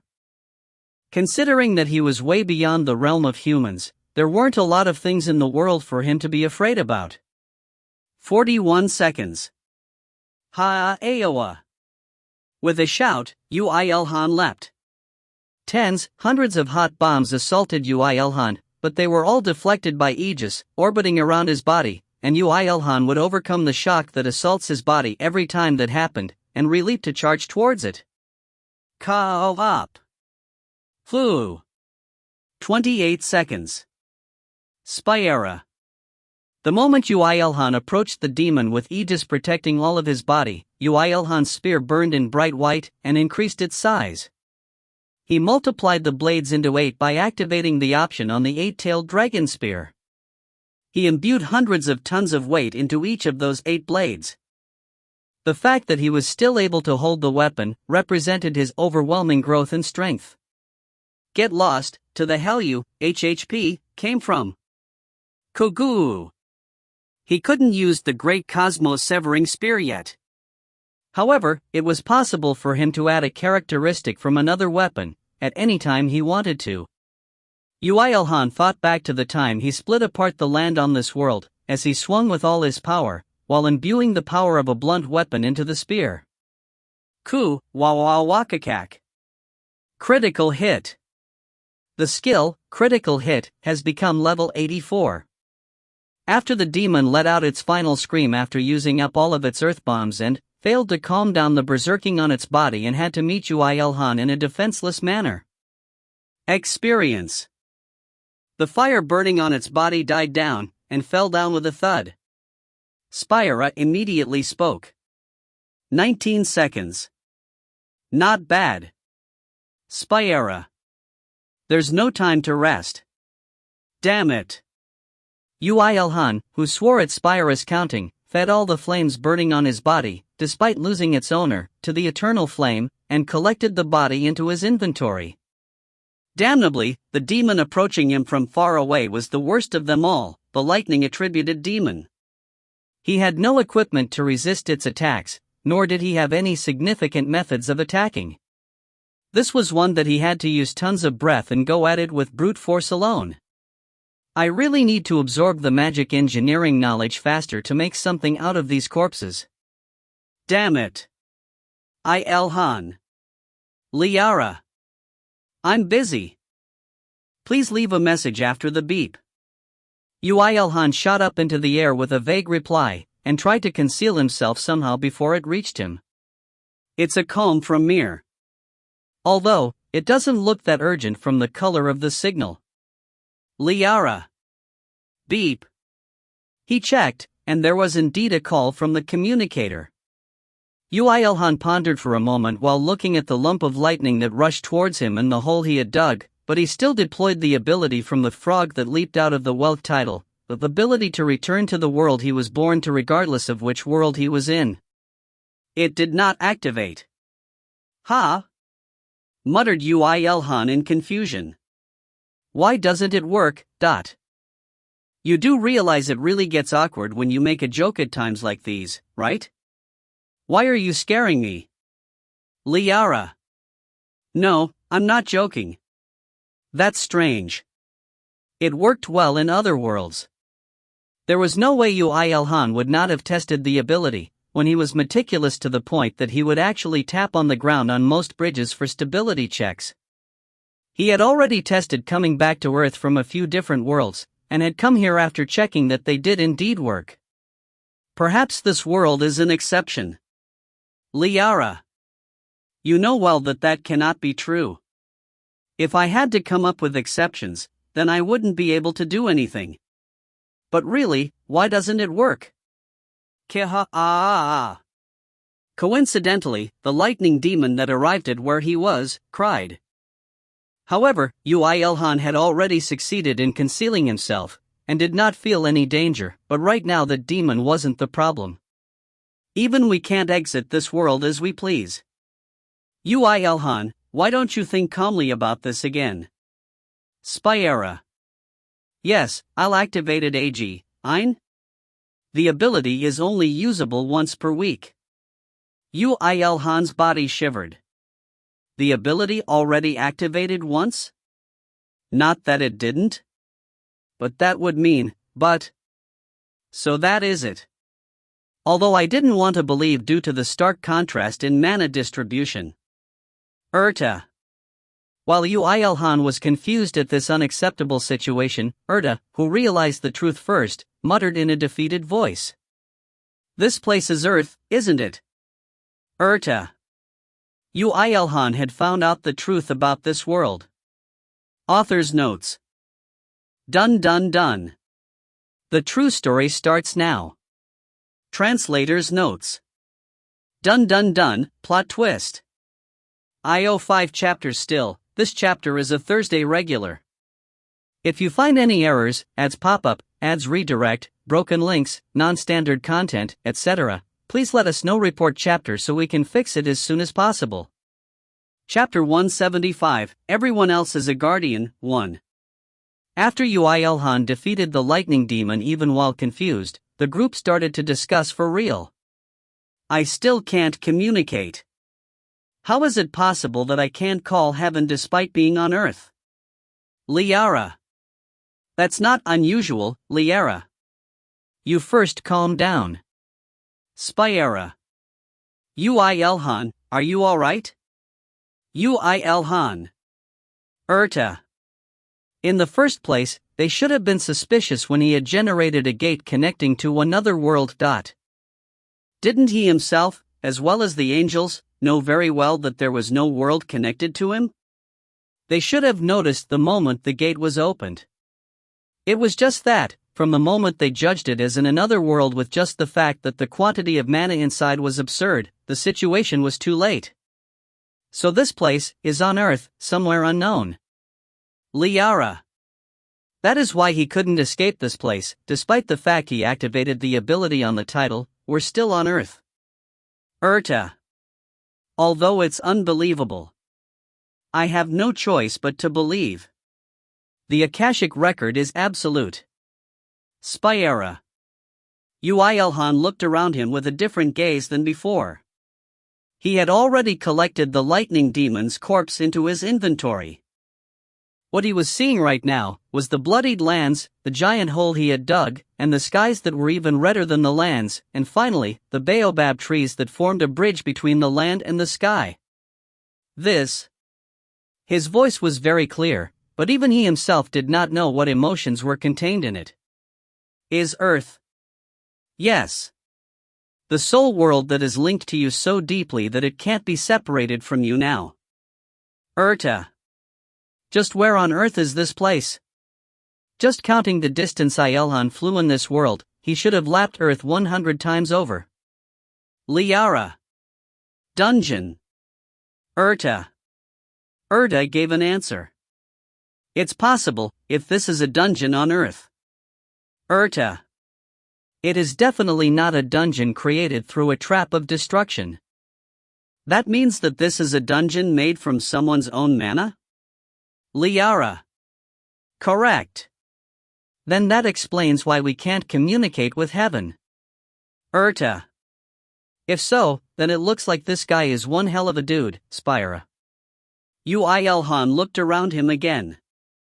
Although he had experience adventuring and destroying a lot of dungeons, never did he imagine that this place was one of them as well. Such a huge space? Someone made a space a lot bigger than Earth into a dungeon? In fact, it's possible precisely because it's not a real world. Dungeons change real-time according to the influence of mana. It is possible that you have already lapped this dungeon thrice, or even more. However, you just didn't realize since it constantly changed. Unbelievable. Liara. However, if this really is a dungeon, Spira. It looked like only Spira understood Urta's intention. Her eyes shined as she spoke. There should be a way out. Spira. There's an exit? The exit probably does not exist, since dungeons are generally created because one didn't want to come in contact with others. Whether it was because one wanted to hide, or had to hide. Spira. Then, Yoo IlHan also found the answer at that point. His hand grabbing on the 8-tailed dragon spear tightened. I have to beat up the guy that made this dungeon. But you need to be careful. Someone that can create a dungeon of this size, and generate monsters that frightening must not be ordinary. Although, I do not want to believe that it is one of those absurd monsters that achieved higher existences on their own, Liara. Let's stop the digging for now. From the fact that the mana concentration is getting higher as we go down, the master should be underneath it. The only problem is the possibility that he may come to eradicate Yoo IlHan first, huh? Spira. So complicated. Yoo IlHan looked at the ground, as if to gaze at the monster underneath the ground, and one that he couldn't even glimpse its presence of.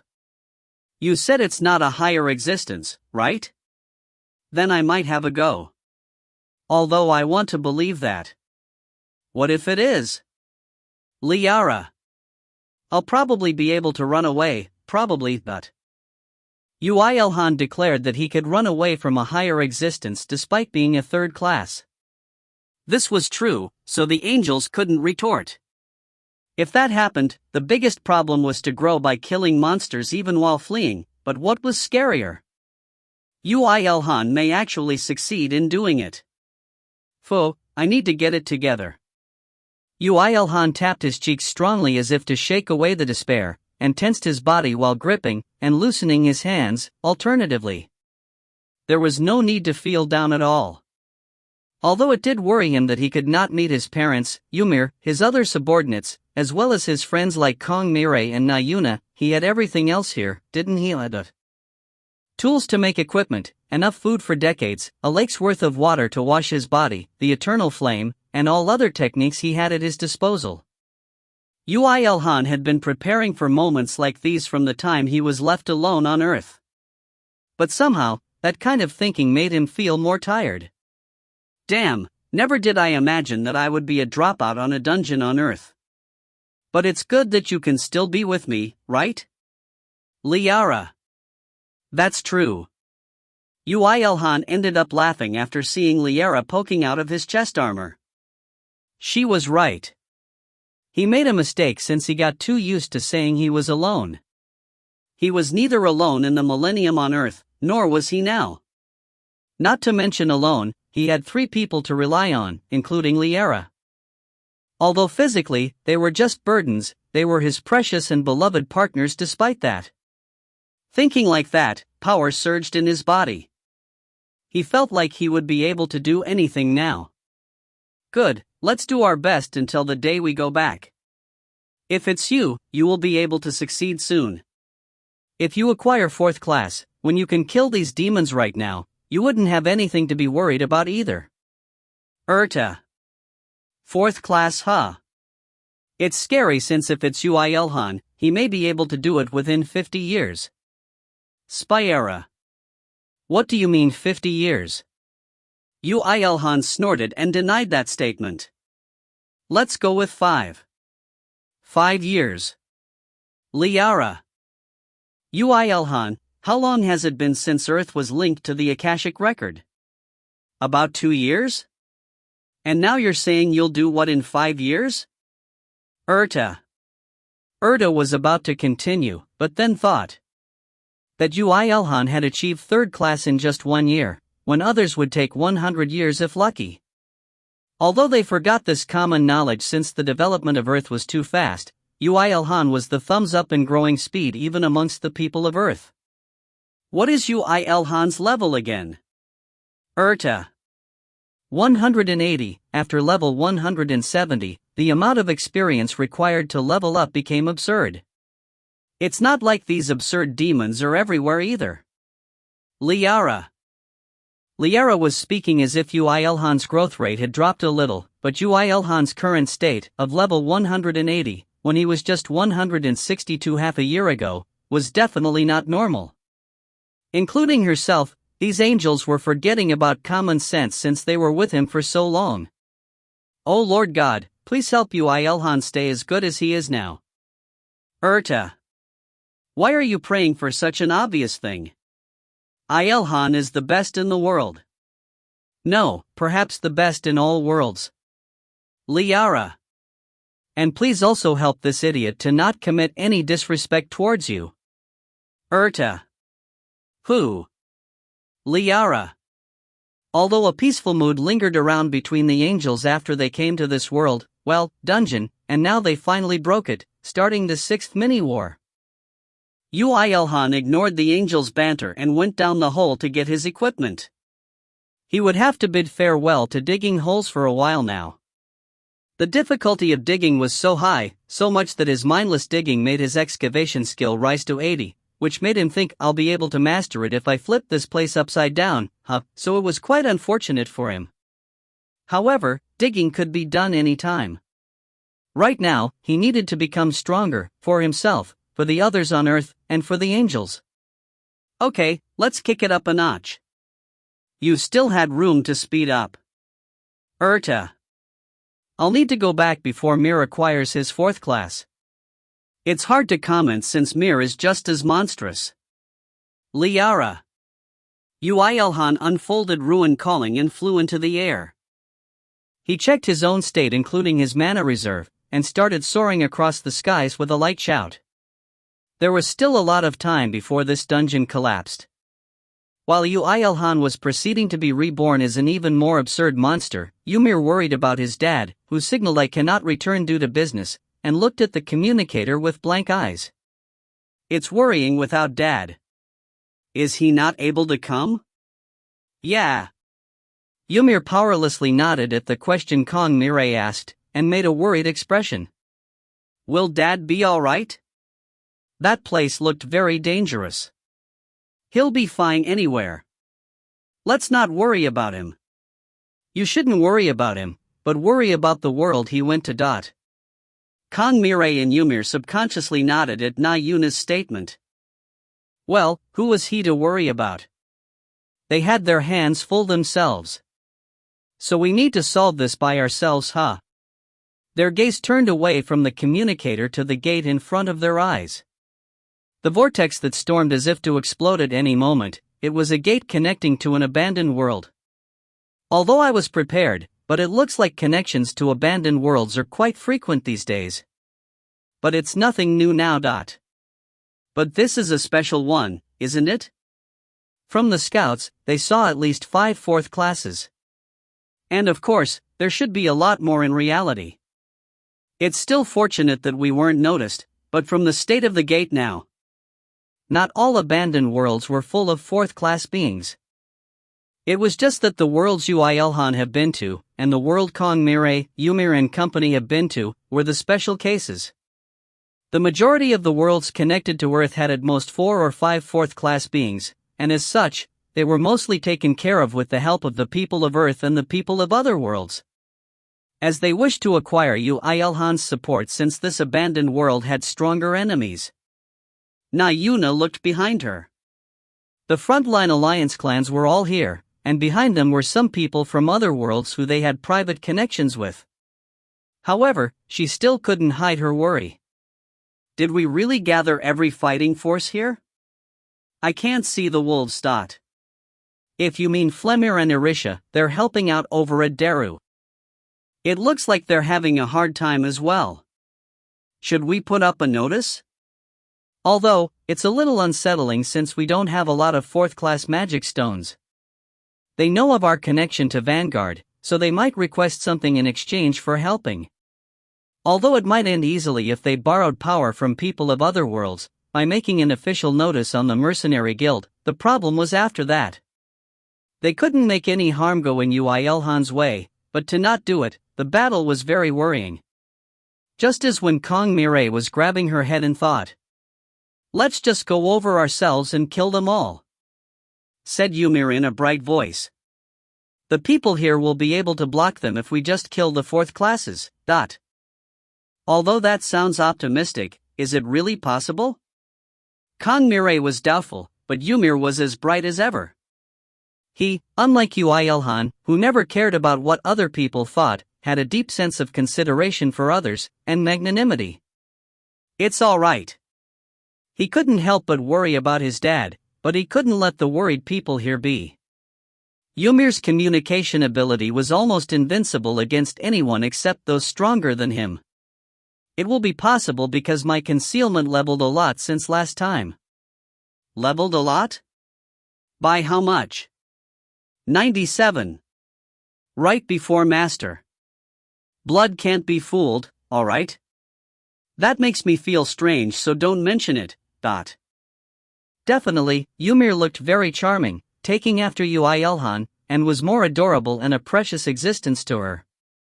However, he only looked like Yoo IlHan but not his child. As if hypnotizing herself, she raised her staff. "Okay, then, Mir.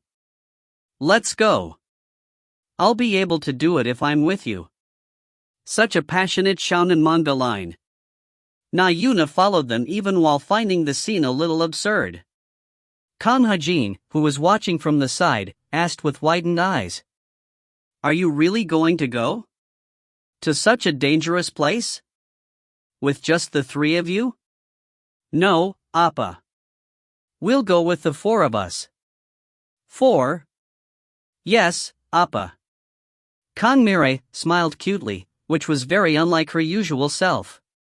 The moment Kong Hajin tried to take a step back, she grabbed onto his wrist. Then, off to the gate they went. Kong Hajin struggled like fish that had just been caught from water, but he couldn't win with Na Yuna helping Kong Mirai out as well. "You would never send your cute little sisters alone to such a dangerous place, right? How are any of you cute? Hajino Appa, you block for us with your body the moment it seems like we're found out, got it? That's just a meat shield." Like that, Kong Mirai entered the gate that looked like it was going to explode at any moment, without any hesitation. While the spectators widened their eyes in surprise, the gate finally opened and monsters started pouring out, but until the very end of the battle, there was not even a single 4th-class monster. The battles with abandoned worlds after that were taken care of in the same manner. Author's notes. Start of Book 8, and right from the beginning, MC becomes a dropout, yet again. The son grows watching the back of the father. Translator's notes. Every 25 chapters is one book. Prologue counts as one. If you find any errors, ads pop up, ads redirect, broken links, non-standard content, etc., please let us know. Report chapter so we can fix it as soon as possible. Chapter 176, Everyone Else is a Guardian, 2. Yoo IlHan hadn't come back to Earth even 1 year after he had left for the other one. Fortunately, as he had made an enormous stock of Vanguard equipment and Angel tier products, there was several years' worth of inventory. However, Yoo IlHan's parents, and the ones who had close ties with him, were at a loss what to do. And once, Kong Mirai received a calm. The person?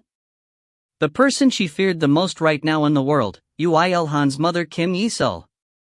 Extremely nervously, Kong Mirai went to meet her with Na Yuna and Ymir accompanying them. But a beautiful lady who looked less than 30 of years age, was the one who greeted them. "Are you, Mr. Yoo IlHan's older sister?" "Oh my. Ho ho, does it look like that? Why, you aren't. I'm very sorry. Kang Mirai acquired points from the very beginning. So my IlHan didn't contact you ladies either.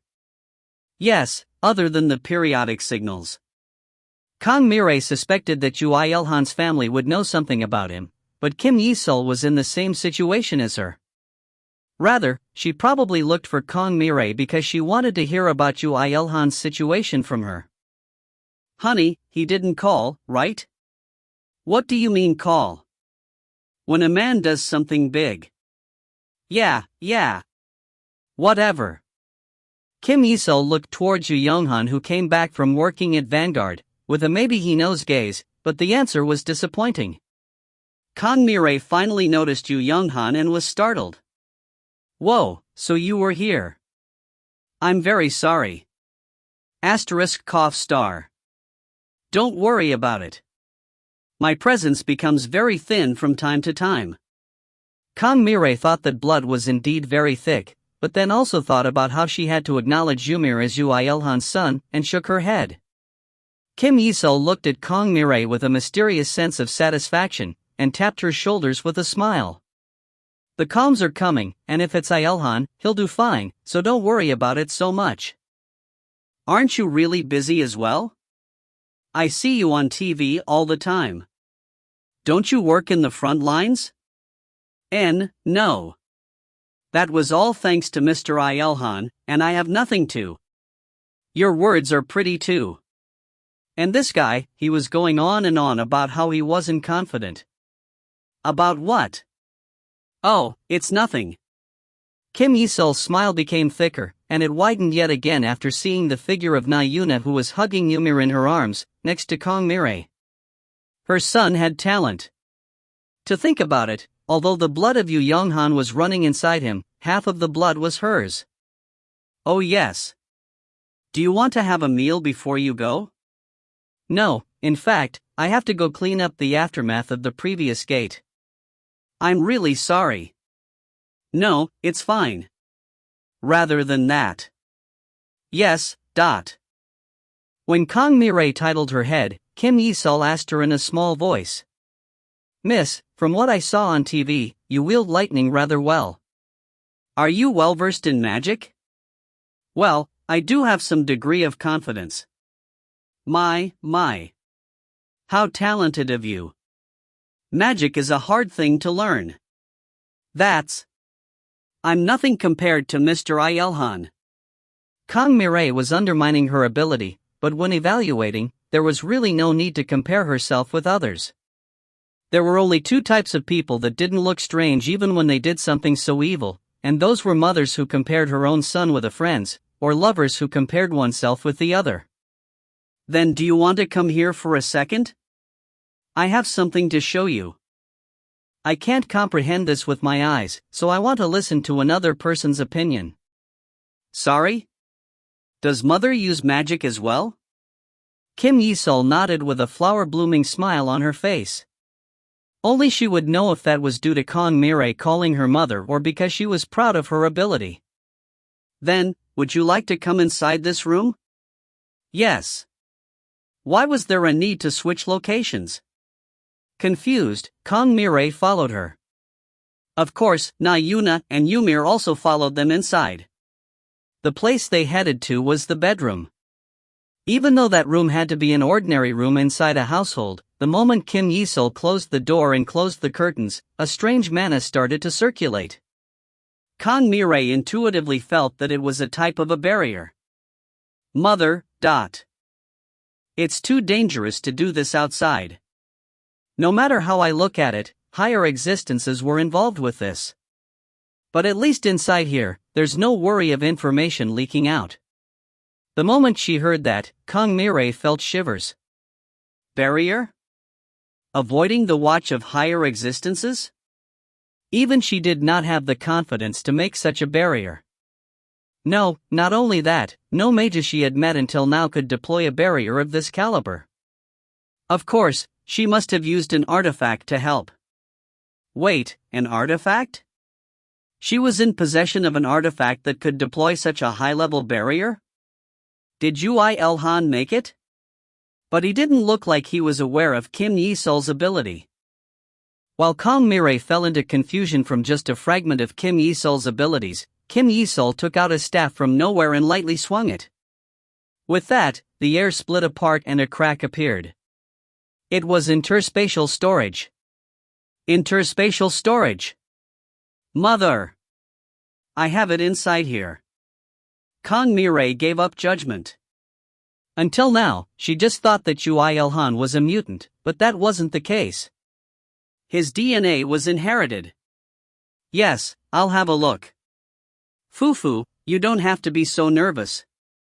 This has already lost its power as a magic formation. Magic formation. Kang Mirai's voice contained a strong sense of doubt, but Kim Yi-sol didn't mind that and flicked her staff. With that, a thick, red something came out from the crack in the air, very, very slowly. That, which was originally intact, was a dead magic formation now that it had lost the core power, and was completely sealed inside a strong magic. This is... Do you understand it? Kim Yi-sol made a difficult smile. Although it's a little awkward for me to say this was ridiculously strong. Although I can use magic well, theoretical stuff like this is not my expertise. Do you understand it, miss?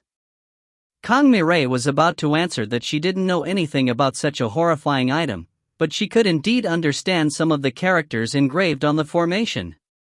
And this was something she had seen from an extreme minority of Yoo IlHan's crafts. Yes, I think I can understand it. Kang Mirai replied while gritting her teeth. It looks like Mother has come across the schemes of a fallen angel. Kang Mirai succeeded in discovering a portion of the characters that were etched on Yoo IlHan's wings, ruin calling. When Kang Mirai asked about ruin calling in the past, Yoo IlHan nonchalantly replied to her that he referenced a magic language that is used by higher existences. What that meant, that this matter had something to do with the army of brilliant light, who were composed of those that were once angels. From how the army of brilliant light had teamed up with the destruction demon army before, they were probably scheming something together this time as well. However, the most frustrating thing was that she did not know what they planned to do with this magic formation. So it was in the world Mother was connected to, and it was in a really secretive place as well. Ahem. I was only able to find it because I can wield magic well. It would have been hard for anyone else. So Mother is saying.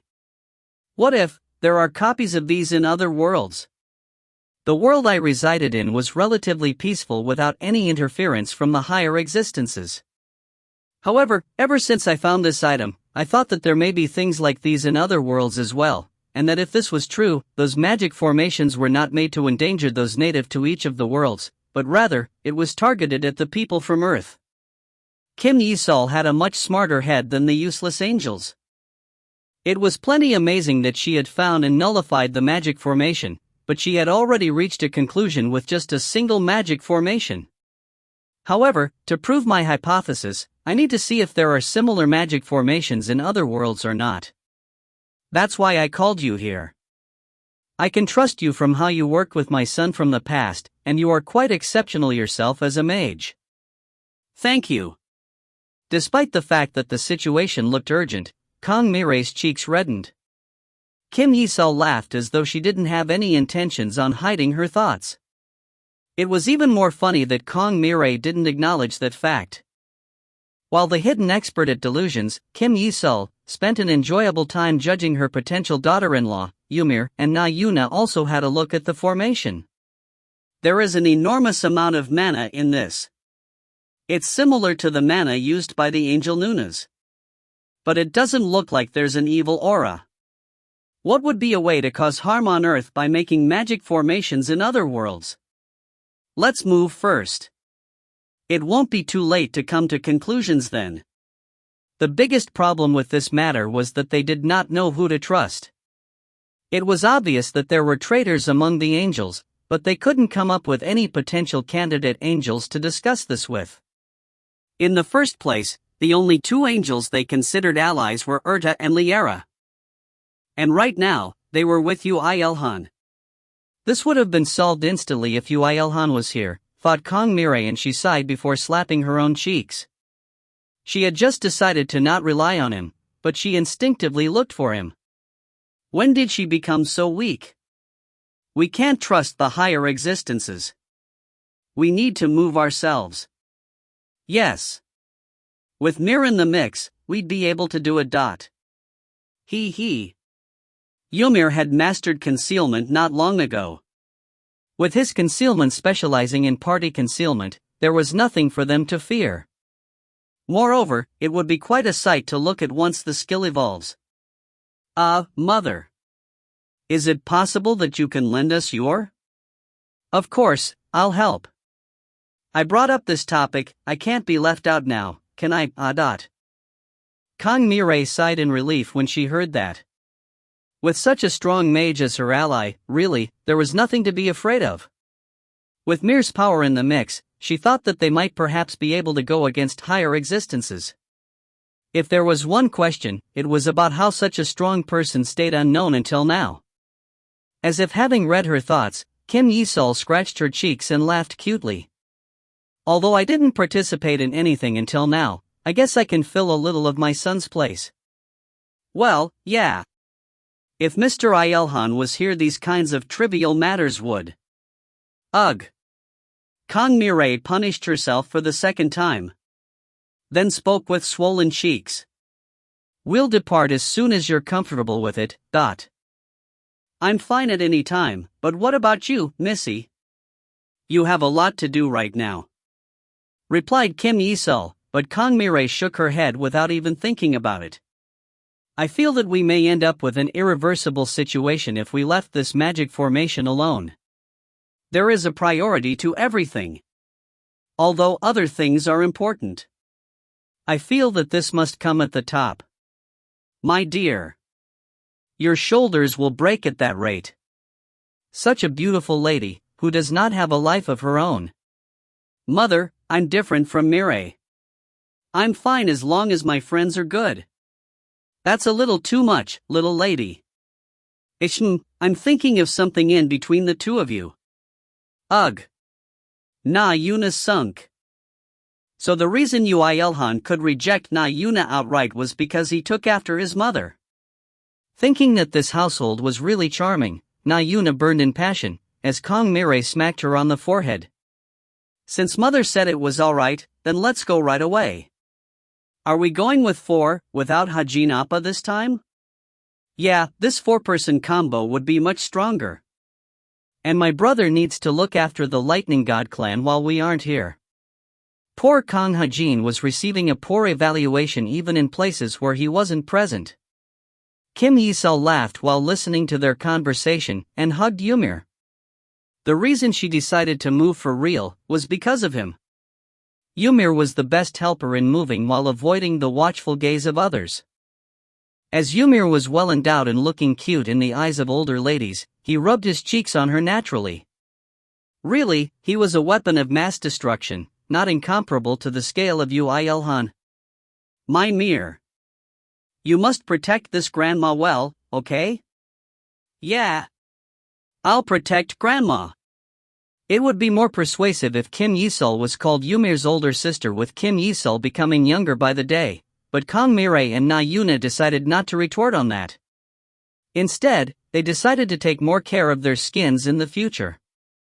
It would be a little sad if Yoo IlHan said they looked older than his mom.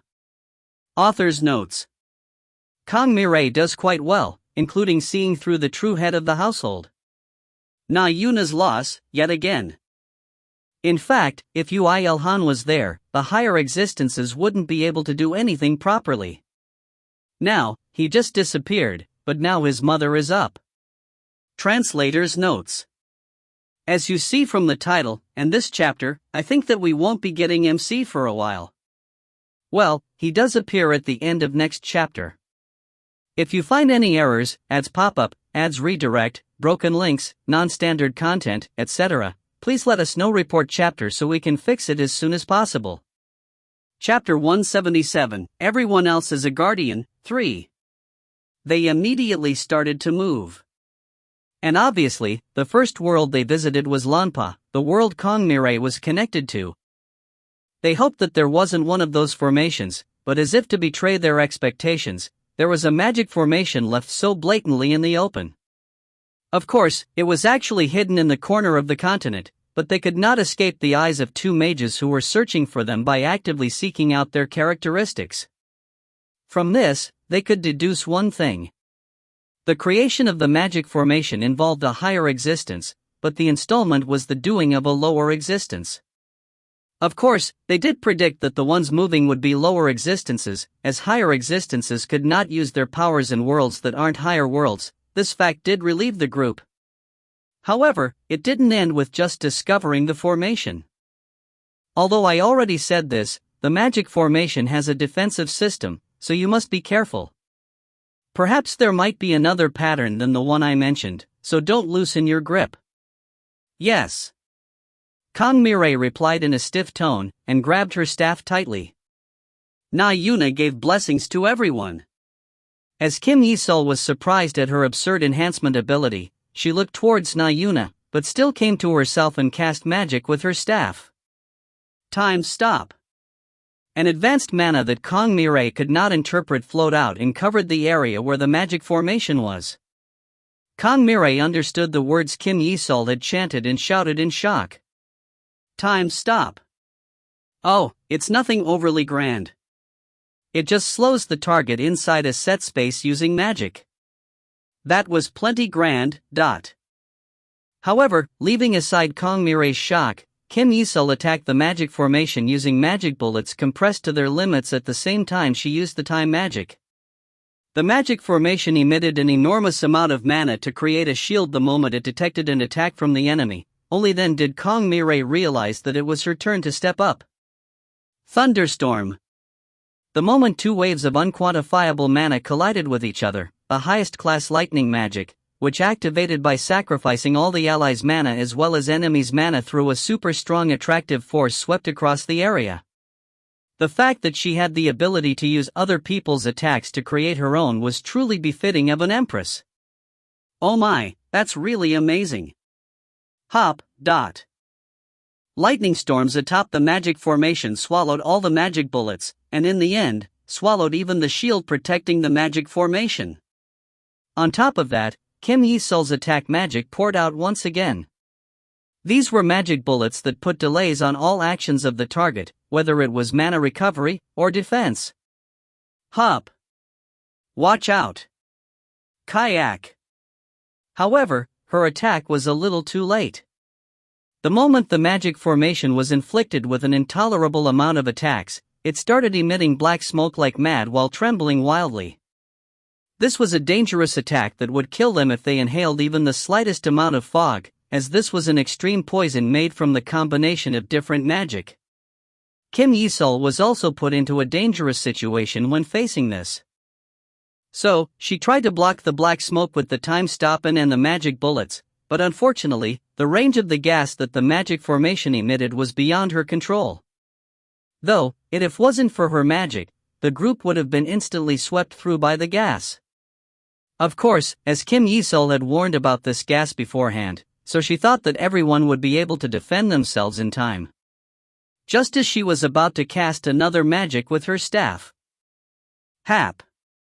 Ymir, who fell onto the magic formation at lightning speed, created a windscrew using magic, and pierced the magic formation. Critical hit. The magic formation's durability couldn't hold out and was completely shattered due to the unexpected timing of the attack, just when its protective power took a slight dip in the process of emitting poisonous fog. However, as Ymir was blanketed by the poisonous fog despite having broken the formation, what good was that? Kim Yi-Sol shouted in shock. Mir. Oh, Mir is all right, mother. Kongmire consoled her. Kim Yi-Sol widened her eyes at her, but soon, the black fog that tried to spread out to the lands started being sucked towards the center. It was still not destroyed and it was trying to do something. Just as she was about to prepare to cast another magic in nervousness, the remaining fog all disappeared at once and Ymir walked out. As he was creasing his face, Kim Yi-Sol's worries only deepened, but only until his next words. This isn't tasty at all. Mir has extreme poison resistance as well as higher curse resistance, mother. So there are such skills. It was natural that Kim Yi-sol wouldn't have any knowledge of this skill. Unless one acquired it through quest rewards from the angels or something, one could only learn the base skill after suffering quite a lot of pain. However, thanks to meeting a good father, Ymir was born with it. Just as Kim Yi-sol became powerless after seeing that she had underestimated the potential of her grandson, Ymir, who raised a skill level in the process of sucking all the fog containing poison and mana, called for her while tilting her head. Grandma, . Yes, what is it? Some people are watching. Shall I go catch them? Not only Kim Yi-sol, Kang Mirae, and Nayuna flinched when they heard that. Kang Mirae nodded instead of Kim Yi-sol. Okay, then please. Got it. Will you be alright alone?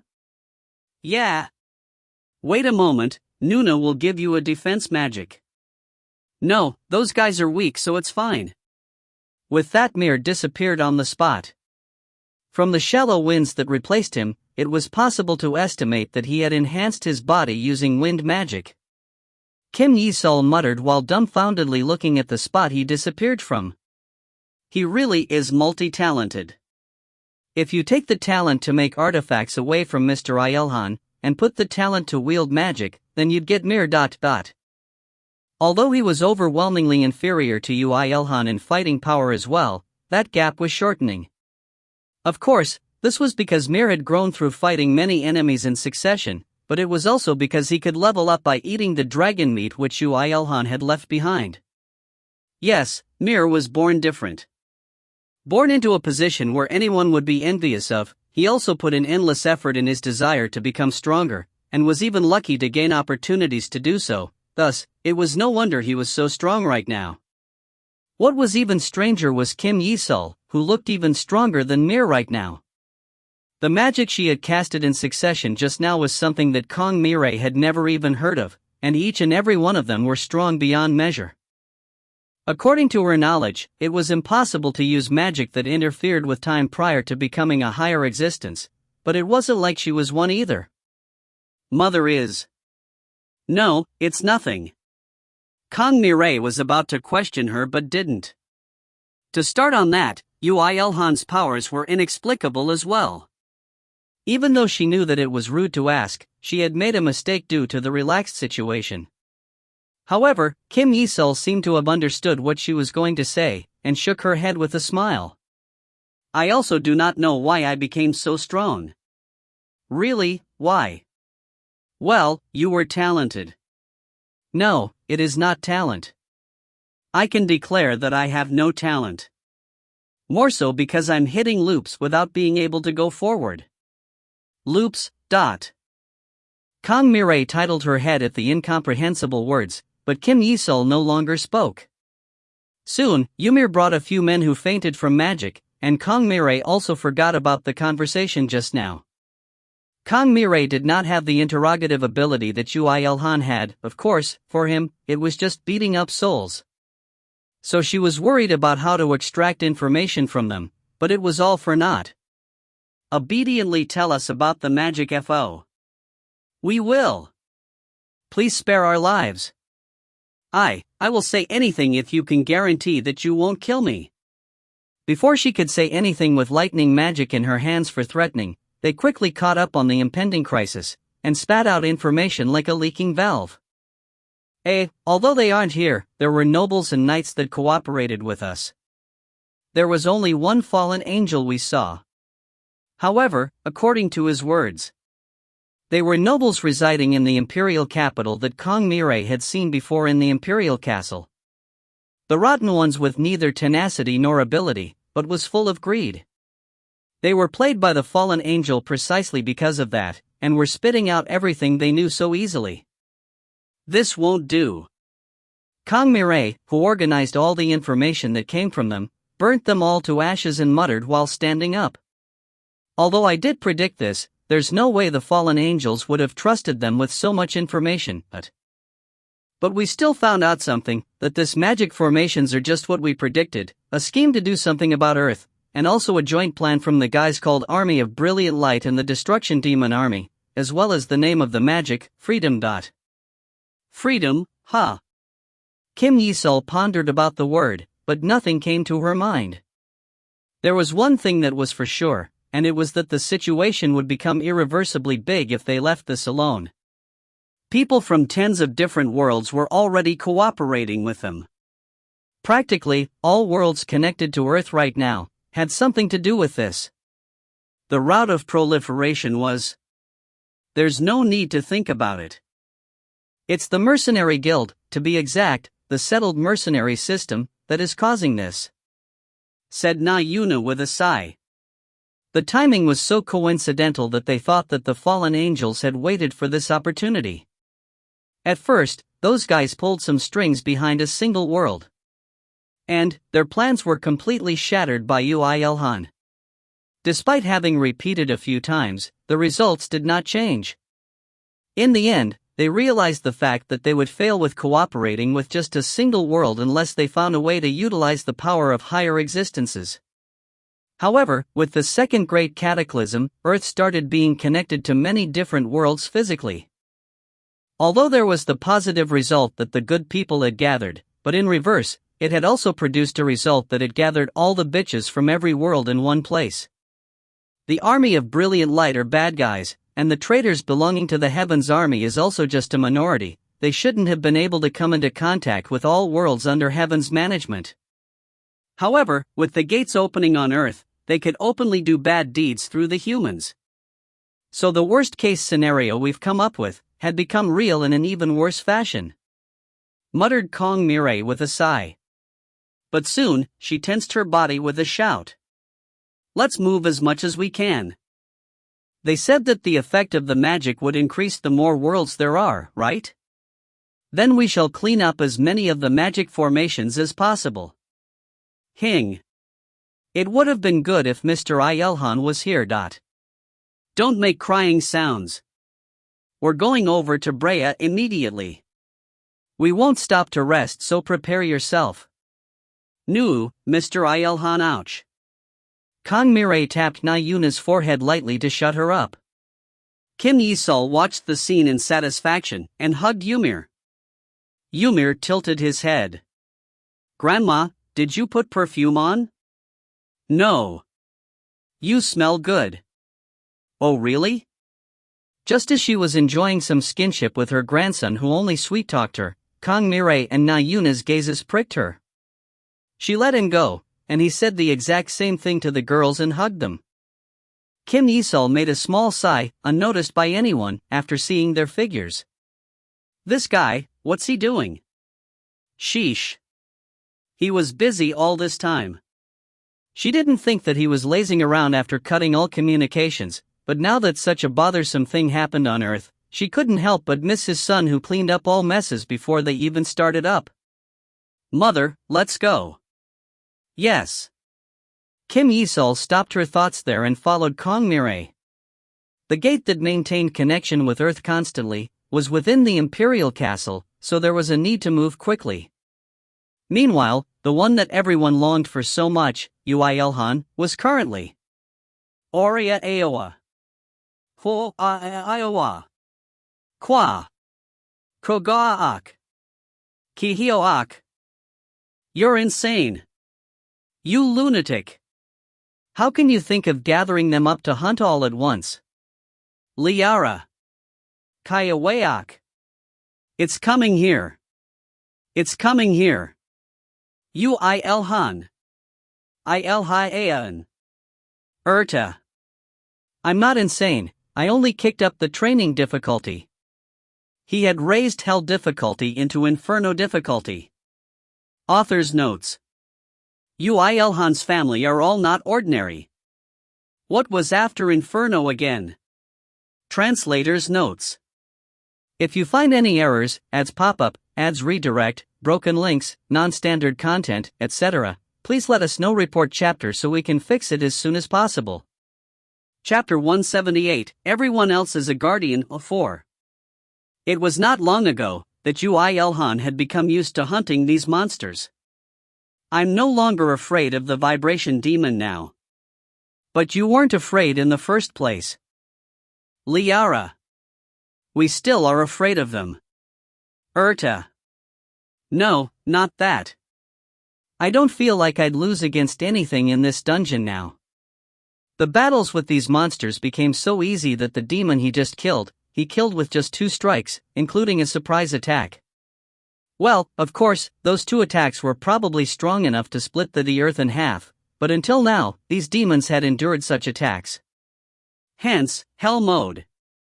Did that mean that the enemies were weakened? Not at all. They became stronger if anything, as Yoo IlHan rose in level. Then, there was only one answer left. The question mark riddled records he had absorbed until now after killing so many of them, started to take effect. I think the effects of the record absorption only took effect when you realized that this place was a part of Earth. Liara. You're right. I agree with that. Although I've lived for quite a long time, the Akashic record is full of things we cannot understand. We don't even know why the Akashic record cannot interpret the records Yoo IlHan is acquiring right now, either. Spyera. Earth is strange in the first place, connecting gates to other worlds. Perhaps it takes time for it to get interpreted. Urta. It wasn't like he had entered this place through normal means. This strange result was produced from the strange phenomenons happening on Earth, and an even stranger being that made use of it. Of course, he had no leisure to study the Akashic record right now. Yoo IlHan thought back to the battle just now. That was the biggest and strongest vibration demon he had faced until now, but somehow, from the moment he saw the figure from a distance, he could see through the weakest part of its body immediately. He immediately charged and shot the pile bunker on that part of the body, and discovered a time to inflict as much damage as possible before attacking with the Thunderhammer at the time. Then, Blaze, strengthened through eternal flame and dragonic blood, resonated with the bone screw and incinerated the inside of its body. There was no need for the Death Driver, or the 8-tailed dragon spear. At this rate, he might actually achieve 4th class within 5 years. Liara. Although I want to see that, I also don't want to see it. Urta, 1. Liara and Urta respectively spoke with expectation and worry. However, Yoo IlHan, surprisingly, shook his head after hearing them. It won't do at this rate. What do you mean it won't do? Isn't the experience rising like mad? Urta. But at this rate. Yoo IlHan raised his head. The blood-colored sunset that was maintained for 24 hours, washed over his face. Well, there was no sun here, so it was unknown if he could call that sunset. At this rate? Liara. The skills won't be able to rise properly. HM. Just smashing it with the pile bunker and striking with the hammer, there's no room for skill growth. Until now, I had to do all sorts of stuff to fight so all of the skills grew equally, While the angels became speechless at Yoo IlHan's unimaginable speech, Spyra, who agreed with him on the inside, agreed with him, albeit a little later. As expected of a trainee of the Great Cosmos Severing Spear. Spyra. Don't pretend to be calm. Liara. Yoo IlHan checked his status again, and came to the conclusion that he really couldn't continue like this. There were many skills he wanted to master before 4th class, but at this rate, not even one of them would have a satisfying growth. And it's not like I can beat up the boss now either. In the first place, he didn't know where it was. The angels were never as thankful as they were now. I can't help it. I can only increase the number of enemies I face. These monsters, you mean? Liara. These monsters that are predicted to be level 260 or above? Urta. Do your best, Yoo IlHan. Spyra. Liara and Urta shivered in fear, and Spyra cheered him on. Liara and Urta turned around and shouted at the same time. You're thinking like it's another one's business, but if IlHan dies, we die too. Moreover, the moment you use your power, you'll get expelled from heaven. Liara. Yoo IlHan became insane due to his greed for growth. We need to stop him and make him get it together. Urta. But wouldn't it be possible if it's Yoo IlHan? Spyera. The angels all fell into confusion. However, Yoo IlHan didn't care about that. No, in fact, he wouldn't even care even if a beautiful girl, aka Bishujo, fell from the skies. First, I'll need to start with a preemptive attack with the pile bunker, so I need to practice loading pile bunkers faster. You really are going to do it? Liara. After that, I'll set some traps in some places, and use some artifacts that auto-target when enemies approach. Orochi, how many thought souls do we have? A thought soul within an artifact was easier to manage, since there was almost no limit now to his rule skill, due to its growth. He had no reason to hesitate. KRRR. 81 4th class, 3rd class's number more than that, but against those monsters, 3rd class thought souls won't be enough. Orochi. And the thought souls of those demons? It's still too difficult right now. It wasn't like the demons did not leave behind a thought soul. However, they were only roaring like the time they were alive, so Orochi could only have a hard time facing them. No, in fact, it was even hard to win one-on-one. Then let's do with what we have for now. I'll make the artifacts easy to be installed and uninstalled. Good, now, only I need to do well. His plans are becoming concrete, what do we do? Liara. Ah, the price for leaving him on Earth, we're finally paying for. Urta. Yoo IlHan activated the Hourglass of Eternity, which coincidentally became usable again, to acquire his time alone in this wide dungeon, and started working with his anvil and furnace out. He made automatic interception ballistas that shot arrows automatically when enemies were in a certain range, as well as mines, grenades, and lightning traps and ice traps to stun the enemy. All of this became possible thanks to Yoo IlHan's rising magic engineering skill. Ooh, it's funny to see legend ranks popping out so easily. Why, do the epic ranked ones not come out? Liara. I got one just now. It's a trap that covers the surrounding area in lightning, but I actually got an option attached to it that will make it stronger through absorbing enemies' mana. Hey, there's also an attack reflect option. That sounds painful even for me. But I've considered that and it has an ally protection option. Liara. Liara thought that it would be perfect if he just added 4 today only, you can get one for 39.99. However, seeing the occasional epic ranked artifacts and traps, she couldn't even joke around anymore. In a secretive dungeon unbeknownst to anyone, an achievement that would be recorded in history was happening. He made artifacts, trained in the Great Cosmo-Severing Spear, as well as the Spear of Untraceable Trajectory and some other skills, and 2 months of time passed by in a flash. Others wouldn't possibly try to extend the duration of isolation in a dungeon even when they were given the Hourglass of Eternity, but to Yoo IlHan, it was not much different from lunchtime break at high school. Although it's a pity that I couldn't learn the Great Cosmo-Severing Spear, let's go, but... Okay, let's go. Liara. Let's finish this up quickly. Urta.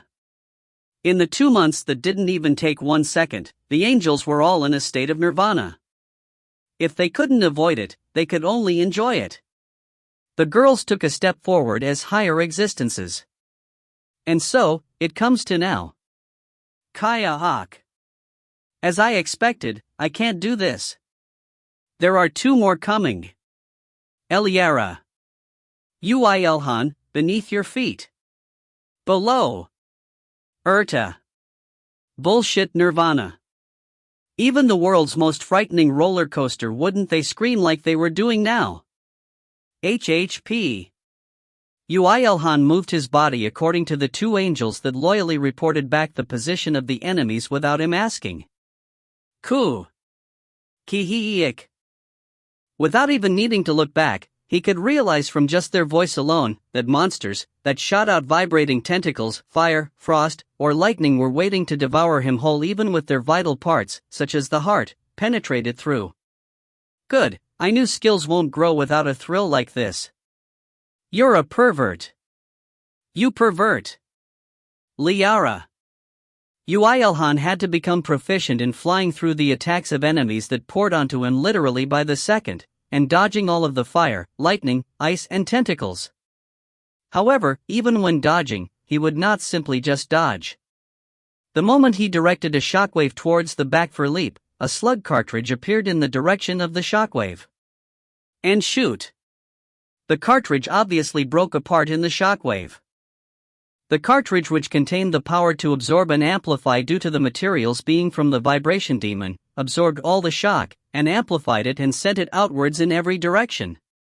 Critical hit. Ku. Kwang. The slug cartridge beautifully exploded into pieces. The demons cried out in pain due to getting damage from an item made of their own bones. Fourth classes from the outside world would perhaps die with this attack alone. However, Yoo IlHan's rampage did not end there.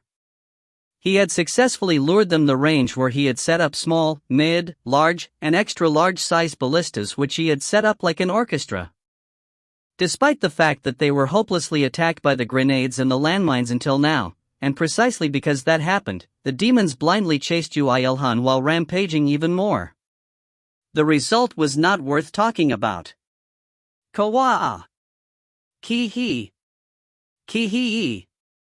The ballista army that shot out bone spears mercilessly at the enemies started a concert using the cries of the demons that were experiencing a new world in front of the harmony of the magic gunpowder and giant's rubber band as instruments. Even though they just wanted to take revenge on the man that had holed through their chests, they had to be beaten up with all sorts of methods that could possibly exist in this world. They're all being fooled. All of them. Liara. You bet they would. Yoo IlHan is at a point where he could bestow his concealment power to an artifact through magic stones, Erta. Yoo IlHan moved around busily and struck at the enemies using all sorts of artifacts and traps, as well as deploying leap and re-leap to escape their sights to procure concealment environment, and mercilessly ripped the head off the enemies who were defenseless, with a single surprise attack. And the text that popped up like mad on Yoo IlHan's retina was this. Critical hit. Critical hit. Critical hit. Critical hit. It wasn't that the Akashic record finally broke. It was just that Yoo IlHan could draw 3 untraceable trajectories with a single strike of the spear. Since all of them achieved critical damage, not even one of them could endure. You have earned 4? 9? 87? 5? 1 experience. You have become level 187. 2 strength, 1 agility, 1 health, 1 magic increases. The skill, Spear of Untraceable Trajectory, has become level 68. The skill, Leap, has become level 96. As he would be put through heaven and hell once he strayed from his predicted path, his focus was heightened to the limits, so with that Yoo IlHan's original objective, skill training, was going very well. He even raised a level while he hunted all of them in one fell swoop. Yoo IlHan felt the completely recovered health and magic and charged forward once again with a smile. On the tip of this spear, a white flame, the mixture of eternal flame and blaze, was spouting bright white light. All of you. Come at me. Can we hold out until IlHan gets 4th class? Liara. Please take care of me when it comes down to it, Liara. Don't bring Yoo IlHan up, you can go down. Erta. Fufu, I'll bring you down first. Liara. The moment the curtain to the 7th mini-war rose, Yoo IlHan's Inferno difficulty hunting days also raised the curtains. Without even knowing what the people of Earth were currently facing. Author's notes. Even though he's the main character, he's not having any share in the main plot. No matter what, he shouldn't drop out of the main storyline, right? I've had a look at the comments. But it looks like gathering those comments will end up with an entire series of a novel. Imagination sure is amazing. We'll just go over the crucial bits and proceed fast. Translator's notes. Right, people. I'm not even going to mention names now. 'Cause latecomers don't get special treatment. Even though there's a guy who sponsored 5 alone by himself. Anyway, that's 4 chapters out. There's still 1 in queue. I hope I don't die with all this translating plus school HW plus team projects. Wish me luck. Happy reading.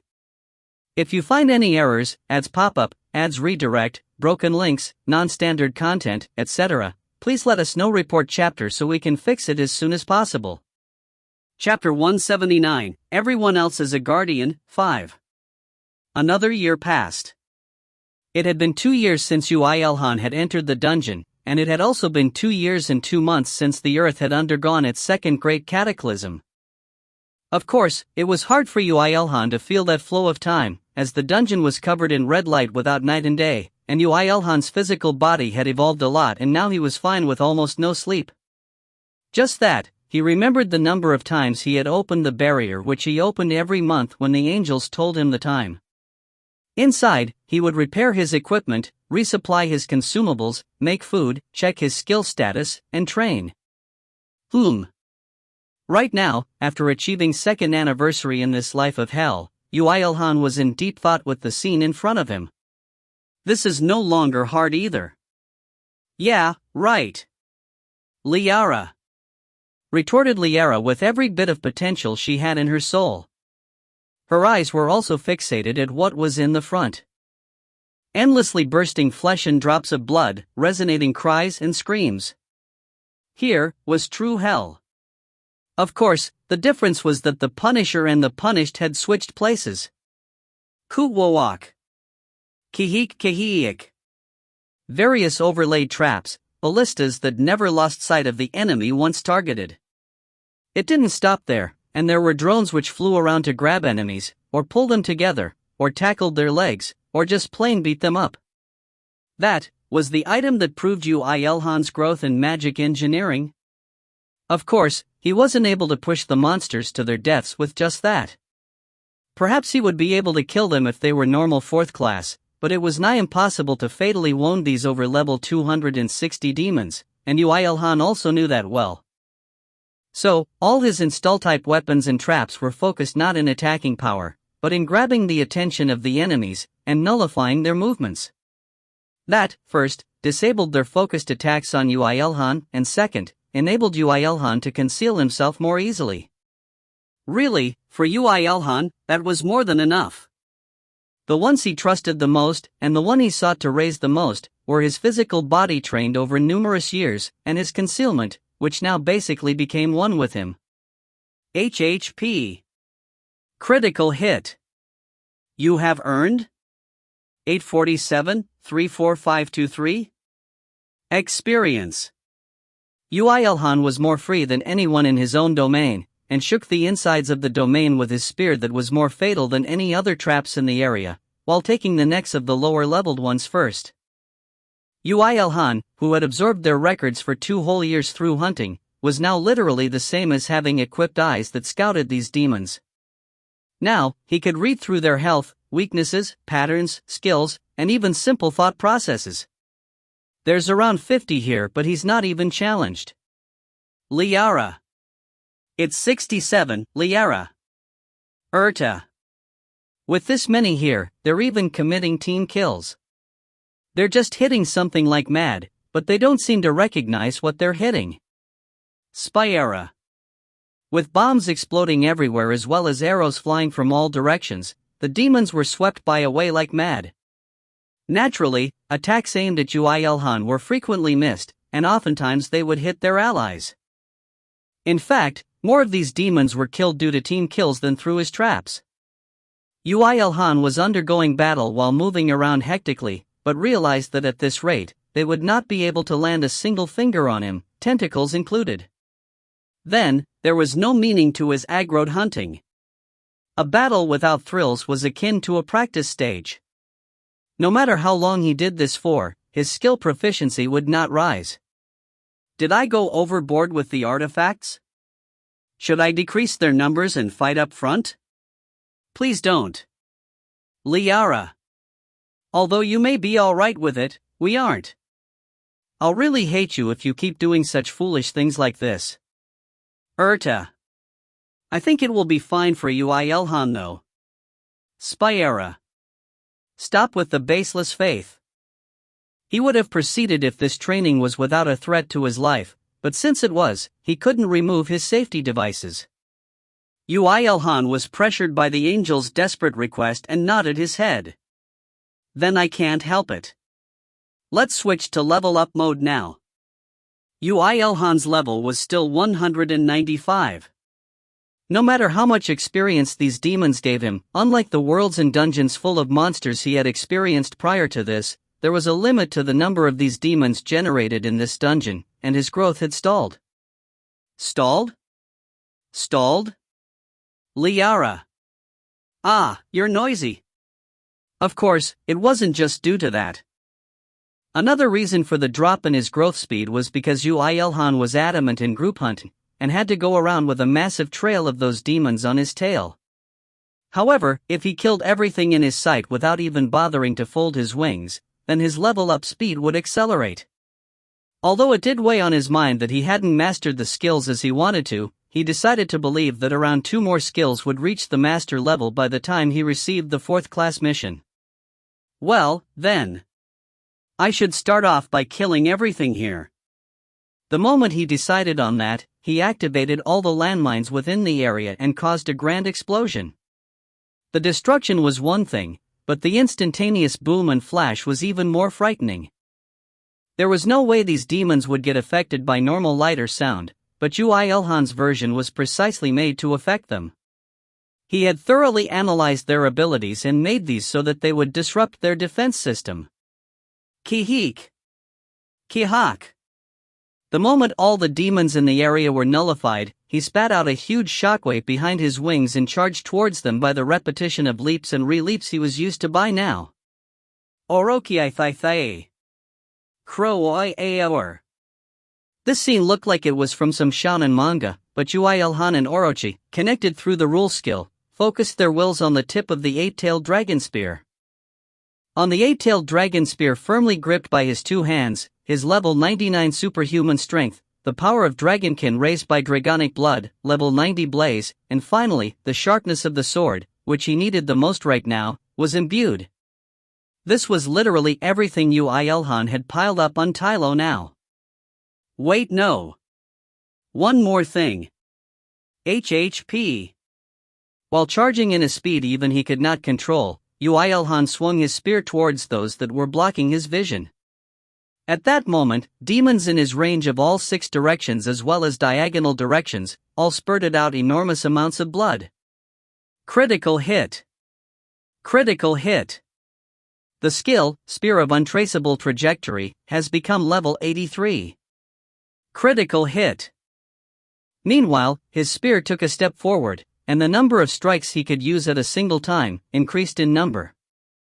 Spyra shouted after seeing Yoo IlHan dealing 5 strikes of the spear at once to one of the demons that was behind him, after he did a sudden turn. Does it even make sense to become proficient in such an absurd level of an advanced skill? Spyra. Did IlHan do anything that was within your knowledge? Liara. Spyra, are you now afraid that your martial arts will be caught up by Yoo IlHan? Urta. Shut up. Spyra. The 14th mini-war was triggered among the angels, but Yoo IlHan wasn't in the right mind to care about them. He had to defeat enemies in the most efficient way possible since although his level was near 200, and he had raised the skill level of Blaze and the Spear of Untraceable Trajectory a lot, they still consumed a lot of mana. Critical hit. Critical hit. You have mastered the skill, critical hit.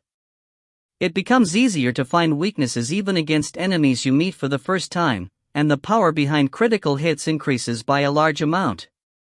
Blood and flesh scattered in the air, as well as the heads of the demons.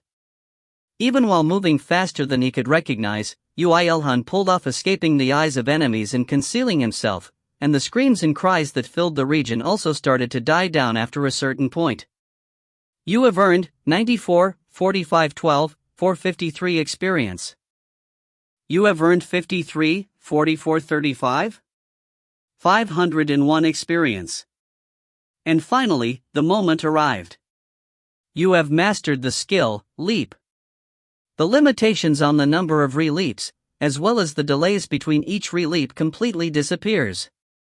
However, you must be careful as each re-leap will give a lot of burden to the physical body. It is possible to evolve the skill into an advanced skill if you fulfill the skill evolution criteria. 3rd class magic stones 4, 643, 549/100,000. 4th class magic stones 19, 685/1000.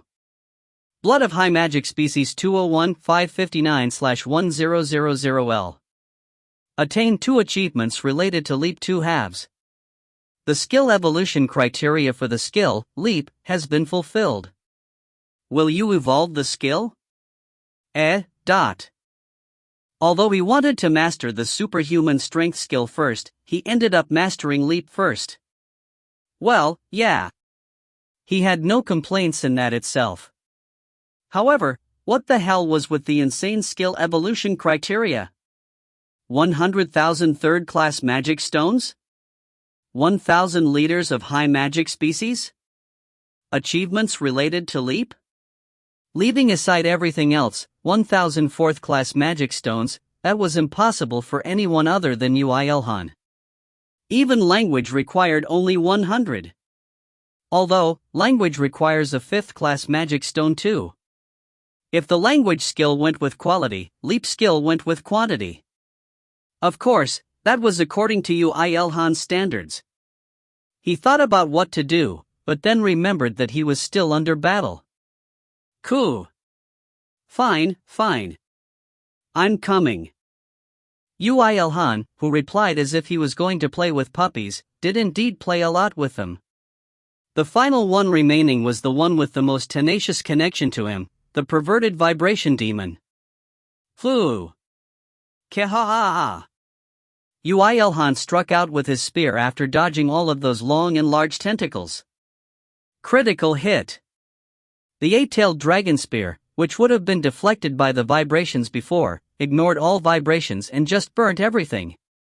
The sharp spearhead hidden inside the flames split the demon's head in half. You have become level 196. 2 strength, 1 agility, 1 health, 1 magic increases. It gave me a single level after all of that. No one's giving you any levels, it's you who's raising it. Yoo IlHan snorted before collecting the corpses of all the demons, the ballistas, and the traps. He didn't forget to polish them for immediate use in the future, and with eternal flame which had been with him through countless battles, that much was as easy as pie. And only after all that, did he gain the time to ponder about the evolution of the Leap skill. Evolving the Leap skill? Leap is the supplementary one in superhuman strength, right? Liara. Although it started off like that, it should be completely different now. It's a skill that has nothing to do with me since I'm not proficient in moving my body. Liara, Spira, do you two not have it? Liara and Spira both shook their heads. I'm the type to attract everything and smash them all at once. Liara. I was always careful with my steps in order to strike with everything with my spear. My mobility came after I became an angel. Spira. You could have just said you didn't, Liara and Spira decided to not talk about how they would feel like they lost out to Yoo IlHan if they didn't give reasons.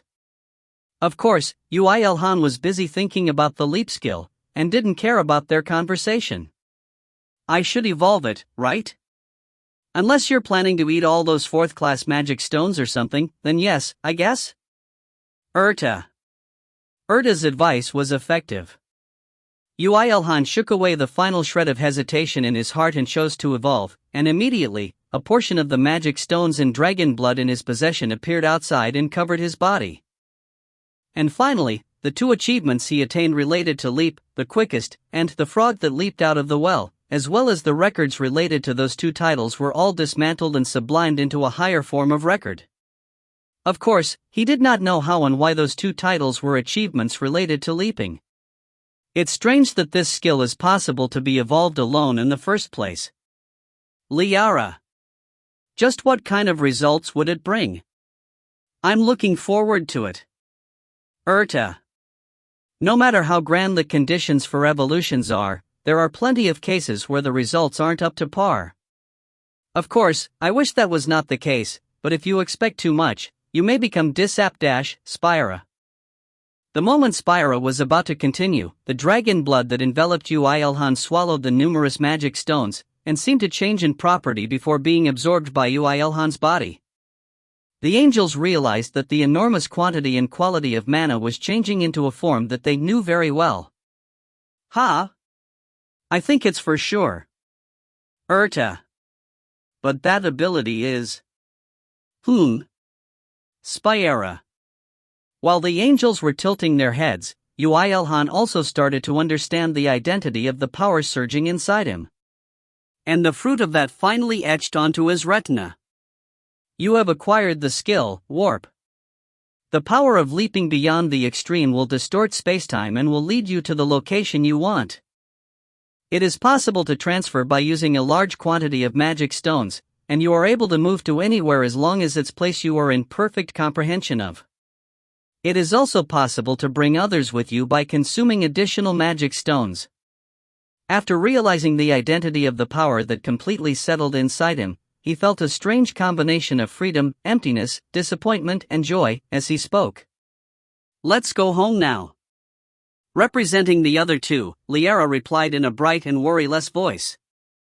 Okay. Author's notes. So there were a lot of people who thought that IlHan will clear the dungeon. But you were wrong. Translator's notes.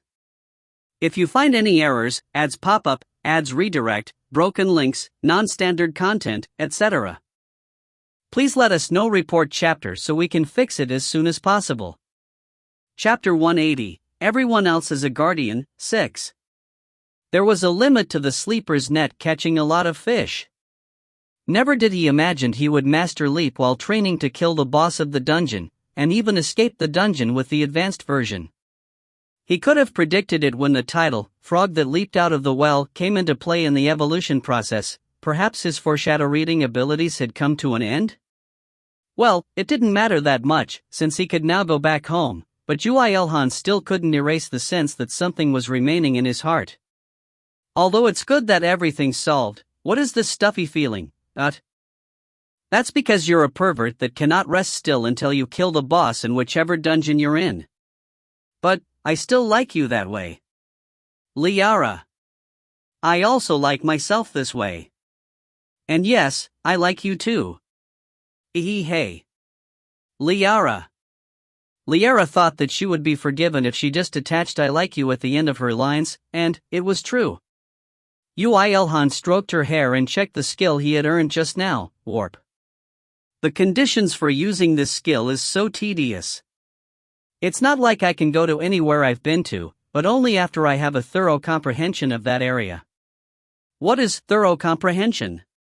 Spatial transfer magic is normally a lot more tedious than that. However, you have acquired the warp skill, and the skill activation conditions you've just said is like drawing simple pictures while we are writing 1 gigabyte worth of mathematical formulae. Urta. To think back, Urta probably did say she had learned spatial transfer magic. His time here was so hectic that he had forgotten about that. Then, why didn't she use it? He looked at her with such eyes, and Urta turned her head away and spoke in a powerless voice. I can only move between worlds. That's how normal higher existences are. Urta. Aha.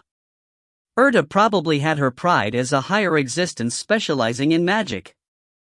Yoo IlHan decided to not touch on that. And so? How do you draw the magic formation? Urta. There's nothing like that, I only need to spend some magic stones. But since the skill level is low right now, I think it will take a little time. Yoo IlHan thought up of the place he knew about the best, the bittersweet persona. Since he had designed it himself, he would at least not fail. The number of magic stones to go there in that exact spot, while bringing 3 angels with him. Just by thinking up of the conditions, the answer popped out of his head, as if a calculator did all the working out in his brain. 54th class magic stones for Yoo IlHan, as he didn't reach higher existence yet, 80 for the 5th class Erta, and 110 for the remaining 2, for a total of 350. It was insanely expensive. Hey, I won't be able to even use it frequently. The cost would probably increase if I move between worlds, too. Yoo IlHan once again realized the power of the tidal frog that leaped out of the well. It was only used in the evolution process, and still retained its ability, so he would be able to use it in the future as well. The problem was that he couldn't do it here. Why? How many do you need to spend? Liara. 350 magic stones, all 4th class. Kek. Payback 300 4th class magic stones later. Kek. Let's send the bill to heaven, Spira. Yoo IlHan gave the angels the debt, and activated the skill while watching out for any assaults. However, he couldn't even hear the boss, much less the steps of the demons he had beaten up to death. Done. I can feel a path opening. But look at that. It's so secretive, just like IlHan. Liara. You shut up.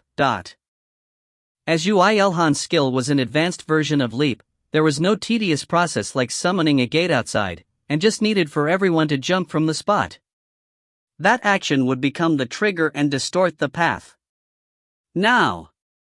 The moment Yoo IlHan jumped hand in hand with the angels, he remembered the faint memories that were almost buried under the weight of 1,000 years. In his high school, there was once they went to a theme park for a school trip, and the guys who naturally did not include Yoo IlHan in their group, probably because they didn't know he was there, tried to take a cool photo and all jumped at once for it, only to drop all of their phones in their pockets at the same time. It would be fine if 1 or 2 were intact, but as if to prove their solid friendship, they had all broken their phone screens, which made Yoo IlHan very happy. Don't bring up sad memories and package it like a good one. I'll do it with you from next time. I'll do a lot of other things with you. Liara. Don't read my mind. The skill activated successfully. Yoo IlHan and the angels ignored the physical and magical spatial limitations and instantly moved to the bittersweet persona. Yoo IlHan blindly believed that this was possible because it was an advanced skill, but in truth, it was a special skill that was only generated due to the achievements he had pulled off until now. No matter how many magic stones were invested, it wasn't so easy to leap through space. However, at the time the scene of the dungeon blurred about with the scene of his property, a small voice could be heard in his ears. It was a voice belonging to a very young child. Don't come again. No one come again. Do not ever come again. I won't, you damn thing. It's nothing. He shook his head. He was sure that that guy was the boss of the dungeon. The reason it kept sending out those demons was also because it didn't want to meet Yoo IlHan. Of course, he said he won't go back, but Yoo IlHan would mercilessly go beat it up if he had the certainty to. Whether it wanted to fight him or not, it was a serious crime to trap Yoo IlHan in a cage for more than 2 years. And like that, Yoo IlHan came back to Earth, in a way he had never even imagined he would. We really came back. With such a crude skill too. Erta. The mana concentration of this area has become even higher. I can only sigh thinking about how much change Earth would have undergone in these 2 years. Spira. Hey, that's not the problem right now. We're getting calls from everywhere. Everywhere. Liara. The angels became emotional that they could communicate with the heavens army again, and started working busily. Well, since they were away for 2 years, they were probably going to be busy. Yoo IlHan had the confidence that he would not be surprised even if all three of them left his side for the next 2 months. But, Yoo IlHan, who finally became emotional that he had come to Earth when he took a fresh and sweet breath of air, noticed something and looked around him. Of course, all the trees within the mansion grounds were monitored and managed by the automated system in the mansion, so it didn't look that different, but he could instinctively feel that they hadn't undergone much human hands recently.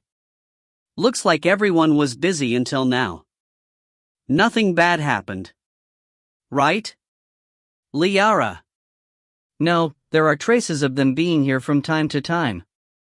Mir was also here not too long ago. What he did was to empty out the fridge. Yoo IlHan had finished maturing all the remaining dragon meat and had put them in the fridge, but they were all gone right now.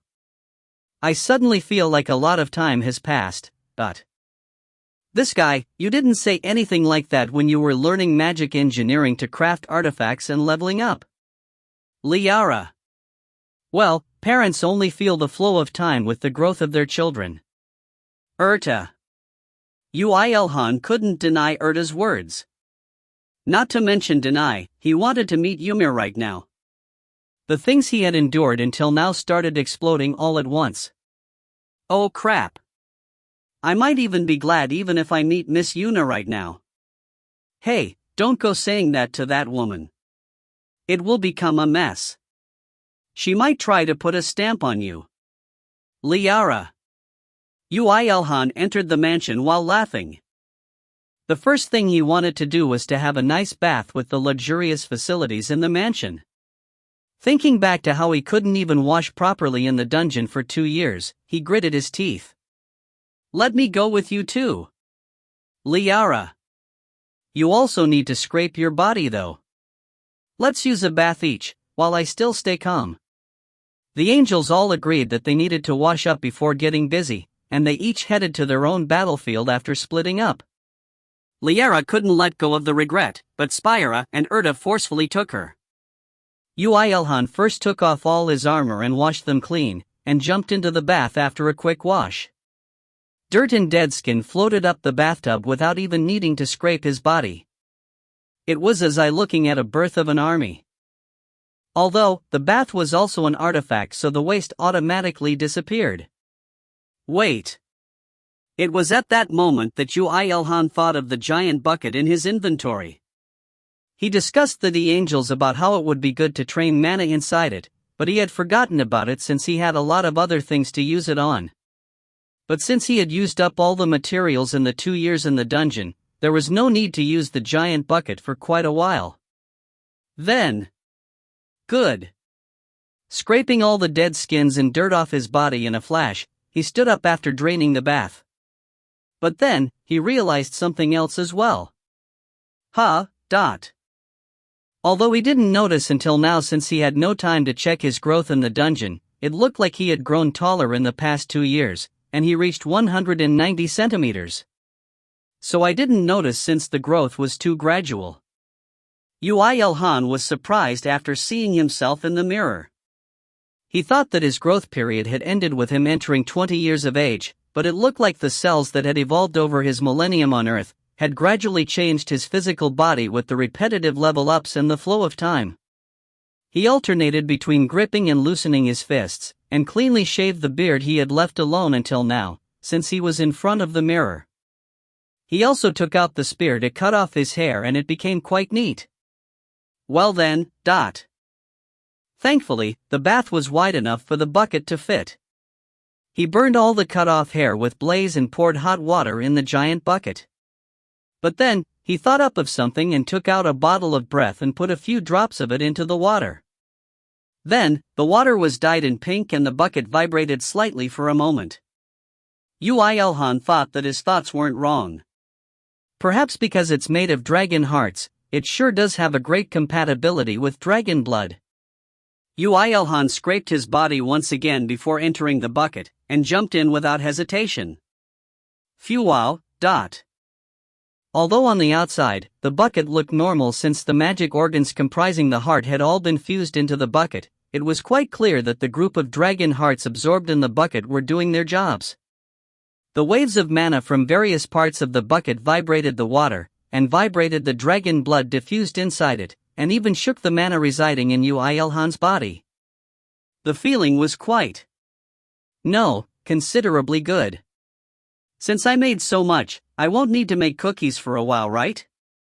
Looks like I should make this my exclusive bath. Yoo IlHan allowed his body to be taken away by the minute vibrations of the water. This caused a lot of positive changes with his mana resonating naturally. He thought back to the dragon blood that he had absorbed in the process of evolving the leap skill. Those dissolved the magic stones and changed it to direct the skill's growth, and acted as a catalyst for Yoo IlHan to absorb more easily. The blood being absorbed into Yoo IlHan was actually a side effect. They did not disappear anywhere. They were compressed and took place in Yoo IlHan's soul, his record, and deep inside his bones. Even when he focused now, he could feel the absorbed dragon blood resonating with the giant bucket. Perhaps the most absurd item Yoo IlHan had made until now was not the bittersweet persona or anything else, but this giant bucket. Dad! At that moment, the door to the bath opened and Ymir ran in. Yoo IlHan knew that he was coming as he was half sharing his senses with the mansion, and when he was about to turn his head towards him. *********************************************************************************************************************่. Ymir ran into him while crying as Yoo IlHan. Since he did not care about any objects in his path, such as the giant bucket, Yoo IlHan had to receive him using his arms. ****Wayawa. Yes. It's alright now. Yoo IlHan also put to a lot of rest seeing Ymir safe and sound. He had grown in the meanwhile, and also became more mature. Although he was still third class, their realms didn't look to be that far apart from each other.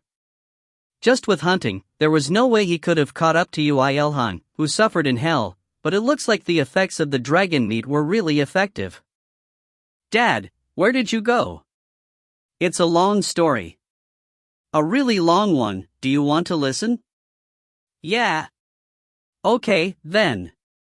No, unfortunately, right now, it's a little. However, the one that answered him was a female voice and not Ymir. When Yoo IlHan turned his head, he could see Kong Mirai, who had become more mature and more beautiful over the past 2 years. As Yoo IlHan could see Kong Mirai was also met with the nude body of Yoo IlHan inside the bucket. Oh, Miss Mirai was here too. Phew. Then fainted without a moment's delay. Yoo IlHan blinked a few times and looked at Mir.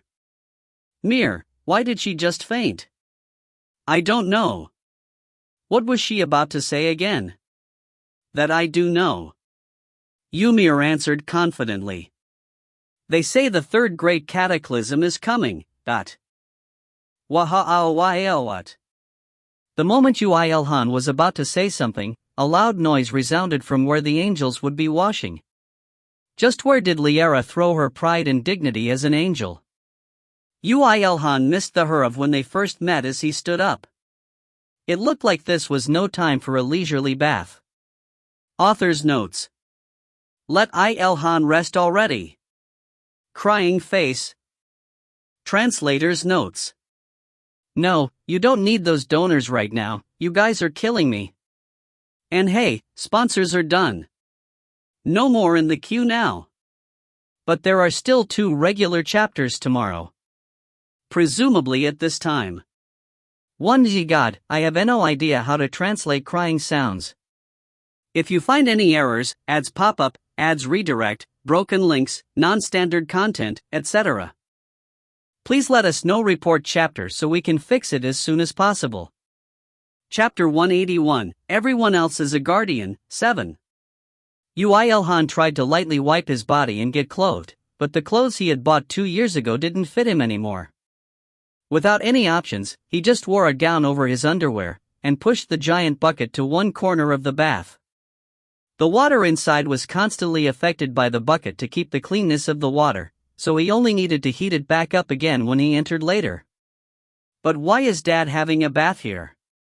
Mir, you have yours here from now too. Okay. Ymir would always start off by accepting whatever his dad said. Even now, his figure sticking to Yoo IlHan was like a kid. Well, he just turned 61, so it was natural that he was like this. Moreover, weren't they separated for more than 2 years now? What did you do until now? We were very busy. And we still are. From how he was talking about the impending third Great Cataclysm, well, yeah, they should have been busy. Yoo IlHan strokes Ymir's head with a smile, and completely dried his hair. He went outside after clothing himself and while carrying the fainted Kong-Mire, and was met with the relatively calm Nayuna. He thought about how Kong-Mire had become quite pretty, but compared to Nayuna, who had innate beauty, and a blessing from the goddess of beauty to top it off, she was quite well off. Hi. It's good that you've returned safely. And you too, Miss Yuna. Before, she was quite a ways off to higher existences, but with the increase in her level, and becoming more proficient in utilizing the power of the goddess of beauty, she had an appearance that was hard to believe as human.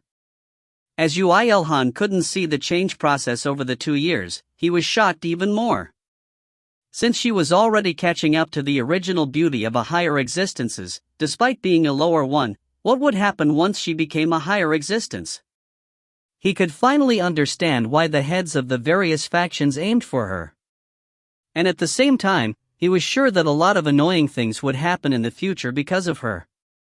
But Mr. IlHan, you became a lot more handsome than last time. Thanks. You should have said that Miss Yuna too has become very pretty. I shut my mouth because I knew you'd say that. You're as unpleasant as ever. Nayuna puffed her cheeks, but Yoo IlHan did not mind her. Instead, he took out a truly beautiful circlet made of clean, red metal, and had small jewels embedded in places. Is it a new product? I can't sell that. It's epic ranked.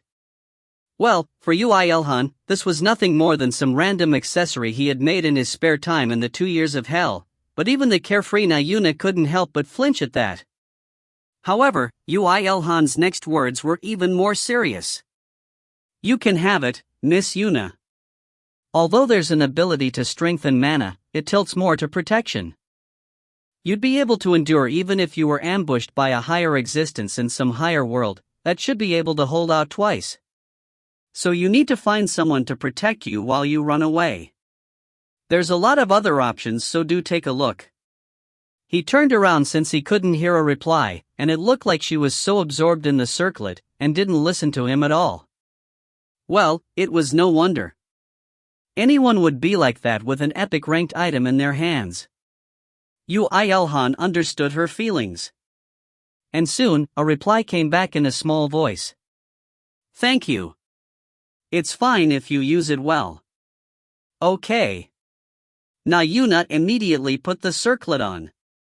The circlet did not lose against Nayuna's transcendental beauty, and even made her look better while emitting bright light. Of course, the protection ability was on as well. Pretty? Who do you think made it? Of course it's pretty. Yoo IlHan replied with not a lot of wits, as if to prove he was single from his birth, as he laid Kong-Mire on the sofa. Nayuna grudgingly followed him. I know you fell for me. Please dream when you sleep. Yoo IlHan also grumbled and sat on the opposite sofa to Kong-Mire. Ymir followed him and sat on his laps. And so? Why is Miss Mire like this? Did something happen while I was away? Although I think I know the reason, but I'll keep it secret to remain her friend. Now he wanted to know even more. Thinking about how he should ask about it again later, the angels also rushed out from the other side. The problem was that the one at the front, Liara, had flown to him naked with water all over her body, perhaps due to the panic. IlHan, the third. It's the third Great Cataclysm. Liara. I also know about it, so get dressed up properly. Since Yoo IlHan had seen her naked body quite a few times already due to various circumstances, this was nothing new. Even while sighing, he helped Liara wipe her body and helped her to get dressed. In the meanwhile, Nayuna asked Erta in a whisper. That angel is making a move on Mr. IlHan, right? Yes, like how you always do. Erta. And Mr. IlHan is receiving it so naturally? Yes, like how he always does it with you. Erta. Hey, that's nothing. I wasn't complimenting you. Erta. Kangmire also regained consciousness while the group was in a mess. Her face was as red as ever, but there was at least no problems with having a conversation. Yoo IlHan checked with her just in case. Are you alright? You don't need to overdo it and can take a rest. Oh, no. I'm alright. Of course. He felt like Kangmire was avoiding his gaze. Of course, other people not looking at him was a quite frequent thing, so Yoo IlHan decided not to mind.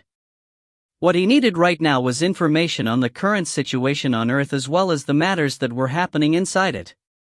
However, it looked like the ones with Yoo IlHan right now really wanted to know what Yoo IlHan was doing for the past 2 years. Yoo IlHan could only explain the outline of the situation. You were trapped in a dungeon? And so, I trained like mad for 2 years to kill the boss, but became lucky in the meantime and was able to get out before I could clear it. The words were like a hit on the back of their heads, as they thought that he was doing some heroic stuff in some other world somewhere. Alone inside a dungeon for 2 years? No, the angels were with me, so it wasn't exactly alone. But even so, Yoo IlHan didn't feel anything when he said that, since he treated angels as they were on the same level as him, but Kangmire and Nayuna, who couldn't do that yet, could only imagine how he had endured in a place he called hell. So, let's talk about the third Great Cataclysm now. I have no idea what happened on Earth for the past 2 years. Of course, to Yoo IlHan, it was a good thing since he could grind in the dungeon. Rather than that, the third Great Cataclysm was much more important. Kangmire opened her mouth with an awkward expression. So, while you weren't here, Mr. IlHan, the growth rate of Earth for the past 2 years was insane. I did predict that was happening. Fundamentally, there is an incomparable quantity of mana compared to the other worlds, and so, the frequency of monsters are overwhelming, and the growth of the people were extremely fast as well. Normally, in other words, there should have been many people who shouldn't have reached second class due to their limitations in talent, but the more good weapons from Vanguard get sold. Yoo IlHan's auction items were the advanced ones only, that standard equipment sold by Vanguard were sold to various worlds as they were still items that were very valuable in the front lines. As a result, the class missions that each of these people could never hope to accomplish with their ability, easily cleared those missions with the equipment and proceeded to the next class. As such, becoming second class became the minimum requirement to join clans right now on Earth. Had it been any other worlds, it would have been unimaginable. Of course, this much, Yoo IlHan had predicted. Protecting Earth would become smoother if the average battle power of the people was raised. However, as you probably know, the development of Earth will speed up the more humans develop on it. Like going into the fire from the frying pan, the people who achieved sufficient levels also opened gates to the worlds that connected to their worlds, and many people flowed into Earth as well. Numerous gates opened in each countries, and in that process, mana that composed that world mixed with that of Earth. They stimulated each other through various reactions like repulsion, fusion, and rejection, and called for a result that accelerated Earth's growth. So, you mean to say that the entire multiverse is helping Earth's growth? Even listening to the people of other worlds, and from the notices from the angels, we're only seeing signs of the third Great Cataclysm for now. But at this rate, it would happen in 3 months, and even 1 month if it's fast. Yoo IlHan could only smile bitterly. He thought that he could finally have a nice rest after suffering in that dungeon, but now it was the third Great Cataclysm already. Really, he was blessed with work or something. If Earth had achieved a level of a third Great Cataclysm just after its second, experiences its third, era. That dungeon weighs on my mind as well. Really, Earth is full of trouble. When are we going to solve all of this? Urta. We worked a lot until now. We don't have to think so hard about it, probably. It was still the third Great Cataclysm. When monsters invaded, then he would only defeat them all. Of course, there was a need to strengthen the bittersweet persona using the ability of magic engineering he had digested until now. But the real problem is in other places. Other places? Yoo IlHan's ears perked up, even though he was quite relaxed when he heard the words Third Great Cataclysm. Was there something else? There was nothing special on the reports other than the Third Great Cataclysm. Spy era. Connections with abandoned worlds, maybe? No, it looks like that's everyday life for Earth right now. Earth is like some candy that attracted ants right now. Liara. Hey, it makes me sad, so don't speak about it. And so, Miss Mireille, what is it? Kong Mireille didn't know what to say and hesitated even though she had brought up the topic, and looked at the three angels with him before closing her eyes. In truth, other than the abandoned worlds, it looks like enemies are preparing to attack Earth. Oh yeah, the army of brilliant light and destruction demon army didn't come up yet. At first, Yoo IlHan thought that the dungeon he went to was a scheme of theirs as well, but he overthought that. That space, which was full of will to not let any others in, was not suitable to attack others. What are those fuckers doing again? Shouldn't we move immediately? No. We just finished one as well. Mother will explain. Then it'll be better if I heard from. Huh? Yoo IlHan asked back before he could finish his sentence. Mother, you say? Is your mother also? No. Not my mother but yours. Kong Mireille's cheeks reddened again. Yoo IlHan couldn't possibly imagine the connection between his mother and Kong Mireille, and tilted his head, when his mother did indeed show up at the entrance of the mansion. And she had the appearance from his preschool days, and didn't look to be that far apart from Kong Mireille. Just what happened here? It was your mother who told us about this matter in the first place. She helped us a lot over these 2 years as well. Mother is awesome. Yoo IlHan, who felt dizzy with all this information from Kong Mireille and Nayuna, first let her inside, and faced her with very complicated eyes. Mom! It's not that you came to the past, nor did I come from the past. Whoa! Yoo IlHan could only acknowledge her now. Only she, and Liara, could read him so easily, but I did predict that Mom was strong. What's the problem if you did? I never imagined you were that strong. Yoo IlHan scratched his head in embarrassment. From some time onwards, he thought that Earth would be doomed without him, but perhaps that was arrogance on his part. But then, it would be good if she helped out a little earlier. Yoo IlHan grumbled a little, but there was something to do before he went to that topic. I'm back. Yes, son. Welcome back. His mother made a bright smile and hugged him. Other than the fact that they looked more like siblings than mother and son, it was quite an emotional reunion. Author's notes. If you wish for it dearly. No, it's nothing. T/N, this is the now impeached ex-president's words. If you dearly wish for it, the universe will help you achieve it. And FYI, this chapter was posted in October 29, 2016, when the first candlelight vigil occurred in Gwangwon. This line is like tagged on her whenever her name comes up. And apparently, the original line is from Paulo Coelho's The Alchemist: when you want something, all the universe conspires in helping you to achieve it. This is a kind of arresting chapter for the main character to catch up since he was away from Mother for a long time. If you find any errors, ads pop up, ads redirect, broken links, non-standard content, etc., please let us know. Report chapter so we can fix it as soon as possible. Chapter 182, Everyone Else is a Guardian, 8. Looking at his mother sitting across him on the sofa, Yoo IlHan was about to say something but shook his head. What is it? It's nothing, nothing at all. At this point, he was sure that Kim Yi-sol also had experienced something similar to Yoo IlHan himself and Ymir. Otherwise, no matter how genius of a woman she was, there was no way she could be like that right now.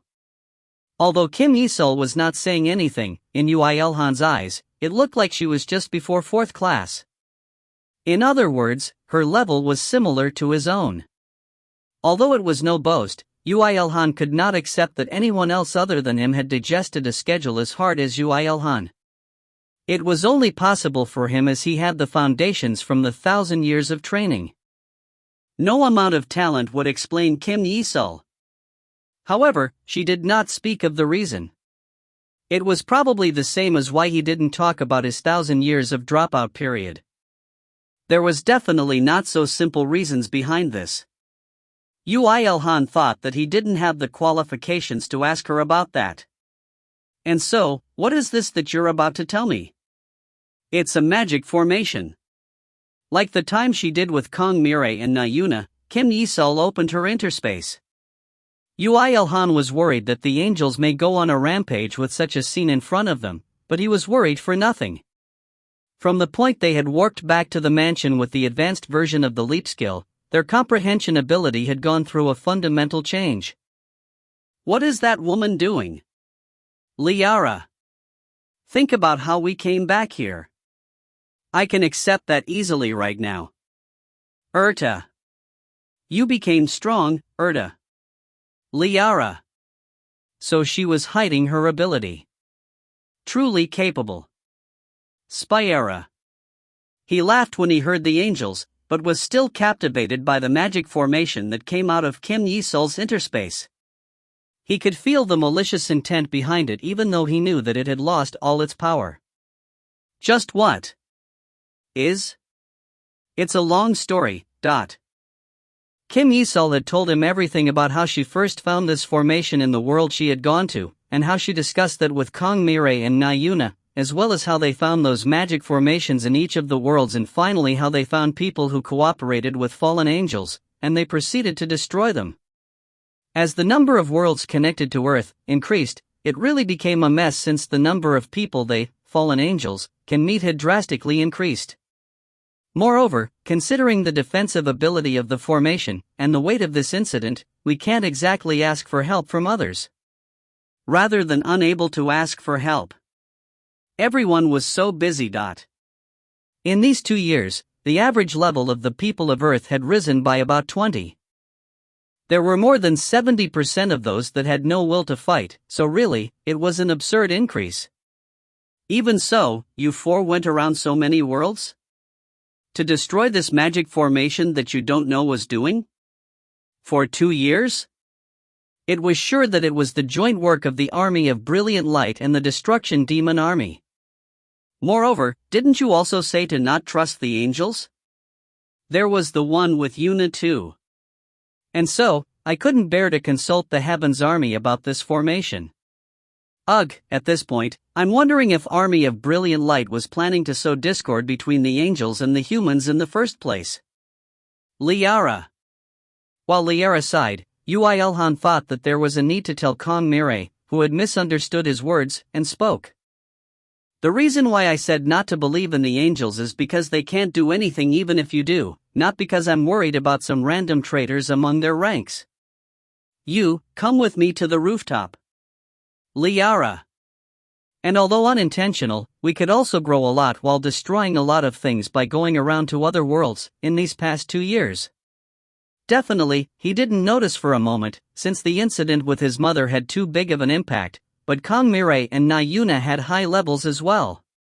150, or perhaps, they were nearing 160. Of course, Ymir was outclassed. IlHan, do you know the angels privately? Yeah. There were some circumstances. There are 3 of them here too. Yoo IlHan lightly subdued Liara, who was clinging to him, with his both arms and extended her out towards his mother. No matter how an ordinary human could not recognize angels, they could only recognize if the angels intentionally showed their presences. Spyra and Erta also didn't show themselves normally against other people, but they couldn't help but do so since Liara's embarrassment was shown to the others. Oh my. Kim Yi-sul was no different from a housewife other than the fact that she could use magic well, so she was very surprised when she saw the three angels that showed themselves so suddenly. However, what she paid attention to was not that the three angels appeared out of nowhere, nor was it that they had rings above their heads and had a single or two pairs of wings on their backs. Hello? I'll thank you for raising my IlHan to be such a cool man. Liara. It was that the three all had beauty that transcended the realm of humans, were close with Yoo IlHan, and what's more, the prettiest one of them was inside Yoo IlHan's arms. My heart was almost decided, but there's suddenly such an attractive variable. Mom, don't go saying strange stuff, and let me have a closer look at the formation. Yoo IlHan first let go of Liara and looked at the formation, but in fact, his expertise lay in applying magic language and magic engineering, and not using the magic itself. So his interpretation was very unstable. No matter how he looked at it, there was not much of a meaning in the magic formation itself. Just what was this being completed into? He first called on the most talented one among the angels in regards to magic. Erta, can you understand this magic formation? I was also having a look by your side. But it's true that the language of heaven is used in some parts, but I do not know anymore. It is violently twisted. But what I could understand that this magic formation has a very, very high secretiveness. To the point that it's more effective against us angels than humans. Erta. The point was that she couldn't understand the intention behind the formation. Yoo IlHan looked at Kong Mirai and made the expression that asked her if she understood now. Angels were actually useless. Forget it. If we don't know, then we can only break all of them. Let me in on it now. Will you be fine, Mr. IlHan? Yes. Yoo IlHan knew very well what Kong Mirai was worried about. And precisely because of that, did he make a more confident expression while replying? I'm fine. A rest once in a while? Modifying bittersweet persona? Although he made a big fuss about it, the matters Yoo IlHan tried to do on Earth were all doable in less than 1 second. Well, because Yoo IlHan was in possession of the Hourglass of Eternity, he had used the Hourglass of Eternity repetitively over the years, and in that process, leveled up and attained a lot of achievements, and finally, as his knowledge in magic engineering became higher, he could more efficiently and more strongly use the Hourglass of Eternity. Although it was a little, the delay had been decreased, while the duration of the barrier increased, again, by a little, and finally, the area of the barrier increased by a lot. So, it was more than possible for him to put this entire region under the barrier. You're just using OP equipment to act OP. Liara. Shut up. He pushed away the angels and stood up. He did ponder about whether to solve what was in front of him first, or to activate the hourglass. When he thought about it, it wasn't even time yet for him to activate it again. I really wish they have a reason this time. The reason why these fuckers keep annoying me. It's not you but the Earth that they're trying to annoy. Erta. Exactly, that reason. I still don't know why they're doing that. It was natural for monsters to go against people. However, Yoo IlHan really couldn't understand why those high and mighty higher existences wanted to poke their heads in this small and stuffy world. However, Liara's reply was a masterpiece. Ha! Their aims are quite clear now. Liara. Yoo IlHan shouted as if he was a mafia that just got stabbed on the back by a bro he trusted. You should have said if their aim was clear. It's Earth.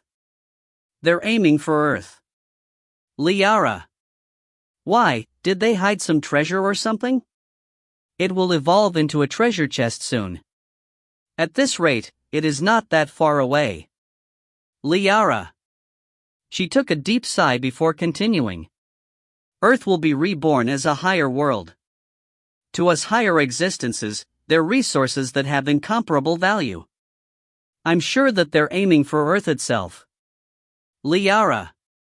They probably predicted that Earth would become like this. We were just not aware of that until now. That's a much more boring reason than I expected. However, it was at the same time the reason he could accept. Why did mankind continue to war in the endless history of time?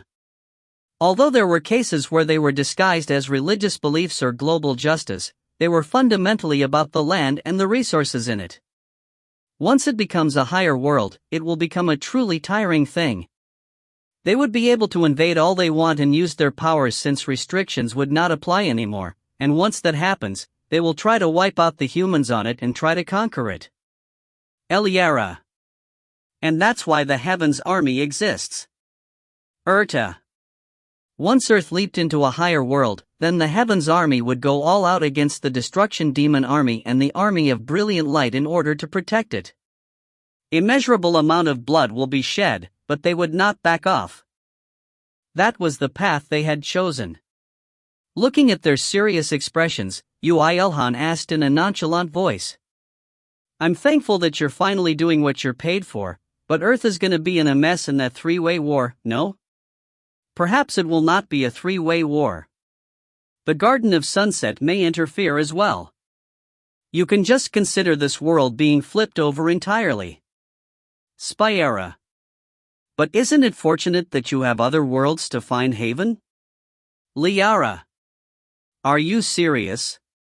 To Yoo IlHan, who was thinking about how to deal with these people, Kang Mire spoke with a bitter smile. They're correct. We'll be able to reduce casualties that way. But the reason things became like this ... Don't worry too much about it. In our viewpoint, it will be very soon, but in your shoes, it should be a story far off in the future. Liara. Do you guys really have to become serious only after it happens, like the day after tomorrow or something? I'm not believing in your don't worries anymore. From the time he was left alone on Earth for 1,000 years, he had resolved never to believe in words like predictions, time, promise, and other words of the sort that talked about the future. Even God makes mistakes, how good would others do? He only valued what had already happened, and what was happening right now. At least he won't get himself into trouble that way. The problem is that life becomes tiring. Like me now. Grumbling no small amount internally, he prepared to leave. Well, preparing was over with just switching his gown into armor. Yuna couldn't catch a glimpse despite glaring at him, but couldn't see and was frustrated. Not that Yoo IlHan cared anyway. Then let's go immediately. Let's first check if there's something similar on Earth. Really, are there no angels I can put trust in? The third Great Cataclysm is coming anyway. Let's just announce it officially and bring all the angels. Then they won't be able to do anything suspicious. It's plenty possible with 3 angels from the ones in charge of Earth are taking one side. Liara. Of course, it could be seen how much of a mess Heaven operated in, seeing how all 3 of them were Yoo IlHan's contracted angels. However, at that moment. Liara? It looks like that will be impossible, unfortunately. Why? Liara. I just got called, and it looks like, Erta spoke with slight panic, joy, and a little difficulty in her voice. I'm being promoted. Author's notes. My angels are all 6th class. T/N, I think this is a parody of all the generic Munpia novel titles out there. Those titles all state how OP the MC is. E.g., my insane potential, my infinite defense, my heart is a dragon heart, I have 4 status windows, my luck max, etc. etc. The delusional champions are mothers who think all girls related to her son are potential marriage partners. If you find any errors, ads pop up, ads redirect, broken links, non-standard content, etc. Please let us know. Report chapter so we can fix it as soon as possible. Chapter 183, Everyone Else is a Guardian, 9. Erta didn't want to leave when the third Great Cataclysm was just around the corner, but she couldn't let go of this chance of promotion. Moreover, Wouldn't she be of more help to Yoo IlHan if she came back as a 6th class? Although I don't think you'll help even if you become 6th class, it doesn't help with you here anyway, so don't worry about anything. You could have sent me off nicely. Did you really have to do that? Urta. Grumbled Urta, but it was true that she felt a little more relaxed now thanks to him. Take care while I'm not here. Liara, I'll be back soon. Urta. Nah, you don't have to come back. I'll live happily ever after with IlHan, so all you need to do is prepare the gift. Liara. I'll come back ASAP after the promotion, so don't even think about it. However, immediately after Urta left the place, Spyra also unfolded her wings while scratching her scarlet hair. Yoo IlHan finally noticed that the ring above her head was undulating vibrations and light non-stop. So 2 years were too long after all. It looks like they're short on hands up there. Although I'm sorry when I am in a contract with you, but it looks like I'll also have to leave. Spyra. Yoo IlHan ended up smiling. Okay, off you go then. Don't forget to buy ice cream on the way back. Why every time, Liara? I'll mobilize all the angels when I first go up there. I really wish we can get rid of the traitors once and for all this time, Spyra. With Spyra gone as well, the already large mansion felt even bigger. Yoo IlHan felt a little sad after realizing that spending 2 years with them made their presences natural around him. Although, there was still one left. And you, Liara? I'm going to be by your side even if I die. Liara. Then perhaps she was quite free? There was no way that was true. The ring above her head was also signaling non-stop while flashing. Although it was quite easy to forget, Liara was also a full-fledged high angel of 6th class 1. Right now, she had a higher position not just in strength, but in the heavens system of authority and work. Even if her main job was to be a guardian angel, there was no way she didn't have work after leaving for 2 years. Well, that was supposed to be the case. Don't you have to answer that? Kim Yi-sul. Liara. Ei. Liara.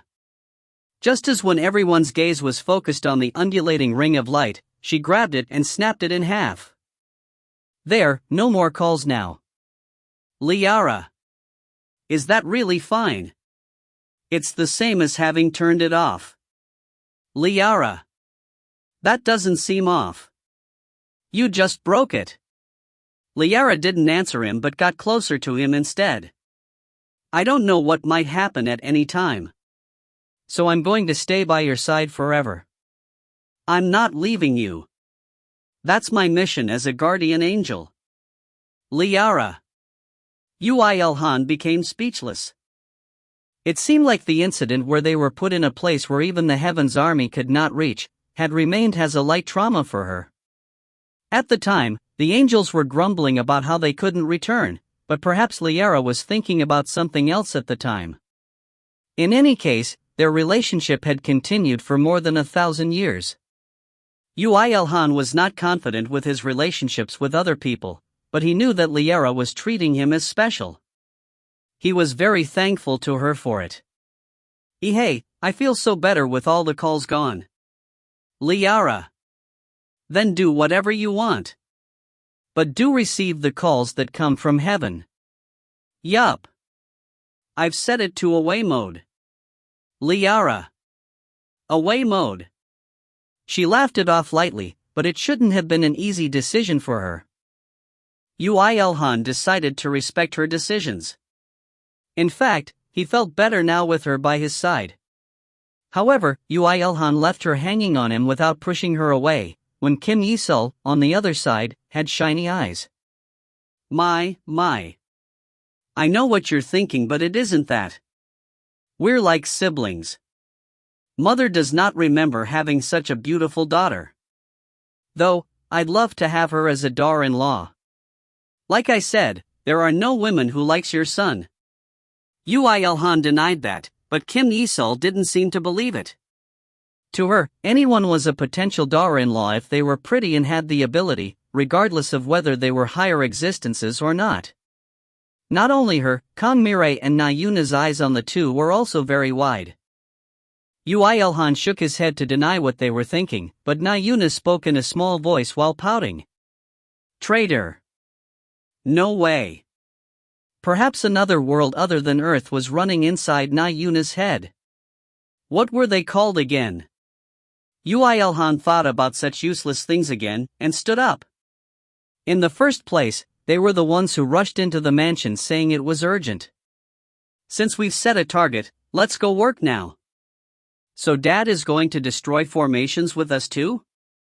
No, unfortunately, not with you. Yoo IlHan shook his head. We need to divide up the work. It won't be efficient for all of us to be together in the same place. Despite having so many allies, Yoo IlHan's thought process was still that of a loner's. Of course, it was also a reasonable decision, in consideration for efficiency. Then I need to be apart from Dad again? Don't worry, since we won't be apart for forever. We're going to see each other soon. Even so. Thinking about how they had to separate just after they met, Yumir's eyes started tearing up. So Yoo IlHan patted on the head. Hiing.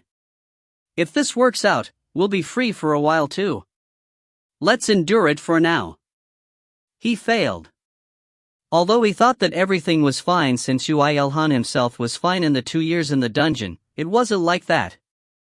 He did not know that other people missed him as much as he did others. Until now, there was no such occasion in the such place. However, it wasn't like that now. Yoo IlHan realized that. It felt quite ticklish, but at the same time, joyful. I promise. I won't go anywhere by myself from now on. Really? Even though he was making a promise with Ymir, the eyes of all the others had lighted up as well. Seeing them, he smiled and nodded his head. Yes, really. I will come back to this mansion. Okay, I'll believe you then. While Yoo IlHan was making a promise with Ymir, Kang Mirai and Na Yuna were communicating with their eyes. That, rather than signals between friends, was more ruthless, akin to those between wanderers in the desert. But we do need a person to support Mr. IlHan, and it will be best if I stay by his side since I'm a mage. There's no real need for a mage to destroy magic formations. Rather than that, isn't a priestess better? Oh, I'll just go . Not alone. Yes, ma'am. It looked like these women also had experienced a lot of things other than just those that are explicable by levels and skills. Yoo IlHan felt awkward and took a step back, and remembered something he had forgotten about until now. What of the elves and the wolfkin? Ah. Kang Mirai made a difficult expression. They were busy there 2 years ago, but they became even busier from a while ago. Unfortunately, it will be hard to request them for help. Rather, it's at the point that I think we should help them instead. Where's there? Daru. Where elves are the mainstream race. Added Na Yuna. While Yoo IlHan was still not in understanding, Kang Mirai explained in kind. The fourth Great Cataclysm arrived in Daru. The elves headed there to protect their kin, and the wolfkin are helping them. Is that so? Yoo IlHan absent-mindedly nodded his head. However, the moment he fully comprehended her words, he couldn't help but shout out. The fourth Great Cataclysm. Ah, that's it. The development speed of the elves were indeed fast, but I never thought that they would be at the point of a great cataclysm. Perhaps clearing out all the dragons played a role? The fourth Great Cataclysm was the highest stage a lower world could reach. Going beyond that will be the realm of higher worlds. If the intelligent species were unable to hold out, they would die out, and if they endured, but could not develop themselves any further, then they will forever stay at that stage. But to think Daru had undergone the fourth Great Cataclysm with just around 1,000 people there. Yoo IlHan carefully thought that perhaps Daru was just before the fourth Great Cataclysm when he went there. The fourth Great Cataclysm. a lot of fourth classes will be born. Although he didn't want to think that it will be more hectic than the current Earth, perhaps. God damn it. Although we want to help, we have our hands full here. But in fact, we don't even need to help them. All the wolves from Kiroa went over to Daru. They were leveling up like mad. Even though the elves and the wolfkin were his subordinates, he thought that he couldn't bear to bring them here even after hearing that they were facing off the fourth Great Cataclysm. Like what Kong Mirai had said, he rather wanted to go help them instead. 4 of them.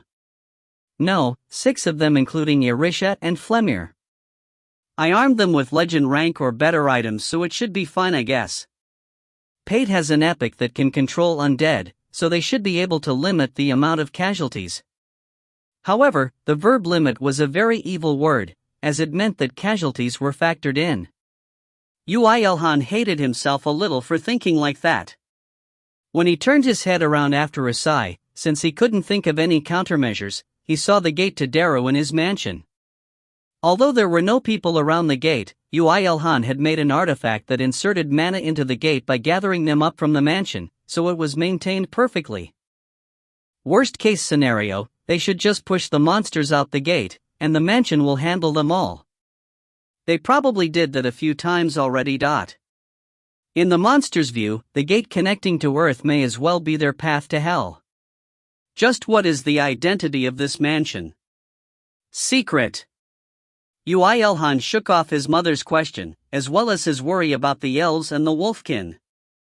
He decided to not mention about how this mansion will become stronger in the future, for the sake of everyone's health. In the end, the person that would go with Yoo IlHan was decided to be Nayuna. The vicious rock-paper-scissors between her and Kong Mirai, which had continued over 30 matches, had ended in her victory with 3 wins, 30 draws, and 2 losses. I won. Yes. It's a date with just the 2 of us. Fufu, wanna try saying that again? Sheesh, you were with him for 2 years. Nayuna nonchalantly replied to Liera's threat, and Kong Mirai bit on her lips without showing Yoo IlHan. Yoo IlHan was going through an unprecedented peak popularity of his life, but unfortunately, only he wasn't aware of that fact. If it's decided, then let's go. Wait, before that. Yoo IlHan took out some things from his inventory and laid them out. Each and every one of these things would cause an uproar in any world. What's all this? Please introduce me to the dungeon you went to. I made these during spare time in the dungeon. Such treasures. In spare time. The table in the living room was topped off with glowing objects everywhere. He distributed them out to the members. I should have made more mage quips if I knew you were a mage mom. But since it's urgent, use this for the time being. The item Yoo IlHan gave her while saying that was an epic ranked staff as well as an epic ranked robe. Kim Yi-sul blinked her eyes non-stop when she received those. Since it's urgent, you say? It's epic, but I really don't like the stats. It has an option that enhances magic other than elemental magic, but there are really no offensive magic in non-elemental magic. That's what you mean. However, amazingly, Kim Yi-sul was a mage who could not use elemental magic. Although according to her words, it was due to her lack of talent, but in Kong Mirai's view, as someone who had seen her interfere with space and time, she only found that absurd. In any case, the artifacts Yoo IlHan had made all found their respective owners. The weapons and armor were all epic, and the accessories were all legend. Although I knew my son was amazing. To think it's this much. With this, perhaps we may actually be able to. Kim Yi-sul had the most inferior equipment, and had her fighting power increase by 2 times in an instant. And considering her level and skills, 2 times was an absurd number. Kong Mirai and Nayuna were not that much different. No way. 5. Options. Yoo IlHan made amazing equipment even before, but the items in front of the women's eyes right now were on a completely different level. Of course, that was a part thanks to Yoo IlHan's explosive growth in magic engineering, and a part thanks to the fact that he had made them using the materials from the demons he had got from the Hell Dungeon. Exceptional ability met exceptional materials, so there was no need to talk about the result. And there are craftsmen who can't even make legends with a magic stone from a higher existence. With these, I think I can even hunt forth classes alone now. Oh, Miss Yuna, if you get your hands on some holy stones, embed it on that socket, and it will automatically mana craft and add an extra option. Magic engineering is amazing. You gave us such amazing equipment, but why is yours the same? Asked Kong Mirai while tilting her head. Looking at the accessories on his ears and neck, it seemed like he did indeed make them anew, but his armor looked to be the same as before. However, Yoo IlHan sighed as if he had waited for her to say that. The armor and aegis also somehow grew to epic rank. They grow. I'm not really satisfied. I've almost mastered magic engineering, so I think I'll be able to make my dream armor if I get my hands on a magic stone from a higher existence, but I haven't found suitable ones yet. Everyone turns silent. Just what had happened in the 2 years he was away, they did not want to ask. Author's notes.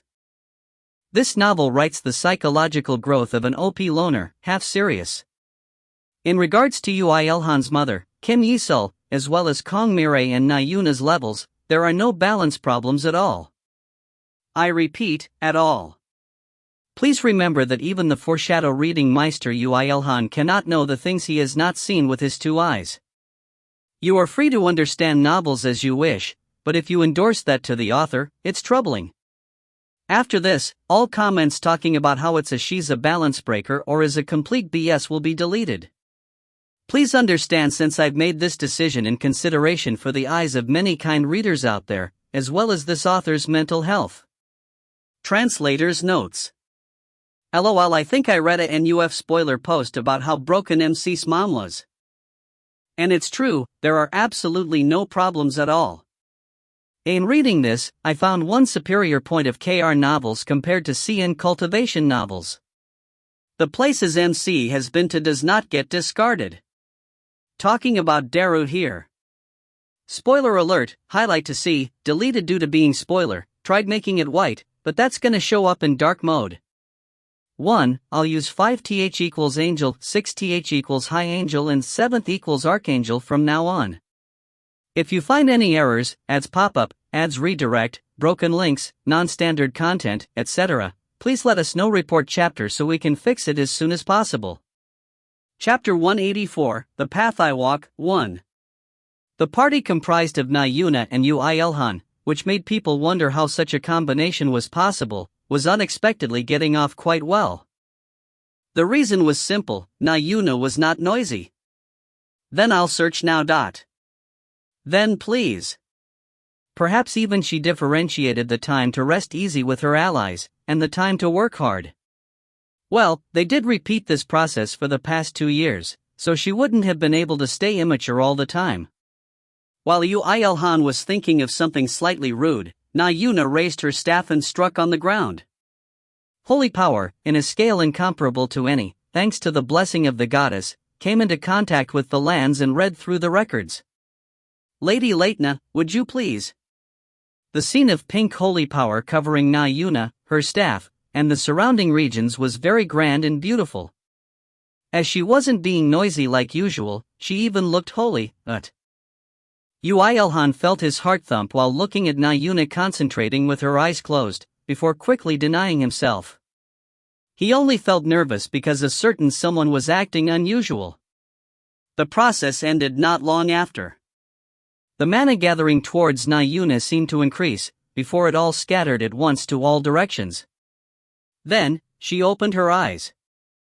She made a slight smile towards Yoo IlHan, before raising her staff to point towards one direction. The direction is around there, I guess. We'd be able to go if we break through everything in our way. So holy power could do such magic. But are you really sure? Of course. I've looked for them for 2 years. I have confidence in finding them now, It should be different according to how much holy power she could bring out from a recorded god. Although it's very annoying, that woman is first-rate in that regard. See? Fufu, aren't I amazing? Na Yuna heard Liara's words, and straightened her back while pushing out her chest, and said ahem. However, even that was much more meek than Yoo IlHan had imagined. Yoo IlHan tilted his head and spoke. You're being strange. Miss Yuna. You're too much. I don't think you're being your usual self. Of course I'm not my usual self. Na Yuna replied while looking at Yoo IlHan as if he was an idiot. I'm really excited right now. Excited? Leaving aside the reason, she didn't look at all excited right now. In fact, Yoo IlHan had misunderstood that she was feeling down because she was acting so meek. He couldn't grasp whether she hid her feelings well or couldn't. Then it's fine. Hey, sheesh. You should ask why I'm excited. Oof. Yoo IlHan did not ask. He predicted that she would say nonsensical stuff again. Na Yuna grumbled since she didn't like that, but still, she was much more meek compared to her usual self. And that made Yoo IlHan feel strange. Just what did she eat wrong? TCH, I don't like this. Only Liara, who saw through the situation a little, clicked her tongue. Of course, she would never tell Yoo IlHan about that. She only tapped on Yoo IlHan's head in mini mode. You're the bad guy. Yes, yes. Everything's my fault. Perhaps the reason why Na Yuna's state was strange, the reason why Liara was not in a good mood, the reason why the fourth Great Cataclysm descended upon Daru, as well as the reason why the third Great Cataclysm was descending upon Earth was all his fault. Yoo IlHan sighed again and confirmed with Na Yuna. Well, then. Now what do we do? We need to go straight until we find the formation. Spoke Na Yuna in a joyful voice. The majority of the time is taken here. At the longest, we even took 1 month. That's one stupid labor. But it's fun. It's like playing an RPG, meeting dungeons and bad guys on the way. We don't have so much free time. Yoo IlHan sighed and approached her. When Na Yuna extended her hand with a smile, Yoo IlHan grabbed it and asked. You can cast a shield magic on yourself, right? Well, yeah, of course. But why? Then let's fly. If it was close distance, even Yoo IlHan would give up, but there was not much free time to enjoy the travel, when he had a much faster method. Then please excuse me. Ha? Wah? While Na Yuna was absent-mindedly blinking, Yoo IlHan boldly lifted her body in 2 hands.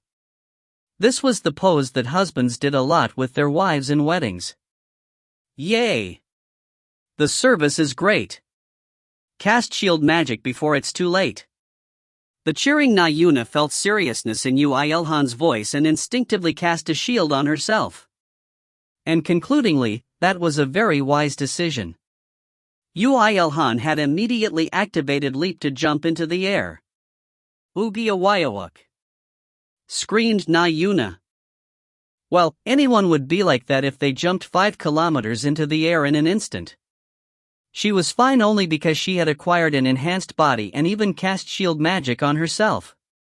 Against normal people, Yoo IlHan would be bringing them to their deaths, not to their destination. Oh, the effects are much better now that I've mastered it. Mastered it! Yoo IlHan realized that he had jumped up too high, and finally remembered that he had mastered the leap skill. Mastering a skill was incomparable to the previous stage. Moreover, when evolved to a higher skill, the growth of the higher skill would also enhance the effects of the original. Yoo IlHan's Death God skill also enhanced the effects of concealment the more its level rose. Yoo IlHan had evolved Leap to acquire Warp, so the more he used Warp, the stronger Leap would become. Of course, it would be hard for him to use it, since the materials required were insane. Then we're going quickly. Ha! Wait, faster than Noawawa. Yoo IlHan unfolded Ruin Calling, and shot shockwaves towards his back and repeated releaped several times to shoot forward. He was much faster than when he came up to the sky. Please go more softly, IE. TSK, you can't even endure that. How is it even possible? It seems even the meeker Na Yuna couldn't endure this, and screamed a sound that was more like it was from the mouth of a monster than from a beauty. Yoo IlHan repeated releaped several times and accelerated even more while he said to her, "You might bite your tongue. Just stay still until we arrive at the destination." Stupid. Idiot. Looked like she bit her tongue already. Even while laughing, Yoo IlHan sped up once again. With the mastered leap and ruin calling, he had the confidence to not lose against any higher existence in speed. It's much more than that. Stop. Stoop. As a result, Yoo IlHan achieved a new record of reaching the place of the magic formation in 6 minutes, contrary to Na Yuna's expectation of more than a month. This was a world that was twice as big as Earth. Hui. Phew, that was refreshing. So you finish it off with that line. You really are badass. Yoo IlHan recovered his injured muscles, due to the consecutive use of leaps, with transcendent regeneration, and bit on a cheer pack with breath inside it. Meanwhile, Na Yuna shouted even while panting with both of her hands on the ground. You idiot! Stupid! Do you want me to go alone as expected? Idiot! Yoo IlHan turned his head around while laughing, after he saw that Na Yuna couldn't use a better word than just idiot. By this time, Yoo IlHan could also notice where this magic formation was. No matter how well it was hidden, it was impossible to hide the form of the magic power. A magic formation containing pitch-black magic power was slithering nearby them. However, there was something else he was more concerned about. It seems like they're at least pretending to sneak peek. Are there humans nearby? Just clean them up. Well, I can't do that really. Yoo IlHan shrugged his shoulders.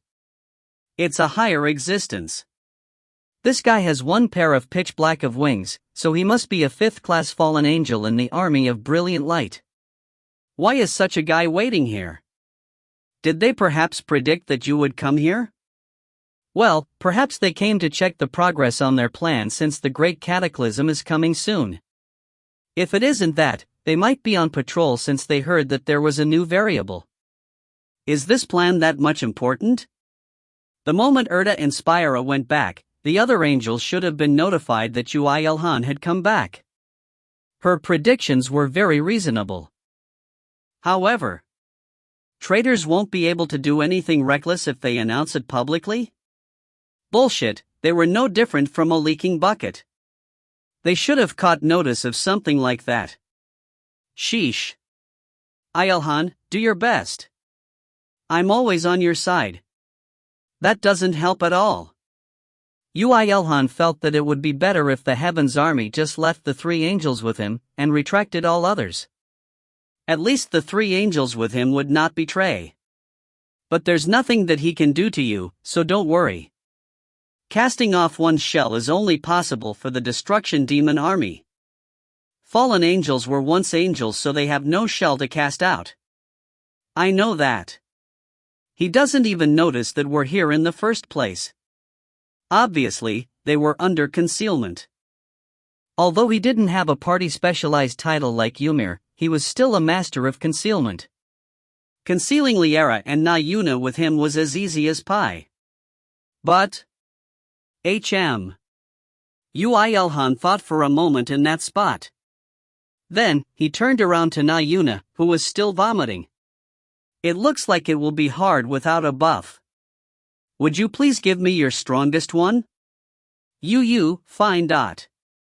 Na Yuna obediently gave him the buff he wanted even while she was agonized due to the sky travel that started off as a princess carry, but had no romance at all.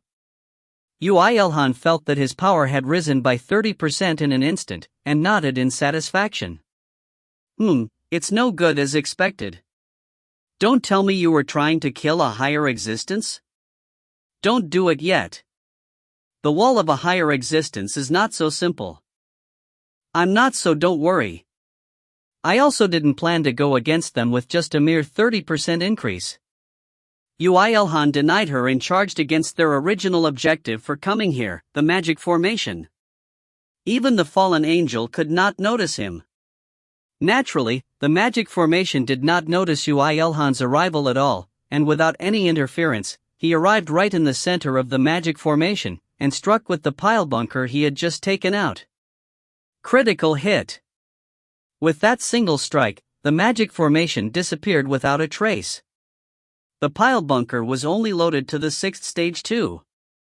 Wayo! Na Yuna forgot about the side effects of the flight and exclaimed. They had to fight for at least 3 minutes with Na Yuna herself, Kang Mire, Kim Yisul, and Ymir at the same time, but this person just insta-crushed it. Mr. IlHan, are you perhaps 4th class? No, I'm still 3rd. Still. Wait, 3rd? Then if you become 4th class. The high and mighty, mentally, Na Yuna ended up falling into confusion. Yoo IlHan pulled her up with a smile. Well then, let's go. Where's that fallen angel? Now that your concealment wore off, he should recognize you, right? Don't look around so much, Liara. Nothing good comes out from me telling him that I noticed him, right? That's true, but... The fallen angel looked very panicked due to the sudden destruction of the formation. However, he didn't do something useless like appearing out of nowhere and start lecturing nonsense in front of Yoo IlHan, and just watched over him. He still believed that he wasn't found out. Yoo IlHan felt like things would come to this. Although he didn't believe that this guy would follow him over to Earth, he was probably planning to see what Yoo IlHan was up to by sneaking peeks on him. Then, let's take it easy on the way back. Come here. Even if you try to make my heart pound like that, considering the flight from before, it still adds up into a minus. I never planned to do that. Pie. Na Yuna sighed but still came over to Yoo IlHan's arms. Although she was grumbling on the surface, she had a smile on her face. Don't tell me this girl actually likes. There's no way that's true. Yoo IlHan barely came to himself just before he started a forever loners sequence to deluding himself that someone liked him. Once he started misunderstanding here, everything would be over. He didn't want any more dark history. Then let's go slowly. If Mireille knew we were doing this, she would try to kill me. I want to kill you too right now. Yoo IlHan lightly ignored Na Yuna and Liara's words and flew up to the sky. He leaped lightly, and directed shockwaves to his back to rise steadily. Na Yuna became cheerful after she realized that their altitude was rising slowly. Yes, this is it. Finally, it's a little romantic. I don't want to shoot a romance video with you, though. I know. I'm no idiot. I can't stay unknowing when you keep saying no so much. Na Yuna suddenly acknowledged him. When he widened his eyes, at her acknowledgement, Na Yuna giggled and added. But perhaps I like you even more because of that. Pervert. You won't be able to understand how I feel easily. However, I'm not lying so you can believe me. You're much more attractive than you think you are. Hey, I might as well send you on your way if you keep hitting up on him like that. Send me away, lol. Yoo IlHan had no intention to trust Na Yuna's words, but it didn't feel so bad. So, he decided to just pretend that he hadn't heard it. Even in aspects like this, he was acting like a loner. But, Mr. IlHan. I don't bell. Why? What are you doing since a while ago, Dot? Asked Na Yuna while looking at a spear falling on the ground. They were definitely from Yoo IlHan's inventory. And that wasn't the only one. Not long after Yoo IlHan had flown up, he was throwing spears on the ground periodically. But although Na Yuna couldn't see, the thrown spears were collected back into the inventory after killing monsters on the ground, on the sea, and in the air. So you're training absolute accuracy? I should have noticed when you were flying slowly. You training maniac. No, training absolute accuracy is just a side effect. Yoo IlHan replied as if to blame Liara, who still didn't know him properly after all this time. I'm training the death god skill. Ha! Liara replied. Since when were we under concealment? Yoo IlHan replied with a smile. While aiming for the back of the fallen angel that had lost his target and was flying around aimlessly in the sky. At least, he wouldn't know since when. Author's notes. Life always changes due to unpredictable things. What's Na Yuna's secret to becoming quieter when she's excited? Yoo IlHan, he's finally decided. Translator's notes. We all know what he's doing. Hint, Death God has an effect of XXXX when he does XXXX during concealment. If you find any errors, ads pop up, ads redirect, broken links, non-standard content, etc., please let us know. Report chapter so we can fix it as soon as possible. Chapter 185, The Path I Walk, 2. Like the god Zeus in the Greek mythology, Yoo IlHan freely flew in the air and struck lightning on the ground. Continuously, without rest. To the monsters who would be killed by the spears, it was a disaster, but he was also like Zeus in the way that he had a beauty in his hands. Sniff, sniff. Hey, you're no dog. You won't let me approach you, so while I have the chance, I should really just. Though, there weren't just one or two wrong things with the beauty, but he couldn't just let her go here, so he decided to hold it in. Well, if you asked him if he didn't like it, it wasn't quite like that either. No, in fact, Yoo IlHan was worried about when Liara would explode. Can I hit her on the forehead? Please hold it. It will be a disaster if our concealment wears off right now, but. To be exact, the fallen angel that was flying around aimlessly would notice Yoo IlHan's location, and perhaps may realize what Yoo IlHan was planning. He wanted to avoid that at all costs. But IlHan, didn't you say you can't touch a higher existence yet? I did. Replied Yoo IlHan, but still took out 17 spears and activated the absolute accuracy skill. Wow. The spear that fell from several kilometers high in the ground fell at a strange angle to kill exactly 17 monsters, and before returning back to Yoo IlHan's inventory along with the dead monster, but due to Yoo IlHan's concealment skill, both the trajectory of his spear as well as the death of the monsters were concealed. Ugh, he shouldn't have gone far. This was too OP, but the fallen angel was still flying around aimlessly without noticing a thing. But from the fact that he was heading towards the gate connecting to Earth, he seemed to think that Yoo IlHan was heading that way as well. Well, he just found Yoo IlHan, there was no way he could report that he lost him due to concealment. I thought you said you won't touch a higher existence. Then what are you doing right now? Didn't I say before? That I don't even dare with just 30% increase. That meant that you weren't giving up but to increase the percentage. With the Death God skill. Correct. The Death God skill raised attack power when killing a monster while concealed, in other words, insta-kill, and now that it had reached level 88, he could raise his attack power all the way up to 80%. The activation conditions were so absurd that it was only possible for Yoo IlHan to do it in this entire universe. Is there really a fallen angel there? Yup. Yoo. Na Yuna, who was almost kidnapped thanks to the scheme of the ones colluding with the fallen angels, shivered at Yoo IlHan's acknowledgement. It was a rare weak side of her. No, wait. Yoo IlHan felt quite weird since he saw what he couldn't see of her before since the time he came back. An ordinary man would confidently say, "You can trust me." Or just silently increase the strength in his grip, but Yoo IlHan was no ordinary man. He threw another 27 spears on the ground and replied, "He won't find us anyway." Wayo, how dependable. He only told the truth. Here was a true capable man of this era. You have killed 104 monsters while you were concealed. All abilities increase by 78.45% due to the skill, Death God. I guess this should do. I think that the mana inside Mr. IlHan is increasing. That skill is so OP. It's the top skill among all the higher skills. I also think that. Before, only his attack power increased by 0.1% with a single kill, but now that he had raised the skill level, he could max out the ability with just over 100 kills. Yoo IlHan took a deep breath while feeling the boiling power in his body. Since Na Yuna's blessing was still in effect, there was nothing to hesitate now. No, he didn't eat the magic stuffed cookie yet, so he ate one as well.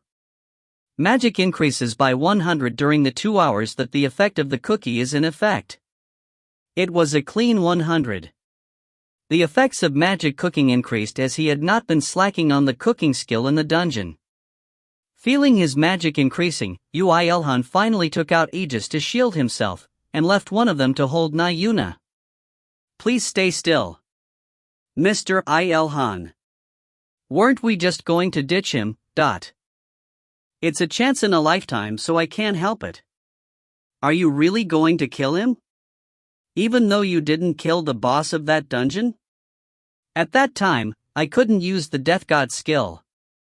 It was impossible to insta-kill each and every one of those monsters. I guess that's true. In fact, Yoo IlHan's power was quite restricted in that hellish dungeon. He didn't have any weapons that made him advantageous over the demons, nor did he have a priestess besides him like Na Yuna to buff him, and even the weakest mobs there were over level 250, so he couldn't use his Death God skill, which could be said to be his main source of strength, at all. He held out 2 years in that dungeon just with angel support, magic engineering, and his physical body. Thinking about that, it was quite natural that he was trying to kill a higher existence right now. By simple calculations, Yoo IlHan was at least more than 50% stronger than that time. I'm so scared. Can't we just go back to Earth? No harm will go your way, Miss Yuna. In a lower world like this, they can only use their powers for self-defense. It will only endanger me since he will be using his powers directly on me. Liara, is this right? Yes. It is, but that means that you're more than just in danger. It's also you I'm worried about. Did Yoo IlHan make another mistake? Even though Na Yuna and Liara were fighting all this time, they were in sync in condemning him this time. He was thankful that more people cared about him, but Yoo IlHan realized that there were more obstacles in his way precisely because of that. But I have to do this. Despite that, he did not step back. Rather than confidence in his ability, he had the conviction that he had to do this right now. IlHan, do you really have to kill that guy here? Yeah. Nodded Yoo IlHan. They rampaged too much. But if I kill one here, a lot of things would change. Wayo, such a villain. So cool. Cool.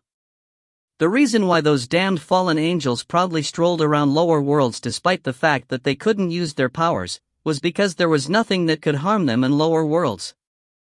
Lower existence were weak, and higher existences were restricted from action just like themselves. However, what if a lower existence killed a higher one in an ambush? If that was known, then what would they think? Would they swarm to Earth in order to exact revenge on Yoo IlHan? They will hide in fear. Their scope of action will be reduced in an instant. At least they won't come to Earth in the future. That's it. Yoo IlHan explained no more and turned around. His target was right in front of his nose. Flapping the pitch-black wings, and trying to find any traces of mana ripples, a fallen angel was creasing his face. In fact, the army of brilliant light are those that ran from heaven, so they are the weakest among the higher existence factions. That makes me unnecessarily relieved, so don't say it. No matter how weak the enemy was, he didn't forget that the enemy was still a higher existence. What happened when he met the dragonborn higher existence belonging to the destruction demon army? That guy just became a higher existence, but he overwhelmed Yoo IlHan with just his presence alone, didn't he? Although Yoo IlHan had become significantly stronger since that time, he was sure that he would taste defeat of that time if he lost his sense of that feeling. Wasn't that why he was sharpening himself right now to do a one-turn kill? One-turn kill. TCH, I would have been 100% sure if I learned the Great Cosmos Severing Spear. He was getting a grasp over it, but was failing every time. If so, did he have to try an extreme fight with a higher existence and hope for a spark of insight? Unfortunately, Yoo IlHan didn't like to gamble. Foo. He checked that his Death God skill was still in effect, and activated the superhuman strength skill. The level 99 superhuman strength transcended beyond the limits of his physical body and enhanced it. Transcendent regeneration was also deployed to support the superhuman strength. He made the Aegis Nyuna was on, fly far away, and then postured himself with the spear. The attack most suited to charging in the air was a pierce. Orochi's voice of satisfaction came from the eight-tailed dragon spear that was in resonance with his heart. Truly a hunt I like. You're a master worth following. I'm going to end this in one hit. I believe in you. So you mean one hit? A third class would never be able to approach a fifth class normally. However, Yoo IlHan had too many elements of attack, and his attack preparation was like building up a castle. Individually, the bricks, the windows, the roofs, the walls, they were all meaningless, but together, they made a sturdy castle.